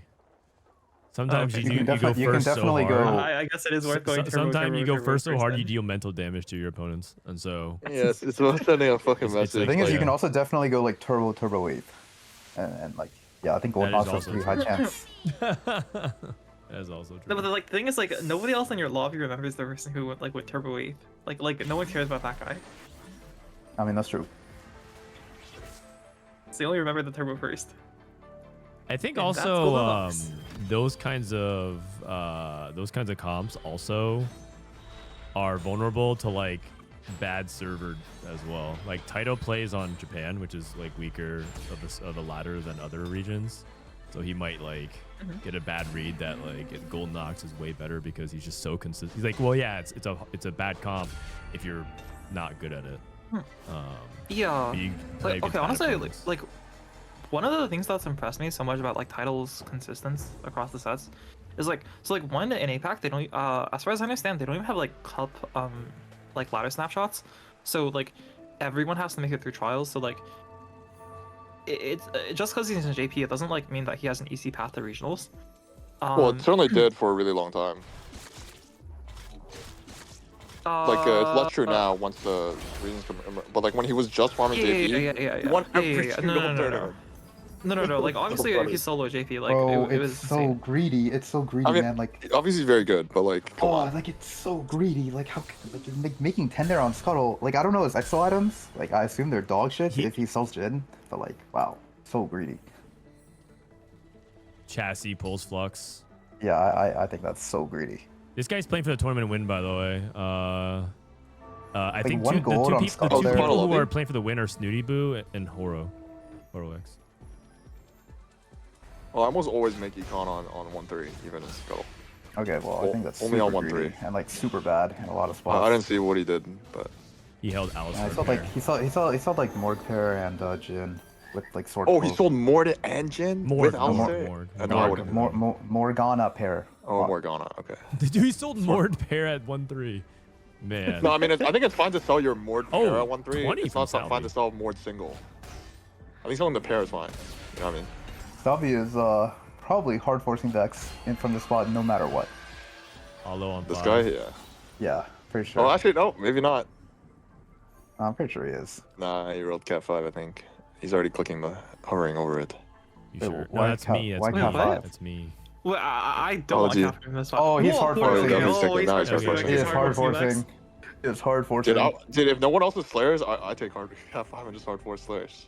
Wait, how do you get a Rage Blade though from this spot? Do you just like not care? I'll just pray Or for what? one. What do you mean? I just fucking hope Wait, I get what? one. Wait, I mean, also, it's what fine. lobbies are you Wait, playing? wait, if you take Cat 5? Like, Yeah, like just how hope are you get one. you... Dude, what lobbies are you Just playing hope in that you like get one. you can just have 0 fucking units and like More Or dog. just, Thank you for the raid. like people will just It's let not you play even that bad. Slayers. We're gonna watch the patch run Dude, down it's after. not that bad. Like I don't believe you. Dude, if nobody's playing it, fuck it. Okay, it's but my like there's turn. always someone angling Slayers, like at least one. Like Yeah, but maybe it's my turn that day, you know? sure. I don't know. Charlotte, thank you as well. More appreciated. We're watching the EU finals, the last game of the day. So we'll see if see who wins. Does EU get a spot to regionals for winning this cup? I think they do, right? Basically, Oh, is that how it works? I don't know. I think they do. Yeah. We have that. Holy, the chain Great. graves. The chain graves. Graves versus Graves. How come the That's your chain unitemized diff. one is winning? Oh my It was a god. chain earlier diff. How come the one with no items won? Because the probably top it diff has is golden no ox. items, man. No, I think it has golden ox and the other one doesn't. I mean, that would make more sense, actually. But, you know. Okay, so we have Gold Collector. Also, this guy really not put even shot on his Nidalee. I mean, maybe it had another one. Yeah, maybe No, Nidalee. no, he had Nidalee too. What is Yeah, no, it is. Gold Collector really into these days? Like okay on Jin. Yeah, it's just kind of like nothing really, but like it's not that bad, you know. Okay. I mean, I see people play it when Animal Squad was really popular. I saw people play this in the Animal Oh, Squad. yeah, it's quite good outside. And people like, I mean, like I played into MF like a handful of times before I knew MF was bad. Yeah. It's always pretty good if you can, if there's like some unit that like can use IE and has an open item slot. Yeah. So like not Zeri, because like Zeri kind of has exact piss, but you can play like MF, any of the marksmen, have to win? honestly. Yeah, I'm just going over points. There's 5 people playing for the win. Snooty, Horo, Salvyyy, Peepo Glad, and Gobooster. The other 3 can't. So Oh, so this guy can't even play for win. Okay, I'm last pretty time sure. no, he can't play. pretty For, sure Salvyyy he's has the playing best for like slot. a top placement, I think. Is Salvyyy the one with board of directors? Yeah. Salvy's board directors. Really Horo has Slammin, AP. Snooty has Spirit Link, Hollow Bow. And then Peepo Glad has Runin's Vein. Yep. Here's the Radiant, or here's the Hurricane. Yep. With the Rage Blade. Okay. That It's guy's like- sound good. Well, I'm kind of confused. Like, how do you put the Rudan's Augment if like someone can show up like that? Yeah. Well, I wouldn't pick the Obviously, Shunan's like- Augment. But, I mean, I'd wait. I never pick my Augment right away. Okay. I take quite long to pick my Augments. Bro, I think the Renan's Augment is like super mid. You think so? Wait, I think the Augment's Yeah. not bad. Yeah, I it's think really it's good. super mid. It was just I like think the it Augment's was super really, lit. really strong, and then they nerfed it. I think Renan's got like one of the biggest nerfs of all time. I don't like the item. Oh, think it's really good. Okay, wow. I mean, Stats I quite just like think like Rudan's. Vayne can use. I think Vayne can use any item blast, and you kind of want the double Rage Blade more. No, yeah, but like, Like- giving you your last item as well as like it's a really strong early game item. Like, okay, me saying like I'll take it from full open, that's a little bit sus. But like, assuming you actually have a Vayne, like a single Vayne, it's like pretty solid. Yeah, I can believe that. It's just really hard for me to play that line when like, I think they had like Sword Glove, so like Yeah, Sword Glove tier, fucking just send Slayers. I feel like Slayers is really, really difficult to play from that spot. I mean, sometimes Like, it's I'm just not your the Slayer turn. expert. Sometimes it's just your turn, you know, like. Wait, sorry, are you sacking for Carousel Pile if you take that? Because I feel like if you don't sack for Carousel Pile, you're kind of Well, People I don't know. yeah. When my board is only a Jax, I don't know if I have the choice whether or not I'm sacking or not. True. What is Moon's Exo? It's like Hollowbow on 5, right? No, no hollow Pulse bow. on 5. I'm actually just really curious about what his line is. Dude, I think it's like so bad. Like the squad is like just like Yeah, fourth I at think he's best. just gonna play Zeri, and he's Like not I think gonna it's just gonna like reroll Jin or something at 6. Like it's No, gonna but this guy doesn't have the. No, he doesn't. It doesn't even have a damage item on 3. Like I think it's so bad to do this. No, he doesn't have a thing. Like he doesn't have a chance to win the tourney, right? He's just playing for whatever. Oh, really? Okay, I thought he was playing for win. Wait. Okay. Do people like? I feel like winning the tourney is like not even that big of a deal compared to like say like top 4ing tourney, which I think guarantees you the next cup. No, I don't. And, or like no, you gotta win. Winning is I mean, winning I think is like, a guaranteed spot in regionals, and it's more. Winning's the only thing that makes regionals, right? So I think like only winning matters. Like if you have a win, then you play for the win. If you don't have a win, then sure, like play for Play for your top best. four, yeah. But if you have a win, you definitely play hard for the win. I think, even if you risk sacking top 4. Yeah. BRB. Oh, this guy doesn't actually have Cypher. I was like, this spot looks insane. No, I think someone else has Cypher. I think it's Gobooster. Gobooster had it. You just level to like kill an extra unit or something. Wait, by the way, I think you're like pretty guaranteed regionals if you just like even if you just top 4. Cause like guaranteeing making it to the next cup plus a top like 8 on 1 cup. Like in most sets you make regionals as long as you don't go like literally trials day 1. I mean, you might get trials. Up day 1. You can though. I've done that. It's crazy. I did do that. This time. Whoops. Trials day 1. Wait, I've never got trials day 1, but like I've definitely got No, trials. day 1, man. Day 1? Oh fuck. Yikes. It's fine. I mean, you're top 4 next cup. It's all good. Yeah, you're winning next cup, Rain. Don't worry. Nah, you're 8th, buddy. Wait, if you top 4 next cup, Wait, are you chilling then? For the most part, I'm pretty sure anyone who top 4s any cup is like virtually guaranteed, Yeah. except like you just have to like if you top 4s the next cup and then day 1's on cup 3, I think. Someone might just take her. Okay, so like yeah, reasonable. Yeah, because she's true. Well, I think I don't even know if that's true. I think you might like have to make day 2. Like top 4 into day 2. Yeah. Like it's not. I don't think it's like that guaranteed. You know what I mean? Like making day 2 is like not like a guarantee. I think. Also, Good. like I'm thinking about the stats. How do the brand stats turbo suck it across all? Like how is it averaging a 5.1 and? I feel like a lot of people are playing I thought it was brand bad. I from didn't think it like was that bad. but I feel like people default to brand when they feel like they don't have a good spot for the other comps. If that makes sense. So it feels like naturally selecting for people who have weak openers. You think so? I feel like that's the case. A little bit. Well, no, I agree. Like I feel like people with like you can't play good both. AP board tend to try to play towards Vex. Like people with Econ, for example. No, but the thing is, Tend to try to assuming play you're towards actually playing Vex. for your AP board, shouldn't you be streaking most of the time? Like I think nobody's that comp's pretty good if you can Also, hit you a just brand wouldn't 3. climb the garbage. If you can hit brand 3, I think the comp's actually good. Wait, hold on. I don't Pause. know. This guy went red BT over second Hurricane GS, which is already better, but you could also just read the 2 items, also already better. What? Like this guy, okay, so this guy had Bow Cloak Golems is kind of edge. like about them going red BT. Oh, I see what you mean. I mean, there's no way you go red BT. That's not. Yeah, not, he had that's second not right. Runans, right? Yeah. He had second Runans plus GS, which is already good enough if you want to go that route. But you could also go second Runans and not slam is also good enough. Oh shit! I think. Oh, game is really dead. instead of healing. Wow. I thought he was gonna go for healing orbs. Wow, he went for 3-2 Yeah. Shimmer?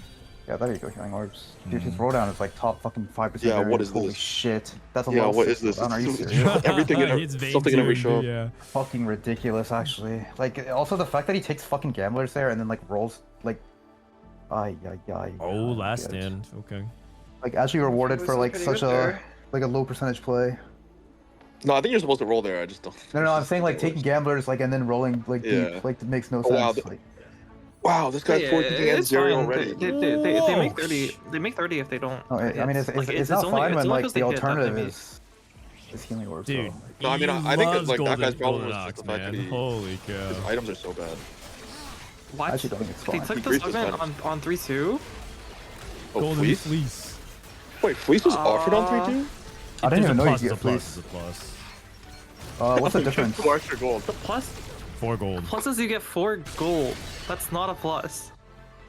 No, that's a plus. That- That's definitely better than Golden Fleece 1. I mean, he's gonna be rich beyond. Oh. And the thing is, like, you're not even bad. Like, you're Oh, not even man. bad. He doesn't have Jarvan He's yet, get- but yeah. I see. He's gonna be so rich though this game. With I mean, he's already mega rich. Holy. Yeah. Yeah. So how's this all gonna work? Like Oh, every you also gold get knock you 2 play. gold instead of 1. Wait, what? No, that's not. No, that's no, not no. true. You don't? No, you do not. That's Yeah, that's a lie. timeout, That's man. You lie. can't just lie. That's a new trick. What the? So each heck? gold knock unit on the board like makes 1 gold every Later. 2 rounds. But it's also it's not written, but it's unique. It's unique. Oh, okay. What? Because I played 2 Oh, graves. man. I played 2 graves and it didn't work. Yeah, 'cause, like Oh, playing 2 man. cows here would be good. I mean, this Slayer guy probably won the game. Actually, definitely won the Nah, game. I have faith in the gold knocks. Also, HoroX has played gold knocks a few times already. So But I'm pretty sure Salvyyy all calves. Oh, actually, okay. When I say win the game, I mean I just think it's not as good. I'm Because there's just a last stand Cypher as well. I'm pretty sure who. that is true. That's a Last big stand win Cypher. share. Wait, what? Salvy's what? Wait, is Salvyyy the last stand Cypher? Because Salvyyy No, just no, won. Salvyy's normal Cypher. Gobo. I think okay, okay. Salvyy's spot is really good though. No Oh, disagreements there. He went Guardbreaker over Got a Morello. Spark of X, really good. Wait, you would go.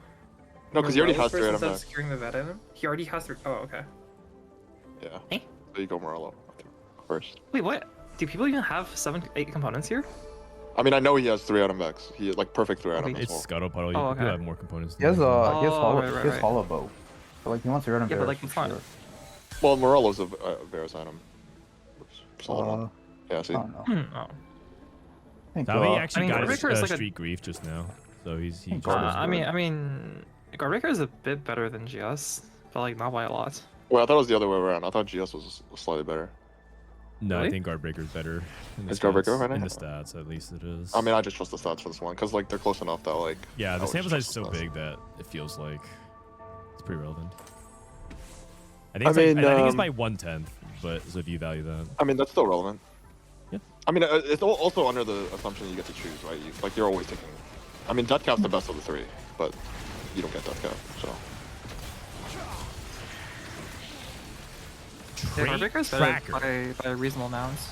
Yeah. Wait, Snoody's Stats. playing trait tracker. Death Cap for is the win. best of the 3 though, right? I'm pretty sure.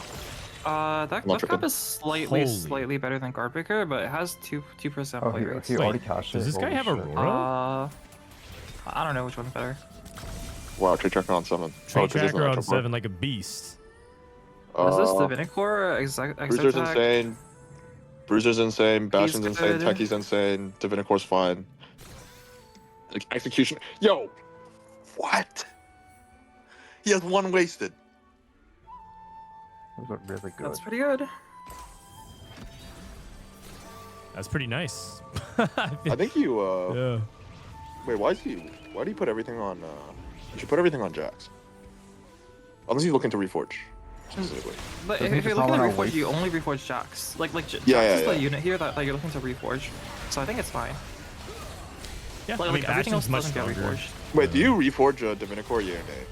Because I would. Nah, Probably nah, not. nah, I nah. feel like it's just nice. Nah.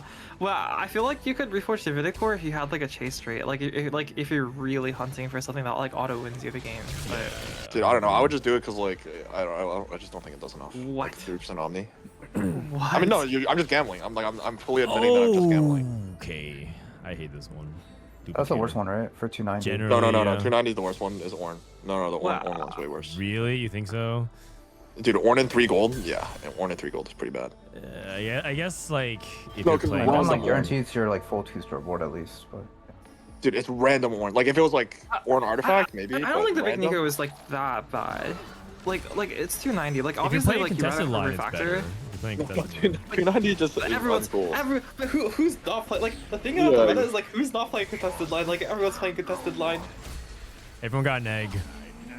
Everyone got Oh, an egg. everyone's got like Golden Orb. It's Golden Orb. Oh, I'm pretty sure the Wait, he likelihood. pushed. He pushed. Oh, Yeah, he yeah, pushed. yeah, take it. Like they No, he's lost game. stand. I He's think lost he should stand. push here. Oh yeah, I think yeah, he should yeah, push here. yeah. Wait, what? Dude, this Oh, man, pause is pause. so good for him. He gets to fucking. Oh Think wait, about what that. is this pause? He gets to think about his This Wait, pause turns. is so good for him. I feel like I'd be lost about what I do with this Dude, back I'd here. love a pause here.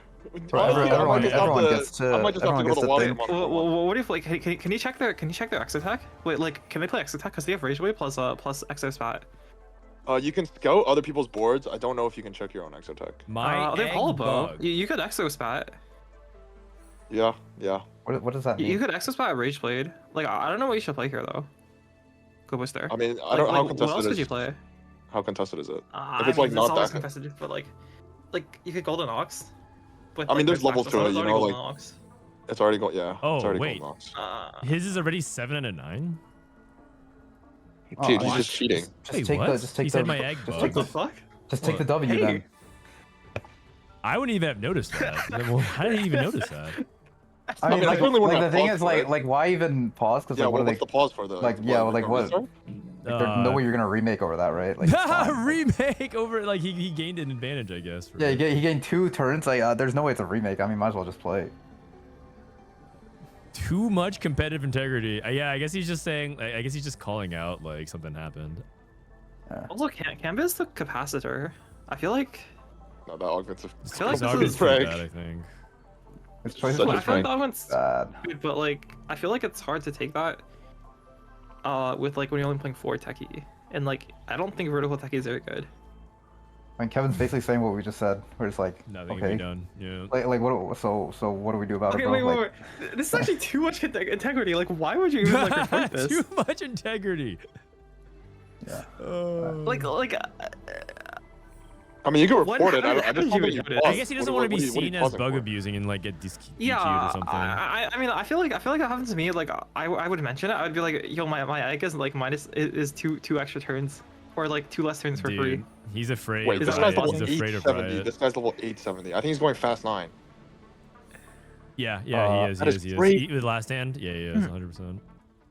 That is I'm crazy. gonna go get ready. I'll see you Wait. guys later. All right, good luck. Peace. Good luck, Kurum. Thank you. What do you do with this double adapt to Sunfire? Oh yeah, he's playing Hollow Bow. Oh yeah. If you're playing Hollow Bow, you can't go 9. Like, you can't fast 9 here. Right, because you don't have a gold to hit the board. Because it's Hollow Bow last, and you have to secure the jacks. You don't have the gold to hit it. You could. Okay. Also, this is so good for Gobosteur because you can also think about like playing something like Golden Ox here. Oh, you're right. And he has a pan, so he can make a potential Golden Ox He's emblem. pan plus 3 for sure. You have. No, but he like, has to put Golden Ox like in. Oh, he already had. I think he's playing Golden Ox. I think he's committed Golden Ox, to be honest. Right, because he has double Wait, really? adaptive, so that can go on Annie. No, because he's just 0 out of 32. Like, how are you ever 0 out of 32 if you're not trying to play Golden Ox? That's ridiculous. Yeah. Oh, That we're means back. you did it what? We are back. Yeah, he's Golden Okay, Ox. I think He's they're trying to checking go for Golden Ox. Ox. Dude. Holy Holy whoa. cow. We got Golden Ox Nah, contest. It's a banger. What Okay, the? I gotta say, the full pause, like, it's actually really bad because it's too good for Gobooster. Like, how can you spend this long thinking about what your board is, like what your board needs to be, what you need to reforge? Yeah, you can plan out everything. And guess what? His What are you items are talking done. Whoa, this is making it so fast. What the fuck? I mean, he slammed the Felios at him. I mean, what are you supposed to do? Close your eyes during the pause? No, you can't. But like the point is, like, pauses are disruptive in their own way. Yeah. Pauses are ass. No, honestly, Never down, thank you. the thing is, like, if you pause on the right screen, it actually makes a diff. Because you can, like, look at certain things that you can't otherwise look at. Bulky buddies. Salvyyy, Coronation, Kevin Parker. Wait, what do you mean by that? Like what screen specifically? I don't know, but I've like, because there were some pauses last weekend, and I was, like, staring at my thing, and I was like, wait, I can't see anything. Like, I want to look stuff up, like, in the game, and I couldn't see anything. But there was also some pauses where I was like, okay, wait, this is actually really nice. Dude, yeah, I think he's rolled 100 gold and he's still on Zeri 1. I mean, he has Zeri pair. Wait, I think that's, like... Are they playing the Cypher board? I don't get it. Like, why do they have these units on? Oh. No, they're playing it. Wait, I think this guy's rolls were above average, not below average, by the way. I think they're above average. I'm just confused. Like they still have a, they're still like a random It's Vi a on dump. the board. Because they're not cashed out yet. Oh, wait, what? Yo, he's not cashing out a lot though. I feel like you can take him. I feel like I would just take the like 10 gold. Yeah, take your 10 gold. You know. Because Yeah. like you don't need Cypher in to cash it out. Yeah, you can take it out and just cash out 130, whatever. But hey, he's winning. Hey, you know what? Push to 4-7. I'm down. All right, let's see it. What do we get? What do we get? What do we get? Oh, that's pretty good. This one's insane. That's pretty Ooh, good. he's fast 9 with this. He's fast 9 with this. And he has the go video. Owen. Oh, that's pretty good. That's pretty He good. doesn't have a belt though. He doesn't have a belt. Like it's actually really risky right now Nah, because he got he belt. can't Yeah, actually yeah. sell 6 gold on Ox. He has 1 life. He has 1 life because of Last Stand. Yeah, like but 2 like, you lives, don't yeah. want to be like 1 life here. Not yet. Yeah, I disagree. I think the stronger you Okay. are, the more likely you are to cash out Golden Ox everywhere. Sorry. I think he's so dead. right. You know, he's Last Stand. He's Last Stand. He can't die. No, I know, but like, you know, He's 8th. he just put on his Annie and had to remove it. He doesn't have a unit to. Wait, to that's check pretty good PG. items on VA, yo. Well, I don't think those items matter. I think they matter what. Yeah, your you put radiant the just goes on radiant VA. beyond the- Your radiant. Yo, he farmed a golden ox emblem. Wait. What the fuck? Wait, he's a genius. This Wait, guy's he's a genius. beast. He's a genius. He actually just got the belt off of He's the a gold. genius. That's what I was talking about. Wait, you can't put on his Zaya. No, he's not a genius. He's removers. He's an removers. anti-genius. Okay. Wait, we went from last time rock. Okay, here we go. No, we went from 3 Yeah, removers there's to two. 0 Leona. Now you removers. have to remove Leona and you have to remove Zaya. Yeah. Oh my False god. removers everywhere. Aphelios too. Wait, she has Aphelios on carousel. Okay, also, as much as you hate Aphelios, surely 6 golden Ox Aphelios is better than like 0 golden Ox, 0 Anima Squad Zaya. Zaya, with it Rage is, Blade. it is. It is, yeah. Like, why is the Zaya itemized? I think he had to do his turn kind of quickly after cash out. So Yeah. that is that is the big downside of cashing out at 4-3. Yeah, you don't have time. Yeah. Yeah, it makes the biggest diff. Yeah. Okay, there's a Jax on our board. No, Sure. that's the Viego. That's Oh, Viego. that's the Viego. Not- No, that's it's not really okay. Jax. Everything's glowing, so I got confused. Classic You boo put in bumps. Anima? Yeah. Oh, I guess He has oh, Zaya it too, gives man. Anima fits the board really well. I mean, your other options are like you can play Anima, you can play what's his I face? just play 5 costs. Mordekaiser. I play Mordekaiser, yeah. Mordekaiser Leona. Yeah. I think it's much better. Oh, he double item. Oh. Whoa, Okay, whoa. Zaya I too feel is like better I than go Aphelios? IE, Zaya, Yeah, you go IE, Rage Zaya. Blade. Oh, what the heck? Yeah. I mean, he's Like, I stronger think- for sure, but that's not the itemization I would have done at all. Yeah, I think the reaniming Zaya is correct. I just think the Yeah, items the are. IE, I Like, I think, Rage Blade. I thought Rage Blade is like kind of bad item on Zaya, if anything. It It's is like a very good, mid it's good. item. It's Yeah. just that IE is so much better on Zaya Right. than it is on Aphelios. Like IE Aphelios is a lot worse than IE Zaya. Got it. Kevin Parker Yeah. cashed out 2 Sejuani 2s, by the way. Hmm. HoroX. Zach too. This is his golden Also ox. Ox. He found God the net. DarkHydra too. You found the guy on 8. You found the guy on I 8. think he's on 9. He's Oh, on he's 9. 9. He's on 9. Oh, wait, what? They're so rich. I guess Yeah, this guy it's was always Scuttlepuddle, rich. Scuttlepuddle. And he has Golden Fleece. Yeah, Golden Fleece. Slamming. And Slamming, even. Yeah, I mean they basically took double econ in Scuttlepuddle. Not basically, they did take double econ. They in did, yeah, Scuttlepuddle. they did. I think every The last Sejuani stand player does. has to be completely Omega strong, right? Yeah. I think the last stand player probably wins if he survives this round. Like he needs one. He just needs the neutrals. Another thing too is if Horo just outplaces Snooty by 1, he also wins the tournament, I think. Okay, these fights are looking a little bit sus. And also, I don't think we're ever Nah, getting last Ion loss, Zaya last or loss. Rage No, Blade these are players. the eggs. Don't forget the eggs. The eggs are coming out soon. Oh. I mean, Canbizz is probably popped already. Canbizz. Oh yeah, you're right. I missed it. Sorry. You know, the thing is, I think Canvas is still might be going 8, even with like the additional block. Yeah. Yeah. Yeah, probably. Okay, also just me, or you should not be able to farm an Aurora out of Viego. No, I think you should. Yeah, that one is the most. I mean, why you can't make it a weird exception like that? It obviously is like Yeah. super Watch insane, me. but it is what it is. No high rolling allowed. No, but that's like Oh, you're not high rolling. You're just forcing one that's guy to low how- roll. That's how he hit like the Garen too. You're just forcing one guy to low roll. Dude, he just missed missed the full Urgot too. By selling one at a time. Why is he calling Renekton? Renekton is a meme unit. He's probably just not thinking about it. No, because Urgot's actually playable because of Aurora. He's not. There's no way you care about AMD for your thing. Oh, you don't play Aurora over Yuumi? I don't know. Aurora's much better than Yuumi. If you have like the anti-itemized, I think you actually kind of care about Yuumi.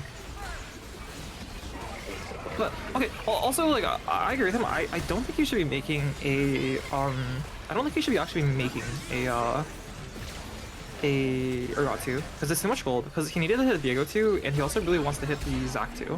Right. Oh, but you can just sell it. It's like you lose 1 gold to sell it. If you hit Viego 2, you don't care anymore. Oh, I think HoroX is losing out. Yeah, I think Gobooster is winning out.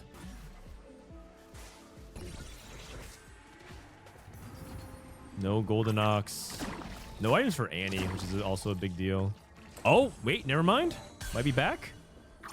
Yo, how do they all just have this? Hey. 24. What's like now that I'm playing Garen though. Oh no, this guy's playing Garen. What's like the blob number you need to be at? Like 40 can win Omega, games. like 40. Yeah, 40 can win games by itself, but like not completely by itself, obviously. But you know what I mean. 20 is like when he starts becoming like a strong unit. Like before 20 is probably like a weak unit. Yeah. Like a weak 2-star 5 cost as opposed to a strong 2-star 5 cost. Dude, no Sunder for this comp does feel like a big deal. Oh, I frequently just build like no shred. Yeah, because I mean, you don't know what. Piercing Lotus is super good. Oh my god. Oh my god, that's way too close. Elio's diff.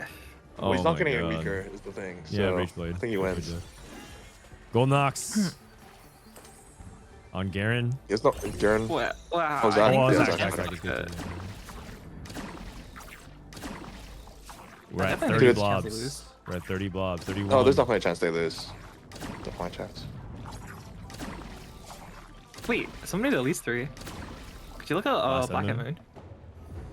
Holy, this is what? What is this? He's playing Cypher Elise reroll. Holy shit. What the? I mean, this guy has no tournament to play, no tournament win to play for, so we kind of ignored him. But this guy cooked. This guy is so woksh. This guy cooked. What the heck? See, Kern was not happy that he took this line, but I don't think he saw what was coming.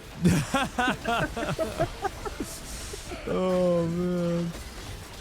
Oh, I think Canbizz. Canbizz is just giving free wins to everyone basically. Brand Ziggs. Zone I'm pretty sure. Oh man. He had the bug in his favor and he's still going 8th. Wait, Salvyyy went 8th? Oh, he's not going 8th. Oh, wow. Oh, he's not going 8th. He's going Board of 7th. Directors 8th. So Salvy's out of the tournament or out of contention for the win. Oh, Dynamo spot. Goboster's still lacking a 3rd item for Aphelios. Yo, but I feel like Dynamo spot is so broken. So I think 2 Dynamo is so broken. 2 Dynamo is pretty How do you broken. squeeze? Oh, you just look for the Aurora. Dude, Aurora. Yeah. So I think you should already be playing Aurora. I think playing this Yuumi is a big mistake. Oh, yeah. Doesn't do Did anything. he sell Aurora? Wow, I think they're playing a Garen now instead of. Yeah. Oh, that's fine. I think Garen's fine. Like Garen, like pretty much like the Yuumi is the problem, not like Garen's completely fine. Golden Ox mod. There's Kobiko too. That wasn't there before. 47. 35. Gobosteur. Oh man, Gobosteur setup is looking nasty. And if we have Ox, Garen, if Horo goes 7. Zac 2, okay. Zac 2 and Viego 2, I think it's over. Yeah. I think before the Zac 2, like it was completely feasible for him to lose, but like now he has Zac 2 with Viego 2, I think it's. Oh, and every time he gets stronger. This is it. I think the winner of this wins the game. He's way stronger. He's way stronger. The guy we're watching if you look brother at is Horo has 1 common Augment. Bro, he got completely one-shot. Oh yeah. This Viego is so hard. The Zac is doing so much damage. Like this is Viego when it rolls Radiant Deathblade. Like imagine it rolls like either tank or AP. I mean, he still gets I'm reading blue. 20 amp. 20 amp is 20 amp. 20 amp. No, don't talk to me about that. I mean, Viego did 4.5 No, with that's with the roll. autos. It's not even bad. This is the roll. Yeah, that's pretty good. I mean, I would argue that the current items he has is a little bit better for him. It does a little bit more for him than the previous items. You're not That's supposed to my put opinion. Viego and Zac together with bulky, because you want something to wouldn't. die to give shields. Yeah. I also don't think this Viego can get bursted with these items. I would frontline him. Well, yeah, like neither of them are dying is the thing. So like I think you just want like Alistair to go die for your Viego, stuff like that. He also has his last whisper like on the opposite side of his Aphelios and Zaya. Oh no, that's not a real last whisper. It's like he only has it for this turn. You might not be thinking about it.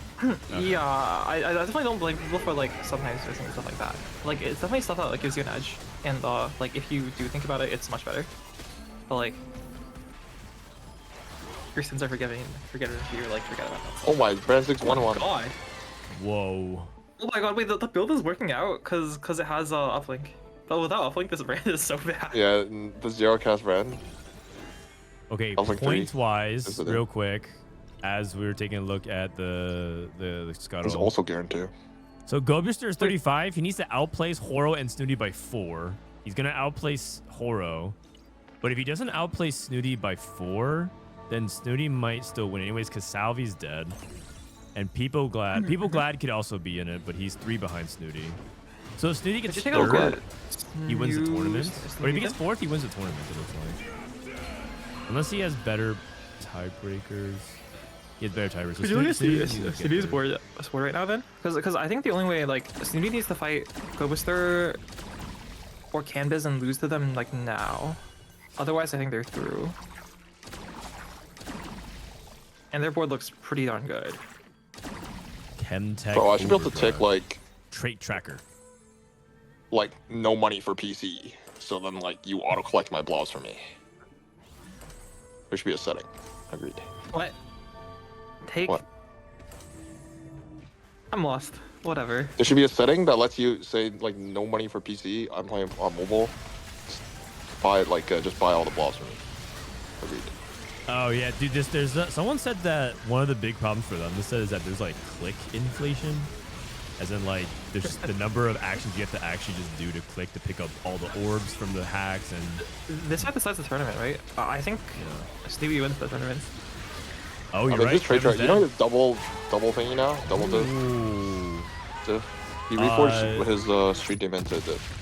Yeah, because Gobosteur can't outplace him by 4 now, so Snooty should be first. Like, okay, Heike was just smash shaking RG because he could have fought Gobooster that turn. If he fights Gobooster that turn, he's dead. Like, there's 0 chance this board beats that. I mean, he still could have. Yeah, he could have died, but then he also could have still technically took a better loss and be dead, and Kevin Parker and Canbizz is dead. But you're right. Definitely some favorable matchmaking RNG for that. Wow, Snoodyboo wins a tournament. He wins a TAC Cup. Are they a known player? Sorry, I'm not like super familiar Yeah, with all he's like a friend from Hearthstone back in the day. Oh. And so he's been a long-time competitor. He's like one of the biggest Spanish streamers. I think it's like kind of fair to compare him to like maybe like Sologo Song. He's kind of like one of the more popular Spanish streamers. And he's just been a long-time competitor, and he's a really cool guy. I hung out with him multiple times when I went to Spain for TFT events. Really, really chill dude. So I'm happy for him. Assuming the points, my point total is correct, but I'm pretty sure he wins the tournament. Whoa. Ooh, thank you. We're checking the virus counts. Out of curiosity, like the virus counts with Golden Locks can get booped pretty good. Like, holy shit! How much HP does it have? Like 7. The Soju HP 7777.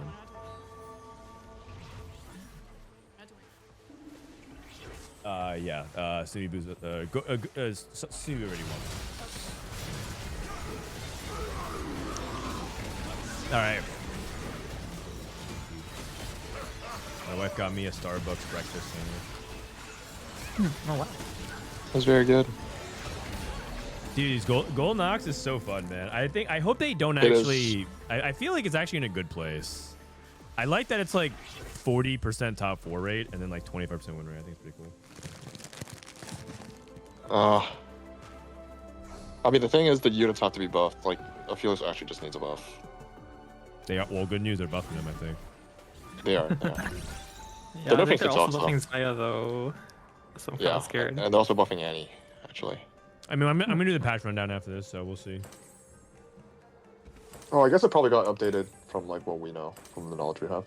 Maybe that's yeah, not and true. also not all the like bug fixes and stuff were like written as well. So like for example, I think Hollow Bow is getting bug fixed on top of the changes. This board is. Wait, does this guy just take a insane. Divspat? Dude, Yeah. you know Divspat is terrible. You know 3 Divspats get you a silver augment? They don't You even need 3. no the Divinity Cores Oh, they emblems don't don't stack even them? stack on top of each other. Oh, because Heavenly did. Yeah, but if you get, I we saw it 2 games ago. Someone had 2 Divinity Core emblems Oh, I off the didn't know Wandering that. Trainer, and it was only 4%. What? I didn't know that. That's good to know, I guess. Yeah. Oh, that's really weird. I mean, it's only weird because of like previous behavior. Yeah. Not 'cause, like it's fine, but. Damn, what a game by Gobooster. Honestly, he played this game like a beast. Last stand, Cypher cash out, Fast 9, Golden Knocks. He pushed. But I mean, it was also kind of a convergence of like so many different win out potential. Just think about it. What are the 3 highest win rate things in the game, right? You're looking at Cypher cash out, you're looking at Golden Ox, and then you're looking at Last Stand. Like, come on. This guy just had a spirit bomb of win out. All in one thing. That's crazy. All right. So yeah, they definitely actually navigate their roll down pretty well. yeah. I mean, I think this agree with like all the itemization, but like overall, like they played it well enough that they made it so to their last stand proc and Yeah, let me look at what they got actually for the prizing, just so I make sure I understand what they won. Dude, this portal. Kind of messy. Let me see. Tactician's Cup, EMEA. So first place. Oh, they don't even have it. Okay. Hold on. Do they have it for the Americas? Nope, we don't have price it. pools are. Wait, is that like 11K price pool split? Yeah. I So think it's, like it's the a same discount across because- each region. So $4,000, a spot guaranteed at regionals, and of course a guaranteed spot in Cup 2. And then top 4 is also Wait. guaranteed a spot for Cup 2. Wait, you get 4K for winning these now? Yeah. The fuck? Yeah, they increased the price pool a bit. Dude, So- the last time I won and or got close, I'm pretty sure I got like $400. Yeah, and now Last time I won- and now they're doing more. It's because they combined Yeah, I the think I didn't regions, get that much right? So either. they're combining a bunch of regions. I don't think I got tournaments and stuff like that. 400. No, I think it was 600. It was 600. Yeah. I haven't gotten close to winning a tournament for a long time though. I've gone like I've been farming 12th. Oh, think same. Yeah, I've been farming like 112th. Okay. Yeah, I mean like That's not that's good. me That's this pretty so. good. You know what Milk would say? He said that you're more skilled than the players who got 8th. Oh, okay. Milk firmly stands on like Wait, the I players don't that know how you plays hear 9, that 10, logic. 11, 12 are better than the players who like went 8th on the final lobby. Grayer just posted the the region breakdown of Americas. What is it? I can send it. Give me a sec. I just want to hear what Snooty. I want to hear this interview because Snooty's my You've friend. been All fighting right, be for right this, back. I know, for how long, trying to balance streaming and competitive, trying to decide, hey, I'm going to do content now. Competition is too much time, too taxing to play for snapshots, for everything. But finally, Yeah, you Snooty's a have your streamer, reward too. for your dedication. How do you feel? Well, I mean, it's pretty awesome. I don't really know what's happening yet. It's just kind of feel frozen at the moment. So I guess I'm just realizing that I won actually. Yeah. Run me through the weekend, Snooty. What was your game plan coming into this? It's a very unique patch and meta coming into this weekend. Unique patch. What was your general game plan? So, I mean, I guess in some senses it was the same as everybody others, right? Just go for Exotech whenever you can and try to win out with, or not win out, just do decent games whenever you don't get those games. Mhm. But I was feeling pretty shitty when I got into day 3 because, I don't know, I barely made the cut day 1. I had to play it all out in the last game day 2. And I had to play like suboptimal comps like Philistines, even though that worked out. Yeah, it did. So, We're watching. Yeah, I know. And I was feeling pretty shitty about that. And so I come into this day and then I'm like, okay, I get an easy Exotech game. Okay, that's awesome. somehow, I don't know, I get a second with Marksman, and I'm like, okay, I'm totally blessed today. I'm just going to go with the flow. Mordog likes me, and I'm just going to keep on going. I don't know, no specific game plan. I think I risked a little bit more than usual because I game 3 particularly, I went for double wing streak augments because I was early augments, and I kind of pure Gambad with Warpath and what's the other one called that gives you items? Price Fighter. Price Fighter. Yeah. So I had that 1 and 2-1 and 2-2, and I got awesome matchmaking. So I don't know. I just went for the high role play every game, and it seemed to work out. You know. I mean, understanding when Nice. to go for the high rolls and how to utilize them is an extremely important skill to have. Did you prepare on your own, just streaming, or did you talk to some other players? So no, we always prepare in the Spanish scene. It really doesn't look like it because we always lose. Exactly. So That's what I've been thinking. we have a very nice training group, so a study group, and we really get along. I mean, we really have a lot of fun playing TFT. But other than that, we usually kind of suck. So I'm happy that sometimes we actually make it. Yeah, but it's not only you on this cup. The whole Spanish community, you had incredible conversion rate. Not as many players as Poland, France, but definitely as many as them when it came to the final couple of days. And it's not only you. Odessa was really very close to making it to top 8 as well. Lost out on tiebreaker, so it looks like the study group is paying off for you. I think D'Alessandro sacrificed himself for you guys to do this well. Is that correct? Maybe, yeah. But I guess then he's got the caster curse. The caster roll, and then he never shut up because that's kind of his meme. But yeah. So now that you took such a big W, how are you gonna celebrate? I really don't know, man. I'm still kind of in shock. I'm sitting here. A lot of people are watching. A lot of people are subscribing. I don't really know what's happening. So I guess I'm going to take a moment to chill because, I mean, it's not like the set's worth anything anymore, but I'm already qualified, so that's pretty awesome. Let's go. I guess I'm going to have some nice dinner with my girlfriend. She's also very excited about this moment, and I'm just going to celebrate. Yeah, I'm so happy for him. You, man. Snooty, the implications for next set. This is maybe the most important cup of all time up to the date, and this is when you chose to win, of course. Calculated losses until now. What's the feeling of knowing that you're qualified EMEA finals?